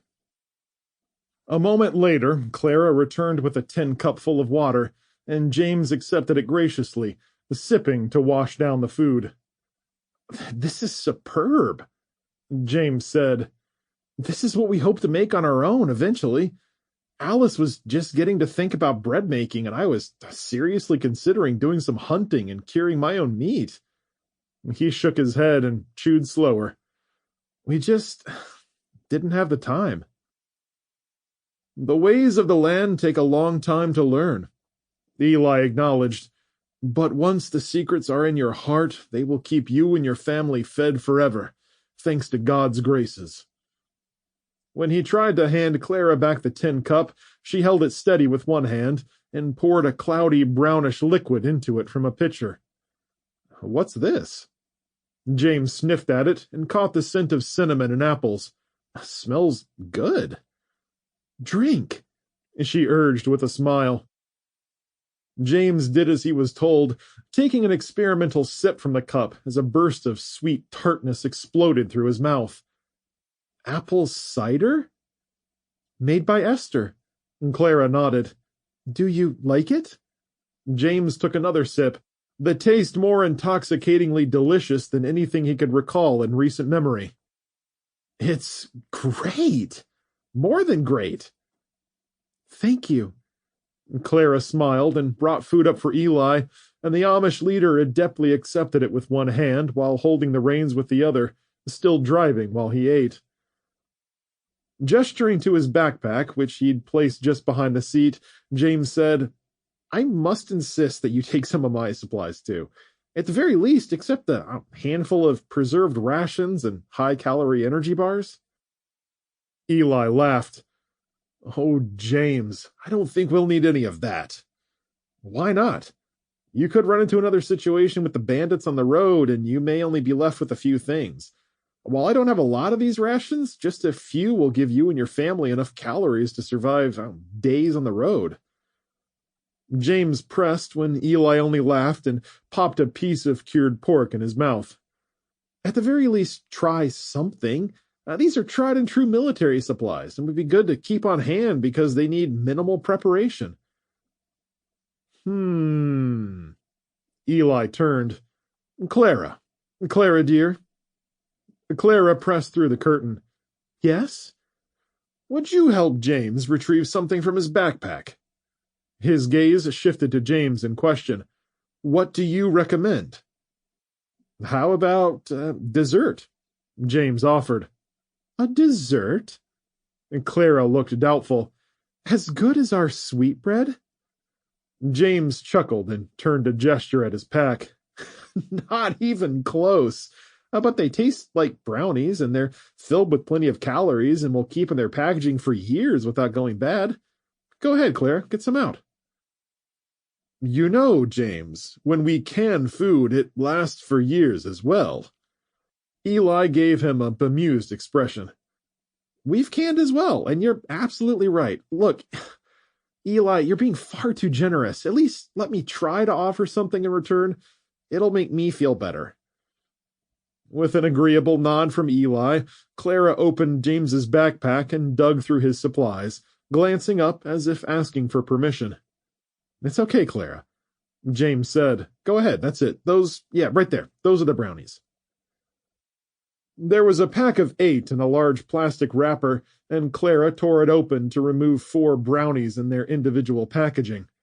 She handed one to Eli and another to James, then she tried one herself, peeling back the plastic and splitting it in half. While James wished he had a glass of milk to go with it to counter the wooden flavor, he continued to sip at the cider, its tangy, homespun sweetness a sharp and welcome contrast to the military ration. Oh, mine has nuts on it, Clara chuckled, covering her mouth, taking a few small bites. With a sideways glance at Eli, James asked, Well, what do you think? Eli was about 3/4 of the way done, and while his upper lip had curled on the first bite, he seemed to enjoy it more as he chewed. It is not pleasant on first taste. There's a sweet, dry texture, and heavy, too. The more I try, the better it tastes. Interesting. I do see what you mean by this being quite filling. Yes, very good. He smiled at James. Not a substitute at all for sweetbread, but we'll happily accept some. James nodded at the remaining brownies, feeling better about the arrangement. Take those, and take some other snacks too. There are some high-calorie granola treats that the kids might like. I know the taste is nothing compared to what you have here, but as an emergency backup, it couldn't hurt. And Clara called into the wagon, and young Sadie appeared with a hesitant grin. Together, they rummaged through his things more eagerly, with enthusiastic fingers and curious smiles. James noticed Clara checking the military backpack, testing the seams and craftsmanship approvingly as she gathered a handful of snacks and took them back to the kids. Sadie reorganized everything in his pack in a polite and non-intrusive way before she zipped it up and disappeared with a smile. In spite of my initial declinations, I appreciate your insistence to trade, Eli said as he had another brownie bite. You are truly the kindest and wisest person we've met on the road yet. I wouldn't call myself wise, but, I'll take the compliment. You have a wonderful family, and I'm happy to share your company on the road. James relaxed against the backrest. You mentioned being driven out of your community before.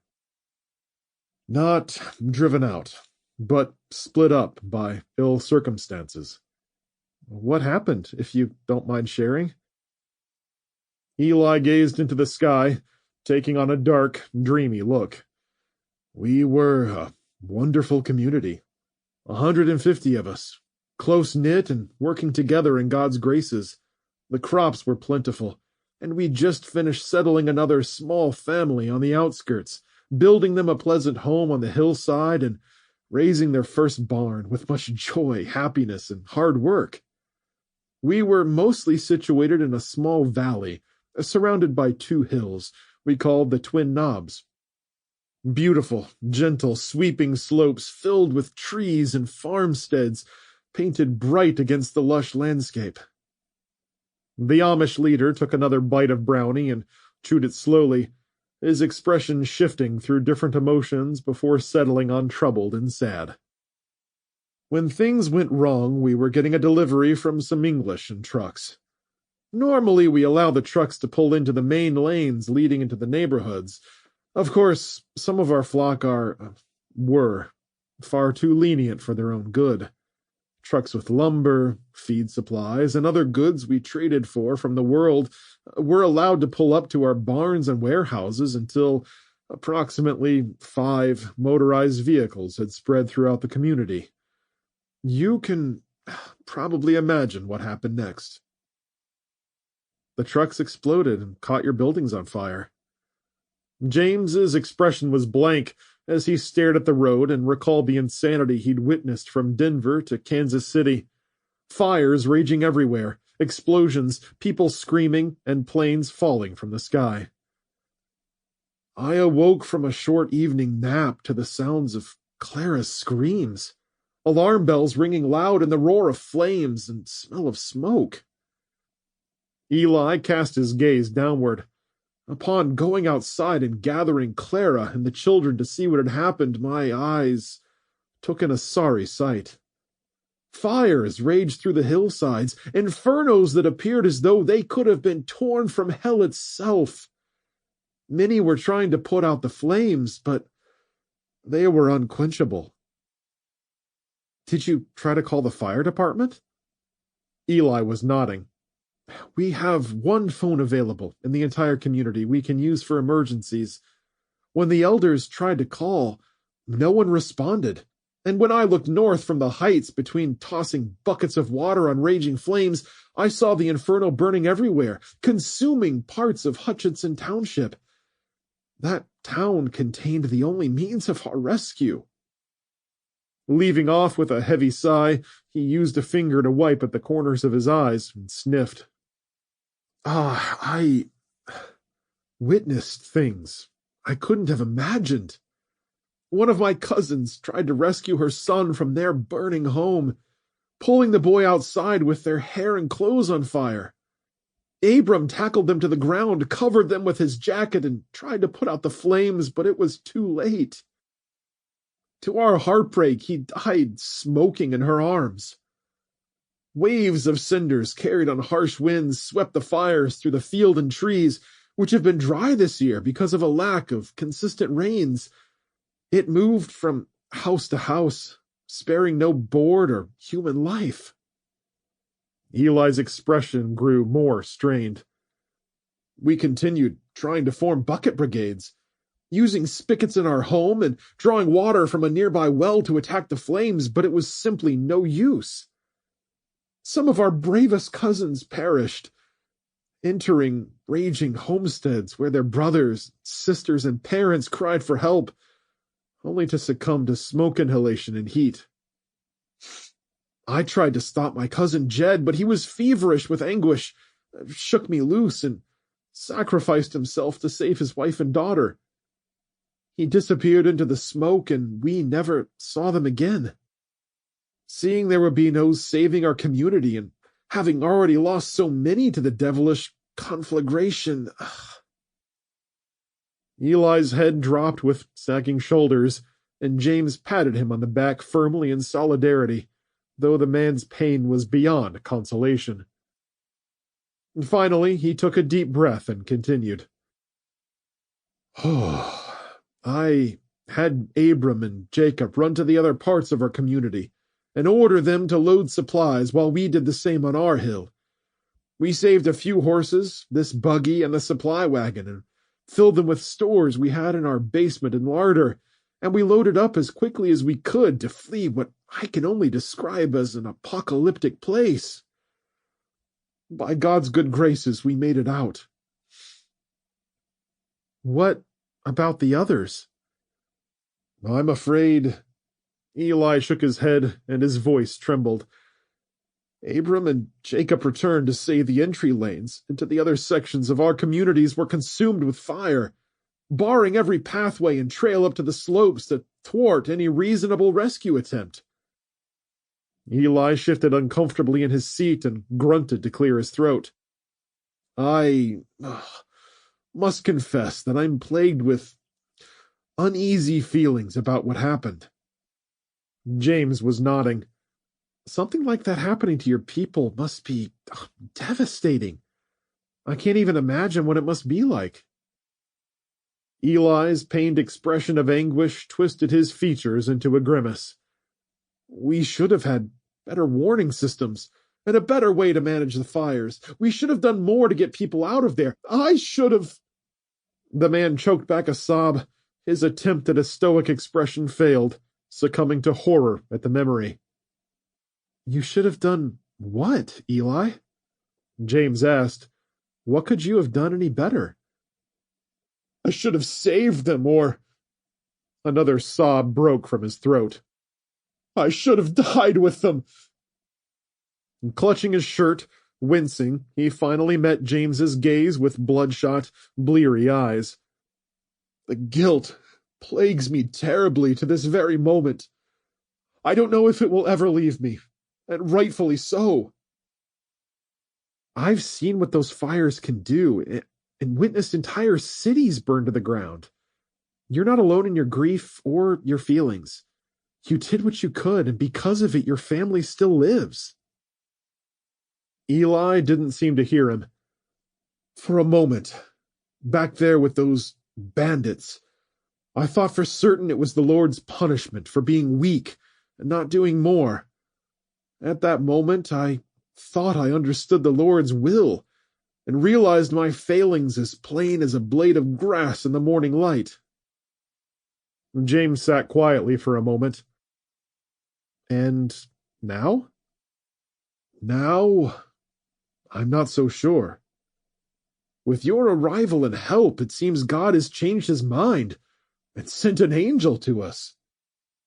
James chuckled as he patted Eli on the back. I assure you, Eli, I'm no angel. I'm just a man who's a long way from home and wants to reach his family as soon as possible. I'm just happy I could help you out. Even if you're not an angel, at the very least, you are a blessing from the Lord himself. I appreciate that, and you are all equal blessings to me for your assistance. And look, what you're feeling is a natural response to what happened. You lost so many you were close to. James chose his words carefully. It could be something like survivor's guilt, and I doubt it's something that will ever truly heal itself. The pain will lessen, though, I'm certain of that. Eli wiped his eyes again. Perhaps, by the Lord's graces, we'll find some kind of peace, though my heart will never be still after what I've seen. James reached to pat the man on the shoulder, paused, and then let his hand fall, squeezing Eli's shoulder, feeling his muscles tensed beneath his coat. I wouldn't dare to compare my experience in all of this to yours because you've lost so much.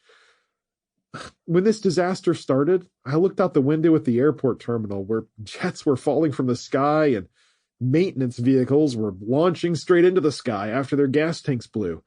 Fire rained down on us and people were dying everywhere. It was so... I can't even explain it. His heart hammered with the horrific memories as the words came out, and he tried to steady his breath. With thousands of people in sheer panic, I barely made it out by jumping on the back of a transport cart that an airport employee was driving. Wiping the sweat off his brow, he snickered sadly. You should have seen the look on his face when I climbed into the seat next to him. Poor guy probably thought I was going to rip his head off or something. Still drying his tears, Eli chuckled as James described the scene. From there, I fought my way out of the terminal and into the street where everything kept exploding. The entire parking lot was just one detonation after another, with fire raining on our heads and more planes falling from the sky. And Eli, I'll never get the screams of those wounded and terrified people out of my mind. Momentarily taken aback by his own story, James let his hand rise to his chest to quiet his racing heart, the sounds and smells of that day lingering strongly in his mind, images of the furious flames embedded in his brain forever. Yes, we both have similar feelings toward what happened. James rested his elbows on his knees and leaned forward. My point is, Eli, out of everyone at that airport, I was one out of a few thousand or more, maybe, who survived that. I guess it would be easy to allow guilt and our emotions to overrun us, but I'll tell you the same thing I've been telling myself since this started. There's no room for guilt, because this is about more than just us. He half turned and glanced into the back of the buggy. It's about them, too. Our families are the most important things right now, and as long as there's a breath in our lungs, we must fight every step of the way. He stared at his rifle. Even if it sometimes means stretching the limits of what we believe, or believe we're capable of. Eli remained quiet, giving a thoughtful nod as he flicked the reins and leaned forward to contemplate James's words as they rode along the winding highway through a beautiful landscape, as long, black clouds drew into sight on the horizon. Chapter 14. Alice Burton, Omega, Georgia. Keep riding, kids. Make sure we've lost them. 4 horses and their trio of riders burst from the thick woods and galloped into a wide, grassy field that stretched before them. Around the edges were massive swaths of vibrant green and the distant shapes of fencing that helped define the border between the trees and grass.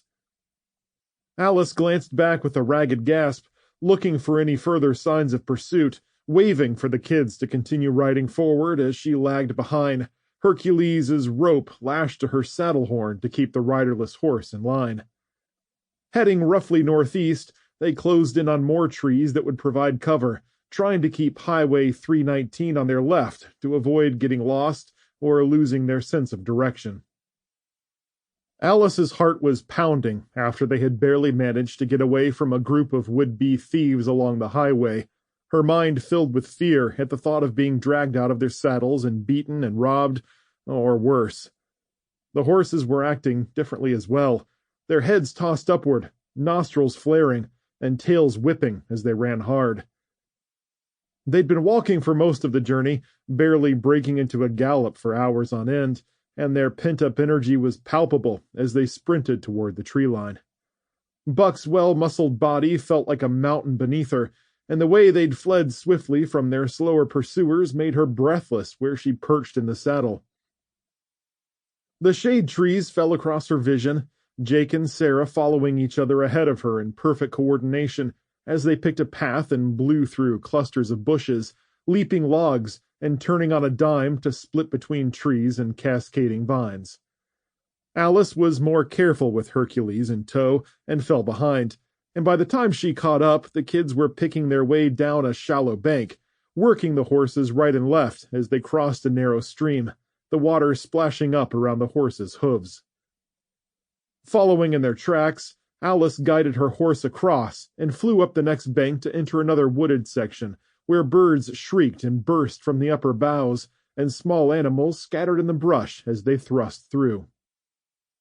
They continued galloping for a while more, trying to gain as much distance as possible, staying together in a staggered formation. Alice was so focused on keeping Hercules with her she didn't see the tree line breaking ahead, and Buck suddenly leaped into another grassy field littered with bumps of deadfall and golden swaths of sunlight. Jake and Sarah were almost 100 yards ahead of her and galloping fast, forcing Alice to whistle and shout to get their attention. Hey, kids! Wait, hold up! Jake pulled Rocky up, breaking off to the left and swinging back the other way with a massive grin. Sarah slowed gradually, hair flying behind her as she turned Stormy slightly sideways before straightening again. Alice huffed, pulling on her reins. Whoa, big boy. Slow down, Buck. Whoa. She caught up with Jake and Sarah after another moment, and together they walked more leisurely, allowing the horses to take a breather after their escape. Man, we bolted out of there! Jake was still grinning, leaning forward and patting Rocky's sides enthusiastically. Good thing, Sarah replied. Those people were angry, and the way they looked at the horses? And no doubt they would have loved to have them, Alice agreed. But you guys rode like pros. There's no way anyone can stop us if we keep working smart like that. We can slip away as easily as you please whenever someone threatens us. Jake drifted closer. What was that last town anyway? We barely started to get off the highway when they all came out of nowhere at us. I'm pretty sure that was Norman Park, Georgia. A good thing we didn't go through the town center, right? Any idea where we are now? Sarah stretched in her saddle, turning sideways while her hips and legs moved with Stormy's rhythm. I'm not really sure. I knew we were circling Tallahassee before, and Highway 319 was just over there to the north. Maybe if we get back on it, we'll see some signs for some towns up ahead. We don't want to be on the road, though. I'd be scared to go back on the median again after seeing how fast they were coming after us. Yeah, we can walk in the fields beside the road easily enough, Alice agreed. Just keep an eye out for anything that might give us clues to what's coming up. They angled the horses due north and soon reached Highway 319, where it crossed in front of them, separated by a wooden railed fence. They walked parallel to it until they came to a break, passing through and moving along the grassy bank at the roadside. To avoid a crash on the near side of the road, they crossed over to the left-hand shoulder and started calling out pieces of debris that they saw, a chore that had become second nature to them. A couple of miles along, Alice pointed. And that's what we're looking for. Jake leaned forward and squinted. Omega, Georgia. Population 295. That's a small town. Probably blown to bits like every other small town we passed, Alice said, though when she searched the skies above the town, she saw no signs of smoke or fires. Yeah, a lot of the towns will have been totaled, Sarah added, but that won't keep people from wanting our horses. Alice nodded. That's exactly why I wanted to put as much distance between us and any populated areas as possible before we slowed down in that field back there. Should we get off the road then if we're getting close to this new town? Sarah asked. That's a great idea. With a tug on the reins and a kissing sound, Alice guided Buck off to the right and pushed them forward to enter farmland, populated with farmhouses, grain silos, and barns that sprouted up along the tree line. The farms were placed as far as a mile or two apart, with a few built right up to the roadside as they followed Highway 319's curvy path to the northwest. Stay close, kids. We'll stay near the highway for as long as possible, then circle the town and join the highway on the other side. She took their silence as understanding and cut through several broad fields where a vast array of unharvested corn sat rotting on their stalks, slumped over with withered leaves, crowded with crows and other birds that flew overhead in squawking flocks. Oh, that's too bad. Alice winced. That's a ton of food going to waste right there. The cornfield reminded her of home, where her parents were watching over the house and had animals to take care of and rows of crops that they might have brought in if they were still alive. With a swell of emotion, she squeezed tears from her eyes and cleared her throat, turning Buck off to the right to guide him to a field of peach trees to try and distract herself from her thoughts. Much of the fruit had fallen off in the soft grass, chewed through, riddled with worms or smashed flat, but there were still some hanging low on the branches that had yet to be found by insect or avian devourer. Riding up, she plucked a piece of fruit off a bending limb. Rubbing the soft, furry skin with her thumb, she inspected it. Looks good. And taking a quick bite, the fruit exploded in her mouth and juices ran down her chin. Alice laughed, turning to the kids and gesturing at the trees. Go ahead and try one. They're amazing. They each took a peach and bit, Jake falling forward to catch an outpouring of juice as it ran off his chin onto his saddle. Turning back to Hercules, Alice reached for a plastic bag tied to the side and got a rag she'd kept handy, shaking it out and tossing it at Jake as he went by. He tried to catch it, but it flew past his open hand and bounced softly off his face, eliciting a cackle from his sister, who rolled backward in her saddle, clutching her stomach while holding her peach off to the side. They ate their fruit down to the pits and tossed them on the ground, then Alice pointed Buck back north across the farmland. Sarah wiped her arm across her mouth to get the last bit of juice before waving. Wait a minute, Mom. Those were amazing. Why don't we put some in our packs? I guess you could try to wrap a couple up in a towel and carry them along. Just don't let them leak all over everything and come crying to me if you get ants all in your food and clothes. And Sarah straightened. Okay, I'll just take a couple, as an experiment. Alice laughed. God willing, there'll be a peach tree every few miles through the rest of the state. Hey, it is Georgia after all. And Sarah grinned. Alice waited for Sarah to pack a couple of peaches into her backpack before kicking Buck back into motion, drawing Hercules behind her and galloping smoothly across the plain. The following field over, almost a quarter-mile away, Alice spotted a farmhouse sitting off the road with smoke trickling from its chimney and a couple of barns and sheds out back. It was a newer model, single-story house with a brick face and a wide front porch, and out behind the barn, sheep bleated noisily. A dirt track led from the home to the main barn nearby where they were riding, a big blue construction with a gabled roof and the front door standing wide open. Come on, kids, she called back. Looks like someone's home. Let's hustle on past as quickly as we can. The kids followed as Alice kicked Buck up a notch, circling around to the side of the barn, staying away from where a few trailers and bales of hay were stacked under a carport.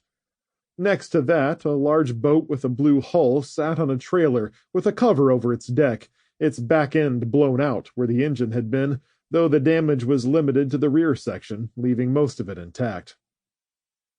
As they moved past the wrecked boat and awnings, Buck suddenly snorted and pulled sharply to the left, causing Alice to grip him with her knees to avoid falling off, tilting forward and just catching herself. A man came flying out from behind the carport, waving his hands and shouting for them to stop, and Buck pulled again. Getting him under control with a quick tug on the reins, Alice pulled her rifle from the makeshift scabbard she'd fashioned for it and swung Buck around, still pulling Hercules behind them. Whipping the weapon up, she leveled it at the man's head and tried to keep it steady as the horse walked to the left. Sarah had banked smartly away from the man, and Jake was backing Rocky up with quick steps, his revolver trained on the man's chest. Glancing between the rifle and pistol, the man skidded to a halt, raised his hands, and retreated a few paces. Don't shoot! He called, gazing across them fearfully. So sorry for surprising you. I'm not a threat. Please, I need help. Alice peered over the man in his dirty clothing and worn appearance, his overalls stained with dirt, beard scraggly and grown out, and a red cap on his head above a pair of steely blue eyes that were shaded with an edge of panic. Alice kept the rifle trained on the man. Come on, kids, leave him alone. Let's go. The man lunged forward a pace, slapping his hands together, his voice growing more desperate. No, you can't go. I need help. My wife needs help. Please. He held his ground, yet still winced beneath the barrels of their weapons, taking a couple more steps in retreat before coming forward again, his whole body a ball of anxiousness. He's got blood on his hands, Mom, Sarah pointed out. As the angle of the light changed, Alice spotted dark red smears across his palms and overalls. Yeah, I see it. What happened? Did you hurt your wife? No! The words flew out of him in a torrent. I wouldn't hurt a fly. It's my wife Elaine. She's pregnant and giving birth. Swallowing hard, he waved at the house. She's having a baby right now, but something's wrong. I was going to try to get to town for help. If you're heading south to Norman Park, most of it burned down, and the people aren't too friendly, as we learned. Against the barrels of their weapons, he came forward again, turning away from Jake and pleading to Alice directly. Do you know anything about birth? You're not a nurse, are you? I'm not a nurse. She squinted at him. Wait a minute. You live out here on a farm and know nothing about birthing? We only moved here last year, he replied tremblingly. We came out here to get away from the city. We wanted to start a new life before the baby came, so no, I don't have a lot of experience. With another kid on the way, we just wanted a fresh start away from everything. We were making good progress before everything happened. What did you do before you moved out here? Alice asked. I was an accountant before, he said, the panic rising in his voice. Look, lady, I don't know what to do. Elaine is in the house right now in a ton of pain. I can't help her. If you can't help us, please just let me go so I can try to get help from someone in town. Buck's head drifted a bit, so Alice turned him back the other way so she could keep her rifle lined up on the man's chest. His face was soft, aside from the scraggly beard, and while his hands showed little sign of outdoor work, his clothing was well worn in all the correct places. There wasn't much else rugged about him, and her instincts honed from the last several days warned her to take the kids and go, yet something in his eyes and the pleading note of desperation made her pause. If there was a young woman inside the house giving birth, Alice could never forgive herself for not helping. Alice sighed with resignation. Okay, we'll go back to your house and check on your wife. Hop on this other horse I've got and ride over. She raised the rifle and pointed the barrel at him. But if you try anything funny, I won't hesitate to put a bullet in the back of your head. Got that? Yes, I've got it. Don't worry, I'm telling the truth. You'll see how much I need your help. As he was talking, he ran up between the horses until he finally reached Hercules. Hang on. Alice gestured for the kids to swing around and grab their packs off of Hercules, after which the man mounted the horse awkwardly, swaying in his seat, taking the reins and jerking them around like he'd barely ever ridden. They took off, and Alice looked back to see him riding Hercules like a clumsy beginner, spine stiff and heels kicking at the horse's flanks as he nearly tumbled off the other side. Alice pulled tight on Hercules's line, settling the animal. Easy there, boy. Hey, what's your name? Nate. My name is Nate. He clung to the saddle horn with wide eyes, the reins loose over one arm. Okay, Nate. Alice shot the kids an uncertain look as they sped up, Hercules keeping up with her on the left thanks to some continued tugs from the lead. She glanced over at the bumbling rider. Just focus on staying on. He'll follow next to me. Hercules is a big, strong guy, and if you don't pay attention, you'll end up tossed on your head. Oh, sorry. Nate settled down, shifting in agitation as she guided Hercules toward the farmhouse deeper on the property. They were there in about 2 minutes, and Nate slipped from the saddle, almost getting his left foot caught in the stirrup before he hit the ground, still holding on as Hercules dragged him a few feet. Stumbling away, he made a break for the house. Whoa, stop right there, Nate! Alice slung her rifle up, freezing the man in his tracks. Holding up his hands again, he turned slowly, expression falling into panic. You don't understand. Elaine and the baby, they're in trouble. We got to help her. Sarah? Jake? Alice jerked her head at the house. Go check it out. Jake, cover your sister. They both nodded and dismounted, hitting the ground and dashing past Nate toward the house, stepping hesitantly onto the first porch step before turning to give Alice a skeptical look. Go ahead, Sarah. Alice leveled the rifle at Nate. Your brother will cover you, and I've got Nate covered. Go on and check. Look through the window. Sarah crept dutifully toward the house, with Jake close behind her, pistol at the ready, their gazes shifting between their mother and the window with its blinds drawn tight. Sarah went to the top step, one toe at first, and then leapt up, glancing back with a frown. When Alice continued nodding, she turned to the window, cupping her hands against the glass to peer inside. Sarah slid along it, rising and ducking to get a better view. Finally, she reached the spot where one of the blinds was broken off, and she froze in place, her entire body tense. Before Alice could tell her to get away, Sarah exploded into motion, throwing a desperate shout back before sprinting to the screen door and ripping it open. "Mom, she needs help!" Shoving her way inside, Sarah disappeared and sent Alice's heart shooting out of her chest. Nate broke into a sprint despite the weaponry pointed at him, hot on Sarah's heels for the door. Son of a... Alice muttered, throwing her leg over Buck's flank and dismounting as she yelled at her son. "Jake, tie the horses up somewhere, then stay out here in the porch until I call you, okay?" She ran past Jake onto the porch with her rifle still at the ready, grabbing the storm door and throwing it open with her free hand, banging her shoulder against the half-open door as she charged in, instantly hit with the heavy crimson copper smell of blood. Looking around, Alice took in a living room coffee table, couch, and recliner shoved up against the wall. In place of the hastily moved furniture was a bright blue tarp spread out on the floor, with a half-naked woman lying on top of it, bare from the waist down, her legs splayed open, thighs smeared with blood and birthing fluid. When she saw Alice and Sarah standing there dumbfounded, the woman dropped her jaw wide and unleashed a spine-jarring scream that sent Sarah retreating backward until her shoulders hit the wall.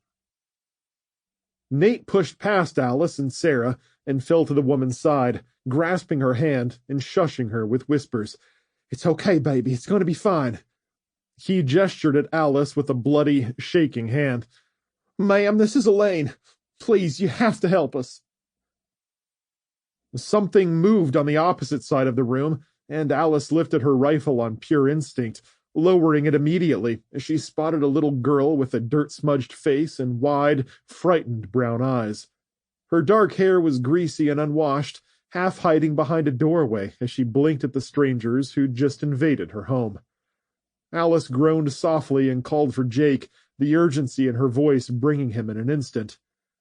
Handing him her rifle, she pointed. "Go over there and stand in that corner. Have a look outside and keep watch. Got it?" Jake nodded and walked stiffly to the blinds, unable to take his eyes off the bloody mess in the middle of the room. The woman's constant groans and cries shifted from heady panting to high-pitched, mewling whimpers, and, spinning to Sarah, Alice grabbed her daughter by her wrists and jerked her straight to shock her out of her wide-eyed stare. "Sarah, we're going to help this woman, okay?" "Yeah, Mom," she said numbly. "But how?" "I need you to snap out of it right now, okay?" Alice tugged on Sarah's arms again, and she nodded and shifted her gaze to meet her mother's. "Okay, I'm here. I need some things." "What?" "First and most importantly, forceps. I don't care if you get them off the grill out back. You know, like tongs or something." "Yeah?" "Then I need scissors, towels, and a suture kit if you can find one." She whirled on Nate. "Nate, I need you to get up and help my daughter find the things I just mentioned. You know where they are, okay?" Nate was nodding, but he wouldn't let go of Elaine's hand. Alice clapped repeatedly, shouting at him. "Right now, Nate! If I don't have those things, I can't help.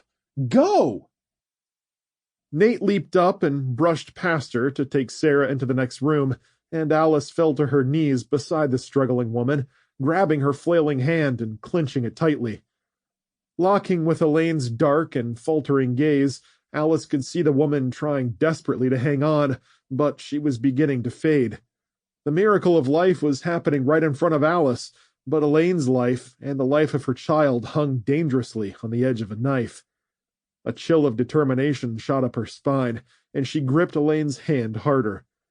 Picking up a wet rag Nate had dropped, Alice began wiping Elaine's face clean of blood and grime and sweeping her sweaty dark locks away from her temples. "It's okay, honey," she said.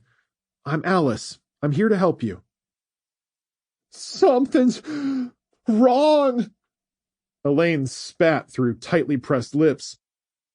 I noticed it almost immediately, but we didn't know what to do.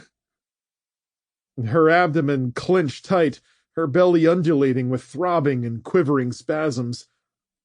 She gripped her bloody t-shirt with her free hand as if she wanted to tear it off. Alice blinked once and then turned back. We're going to get through this, Elaine. We'll get that baby out of you, and it'll be fine. It's a little boy. Elaine's voice trembled. His name is Ethan. Alice smiled tremulously. Ethan. What a handsome name. Well, we're going to bring little Ethan into the world. The little girl in the doorway had finally gotten past the arrival of the strangers and was overcome with fear, crying in quick gasps, her belly hitching dramatically before escalating to a full-on downpour of tears. With no one to comfort her, Jake rested his rifle in the corner and came to squat in front of the couch, calling to her from across the room. Hey, it's okay. Come over here. He waved her over, smiling through the moment's stress, trying to look friendly but only managing a wounded, panicked expression. Still, the girl saw something sweet in his eyes because she shuffled over with a glance at her screaming mother and fell into Jake's arms. It's going to be okay, he said, wiping off smudges of dirt from her cheeks as her crying faded into snuffles of uncertainty. Finally, he lifted her and placed her on the couch with a smile, talking in a soft, child's voice. Just stay right here next to me, okay? Your mom's going to be fine, and my mom's here, and so is my sister, and we're going to be here for you, okay? Don't be scared. The little girl's hesitant nods grew more confident by the second, and she rubbed her eyes and reached out for Jake's hand, taking two of his fingers and holding them tight. Nate and Sarah rushed in from the kitchen as Alice worked to calm Elaine. Here's the stuff, Mom. Sarah placed the scissors, some clean rags, and a dusty first aid kit next to her. There's a suture kit inside. It looks pretty old, though.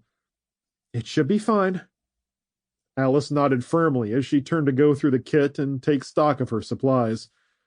If it has nylon threads, those probably wouldn't have weakened over the years. Did you? We got some water boiling, 2 pans of it. Sarah shrugged. I saw that on TV. I don't know what it's for. Good girl. Alice's gaze lifted to Nate.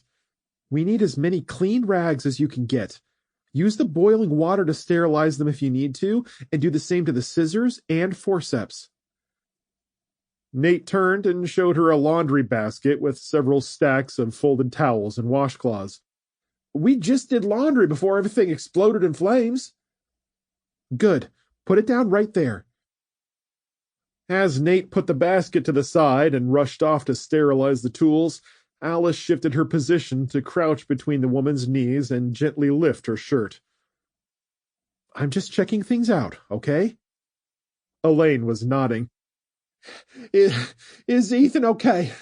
Is he going to die? He's not going to die, Alice replied firmly, surprised to find the tick of a smile touching the corner of her mouth as she leaned between Elaine's knees to see a round, peach-colored head pushing out already. Okay, this is going to be uncomfortable.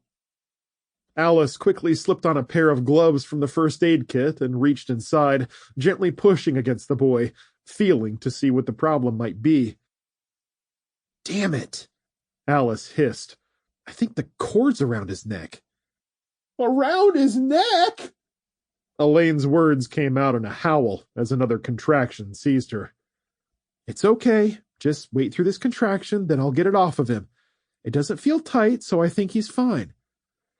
I can feel him kicking still. Elaine gasped. Good. That's excellent. As the contraction eased up, Alice used her fingers to slip around the baby's head and the cord, untangling it from what felt like his neck and shoulders. The space in the birthing canal immediately felt looser, and Alice pulled her hand out, leaning forward to look again. I think that... Oh, boy. Here he comes. You're fully dilated, Elaine, and he's crowning. I think we're good. Alice glanced around at the group as Nate came back in, before leaning in and trying to see how she could grip the baby without hurting him. She took hold of Elaine's knee and squeezed it. He's coming, but I need you to push with your next contraction. Can you do that for me, Elaine? Use the contraction and push hard with it. Elaine nodded, clenched her hands into fists and tensed her entire quivering form, legs and stomach straining, knees quivering, face turning bright red as she unleashed a harrowing, ear-piercing scream into the room. Chapter 15. President Thomas Burke, Mount Weather, Virginia. A Marine guard escorted Burke along a stretch of hallway in that same baked green color that was everywhere in the bunker, with Agent Harris right behind him and General Pulaski bulling his way forward at the front of the pack.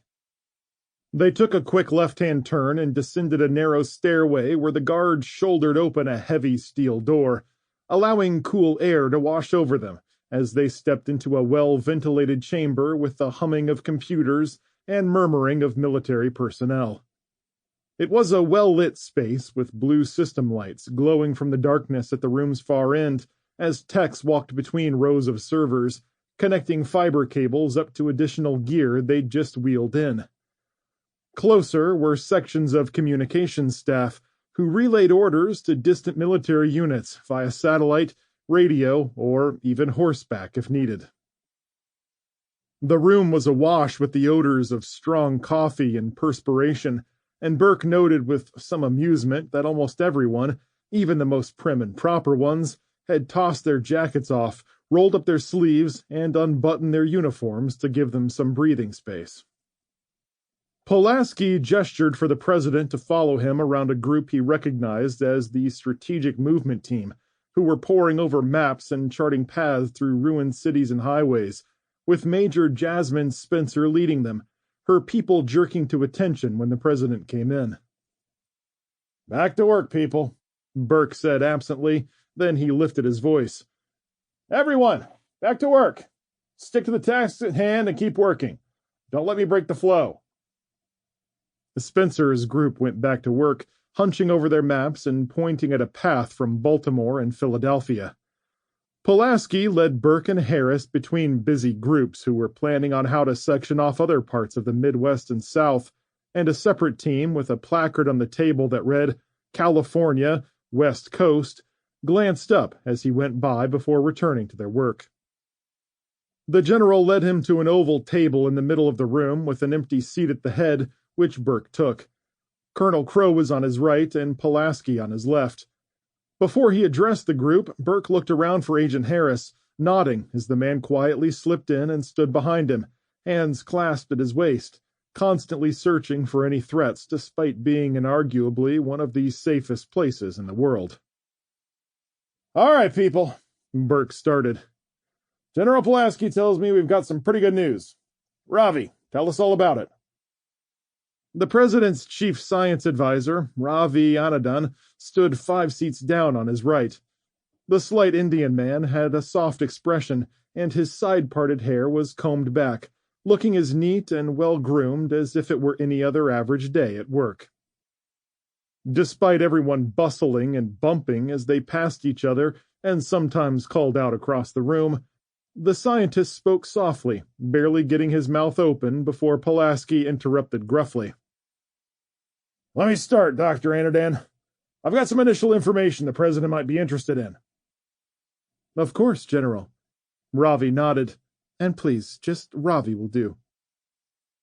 The general grunted and raised his finger and circled at a handful of staffers around the 12-person table, and they immediately swooped in with information packets that were spread to everyone assembled. "It's all in the report my team just handed out, but I'll summarize everything right now for you. Based on fuel samples Ravi and his team analyzed, cross-referencing data we had on existing weapons development across the globe, we traced it back to the Saudis." "The Saudis?" Burke blanched. "Are you serious?" "We think they've been developing the tainted oil product to seize control of the global supply of oil worldwide. Ravi stepped in. The contaminant was supposed to lie dormant for decades and reproduce until a secondary catalyst, the bacteria, was introduced into the system. At that point, the two would interact and start the countdown to a thermal runaway situation. He gestured to the papers everyone had received. The specific scientific data is in the information packet. Based on preliminary analysis of this catalyst bacteria, we can see they failed to account for a variety of mutations that led to a much sooner than anticipated thermal runaway situation. How do you know this? Burke asked. Genetic markers pointed to 3 potential production sites outside the United States. Of those, records showed only 2 with the necessary supplies to create this sort of a bacterium, and only 1 in Riyadh, employed biologists and genetics experts of sufficient training and skill to create such a bacterium. As for the mutations, there are at least 5 generations we have identified, both in destroyed and select intact stock, that have key genetic differences that show progressions between them. We believe that over time it became its own catalyst. It lit the match itself, in other words. Burke flipped through the first couple of pages, blinking at the scientific explanations, the diagrams, and molecular mapping of the fuel components, before looking over a layout of the various bacterial stages, all of which blurred together. He pushed the papers aside, shifting his gaze back to Ravi and the larger picture. How did it happen at virtually the same time across the world? The scientist slipped his hands back in his pockets. The original introduction of the bacteria must have happened long enough ago to infect the global supply. It could have been growing and changing for months, and apparently this self-immolating mutation was one most easily reached by the bacterium. Excuse me, Dr. Anadin? Harris raised his hand from behind Burke, the president swiveling to look at him. Just Ravi, please. The man smiled. Ravi, I'm no scientist, but I remember my basic biology pretty well, I think. Most organisms mutate to better survive and thrive and beat out competition. Wouldn't a mutation that leads to the destruction of an organism be a pretty bad path for it to go? Under normal circumstances, yes, but this is an engineered bacterium, designed from the ground up to eventually meet a violent end. Instead of waiting for a catalyst to be introduced to lead to that end, though, its mutations ended up creating the catalyst itself. Ravi paused, searching for the right words. It took a shortcut, in essence. It was always going to be used for this purpose, but instead of waiting to be told to fulfill its purpose, it did it on its own. Burke exhaled sharply, looking around at those assembled before settling back on Pulaski. So they intended to hold the world hostage. And what? Selectively make countries' fuel supplies go up in flames to squeeze more money out of them? Appears that way, sir. Pulaski replied, though I doubt it was ever intended to come to light like this. That's why we want to launch a counterstrike immediately. While our military is at a severe disadvantage, theirs is even worse. Our recovery time from this will be nothing compared to what it'll take to get them to form any kind of defense. While Burke had experienced many emotions over the last few days, from sadness to rage at whoever had attacked them, the new information he was receiving softened any cry for retribution he might have considered. He snorted. Why? What would be the point of such an engagement now? It would only distract us from our own crisis and spread what little resources we have way too thin. They've suffered just as much devastation as we have, or worse, it sounds like. Pulaski made a fist and held it tight at his waist, chin shifting to the side as the tendons in his neck stood out with tension. But, sir, look at what they've done to us. Look at what they've done to the world. You've seen the casualty reports. Billions are dead, and that number is only going to increase. Even you... The general caught Burke's jaw clench, and he stopped himself before he overstepped. Honing his focus, Pulaski narrowed his steel blue eyes. All I'm saying, Mr. President, is that they need to pay the price for what they've done. The world needs to know that this kind of blatant terrorism won't go unpunished. Burke took a slow breath, leaned over the table, and rested his weight on his hands. The folders and information packets spread all around him, filled with disaster plans and reports that were assembled from a withering storm of data that was impossible to keep up with, much less act on. Looking across at the faces staring back at him, their anger was raw, visible in scowls, hard glares, bleary eyes, and tear-streaked cheeks. It would be easy to lash out at anyone they assumed was at fault. The more challenging job would be to continue their dogged pace, trying to save what remained of the country, and the rebuilding that would likely take decades of infrastructure repairs, and even more years of repopulating to get them even close to where they'd been. Ideas rolled through his head, but, on a whim, he turned and nodded to Agent Harris, where the man was still looking everywhere but at the table, until he finally realized Burke was watching him. He stiffened and raised an eyebrow. "Do you need something, sir?" A flat grin worked its way onto Burke's face, and he glanced at Pulaski before returning to the agent. "I'd like to get your opinion on this, Agent Harris." Harris blinked and released his clenched hands, his gaze shifting from the president to the waiting officers. Firming up his slack expression, reclaiming his stoic stance, he interlocked his fingers, then let his arms hang loose, unsure what to do with his hands, with all eyes upon him. "Well, sir, I'm not a military expert, and I wouldn't know how to begin to address the situation." "You're not a military expert, Harris. That's why I want your opinion right now." Reluctantly stepping forward, Harris glanced at the maps and various packets lying all over the table, ignoring them and backing up to clasp his hands behind him. He stared at nothing, and then seemed about to say something before shifting his gaze to the floor. Eventually, he met the president's eyes and responded. "We should take a measured approach, sir. We could retask our satellites over their country and discover their capabilities. I'm sure the intelligence communities would love nothing more than to dig into everything about them, given this new information. If it looks like they're hiding something more, or like this mutation was a deliberate attack on the world at large, we strike. Otherwise, let's focus our resources on helping our people, not killing theirs." Burke smiled as he chewed on the agent's words. "Take some time to gather more information before we strike. Makes sense. That's exactly why I wanted your opinion, Agent Harris." Turning to General Pulaski, he tapped his finger on the table with new confidence. "I want all eyes on the Saudis, General. I want to find out every piece of information about this weapons program, their original intentions, what went wrong, their future plans, everything. Peel back their cheeks and give them a rectal exam if you have to, but get me information." "We be giving them time to build up, sir," Pulaski countered. "It's possible that this was their original plan, and they're feigning their injuries while they prepare to do something worse." "I understand how you feel, but I'm not about to sling ICBMs across the ocean without damned good reasons, and especially not without consulting our fellow nuclear powers. Last thing we need is to be burned, starving, and irradiated. For now, we'll watch and study. Get me information ASAP. And General."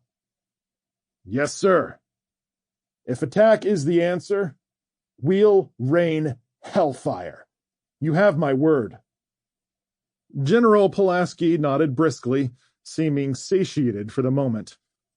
"Yes, sir. We'll draw up a surveillance plan right away."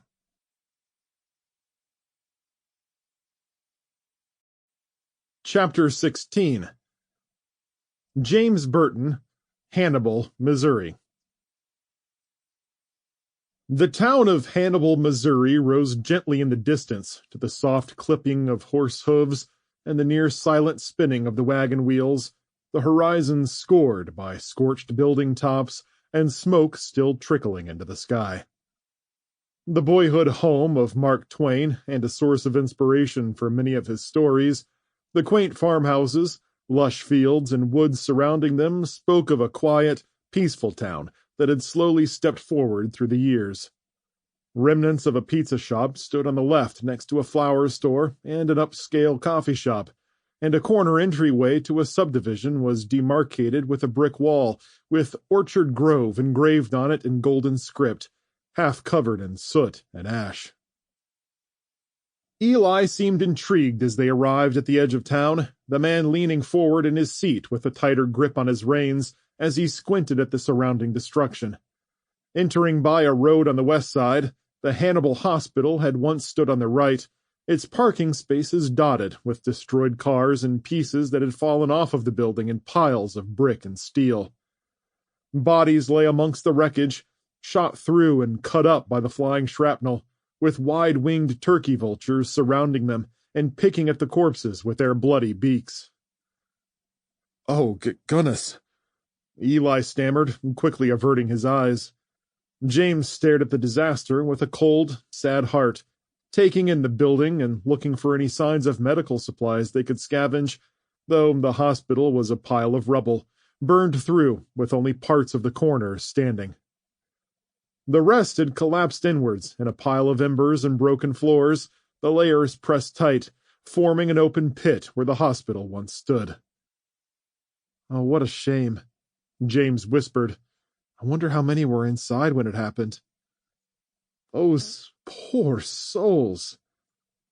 Eli's words dripped with sadness, choking on the words, reminded yet again of the destruction of his community.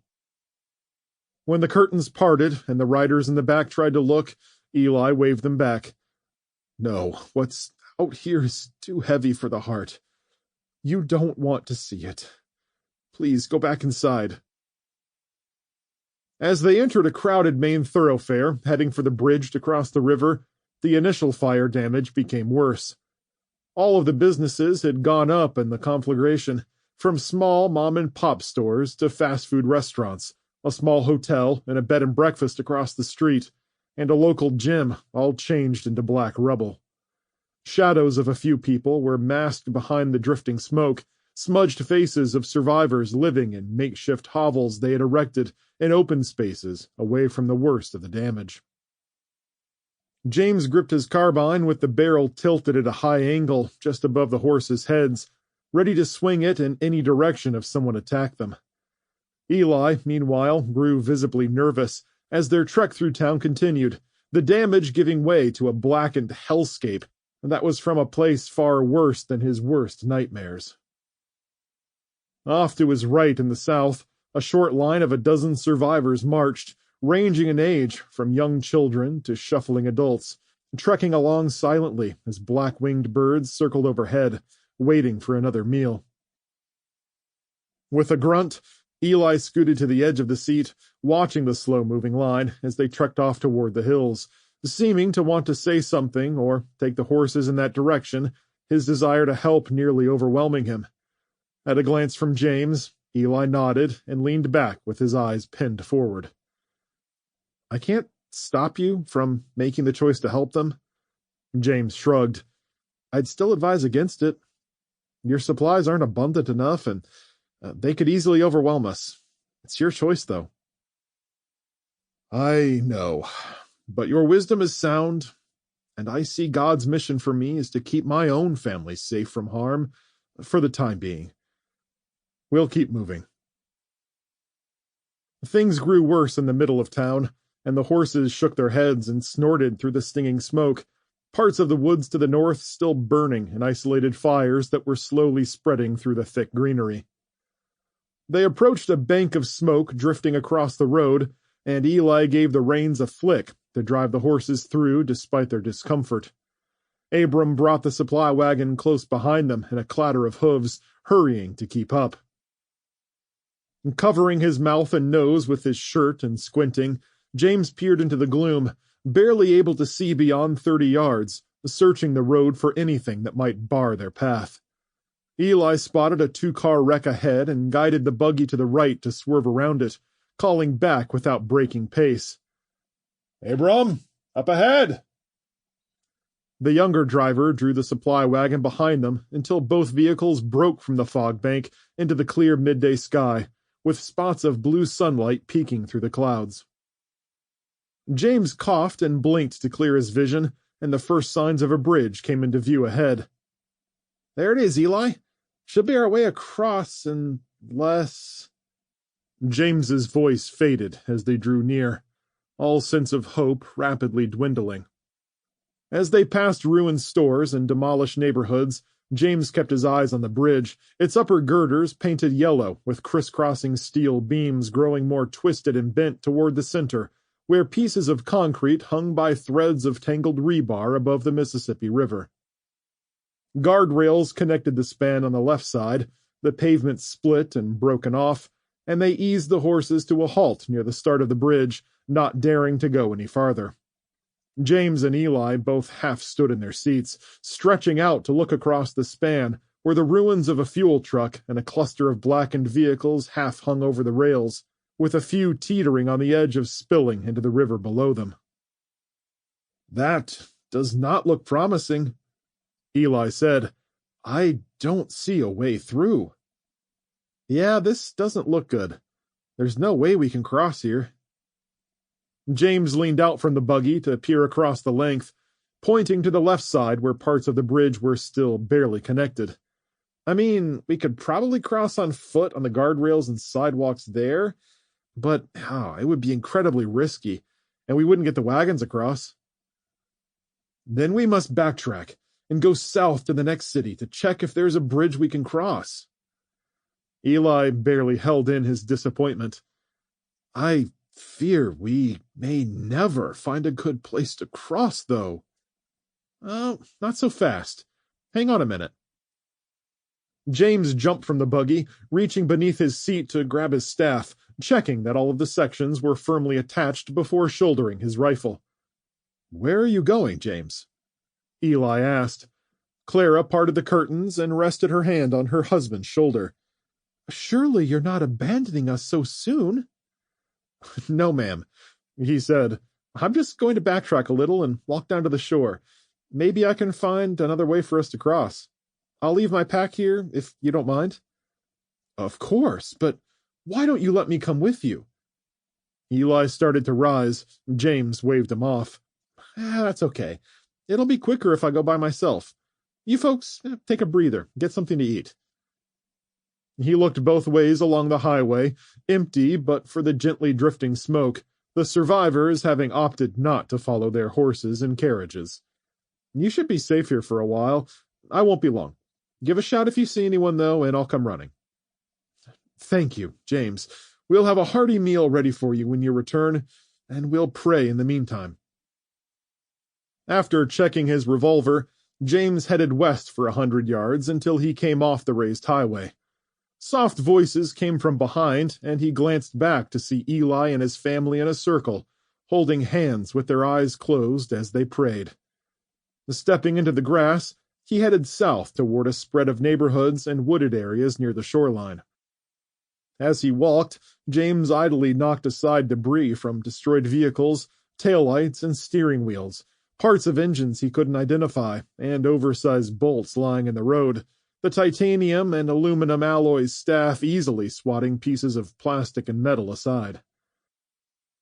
Searching the lurking shadows for signs of danger, James worked his way south until he came upon a concrete courtyard with a tall statue of two barefoot boys overlooking Main Street, one with his pant legs rolled up and holding a branch on his shoulder, while the other wore a wide-brimmed hat and carried a walking stick similar to James's.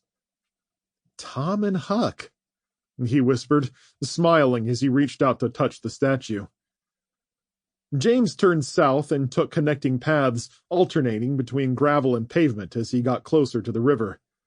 Down a short, grassy slope, he found some railroad tracks running parallel to the waterway, and when he stepped up to the rails, the shoreline spread in front of him from north to south. All along the river were entry points for boats, small docks bobbing in the water and held up by floats, with a few rowboats and fishing vessels visible, though anything with fuel on board had capsized, to leave only parts of their hulls jutting above the surface. As he scanned toward the south, he spotted a small port area that angled out into the water with sturdy concrete pillars and tie-up points for boats. A pair of tugboats had sunk just offshore, one lying half out of the water, with its narrow bridge jutting above the surface, where light reflected off the glass. From beneath, the bridge almost looked worse than it had from the road, as even the parts that were still intact looked like they could give way at any moment. Leaning on his staff, James headed off the tracks and explored the shoreline, angling toward the concrete dock while constantly glancing at the tugboats and across the water, where the river was split by islands of lush land, with waving trees and tall grasses along rocky banks. On the opposite shore were sections of woods in every direction, with just a spattering of recreational areas and parks. On his side, the river curved to the right, and he hopped off the concrete slab to land on a wide gravel lane that ran parallel to the tracks. Crickets and bugs chirped in the bushes that hugged the shoreline, and he listened to the slow tick of cool weather and soft splashes as he walked. After just 50 yards, James grinned when he spotted a long wooden dock structure made of planks that formed a shallow L shape, the longer section running parallel to the shoreline. Connected to it was a lengthy green barge with a single pile of sodden, moldy grain on its deck. The truck that had been carrying the grain had been propelled away from the barge when its fuel tank ruptured, sending metal shrapnel into the nearby crane, smashing it and leaving it twisted with the dead operator still lying across the control panel. Slowing as he approached, James scanned where a short, paved drive led from the parking lot to the dock. From there, the lane wound up to the train tracks, moving beyond them and into the trees. If it's big enough for a grain truck to get down here, it should also be good for the horses and wagons. Angling toward the barge, he took the short lane down to the dock where the long vessel was rubbing up against the boat fenders, the wood and metal creaking together as the boards beneath him vibrated with the ship's movement. Even with the pile of rotten grain heaped in the back, there'd be plenty of room up front near the pilot house, where Eli and all his people could fit. While he couldn't see a ramp, there were clear markings on the barge rail, showing it could be opened to allow goods to be driven up to the deck. Propelling it across the river would be a challenge, but it beat heading to another bridge and hoping that it was passable. With a glance across the river, James turned and moved up the lane to the lot, and then north again along the gravel path, energized by the discovery. When he got back to Eli and his people, they'd broken up their prayer group and had placed a wooden table in the road, with fold-out chairs all around. Red and white checkered tablecloths lay atop the table, their corners fluttering in the breeze. Plates of bread and biscuits, various glass decanters, more of the cured ham, and a basket of fruit kept the tablecloth from blowing away. As he came up, Sadie, John, and Levi were laughing and running around the group, with pieces of sweetbread and honey or jam slathered on top. Abram, Esther, and their spouses, Betty and Jacob, sat along the table, with Eli and Clara at the head, eating while they conversed. When Eli saw James coming, he waved and motioned to where a chair awaited him on Eli's left. "Hello, James. Please, sit down and tell us what you found. Anything to enlighten our hearts." While Eli sounded jovial, his expression remained somewhat downfallen, not expecting much in the way of good news. James strolled over and sat with a smile, the handcrafted furniture firm beneath him, the slight curve to the chair back perfect to rest his weight as he looked at the spread. "Thanks," James said, accepting a napkin with an assortment of food from Clara, who nodded and smiled and returned to her seat next to Esther. "This looks amazing. Kind of a funny place to set up a table and chairs, though, right in the middle of the road." Clara laughed.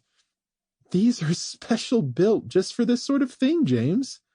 When we're having a meal or even enjoying a break for tea and coffee, it's much more pleasant to use a table and chairs." Fair enough." James nodded, taking a bite as Eli and Abram looked on at him eagerly, and he began to tell them what he'd discovered. "I walked south along the shoreline for a while. A lot of boats were overturned out there in the water, and the bridge is impassable. I wouldn't even risk crossing on foot."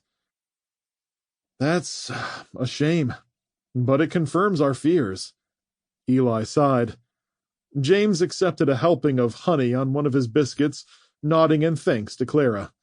I did find a way to cross, though it may take some work to get over. Hard work is all we know. Abram smiled. Nodding, James told them about his short trek along the shoreline and the concrete dock he'd found, and beyond that, the longer wooden one with the green barge parked there. It looks like they were halfway through loading some grain when everything went to pieces. The crane is gone, not that it'd really be much use to us anyway, but there's a road leading from the dock and up across the railroad tracks. I didn't see where it connected or how we can get there from here, but I'm sure there's a way if we look around a bit. Doesn't seem like a lot of work at all, Abram said. James chuckled dryly. Getting down there won't be the hard part. It'll be getting the horses and buggies up onto the deck. I figure we'll need to find the ramp or make one ourselves. Then it's a matter of handling the horses well enough to get them on board. We've been handling these horses all their lives, Eli said, and they have the utmost trust in us. I don't doubt that, but being on a barge will be a new experience for them. You leave that to us. Eli took a bite of pork, looking at both of his sons, who nodded in agreement. At the very least, we can find our way there and check it out. If it seems an impossible feat, we'll only have lost a couple of hours, no? It's worth checking out, James replied. Here's the kicker, though. The barge doesn't have an engine. Only reason it's still on top of the water instead of underneath. We'll have to push the barge straight across to the other side. We have strong men here. Do you think we can win out against the current? I think so. James shrugged. I think it beats going south or north for hours or days to find another way that may not even exist. Then it's settled. Eli practically beamed as he turned to Clara. I dare say that this task before us is the exact answer to our prayer. Praise be to the Lord. And Clara closed her eyes as she took Eli's hand. The Lord has blessed us through James twice in as many days. Abram slapped James on the back, grinning at him. Their contagious enthusiasm brought a smile to James's face as he finished his food, dusted off his hands, and offered to help clean up until the girls leaped in and shooed him away. I guess it's a sign we'll be up and moving then. Eli chuckled and gestured to Abram and Jacob, who were taking care of the horses, hitching them back up and getting ready to move out. The chairs were folded and put away, as were the table legs, so that everything could be loaded into the supply wagon quickly and efficiently. Within 15 minutes, the group was ready to move, and they got turned around and started heading west up the highway to find a way to reach the barge. They took the exit ramp and swung around to Mark Twain Drive, which cut southeast through town, dividing once massive Victorian-style houses that had burned to the ground. James went on guard again in the lead wagon, scanning the side streets and alleys, and peering through dense clouds of smoke, eager to see if it was workable to get the wagons on board the barge. After traveling with them for a while, he felt a certain duty to keep the family safe when they weren't always looking out for themselves, and the pressure to constantly be on the lookout weighed on him. What remained of Hannibal was quaint and had a small-town feel James expected from Mark Twain's hometown, with hints of old brick buildings, shops, and restaurants. A cool breeze came off the river, and Clara and the girls grew fidgety. They'd thrown the curtains wide open and were looking out at the town's ruins, growing somber at the sheer magnitude of the destruction. They were well suited for travel with their ability to efficiently store their supplies, tools, and horse care equipment, but the world had to be overwhelming them, especially in such a destroyed state, after spending most of their lives in an insular community. They ran into several dead ends along Mark Twain Drive, forcing them to go around until they rolled past the Huck and Finn statue. There's got to be a way down to the water, James said, standing and scanning the few businesses that lined the tourist district. Coming to an open construction yard, with several 18-wheelers and flatbed trailers parked together in a heap of dead embers made from the surrounding trees, James found a lane weaving between the warehouses and gestured for Eli to follow it. The lane wound them down into the dark areas south of the Mark Twain tourist spots, and the buggy and wagon rattled over the train tracks and swept into the parking lot where the grain truck had exploded and torn the crane to pieces. Eli took in the destruction before looking over to the barge, where it squatted low in the water and bumped softly against the docks with a rolling current. "There it is," he said. "Isn't that a glorious thing?" "I sure hope it is," James agreed. They pulled the wagons around the debris and stopped at the path to the docks. James, Eli, Abram, and Jacob walked down to inspect the dock and the barge, with James leading the way, all of them leaning out to grab the barge rail and trying to peer over, barely able to see the deck. "Like I said, there are no engines, but they've got poles." "The pile of grain is no good," Abram commented. "A shame." "Yeah," James agreed, pushing himself off the barge and following along behind the man as they walked the entire length of wooden planks. "Looks like it's been sitting here for a while, wet and moldy now." They ducked under the crane arm that was still half hanging over the dock, its bucket open, with grain crusted on it, none of it salvageable. "Such a waste of a precious crop and potential blessing," Eli said as he came to a stop and rested his hands on his hips. "But the true blessing is this barge, and I know it will carry us across." He patted James on the shoulder and gestured to his sons. "Abram, Jacob, do you see a way we can get the carts loaded?"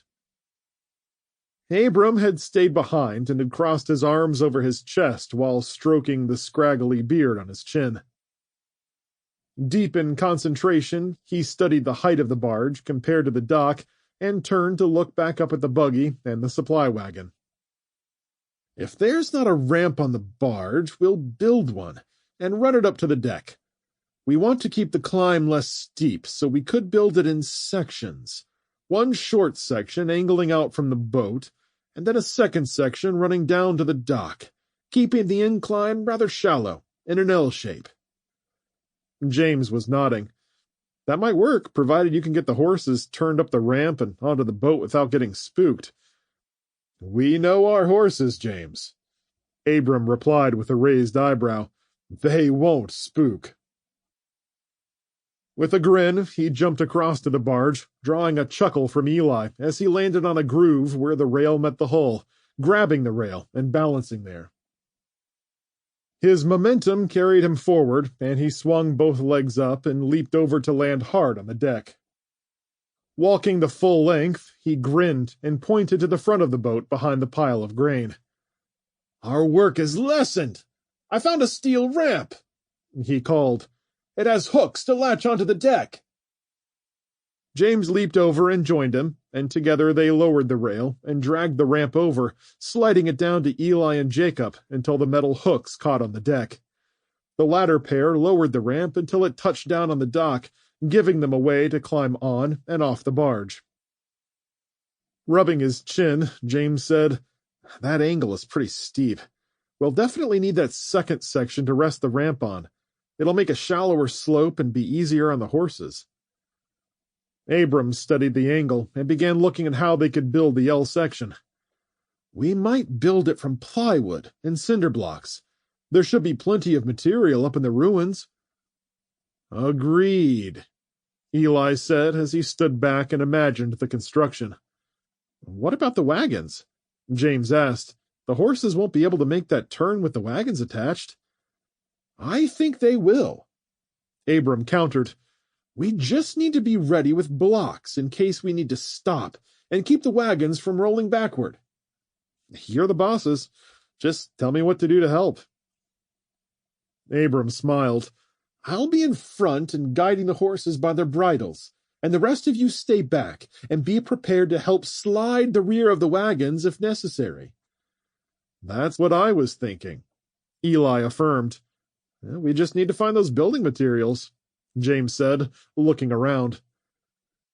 They removed some supplies from the larger wagon, and Abram took the driver's seat and got it turned around, running it back up to the burned-down warehouses in search of wood and blocks that had survived the fire. They dug through the rubble and found several pieces of plywood and a few 2x4s, which they put into the back of the supply wagon. Everyone helped except for the kids and Clara, who stayed with their offloaded supplies down by the barge. While the rest focused on working, James helped where he could while he patrolled from the lot to the warehouse area, his carbine in plain view and a nervous pinch in his belly. They were vulnerable out in the open, and, unlike when they had been eating, spread across several blocks, and it would only take a small group of armed people to attack and overwhelm them. Eli seemed to adopt James's sense of urgency and oversaw the supply-gathering effort, hurrying everyone along. Between a section of warehouses there were some small riverside homes burned and collapsed into piles, and Abram and Jacob looked for blocks, while Esther and Betty dragged larger pieces of wood and stacked them in one yard. It was tough, grueling work, but the Amish wore broad smiles and called encouragement to one another, laboring without complaint. Soon the wagon was filled with supplies dragged from the burning ruins, and Abram drove it carefully down to the dock area, with everyone else strolling beside it, their faces and clothing smudged with dirt. After gathering back at the dock, they unloaded the supplies, and the men began building the ramp structure by placing cinder blocks 2 high and packed close together. They laid the plywood and 2x4s on top to make a shallow slope, giving plenty of room for the largest wagon to turn left. Once everything was set, Abram and James climbed onto the barge and dragged the metal ramp back into place, resting its edge on the platform they'd built, forming an L shape up to the boat deck. "It's going to be a pretty tight turn," James commented as he studied the construction and rubbed his chin. "But you can see how much shallower the climb will be for the horses," Abram said. "Yeah, it's barely an incline at all." Abram ran up to the first landing and jumped up and down, his boots thumping and echoing across the water while James glanced around nervously. "Now for the true test," James said. "Who's going to drive the first buggy up?" Eli gestured to Abram. "I trust Abram to do it. He's been driving wagons and farm equipment since he was a child, and he's always been the best at it." With everyone in agreement, Abram leaped into the seat with a grin and drove the buggy down to the docks and over the wood planks, where the wheels made a loud clatter as they drew up to the ramp. Abram climbed down and circled around to the front, taking the horses' bridles in hand. "You ready with the wooden blocks in case we falter?" "Got them," Jacob replied, and he and James held up the wood and rocks they'd use. Abram looked down at the width of the ramp compared to the width of the buggy, finally giving the horses' bridles a tug. They moved quickly at first, their hooves sounding hollow on the wooden ramp. When the front wagon wheels started up, the left-hand horse snorted and shook his head, pulling a little to his side to come dangerously close to the edge. "Hiya! Come on now, Amber and Tea Kettle!" Abram shouted, grabbing their bridles and jerking them straight, talking to the horses and urging them to go.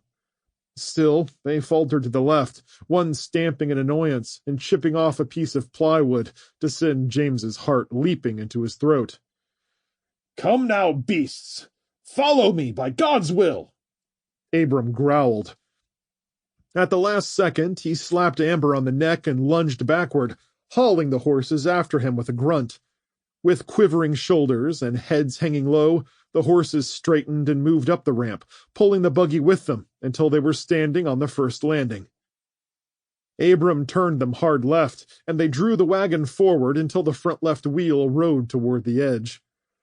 The other 3 men watched until the wheel was about to slide off, then they rushed in, gripped the rear end, lifted it a 1/4 inch, and scooted the entire rear of the buggy to the right until it was mostly straight and pointed toward the deck. In rushed shouts of encouragement, Abram hauled the horses to the top with thudding hooves and clattering wagon wheels, the buggy rocking back and forth as it surged over the lip and onto the deck. "Whoa now," Abram called in a low voice. "Whoa, Tea Kettle! Easy, Amber!" Abram guided the horses slowly and carefully in a right-hand turn, getting the wagon up the rest of the way onto the deck and pulling toward the front of the boat. Everyone on the dock was cheering and clapping as Abram successfully parked the wagon and turned to them with a sweaty-faced smile. "Well done, James and Abram," Eli said. "I can't take any credit for this," James replied. "It was Abram's idea. And what about that driving? You got away with horses."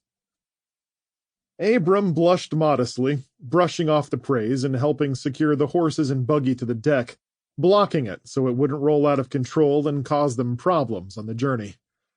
They returned for the larger supply wagon with the same plan in mind, only its massive frame was far more difficult to manage, and it took them twice as long, having to block off the wheels twice and course correct until the big supply wagon was successfully on board and locked down. Everyone pitched in to gather all the offloaded supplies and carry them to the deck where they placed them down in an organized manner, not wanting to load the wagons until they got back on dry land again. They took a quick break on deck, drinking liberally from their water supplies, resting and letting the sweat dry. By then, the hard work had sapped much of the children's enthusiasm, and exhaustion was starting to set in. Eli stood in the middle of the group as they hung their heads with weariness.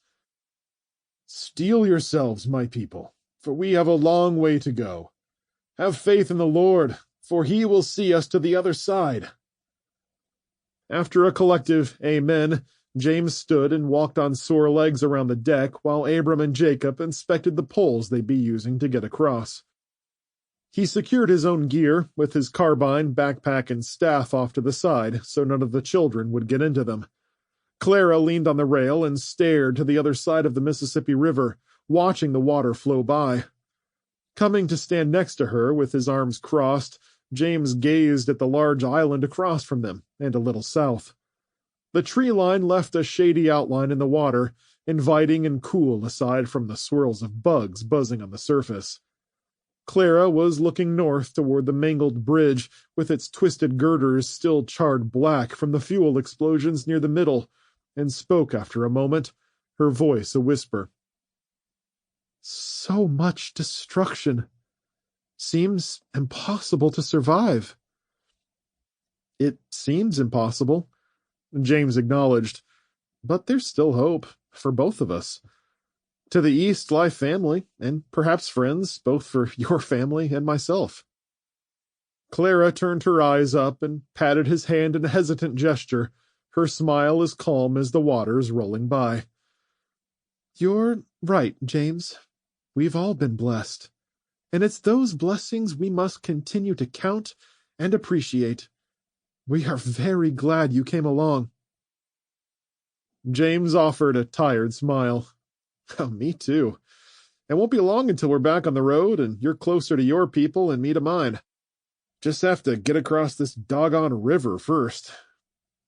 "Hear, hear," Eli said after overhearing James's words. "Then grab a pole.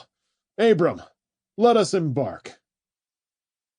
Jacob and Abram pulled the steel ramp back aboard, replaced the rail, untied the boat from its moorings, and coiled the ropes on the deck. The barge began to drift a little downriver, and the men spread to each corner with their poles as they eyed the depths warily. James held his in a two-handed grip, plunging the end into the water 10 feet deep until it scraped across the silty riverbed. With James and Eli at one end of the craft and Abram and Jacob at the other, they pushed across the murky flow, fighting a gentle current that carried them south as they went. The poles got stuck on the river bottom and bumped awkwardly against the boat, almost jerking out of their hands before they could pull them out again. It happened to James on 3 consecutive shoves, until he finally learned his lesson to keep the end of the pole angled out away from the boat and lift it free before it could get pulled away. Soon, James and Eli had their end of the barge pointed eastward and slightly north as they fought the downward current. Clara and the girls kept the horses calm as the men bulled their way into a steady rhythm, James breathing hard as he used every upper body muscle to push the boat and keep from falling off. The water got deeper, seeming to devour several feet of their poles at one time, until he estimated it was somewhere between 20 and 30 feet deep. James shared a worried glance with Eli. I hope the water doesn't get much higher. Eli nodded. If we can no longer reach the bottom, we'll be at the mercy of the current, and swept far to the south. Their fears disappeared when the water level stayed the same, even as they approached the middle, where the current seemed the strongest. Once we reach the other side, our journey will be much closer to its end, Eli said between gasps, the corded muscles of his shoulders bulging through his sweat-stained shirt. It's a straight shot to where you're going? James asked. That's right, Clara said, as she held a horse's bridle with one hand and the rail with the other, gazing southeast across the water. Nothing but kindness and a second home awaits us just on the other side of these dark waters. The Lord is truly gracious and has blessed us this day. I wouldn't count your chickens yet. James grimaced as he shoved. We've got a rough road ahead just getting across these dark waters. And we look forward to it, Clara replied with a fierce, sidelong glance. While the Lord may test us, our faith will win through. James pushed against the bottom, taking a deep breath and straining his hands and shoulders as the boat moved swiftly through the water, gaining momentum until he was leaning over the side and exhaling as he jerked the pole back. I certainly don't doubt your faith. Likewise, I feel blessed to have found you. It would have been a tough walk if not for you bringing me this far. Thank you. I just hope you all will be safe once you arrive. It is us who thanks you, James, and you needn't worry about us. The country out that way is sparsely populated. Eli broke in, and we'll be out in the country and untroubled by folks who might harm us. James nodded, unable to believe that was entirely true. That's good to know. I truly hope it's greener on the other side. Eli grinned at James, and they continued their work, pushing the barge slowly but surely through the muddy brown waters, with an occasional glint of sunlight reflecting across the ripples.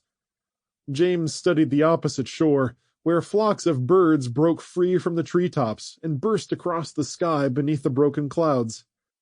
He looked at the island again, which had been just south of them when they started. I don't think we're going to make the opposite shore right now, and we're all getting pretty tired, James said. What do you all say we pull hard for that island and try and disembark there? Will the way be any better for us there? Clara asked. Eli shoved at the bottom as he peered ahead. Should we allow ourselves to drift as far as the river will take us? James was shaking his head. I don't think that's a good idea, Eli. We don't know what's downriver. There could be a wrecked boat or something that might hurt us. While it seems safe right now, I'd say we try and get across as quickly as possible, or we risk damage to our hull or could be swept miles downriver, farther away from your kin. Point well taken. Eli raised his voice to his son and his son-in-law. Jacob, Abram, push hard for the island. We can rest there and further assess the situation. With solemn nods, the young men put their backs into it and dug deep, jamming the pole ends into the silty river bottom.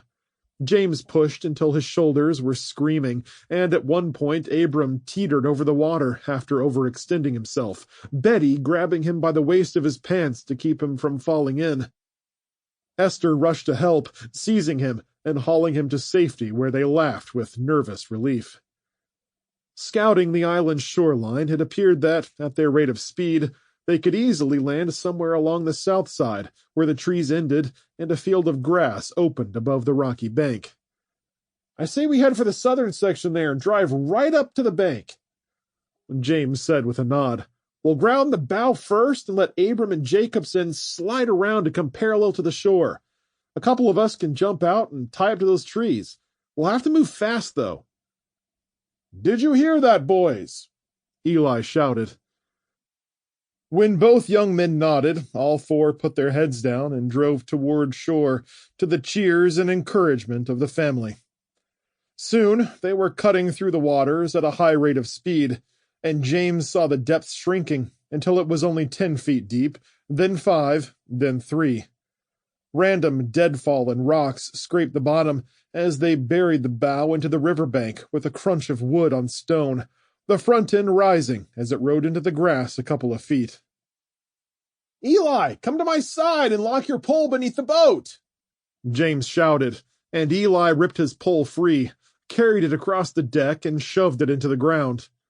The current swung the barge's rear around until they were parallel to the shore and scraping on the bottom. "Abram, with me!" James called, leaping from the boat and running toward a thin line of trees with grassy space between the clusters. He turned and held out his hands. "Throw me the rope!" Eli whipped the coiled rope at James and tied his end to one of the cleats, while James caught the other end and sprinted to the thickest tree he could find, wrapping the rope around it 3 times before tying a knot. The rope creaked, the tree straining as the bullish current tried to break the barge free, and with everything tied down, they stood back and waited to see if it would hold. The river gripped the barge's hull, wood creaking and groaning as it tried to move it, but the combination of ropes and being partially stuck on the silty shoreline kept it anchored. "Nice work! Let's scout the other side," James said. They pulled off a section of the deck rail and clambered to shore, disembarking from the barge and turning to help Eli down, the older man sliding off the deck to land in the grass where Jacob caught him and held him steady. James, Eli, and Abram walked through the beach grass across the massive island they'd run aground on, with the field and a forest full of pine and spruce, the dense undergrowth packed in tightly into a tiny area that was fed by the constant flow of water around it. They tested the ground on the way, James poking his walking stick into the mud and sand along the shore, walking out a few feet to prod and poke around. "The opposite side is less rocky and covered in moist sand," James said, scratching his head. "It's only about 50 yards, but can the wagons be driven through all this?" "It will be a task," Eli nodded, "but doable. The question is, how deep is the water on the other side?" On the opposite side of the island, the water gurgled over boulders and deadfall caught in clusters, indicating that it wasn't very deep, and he pointed into the center of the channel. "I say one of us can take one horse across with a rope and tie it off to a tree on the other side. We get everyone else off the wagons and have them cross one by one. By then we'll have a good idea if the wagons will make it. If it's too deep, we'll leave our people over there and find another place to take the wagons, maybe somewhere downriver." "What do you think, boys?" Eli asked the other men. Abram was rubbing his chin and chewing on James's words, finally giving a terse nod. "That sounds like a good plan. Not a lot of risk in that." "Let it be done, then," Eli replied. Back at the barge, they climbed aboard and moved the ramp to the other side. It barely clipped the bank's edge, so they let it drop and used the plywood, cinder blocks, and stones to bolster it, to arrange something flat and stable for the horses and buggies to traverse. With everyone's help, they moved the first buggy around and carefully brought the nervous horses down the steep incline, James's heart rushing as the makeshift ramp sank into the dirt but finally held. The supply wagon came next, riskier in every way and almost causing the ramp to sink too far into the moist ground, though Abram whipped the horses to get them to pull the rear wheels over the sinking part to bring it safely into the shin-high grass. James had been standing off to the side and watching their progress with a nervous gaze, sweating, pulse racing every step of the way. With a relieved sigh, he helped Abram down from the wagon seat and patted him on the back. "Nice driving," he said. "For a second there, I thought you weren't going to make it." With the wagons offloaded, Clara, Betty, Esther, and the rest of the kids disembarked in their dirty dresses and holding hands, looking around hesitantly as a flock of birds broke north above them.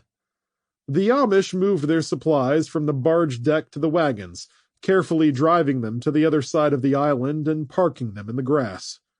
Unhitching Amber, Abram mounted her and started riding her across, while everyone stood and watched. He picked his way carefully at first, a coil of rope trailing off his shoulder with one end held by Jacob on the shore. Water reached the horse's knees, the slow but powerful current washing up the flanks and over its chestnut coat to drench her rider to the waist. With gasps from the women, and James clenching his fists at his side, Abram had a clear and shallow path before dropping into a dip out toward the middle, in which the water came to the horse's chest, Amber throwing her head and whinnying before finding her footing again, stepping over the uneven rocks and sand grasses to move up into the shallows.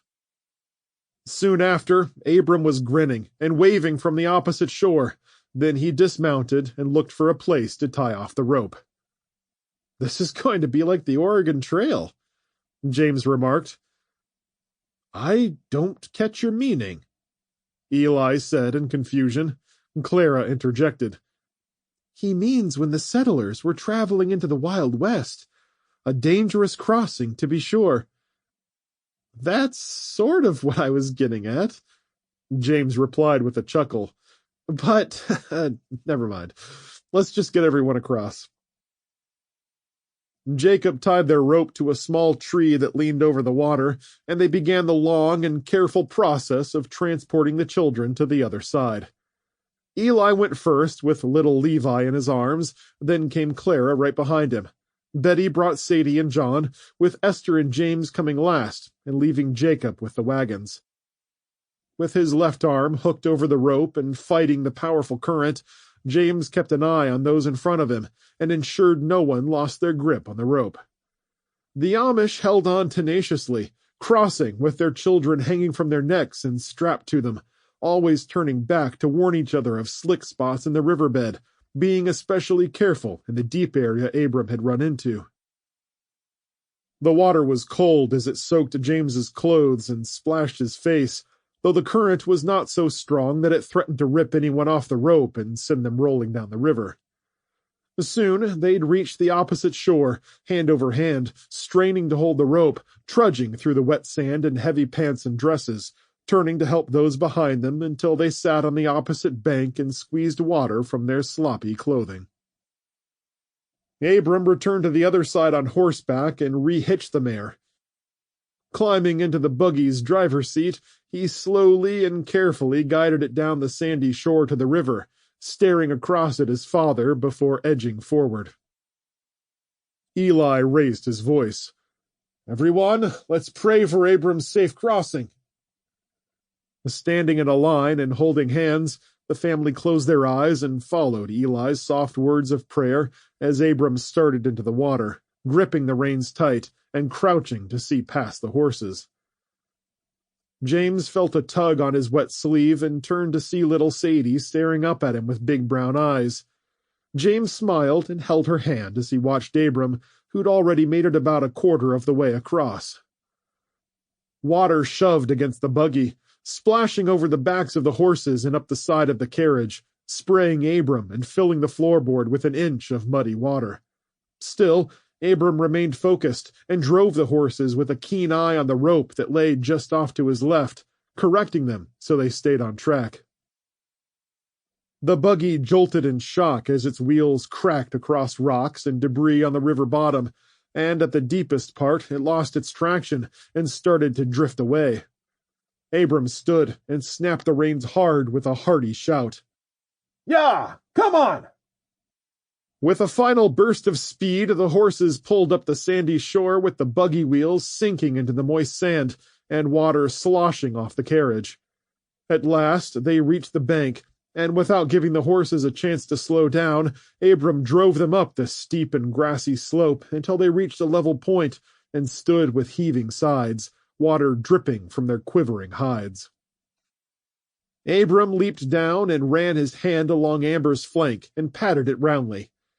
"Good work, Tea Kettle and Amber. Good horses, both of you. Well done." Clara gasped and pointed across the river to where Jacob was bringing the supply wagon, following in Abram's path as he started into the treacherous flow.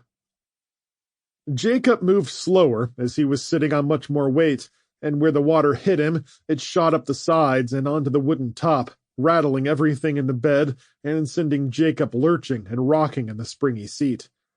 The heavier wagon also held a slight advantage over the lighter buggy, as its weight kept it locked onto the riverbed, keeping it from being moved downstream by the water. He drove the nervous horses hard to the other side without giving them too much time to consider alternative options or allow panic to enter into the equation. They rushed through the deepest part of the water, dipping deeper, the horses' eyes bulging wide as their hooves scraped across the bottom, struggling for any sort of traction, the great weight of the supply wagon a challenge to pull. "Prepare to take the horses by their bridles and help pull them across," Eli called, gesturing at the struggling horses as James and Abram both rushed toward the water. "Yah!" Jacob shouted encouragement to the straining animals. "Come on, gentle! Yah, bear!" He stood from his seat, watching the horses, as if willing them the rest of the way. With a final lurch forward, the muscled beasts crashed ahead and pulled the supply wagon through the deepest part of the flow, finally hauling it out of the water and onto the sandy beach where James and Abram took the bridles, calming the horses and leading them up the steep, grassy bank. The horses were even more tired than their predecessors, sides heaving and tossing their heads in agitation and weariness as they stared at the next hill. Not wanting to get stuck in the moist sand, Jacob drove the horses hard up the bank, where they reached the slick grass made wet from their dripping coats. "Abram and Eli," James called. "To the back of the wagon. Let's help push." The men sprinted over, found a place to put their shoulders, and labored to shove them over the precarious lip. Faces twisting, grunting and grimacing, they moved up 6 inches at a time, with the horses jerking and lunging forward, legs straining, flanks quivering as they pushed over the soft ground, finally bringing the supply wagon with them. James was bent backward 1 minute with his face pressed against the tailgate, then they lurched forward, the three running up the hill and falling to their knees in the grass. Turning to each other, they laughed and clapped hands as they rose. "Praise the Lord," Eli said with his arms spread as a ray of sunlight stretched across the tiny grove. The family broke into uproarious shouts of praise and thankfulness as they rushed forward and helped Jacob down from his seat, heaping congratulations and hugs on him. Before they rested too long, Abram said, "I'll take Amber back across to untie the rope and bring it over." "I'm tempted to leave it," Eli replied. "If anyone else needs to cross, maybe they'll find it helpful." "Are you sure, Father?" Abram asked. "That rope is one of the best we have, and we must conserve all of our resources until we reach our people. Besides, how would someone reach the island without a boat anyway?" Eli turned and looked across to the island, seeming to measure the value of the rope against his instinct to help others and desire to protect his family. With a confident nod, he said, "It's a dangerous crossing, and I know you can go over and back with no problem, son. But we'll leave the rope there, if only to avoid that risk. And if anyone else has a use for it, then good for them. Come on, let's move along the road here and see if it takes us to the highway."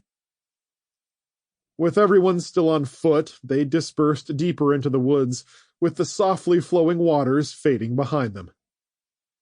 Soggy and exhausted, they walked slowly, heads down, with the women and children holding hands, walking until a road came into view running north to south about a 1/4 mile away. "There it is," James said, pointing. "We can probably stop and rest now if you want." As if on cue, the group stopped inside a warm ray of sunlight and basked in its glow, the family putting their arms around each other, weariness taking its toll. Clara smiled, patting a few of the children on the back. "Come on now, everyone. Let's stay positive and keep those smiles and blessings coming. We're almost there, It won't be long now. James headed off toward the highway by himself, both physically and emotionally drained, needing to take a moment to gather his thoughts and review what they'd accomplished over the last few hours. After going a good distance, James peered past the highway into a wide-open field with a scattering of homes and businesses on the other side, though clusters of trees blocked his vision to the north or south. With the sound of children's laughter at his back, James stretched his arms above his head and took a refreshing breath, searching for any signs of people in the buildings. The world was quiet, with the occasional fluttering of birds and insects, and the flowing waters of the river behind him.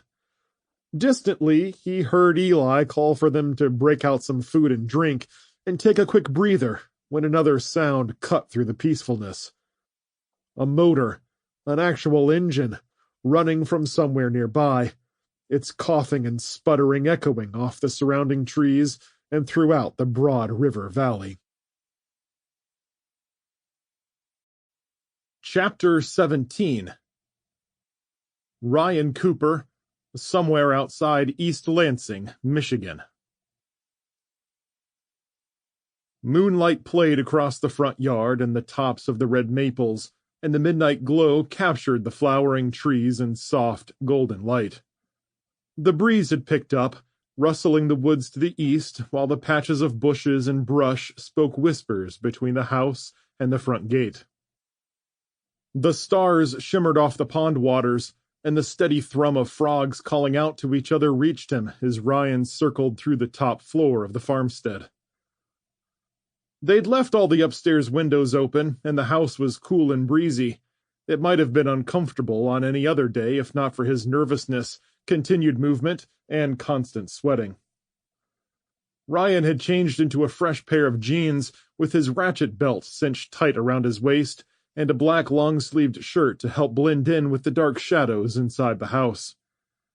With his baseball cap turned backward on his head, he settled in behind the master bedroom window, moving from one side to the other behind the curtain. The blinds were pulled up, and the room was quiet and dark, with not a speck of light to draw attention. Raising the binoculars, Ryan craned his neck and peered across the yard, changing the magnification to scan the tree line and parts of the property where the moonlight didn't reach. Helen had taken the kids' rooms along the rear of the house, monitoring the backyard in case someone came up from behind, and they put up an old baby gate from the basement at the bottom of the stairwell so the dogs wouldn't go down onto the first floor unless they were let out.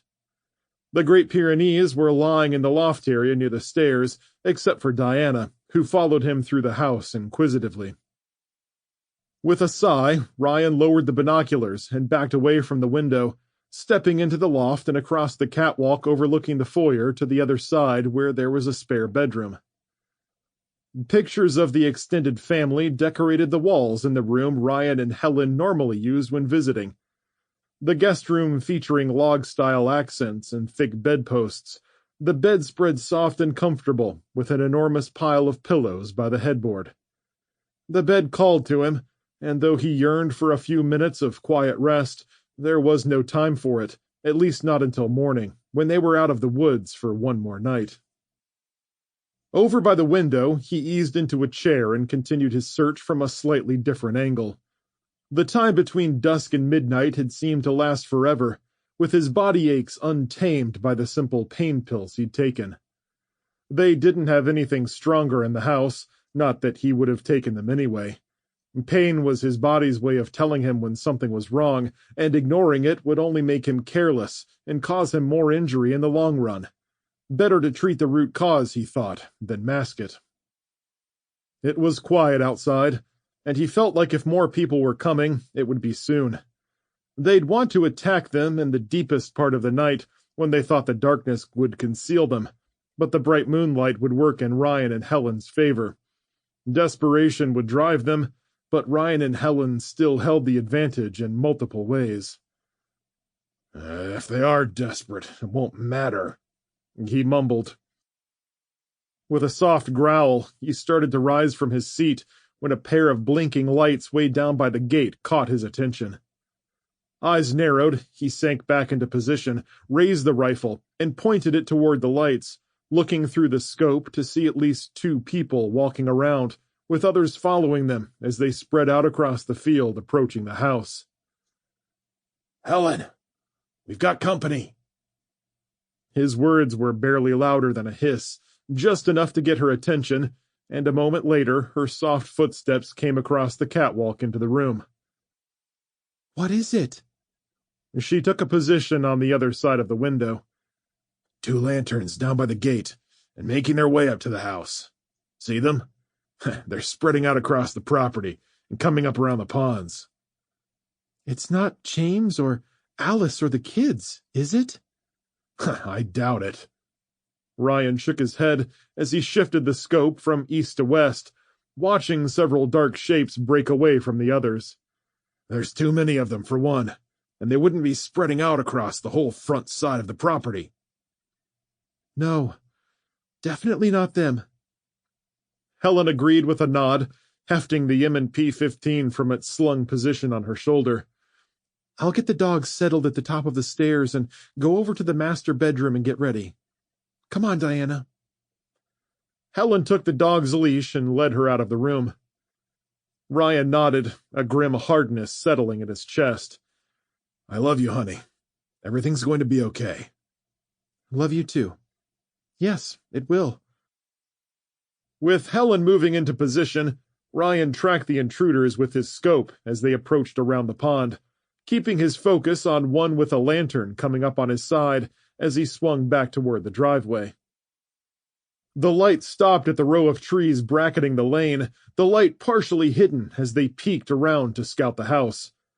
Whoever it was didn't seem satisfied to stay still, and after a moment of talking with another figure, they broke cover and jogged toward one of the big red maples right in front of the house where Ryan had set up his first traps.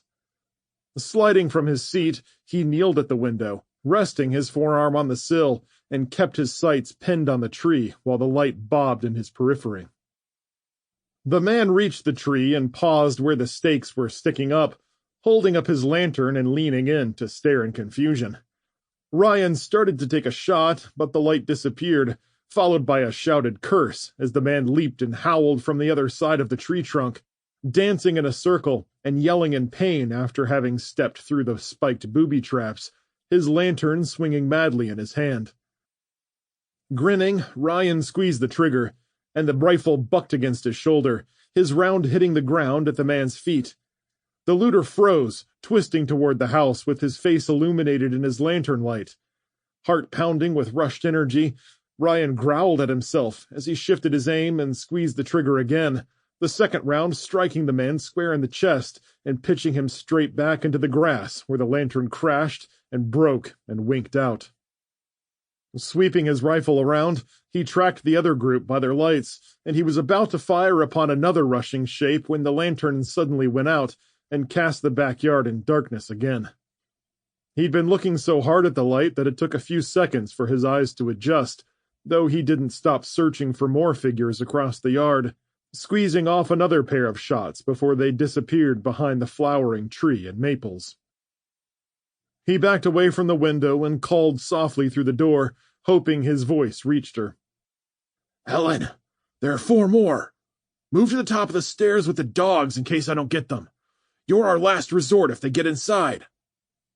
Okay, she replied, her footsteps shuffling through the house, with the anxious growls and low barks of the dogs straining on their quick-release leashes where they were tied to the rail at the top of the stairs on the catwalk.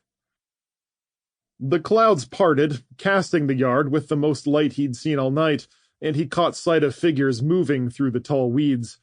They hadn't quite made it to the maples when they fired at the house, bullets snipping the brick with sharp cracks and puffs of mortar dust. The group off to his right ran toward the red maple, still unaware of the area trap he'd set. Waiting for them to fall for it like the other man had, he waited until another figure passed in front of the sights and he fired, his gun bucking again, punching his shoulder and forcing out a groan. The pain was offset by his second round hitting his target, though the person continued running, holding their left arm as they somehow squeezed behind the red maple despite the spikes. Ryan grumbled. Just winged him. You've got to do better than that, you old fool. Are you okay? Helen called from the stairs. I'm fine. Ryan growled with his ears ringing in spite of the earplugs he'd hastily jammed into them. But they're going to reach the house. Do you want me to let the dogs loose out through the front door? No, I don't want to risk them getting shot out there just yet. Besides, they'll be better in close quarters.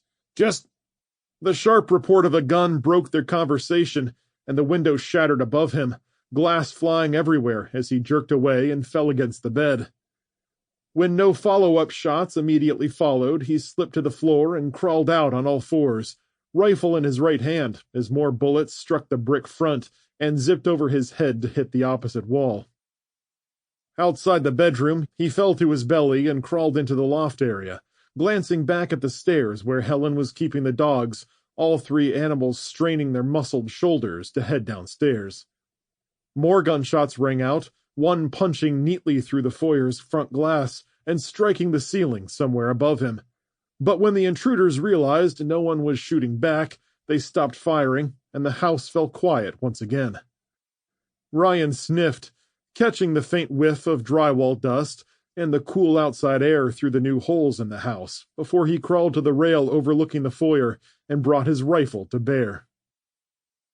When soft voices reached him from the yard, he quit moving, cocked his ear to the side, and listened. Do now! They hit! He's down, and so is... Shut up!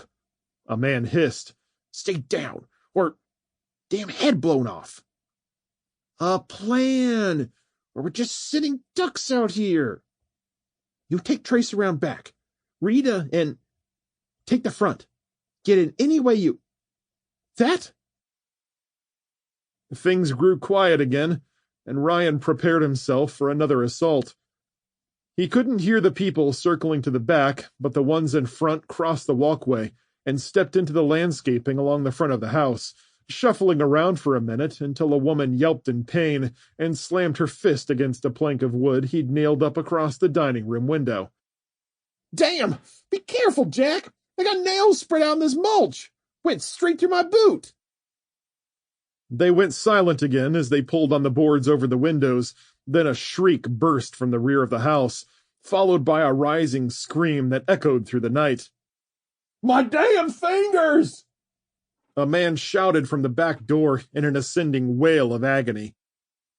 Oh, son of a bitch! I lost fingertips! I hope you lost more than that. Ryan mumbled with a grin, crawling onto the catwalk where he stuck the rifle barrel between the rails and peered down at the front door, a view of the dining room on his left and part of the great room behind him. Squinting down over the foyer, he shifted his gaze from the front door to the dining room windows, watching the shadows move between the gaps in the boards as the moonlight revealed their every movement. Tongue jutting out of the corner of his mouth, Ryan angled the rifle barrel down toward the window, listening as they continued bumping around and trying to pull off the plywood. Making his best guess at where they were standing, he squeezed the trigger 5 times, making an arc from the top left portion of the window down to the bottom right, hoping to get at least one of them. Rounds shattered the glass and punched through the scrap of wood he'd nailed up. A woman screamed, and a shadow shifted in the cracks and fell into the mulch, howling with more pain as she landed on the nails.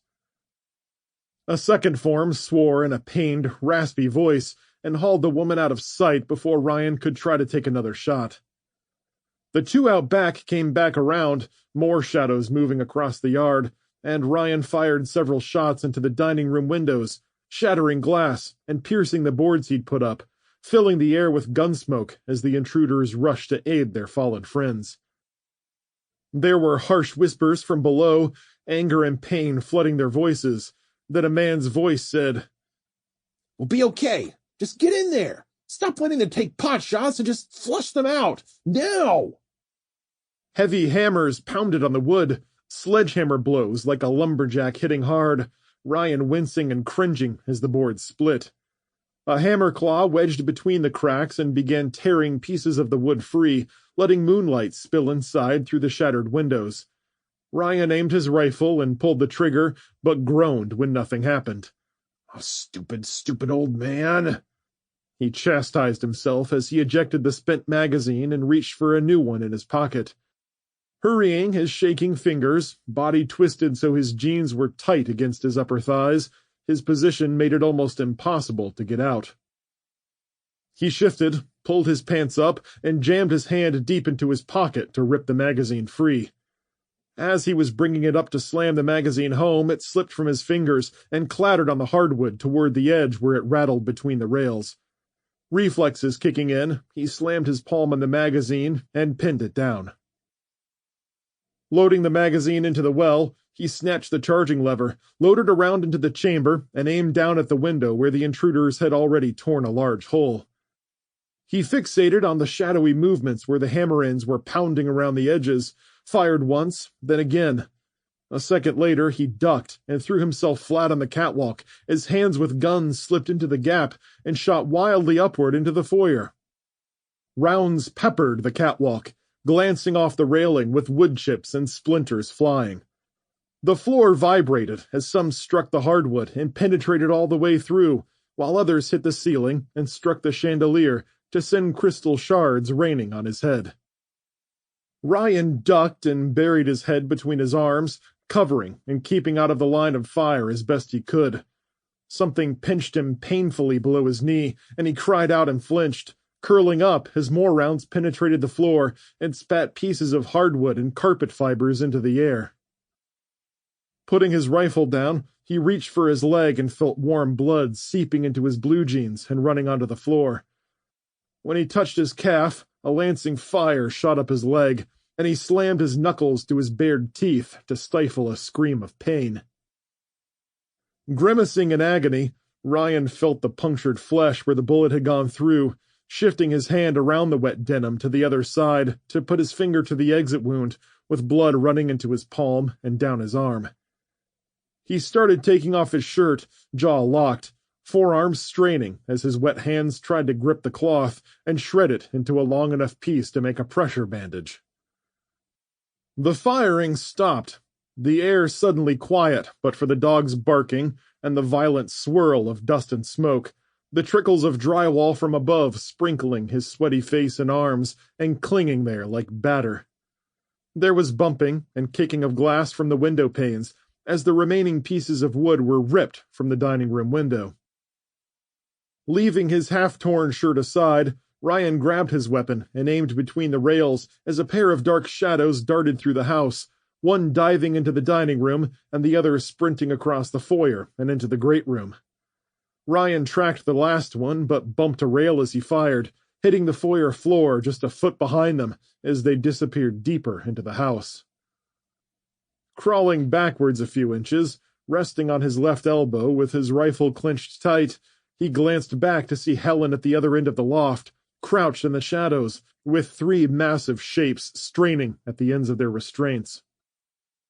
When she raised her eyes in question to see if he wanted her to release them, Ryan vigorously shook his head no, grateful when she nodded, and kept the lunging, whining dogs at bay, with both hands on Diana's leash, keeping her balance low to the ground and hissing at her to stay put. The banister creaked as the animals jerked, howled, and lunged madly to get after the attackers. Duke had lost his mind, barking and snapping as he tried to get down the stairs, straining against his harness, and rising with his paws flailing above the stairwell. "Hush, Duke!" Helen hissed, looking worriedly at Ryan, as if wanting to go get him, but forced to hold her position. Feet shuffled downstairs as the intruders repositioned themselves, and Ryan rose and glanced left and right, shouting, "What do you people want?" There was a pause, and a gruff voice replied, "Well, that's an easy one. We want what you have." Duke growled deep in his chest and punctuated it with several throaty barks, cutting off when Helen jerked the dog's leash and whispered harshly in his ear. Ryan glanced back to see if she still had things under control, though she was struggling. Ryan tilted his head, homing in on the man's voice, which seemed to come from off to the right. The problem was that the dining room and great room connected the house in a full circle, with access to the basement stairs, so anyone could get behind them and attack from the rear. They could even stand beneath them and fire up through the floor all day if they wanted to. The smaller rounds probably wouldn't penetrate, but larger ones could do more of what they'd already done to his calf. Still, holding the high ground gave them an advantage, and they still had a trump card he had yet to play. "There's nothing you need here," Ryan spat back. "Don't lie, old man. We've been keeping an eye on you, and we know you have a tractor and crops you just brought in. We can see the plain as day in the bins outside your back door, and we're curious about the car you have parked back there. If you just share with us, we'll leave in peace and won't hurt you. If you make it hard, there's going to be bloodshed." "The only blood that'll be shed is yours." Ryan kept his tone low, fighting to keep the pain out of his voice as it continued to radiate out from the penetrating gunshot wound to his leg. He gave in to rage, letting fury and resentment explode through him. "How dare you step into our sanctum and make demands?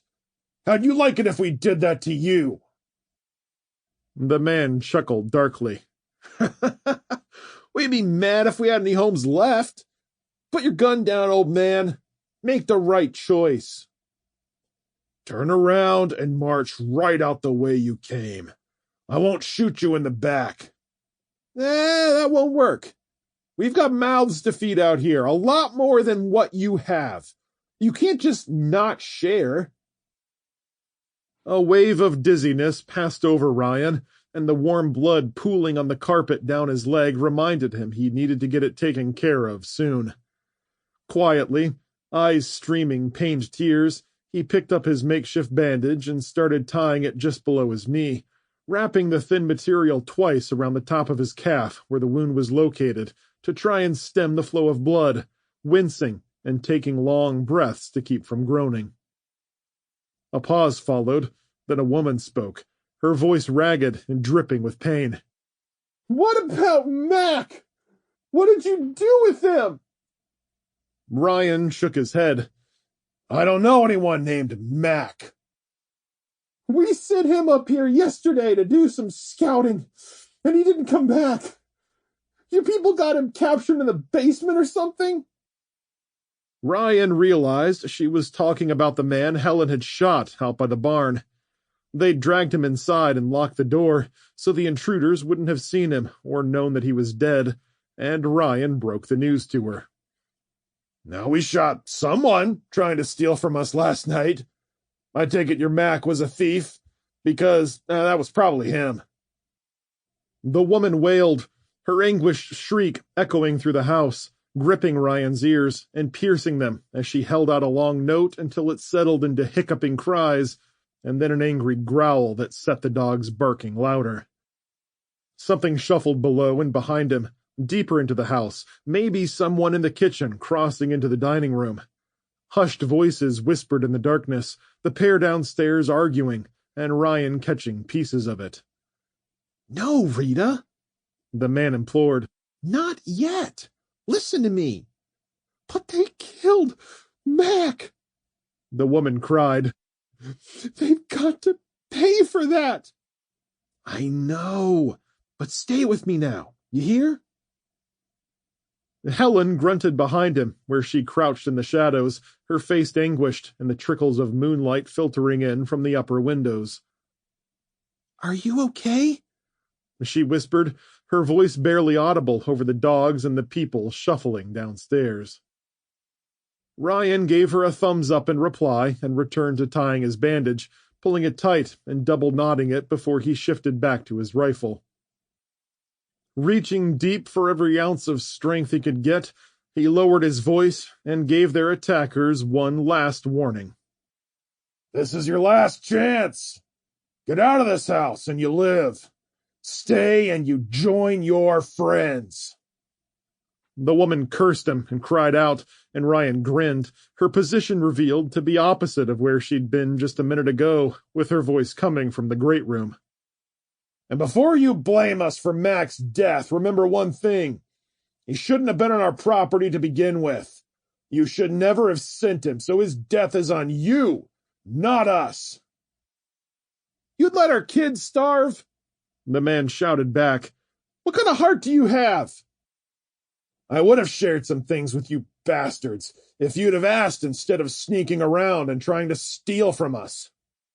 Could have gone about this differently, and maybe we could have worked something out. Yeah, well, we're past that. I've got a lot of angry people with me who will come at you even harder for what you've done. Well then, let them come and try. Ryan's voice thundered through the house.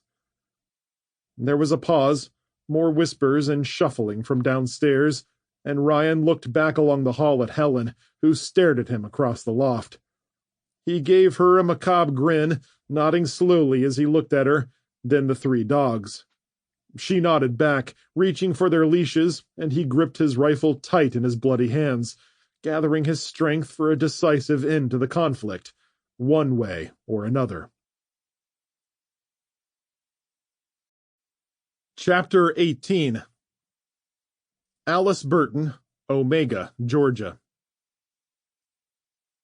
A baby's wail cut through the room, its ear-splitting, warbling wail music to Alice's ears as she held the trembling child up after pulling him free from the birth canal.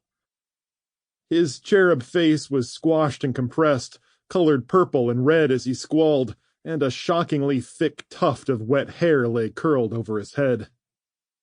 Turning with the infant, she called to Sarah. "Bring the clamp, quick! Yes, that's the one. Now get in there and clamp off the cord near the baby's navel, a few inches out. Perfect. Put the other clamp an inch away from that. Great, Sarah. You're doing outstanding. Now, Nate, use the scissors to slice the cord. Come on, hurry up." Nate leaned over Elaine's knee, sweat trickling down his cheeks as he placed the scissors against the delicate cord. "Go ahead. I assume you've done this before." Nate gave a nervous half-smile. "I nearly passed out with the first one, so the doctor cut the cord." "Well, you're doing this one. Go ahead. Keep cutting. Perfect." Nate clipped the cord and took a step back next to Elaine. The next squalling cry from the shaking, shivering baby brought a wellspring of tears from Alice's eyes, forcing her to blink quickly to clear them. She turned to where Nate was holding Elaine's hand and hovering with an expectant expression. "Go ahead," Alice said, wrapping the baby half in a towel offered up by Sarah. "Take your son and give him to Elaine. They need as much skin-on-skin contact as possible." Nate gulped and stared wide-eyed at his son as the infant shivered, kicked, and squalled, still slippery from head to foot. Elaine was trying to reach for the infant but couldn't, and her weak gasp of joy forced her husband into action. He took the baby from Alice and shifted him to Elaine's waiting arms, resting him on her chest where they'd cut her shirt away. Shifting to Sarah, Alice gestured at the tarp beneath the woman's legs. "Hold up the edges of the tarp. Got them? Good. Now, Elaine, we need you to keep pushing, honey. Just keep pushing as hard as you can." "I don't think I can. I'm so tired." "That's okay. I'm going to help you." Alice placed her hands on the woman's abdomen and leaned forward to add pressure with her shoulders. "On the count of 3, I want you to push hard. Ready?" Elaine nodded and took a deep breath, still holding her baby with Nate's help. As Alice finished her count, they pushed together, Elaine groaning as spittle flew from her lips. When she finally ran out of air, she collapsed backward and cried in exhaustion. "What are we trying to do, Mom?" Sarah was on edge as she held the corners of the bloody tarp. "We still have to get the afterbirth out." She shifted back to Elaine. "One more time, honey. You've got so much strength left, and I know you can do this. Ready?" Elaine stared at Alice in disbelief and exhaustion, seeming like she might try again, but shaking her head.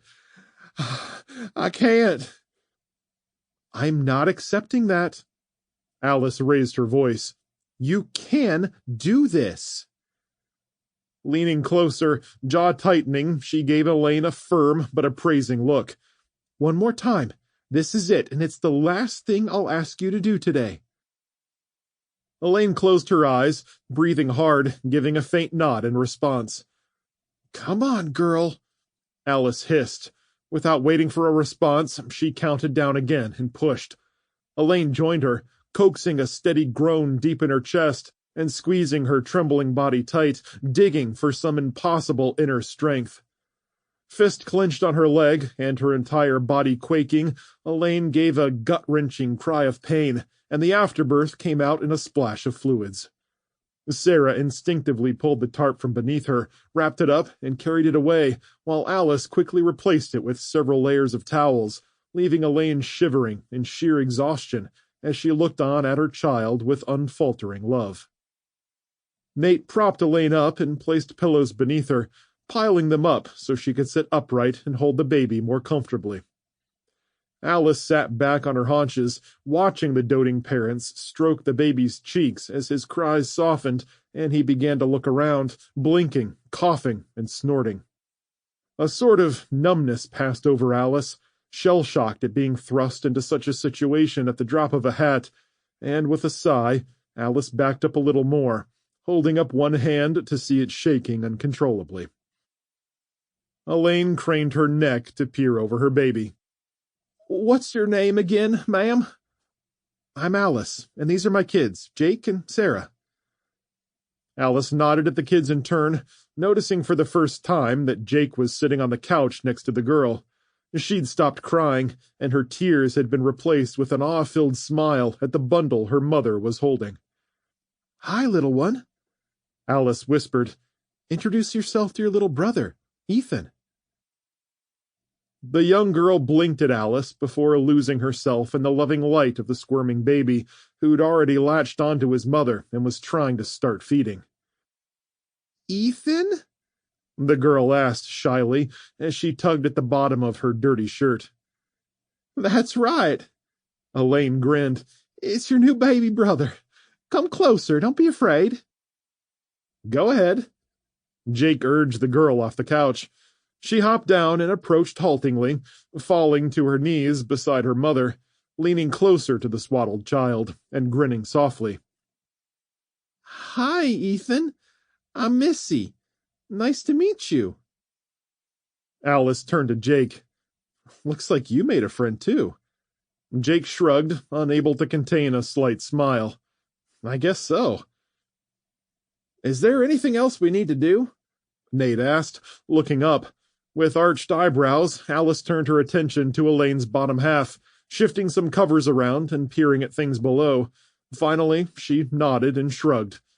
I don't see any excess bleeding, and there were no tears, so we don't need the sutures.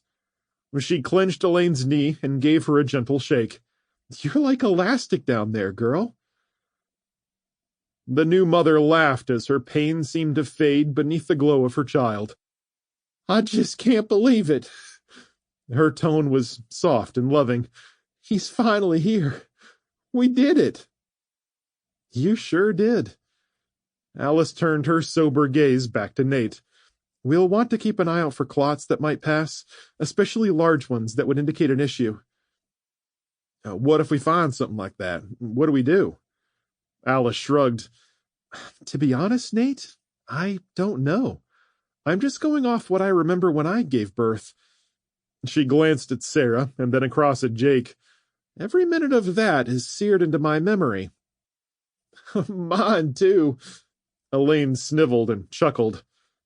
From what I can recall, the nurses kept kneading my abdomen every once in a while, pushing out any clots that were forming and making sure none of them were too large. We can keep doing that for a bit and go from there. With things under control and the baby feeding well, Alice turned to Sarah. Come to the side and bring some clean rags and a bowl of clean water, too.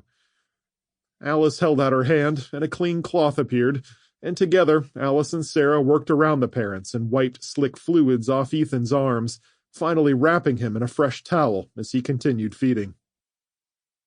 They dabbed gently at Elaine's belly and legs, cleaning her up and making her comfortable, then handed Nate a towel, which he used to wipe Elaine's forehead and neck to keep her from shivering. Nate, make sure she's got enough cushions and pillows beneath her. We want to keep her elevated. Nodding, he adjusted Elaine's position, shifting the bedroom pillows and couch cushions beneath her shoulders and back, and helping her rest higher so she could look into Ethan's beautiful face. That's it, Nate. Perfect. Alice and Sarah finished cleaning her up and tossed the dirty clothes into a bag, and Sarah carried it into the kitchen. Then they covered Elaine in towels and blankets until both mother and child were resting comfortably. After a few minutes of everyone fussing over her, Elaine finally gave them a loving but exasperated look. I'm okay now, guys. Thanks so much. I just want to lie here for a little while with Ethan. Okay, Alice laughed. But we're right here. If you need anything, just ask.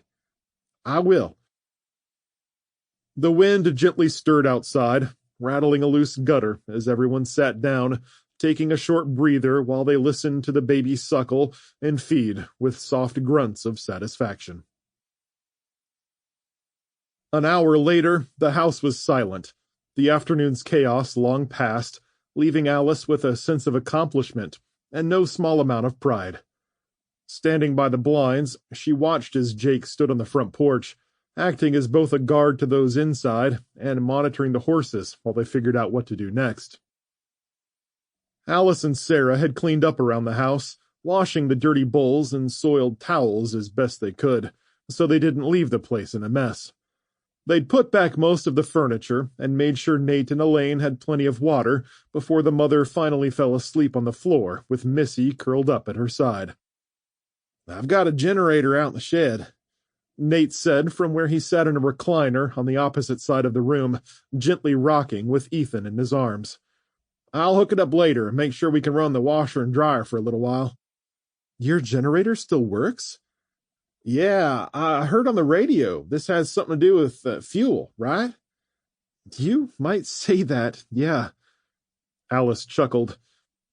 Our generator's pretty old, and the gas has been sitting with stabilizer for several months. I guess it was old enough to not be affected.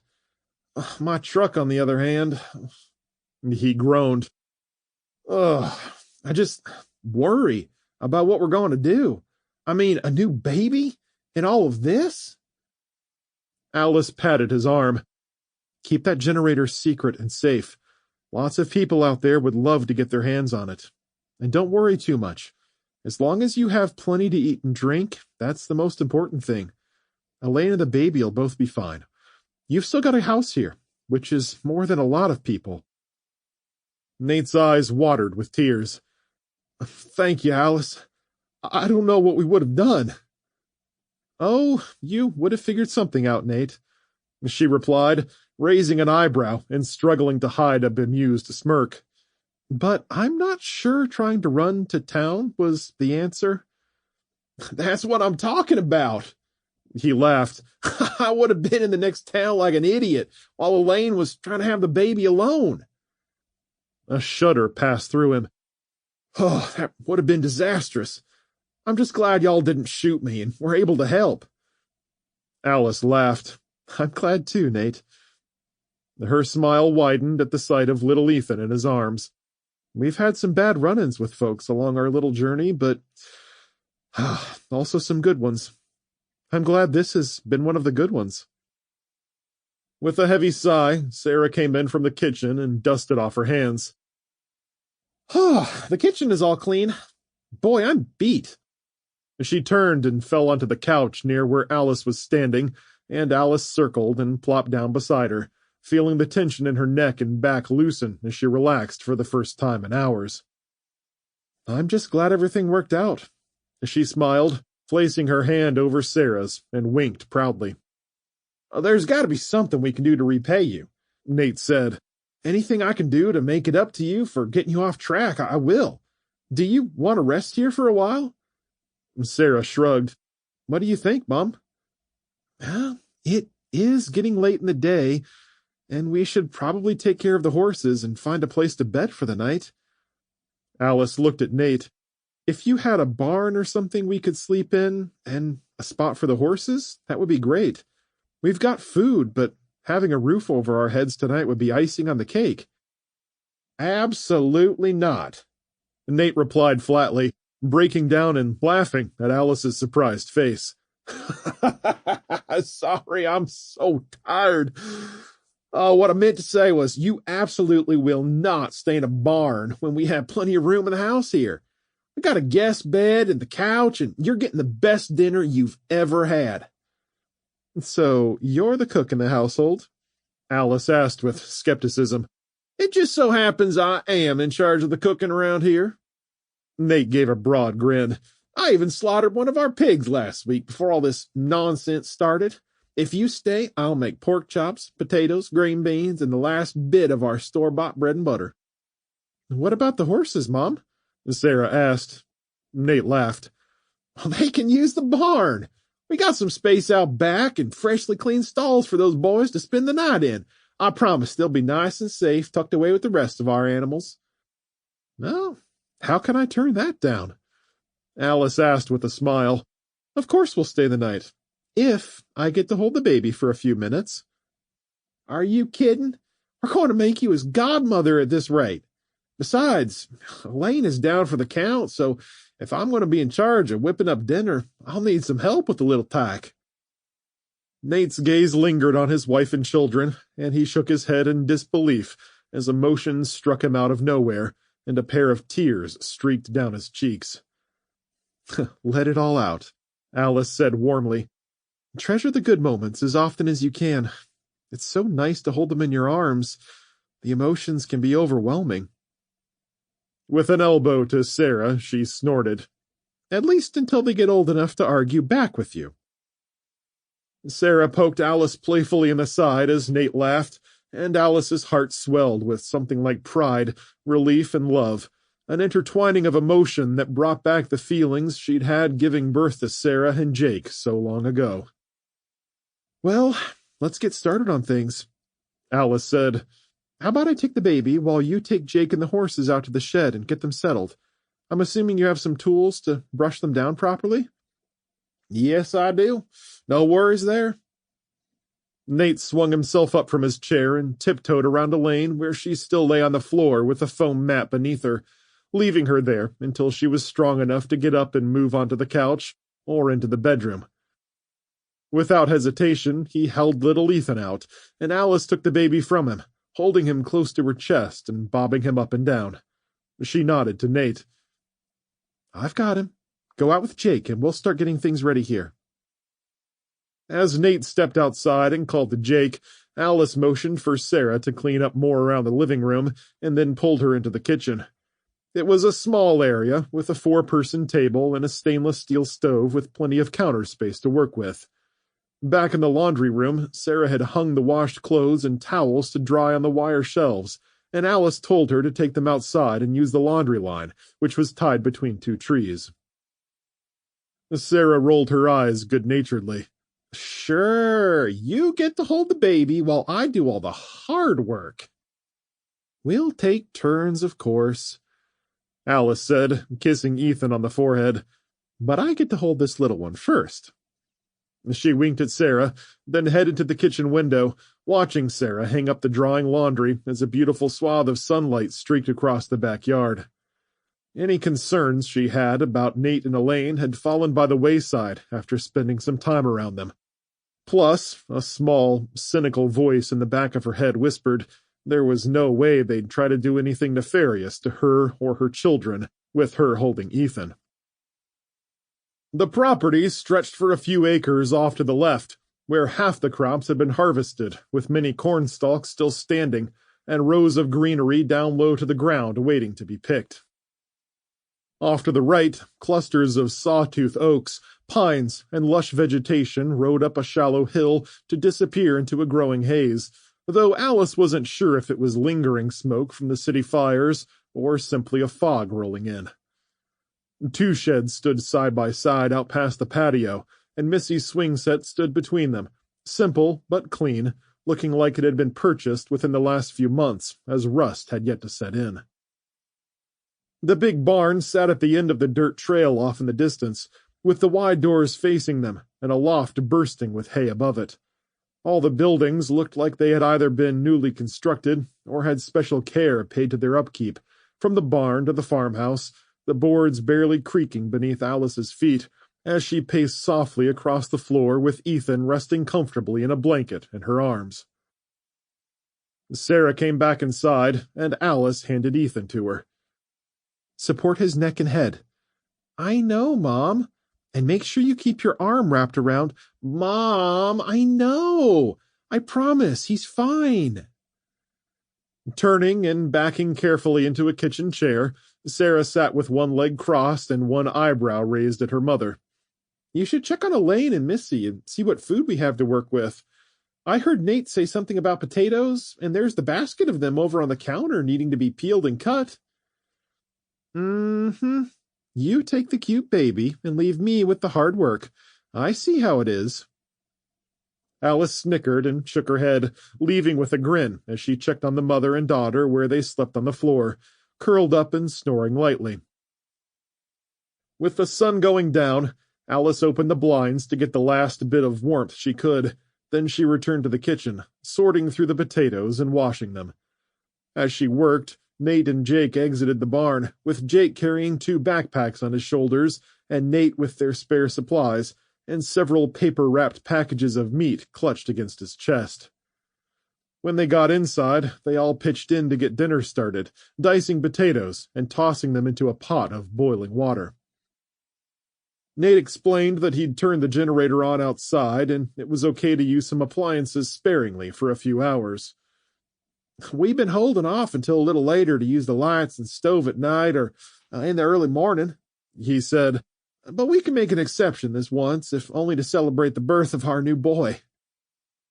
Smiling, Alice popped open the refrigerator to find 2 total gallons of whole milk inside, a couple of tubs of store-bought butter, and a few other perishables that would have gone bad if not for the generator power. Soon, dinner was on, with Alice stirring the potatoes, while Nate seasoned the pork chops and took them outside to grill them over charcoal.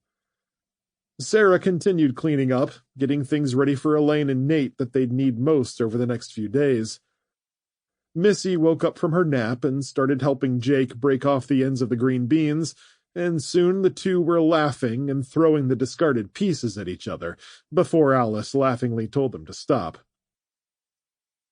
The smells of cooking food filled the air, and when Nate brought in the pork chops a few minutes later, it set Alice's stomach growling, reminding her of just how long it had been since they'd had a proper, home-cooked meal. Elaine woke up last, and they helped her get to her feet and rest on the couch with piles of cushions and pillows underneath, and a glass of ice-cold water by her side, with Ethan bundled up in her arms and fresh towels pushed under her midsection. Dinner trays came out last, everyone standing in line to get a plate of food, Nate bringing one to Elaine before sitting down next to her on the couch. Alice pulled in a kitchen chair and sat at the end of the couch next to Nate, while Sarah, Jake, and Missy sat on the opposite couch in front of the window, Ethan sleeping in a crib the next room over. "I want to thank you again," Nate said around a mouthful of food. "If it weren't for you folks, who knows what kind of trouble we'd be in." "You'd probably be in town by now," Sarah pointed out, "and maybe in a lot of trouble." "No kidding," Nate laughed. "You guys mentioned being on your way home before. Where were you coming from?" Alice raised her fork, finished chewing, and answered. "We're on our way back home to Michigan from a vacation down in Palm Beach. It's been a long trip so far, to say the least." Alice launched into what had happened after every car in the parking lot at Seafood Jack's went up in flames, scattering bodies and leaving wrecks everywhere. She told them about the junkie couple and how they'd had to run them off before hitting the highway. There was the man on the beach who'd tried to take their things, and the stop at Andrea's hotel. Then came the sad story of the EV dealership and taking an electric SUV, a generator, and flexible solar panels, only to lose them a short time later. And then there was kind old Wilford and the looters who'd tried to kill them, and nearly succeeded in the process. "After we got away from the people in town right down here, we came across you." Alice laughed. "I gotta say, you scared the daylights out of me, running at us like that." Nate gave a low whistle, his eyes wide from her story. No wonder you almost blew my head off. I'll be a lot more careful from here on out. He reached for Elaine's hand. We knew things were bad, but we haven't really been out in the world like you, and nobody's been by here. We didn't realize it was so cutthroat. It definitely is. Jake sighed. Alice went on. I think Andrea's was the first place where we started figuring out what was going on. There were radio reports of a terrorist attack on the nation's fuel supply. We'd heard the same thing on the radio. Nate swiped a piece of bread through the sauce left from the noodles and potatoes. But it's only happening in the fuel that's been more recently processed, like in the past few months. Agreed. That's the conclusion I came to shortly after we were at Andrea's hotel. She mentioned her generators were running great when everything else in the area went up in smoke. Elaine sat up a little straighter, propped up on the couch with a half-dozen thick pillows and blankets. That electric vehicle you drove for a couple 100 miles is even more proof it's the gas, wouldn't you say? Alice nodded and set her plate to the side. That's what I noticed after walking through a lot of the wreckage. The EVs had only been destroyed near vehicles that had exploded. They had burned down, yes, but they looked like that had happened from the fires started from other vehicles. Oh, it's a real shame we lost that thing. I doubt we'll see another one for a long time. That EV was an awesome ride. Jake stabbed at his potatoes and meat and shoved the last few bites into his mouth. Tell me about it. Sarah sighed from where she sat on the other side of Missy. I'm not complaining, though, because our horses are awesome, too, and they don't have to recharge in the sun. And you diverted through the farm here because of the locals? Elaine glanced at Nate. That doesn't sound good for us, hon. I'd say they were after the horses more than anything. Alice finished her glass of water, turning it over in her hands. Any kind of transportation out here will be worth its weight in gold. Horses, electric vehicles, tractors, or farm equipment that hasn't been refueled recently. Generators, too. Really, any machinery that still functions is going to draw people like flies to, like a moth to a flame. Nate grinned as he looked over at Missy, then glanced at Elaine before coming back to Alice. Well, that makes sense, because we got a little farm tractor out back that didn't go up like the rest. I'm not the best farmer in the world yet, but I knew to keep some extra fuel on hand, and I had them fill up a tank out back almost 6 months ago. That's what we put in the tractor. We don't have a ton of it, but there's a few more refills worth in it. You're lucky, then. If you want to keep it very long, you've got to keep it out of sight. Only use it in absolute emergencies. Well, the tractor is out behind the barn and covered up. No one will see it unless they intentionally start searching around. But you've got a generator, too, Jake pointed out. These lights we have on now, they'll make you stand out like nobody else. You'd be better off keeping everything pitch black and maybe spending all your evenings in your basement, where there's no chance of light leakage. Alice was already nodding. My son's right. We've already met so many bad people on the road, so you should focus on keeping a low profile. Do you have any weapons? I've got a shotgun and a few shells, but we've never had to... Get it out, clean it, and get ready to use it. No, plan on using it. Alice leaned over, gripping his forearm hard so that he got the message. I'm serious, Nate. If an intruder gets inside your home, there won't be anyone to save you. You've got to be ready to defend yourself. Not only that, but you need to make sure your family is in a safe spot while you're doing it. Understand? Nate was nodding, looking over at Elaine, her jaw hardening, as she nodded at him and looked back to Alice. We'll do everything we can to prepare. There's a junk room downstairs, but we can get it cleaned out. Set up beds and sleeping quarters in the far back. It wouldn't hurt for Elaine to have a weapon, too, so go out and scavenge one. Alice glanced at her rifle, which leaned against the wall by the door. I'd give you one of ours, but we've only got 2, and we're desperately low on ammunition. Now that's fine, Nate said. I'll go out tomorrow and start looking for something. Just brief trips to some neighborhood farms that might be abandoned or burned down. Nothing that would put me at risk. I'm pretty sure I know a few who have some weapons and aren't around anymore. The Batemans? Elaine asked. Yeah, they were out of town, and I'm pretty sure I saw a lot of smoke coming from over there. Just be careful when you're out there. Alice looked around at their small farmhouse. You've got a nice place here, and you should focus on keeping and defending it as long as you can. As soon as Elaine is able, you'll want to set up watches, too. We will, for sure. I'll be back on my feet in a couple of days. Elaine quickly added, then groaned and chuckled. Well, maybe a week or two. Alice laughed. Definitely a week or two, or longer. You have Missy. You know what it's like. I know, but... Elaine raised her chin in defiance. If it means protecting our home, I can at least sit by a window and keep an eye on things. That's the spirit. Sarah was the first one up to clear the dishes, and Jake joined her, with Missy tagging along to help. Thank you, dear, Alice said to the little girl when she took her plate off the TV tray and tried to carry it into the kitchen before Jake scooped it from her hands. You can help us wash the dishes, Missy. Taking her hand, he led her into the kitchen where plates clattered and the kitchen faucet turned on. Relaxing back with a sigh, Alice said, Have you checked the radio recently? Is there anything new? Nah, let's find out. While the kids cleaned up, Nate picked up a small, one-speaker radio. Resting it in his lap, he flipped it on and tuned it until he found the emergency broadcast message. There was little change except for the additional mention of camps the government was setting up in Georgia, Florida, and elsewhere across the U.S., and Alice vaguely wondered if her husband could be in one of them. Are you guys going to try for a camp?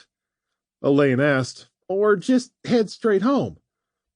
We want to get home, check on my parents, and wait for my husband. Don't get me wrong. I'm glad there are camps people can seek refuge in, but we wouldn't go to one unless we had to. I understand that, Elaine replied. Honey, why don't you put on some music instead of that government rambling? On it. Nate picked through a stack of CDs on a shelf and found one with soft music, setting it to play on a small sound system under the TV. As the quiet sounds drifted from the speakers, things almost felt normal, and Elaine fell asleep almost instantly, going from energetic and lucid to wiped out all over again, and Missy soon followed suit. The early evening soon turned into late night, and Alice walked to the barn to check the horses one last time, finding them in stalls with clean hay and plenty of water. Alice spent a few minutes brushing Buck and talking to him, then she went back inside where the kids were hanging out with Nate at the kitchen table, speaking quietly so they didn't disturb Elaine. They were sipping water, and Alice found some tea bags in a cabinet per Nate's direction and brewed them some warm, comforting cups of tea that steamed and gave off an earthy scent. I don't think anyone could make tea like Wilford. She put a cup in front of each of them, but it'll do in a pinch. Alice sat with them for a while, talking in low voices about the country's state and what the future might bring. It was only when Sarah leaned on the table and put her head down that Alice realized how late it had gotten. It's time for bed, kids, she said, then turned to Nate. If you don't mind, I'd like to put the kids in the spare bedroom. Absolutely, he replied. They can go in there on the king-size bed. Should be plenty of room. As long as Jake doesn't kick me, Sarah added. I'm sure he will. Alice smiled. Go on, guys. Get cleaned up and in bed, and I'll be in to check on you in a few minutes. I want to make sure you get some solid sleep before we head out. Alice helped clean up the kitchen and checked on Elaine, seeing Nate had taken her advice and shut off the living room lights, leaving a single electric lantern in the corner turned to low. The blinds were covered with blankets, and mother and son were resting, Ethan in the crib Nate had rolled in from the other room. Going to stand beside it, Alice watched the baby sleep for a few minutes before shuffling down the hardwood hallway to the guest room, where Jake and Sarah were lying side by side. Sarah's face was lit up by her e-reader while her brother was already snoring away. Alice started to say something about the light leaking outside when she saw Sarah had draped a blanket over the blinds to block everything. With a smile, she circled to Sarah's side and pulled up a chair. "Still working on the same book?" "I'm almost done with this one." And Sarah yawned. "I had the entire series downloaded before we left home, so I've got plenty of stuff left to read." Alice sat, put her knees together, and leaned in. "Is there still battery life in that thing?" Sarah shrugged sheepishly. "When I heard Nate say he turned the generator onto the house, I plugged it into a socket and charged it up." Alice laughed. "Smart girl. I'm glad you brought that along with you. It's good you're reading with everything that's been going on. If only I could unplug from the world like that right now." Sarah held it out. "Do you want to borrow it?" "No, thanks." Alice smiled. "Keep reading. Just go to sleep soon." Jake suddenly shifted and rolled over, his face half buried in a pillow, blinking at his mother with a yawn. "Oh, I thought you were sleeping." "I was only half asleep. My legs are sore and restless from writing." "Good thing you'll be able to sleep in a bed tonight, right? Otherwise, we'd be camped out in the woods, getting eaten alive by bugs." "It was crazy what happened today, huh?" Alice shook her head and leaned forward with her elbows on her knees. "I certainly didn't figure we'd be delivering a baby today. Not the first thing I imagined us doing when I woke up, especially after everything we've been through." "I thought it was awesome." Sarah rested her reader on her chest and looked up. "It was crazy to see little Ethan come out, and it was a lot more painful than they show on TV. Poor Elaine." "Which one of us was more painful to have, Mom?" Jake stretched out and put his hand beneath the pillow. Alice tilted her head in thought. "You were both pretty tough to deal with, just like now." She squeezed Sarah's arm and grinned. "But seriously, I'm pretty sure Jake was the toughest. But I wouldn't have changed it for the world." Jake laughed softly, then whispered, "Yeah, I'm glad you put up with me. Hey, Nate and Elaine are pretty cool people, huh?" "Yes, they are. And they've been through a lot. I'm glad we could help get them through it."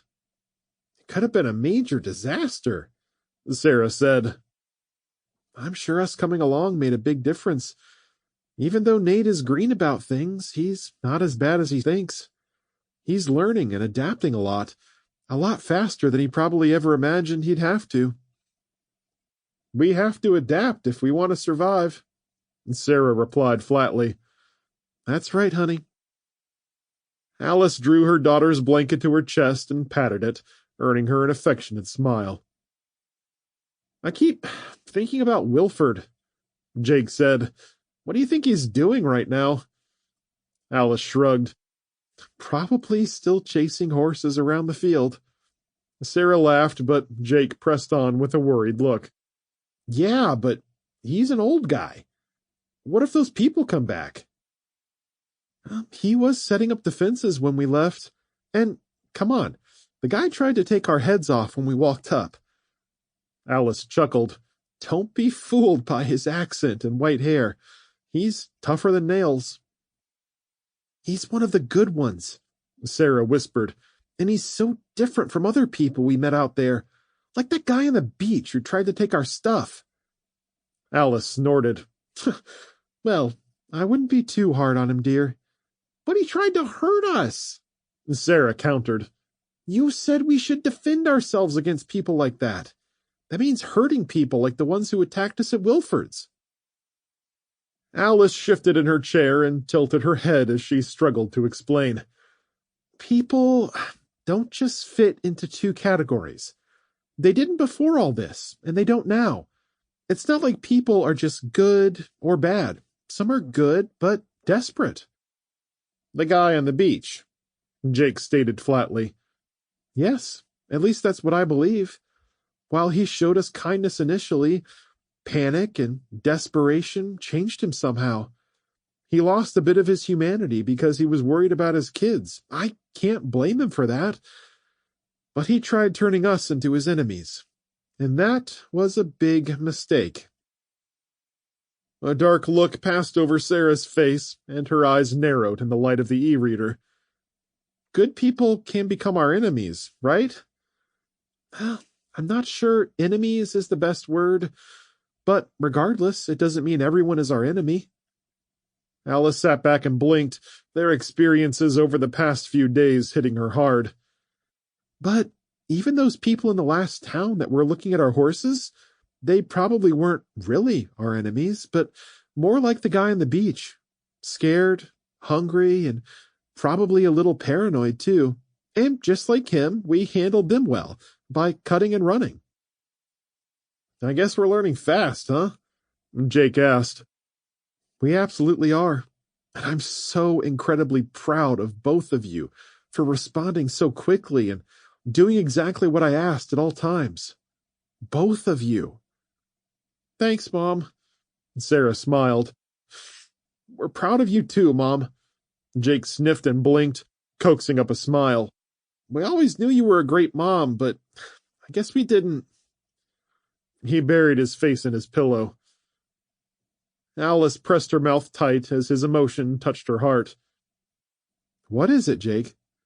With a sleepy blink, he drummed up the words. I guess you always did stuff for us, but we took it for granted.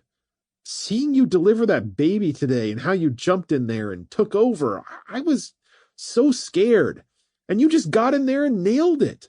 You sounded just like a doctor or nurse or someone who does that kind of thing every single day. Alice smiled. Thank you for saying that, but I was shaking too. She touched her fingers to her stomach. Inside and outside, my hands were trembling, and I wasn't sure I was doing the right thing.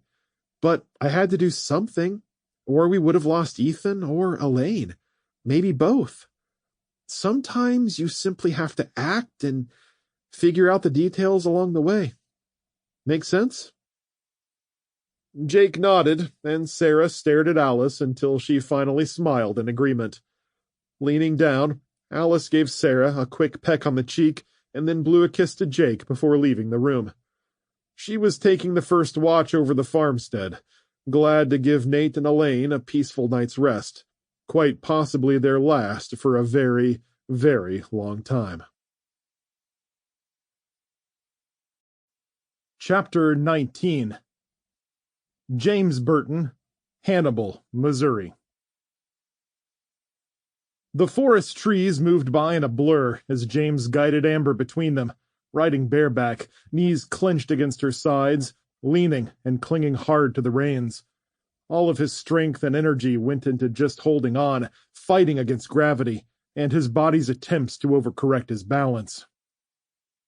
The few riding lessons he'd taken with Alice and the kids had come back in full force, though he never imagined his joking question to the instructor about how hard is it to ride bareback would come back to haunt him. Way too hard, he muttered, imitating the instructor who'd laughed at his question. That's why we put saddles on them. Bite me, you old coot. Above Amber's heavy breaths and the thudding of her hooves on the soft woodland floor, the engine continued coughing and sputtering, growling and hitching, and sometimes running for a few seconds before it died again. The noise emanated from somewhere along the highway to the north, and James headed directly for it, reaching the roadway and galloping along a ditch still hidden by the tightly packed woods. When he thought he was close enough, he dismounted, tied Amber to a tree, and stalked up to the roadside, where he climbed a short bank and peered across to the other side. About 50 yards up, at the corner of a field, was an intersection with a lane heading east. A small group of people were gathered around a makeshift vehicle, more of a contraption than a car, with an oversized engine and stripped-down frame, the roof missing, and the rear end attached to a pair of large tires. The seats were bolted in too, and there was no trunk he could see, merely an open gas tank, with lines that ran beneath the frame up to the front. The four standing around it were gesturing and arguing with each other, and James crept closer, crouching behind some bushes as he came within 25 yards of them to hear what they were saying. "That's not where it goes, idiot." A tall man with shoulder-length brown hair and a grimy t-shirt on took a rag out of his pocket and slapped it against the engine block. "I told you to fasten the clamps better before we left, and now we've got a leak." Sorry, Lynn, I thought I had it tight." "You thought wrong." The two men were opposites from each other, the leader tall, while his partner was shorter, with a greasy baseball hat on and a blue bandana tied around his neck. A woman with dyed blonde hair and numerous tattoos on her bare arms stood next to the taller man, Lynn, as she smoked a cigarette. "You're the mechanic here, Lynn," she said. "You shouldn't have let Jerry touch the damn thing if you thought he'd break it." "I don't want to hear it from you, Marge," Lynn snapped. "You're going to hear it from me every time we get stuck out here trying to drive this thing around." "If it wasn't for me," Lynn growled and leaned farther over the engine, touching hot pieces of metal with his rag-wrapped fingers, "we wouldn't have gotten this far. You should be thanking me." A second woman, wearing jeans and a gray tank top, stood on Jerry's right, and, like the others, she wore a pistol on her hip in plain sight. "Let's say we stop arguing," she said, "and figure out how to get this piece of junk moving again." "It's not a piece of junk, Jess." Lynn growled harder. "This is a masterpiece. The one thing that's going to get us where we need to go. If you don't have anything good to say about it, then you can walk the rest of the way." The shorter man frowned. "Hey, man, don't talk to her like that." Ignoring the remark, Lynn backed out from beneath the hood and stood at his full height, glaring across the lot of them. "I pulled parts off just about every go-kart, sedan, truck, and lawnmower I could find to get this thing running. I built it, and I'll get it to run again. Trust me." "Just tell us what's wrong," Jess said, peering deeper inside the engine. "Back up. I'm still working on it." Jess turned and slapped her leg as she guffawed, her gaze sweeping right across where James was peeking from the brush, sending his heart leaping into his throat as he ducked and let his carbine slide off his shoulder. "Trust you?" Jess cried. "Put up with you, maybe." Trust is stretching it.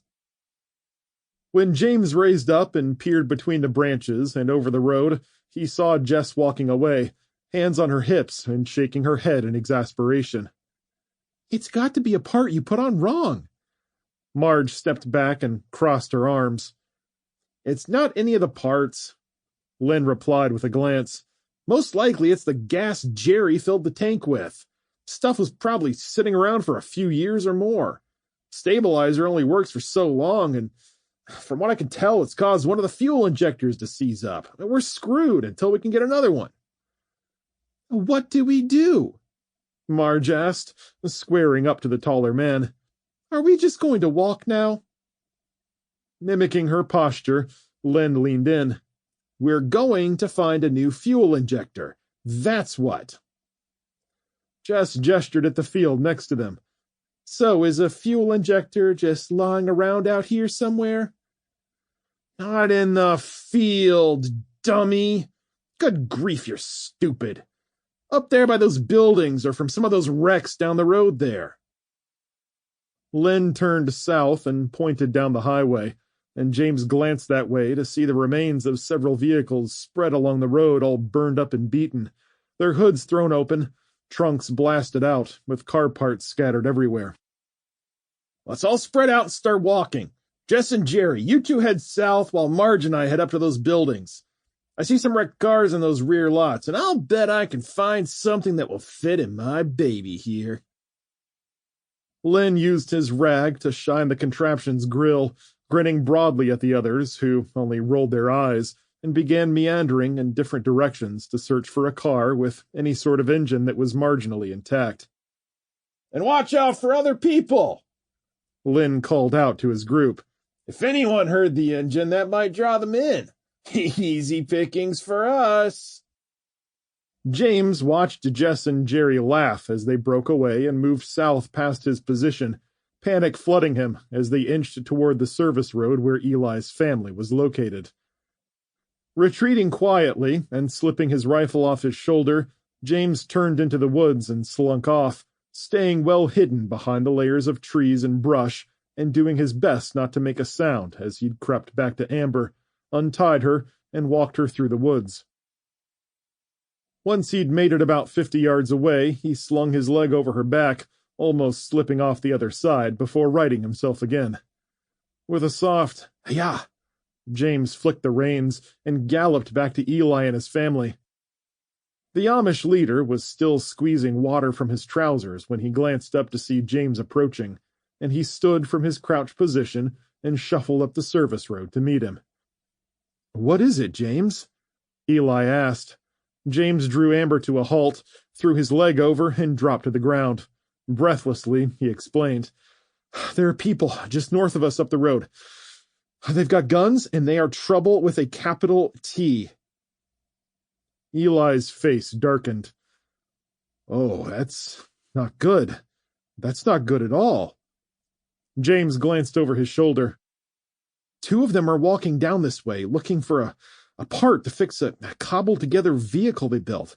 They'll be by here in a few minutes. You need to get your things together, and go now." "Perhaps they're friendly, and we can talk to them," Eli pleaded as he glanced back to see Clara and Betty looking concerned, while most of the others hadn't yet noticed their conversation. "No, we've got to go. They've got guns, and they are not friendly." Something in James's eye shook Eli, and he turned and waved to grab Abrams and Jacob's attention. The family started to gather around him, but he motioned toward the wagons.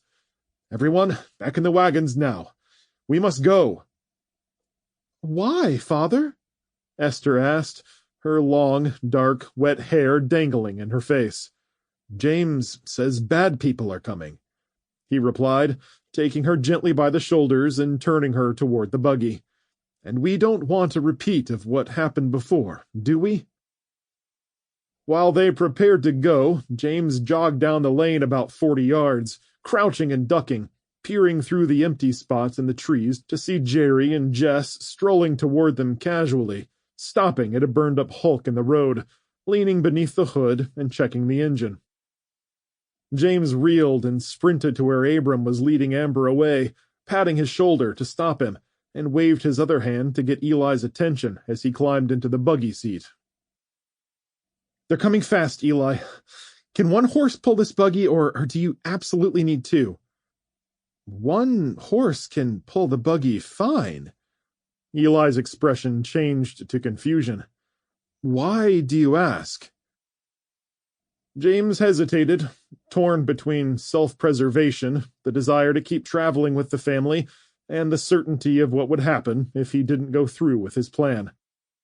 "This is going to sound crazy, but if you let me take Amber, I can ride her past the group to draw them away from your family." James turned to where Abram was holding the beautiful chestnut mare, the bottom half of her coat still wet from fording the river. "While I distract them, you can turn south on the road ahead and get back to your people." Eli's eyes grew wide. "I don't know about that, James. I do not wish for you to take any more risks for—" "We don't have time to argue about it." James looked over his shoulder, still not seeing Jess and Jerry. "We've got maybe 5 minutes before a couple of armed and nasty people show up at the end of that road. They're going to see your horses and wagons, and they're going to want them. Two I might be able to take on, but their friends will hear the gunfire, and when that happens, we will be royally screwed." Face torn with indecision, Eli glanced toward the end of the road and back to James. "Are you sure?" "Look, Eli," James said, circling to the buggy seat to grab his pack and staff. "Your family won't commit violence to protect yourselves, and I can't handle a group that large on my own. If we don't do something now, we'll be shot and robbed, or worse. Do you want that for your family?" Eli squeezed the reins and slowly shook his head. No. No, I don't. With an urgent grunt, he motioned to Abram. Son, get the saddle out of the back and get Amber ready for James immediately. We're going to split up. Clara stepped over with a frightened expression as Abram handed her Amber's reins and ran to get a saddle. The woman gestured fitfully and turned to Eli and then James. Do we really have to split up? Things were going so well. James disassembled his walking stick and put it in a front pouch on his backpack, buckling the top flap and swinging it on one shoulder. I'm afraid so, Clara. I won't risk them finding you and chasing you down. You'll have to flee south while I draw them away. Rifle in one hand, he gently squeezed her shoulder. If I get the chance, I'll circle back and try to find you, but it might not be possible. I hope so, she said worriedly and handed over the reins with a sob. Regardless, Amber is a great horse, and she'll treat you well. I know, and I'll take care of her as best as I can. Abram appeared from behind the supply wagon with a lightweight saddle in hand, jogging it over and putting it on the mare's back, circling to the other side, saying, James, can you feed me the strap? On it. With a glance up the road, expecting to see Jess and Jerry at any moment, James reached beneath the horse's thick belly, handing Abram the leather strap, which he began buckling tight, checking that there was enough room between the front of the saddle and Amber's neck. You should be ready to go now, James, Abram said as he circled, teary-eyed, and patted the chestnut mare's neck. I'm going to miss you, girl. With a last hug, he nodded firmly at James. Take good care of her. She's a fine beast. You can bet I will, James replied. I'll treat her like she's my own, and I'll bring her back to you if I can. The rest of the family had climbed into the buggy and supply wagon, watching from the back, blinking away tears as he mounted Amber and shifted in the saddle, his heart sinking even in the panicked rush to leave. Clara, give James some food for his trip. Eli gestured to the girls behind him. Some sweetbread for James, please. Betty turned to get it, even as James shook his head. I appreciate that, Eli, James replied, glancing back and turning Amber toward the road. But I need to get moving. Before he could get too far, a small satchel filled with food appeared, and Betty handed it to Clara, who used a leather strap to secure it to the saddle. With a gentle pat on his knee, Clara looked up with bleary red eyes. You take care of yourself, James. Don't forget us. His gaze lingered on her warm, motherly expression before he turned and blinked away tears. Eli sat proudly in the driver's chair with his face strained with worry, almost anguished as he watched James on Amber's back, stepping sideways down the road. Kneeling at the front of the carriage, Betty held Sadie against her right hip while young John, with his mop of brown hair, was blinking at him from around her other side.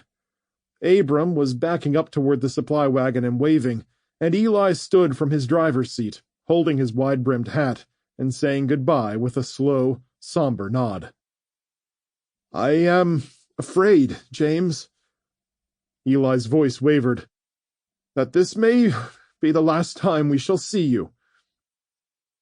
James fought against the lump forming in his throat.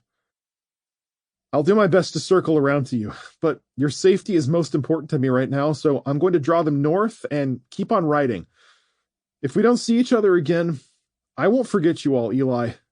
Please take care of yourselves. Ride hard and fast and stop for nothing and no one. Before James could turn Amber toward the highway, Eli stood and held one hand out, head shaking and voice filled with emotion. It is you we should be thanking. Go in peace with the love of the Lord. May he protect you and bless you for your kindness to us. James nodded, his expression grim as he pleaded his case one final time. Eli, please, listen when I tell you that the world has changed and you must change with it.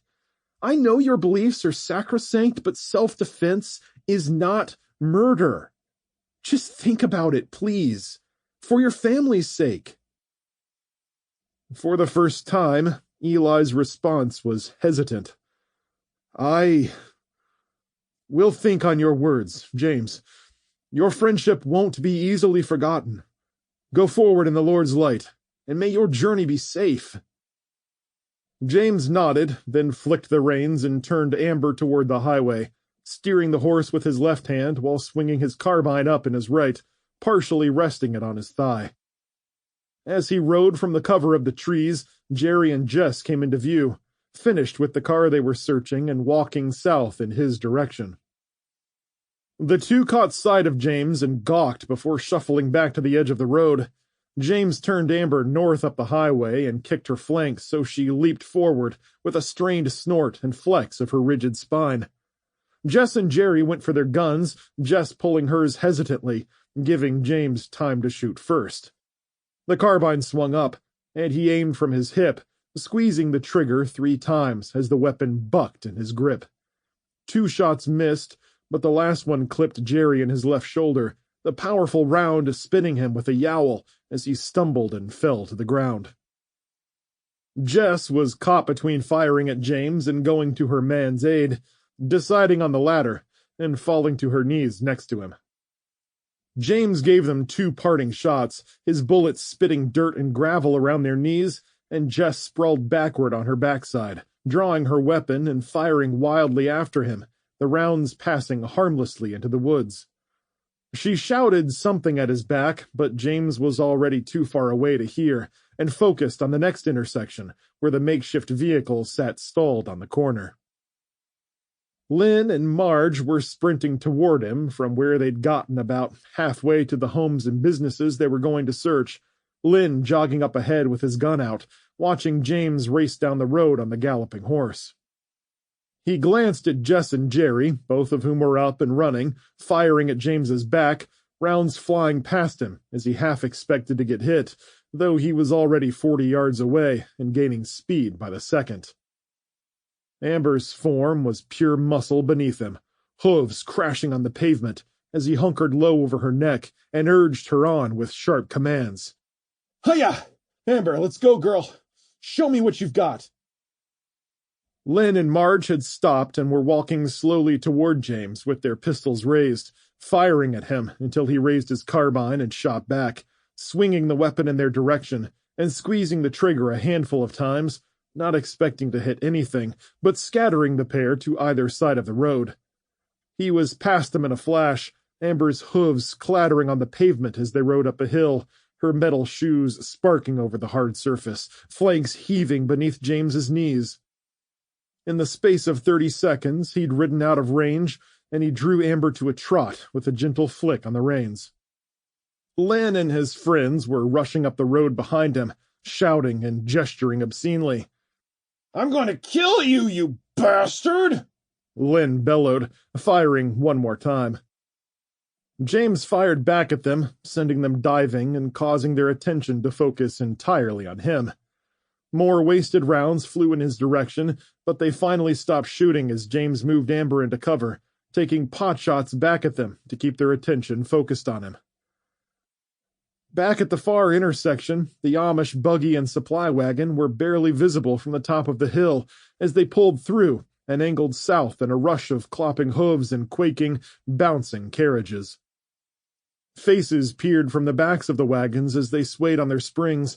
Then they turned around a bend and kept going south, driving hard and drawing Eli's family and their precious cargo out of range.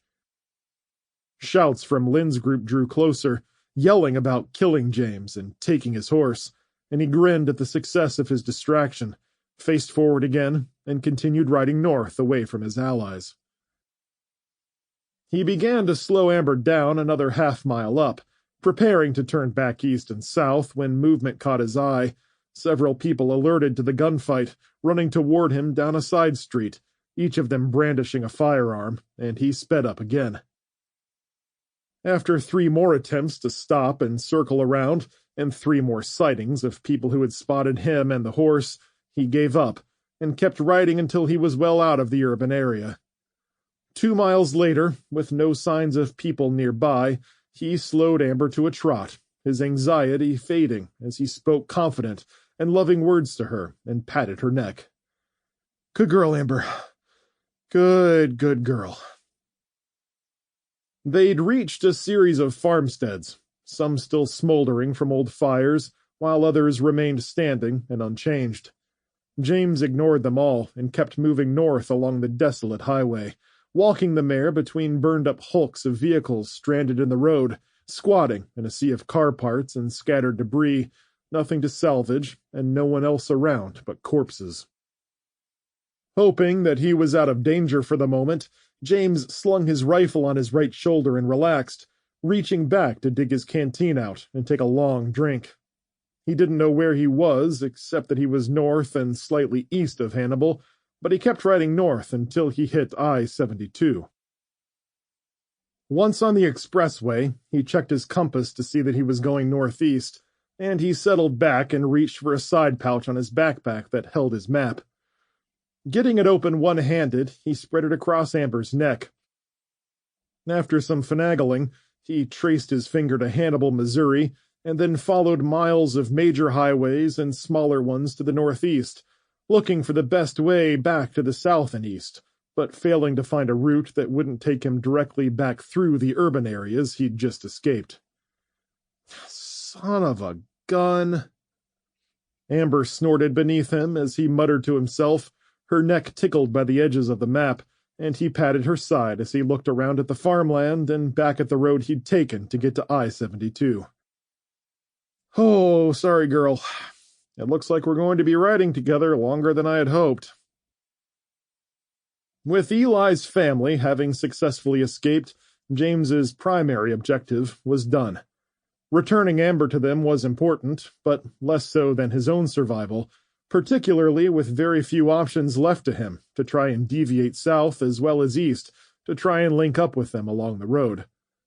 Giving a light flick to the reins, he got Amber trotting forward, searching the map for any sort of alternate route as he continued to talk to himself. "Maybe Peoria? We can divert around there, I guess. I don't know. I'm not exactly loving any of these options, quite frankly." Putting the map away, James pushed forward, reloading his carbine before reshouldering it, trying to ignore the nagging feeling that things were about to get a lot worse for him.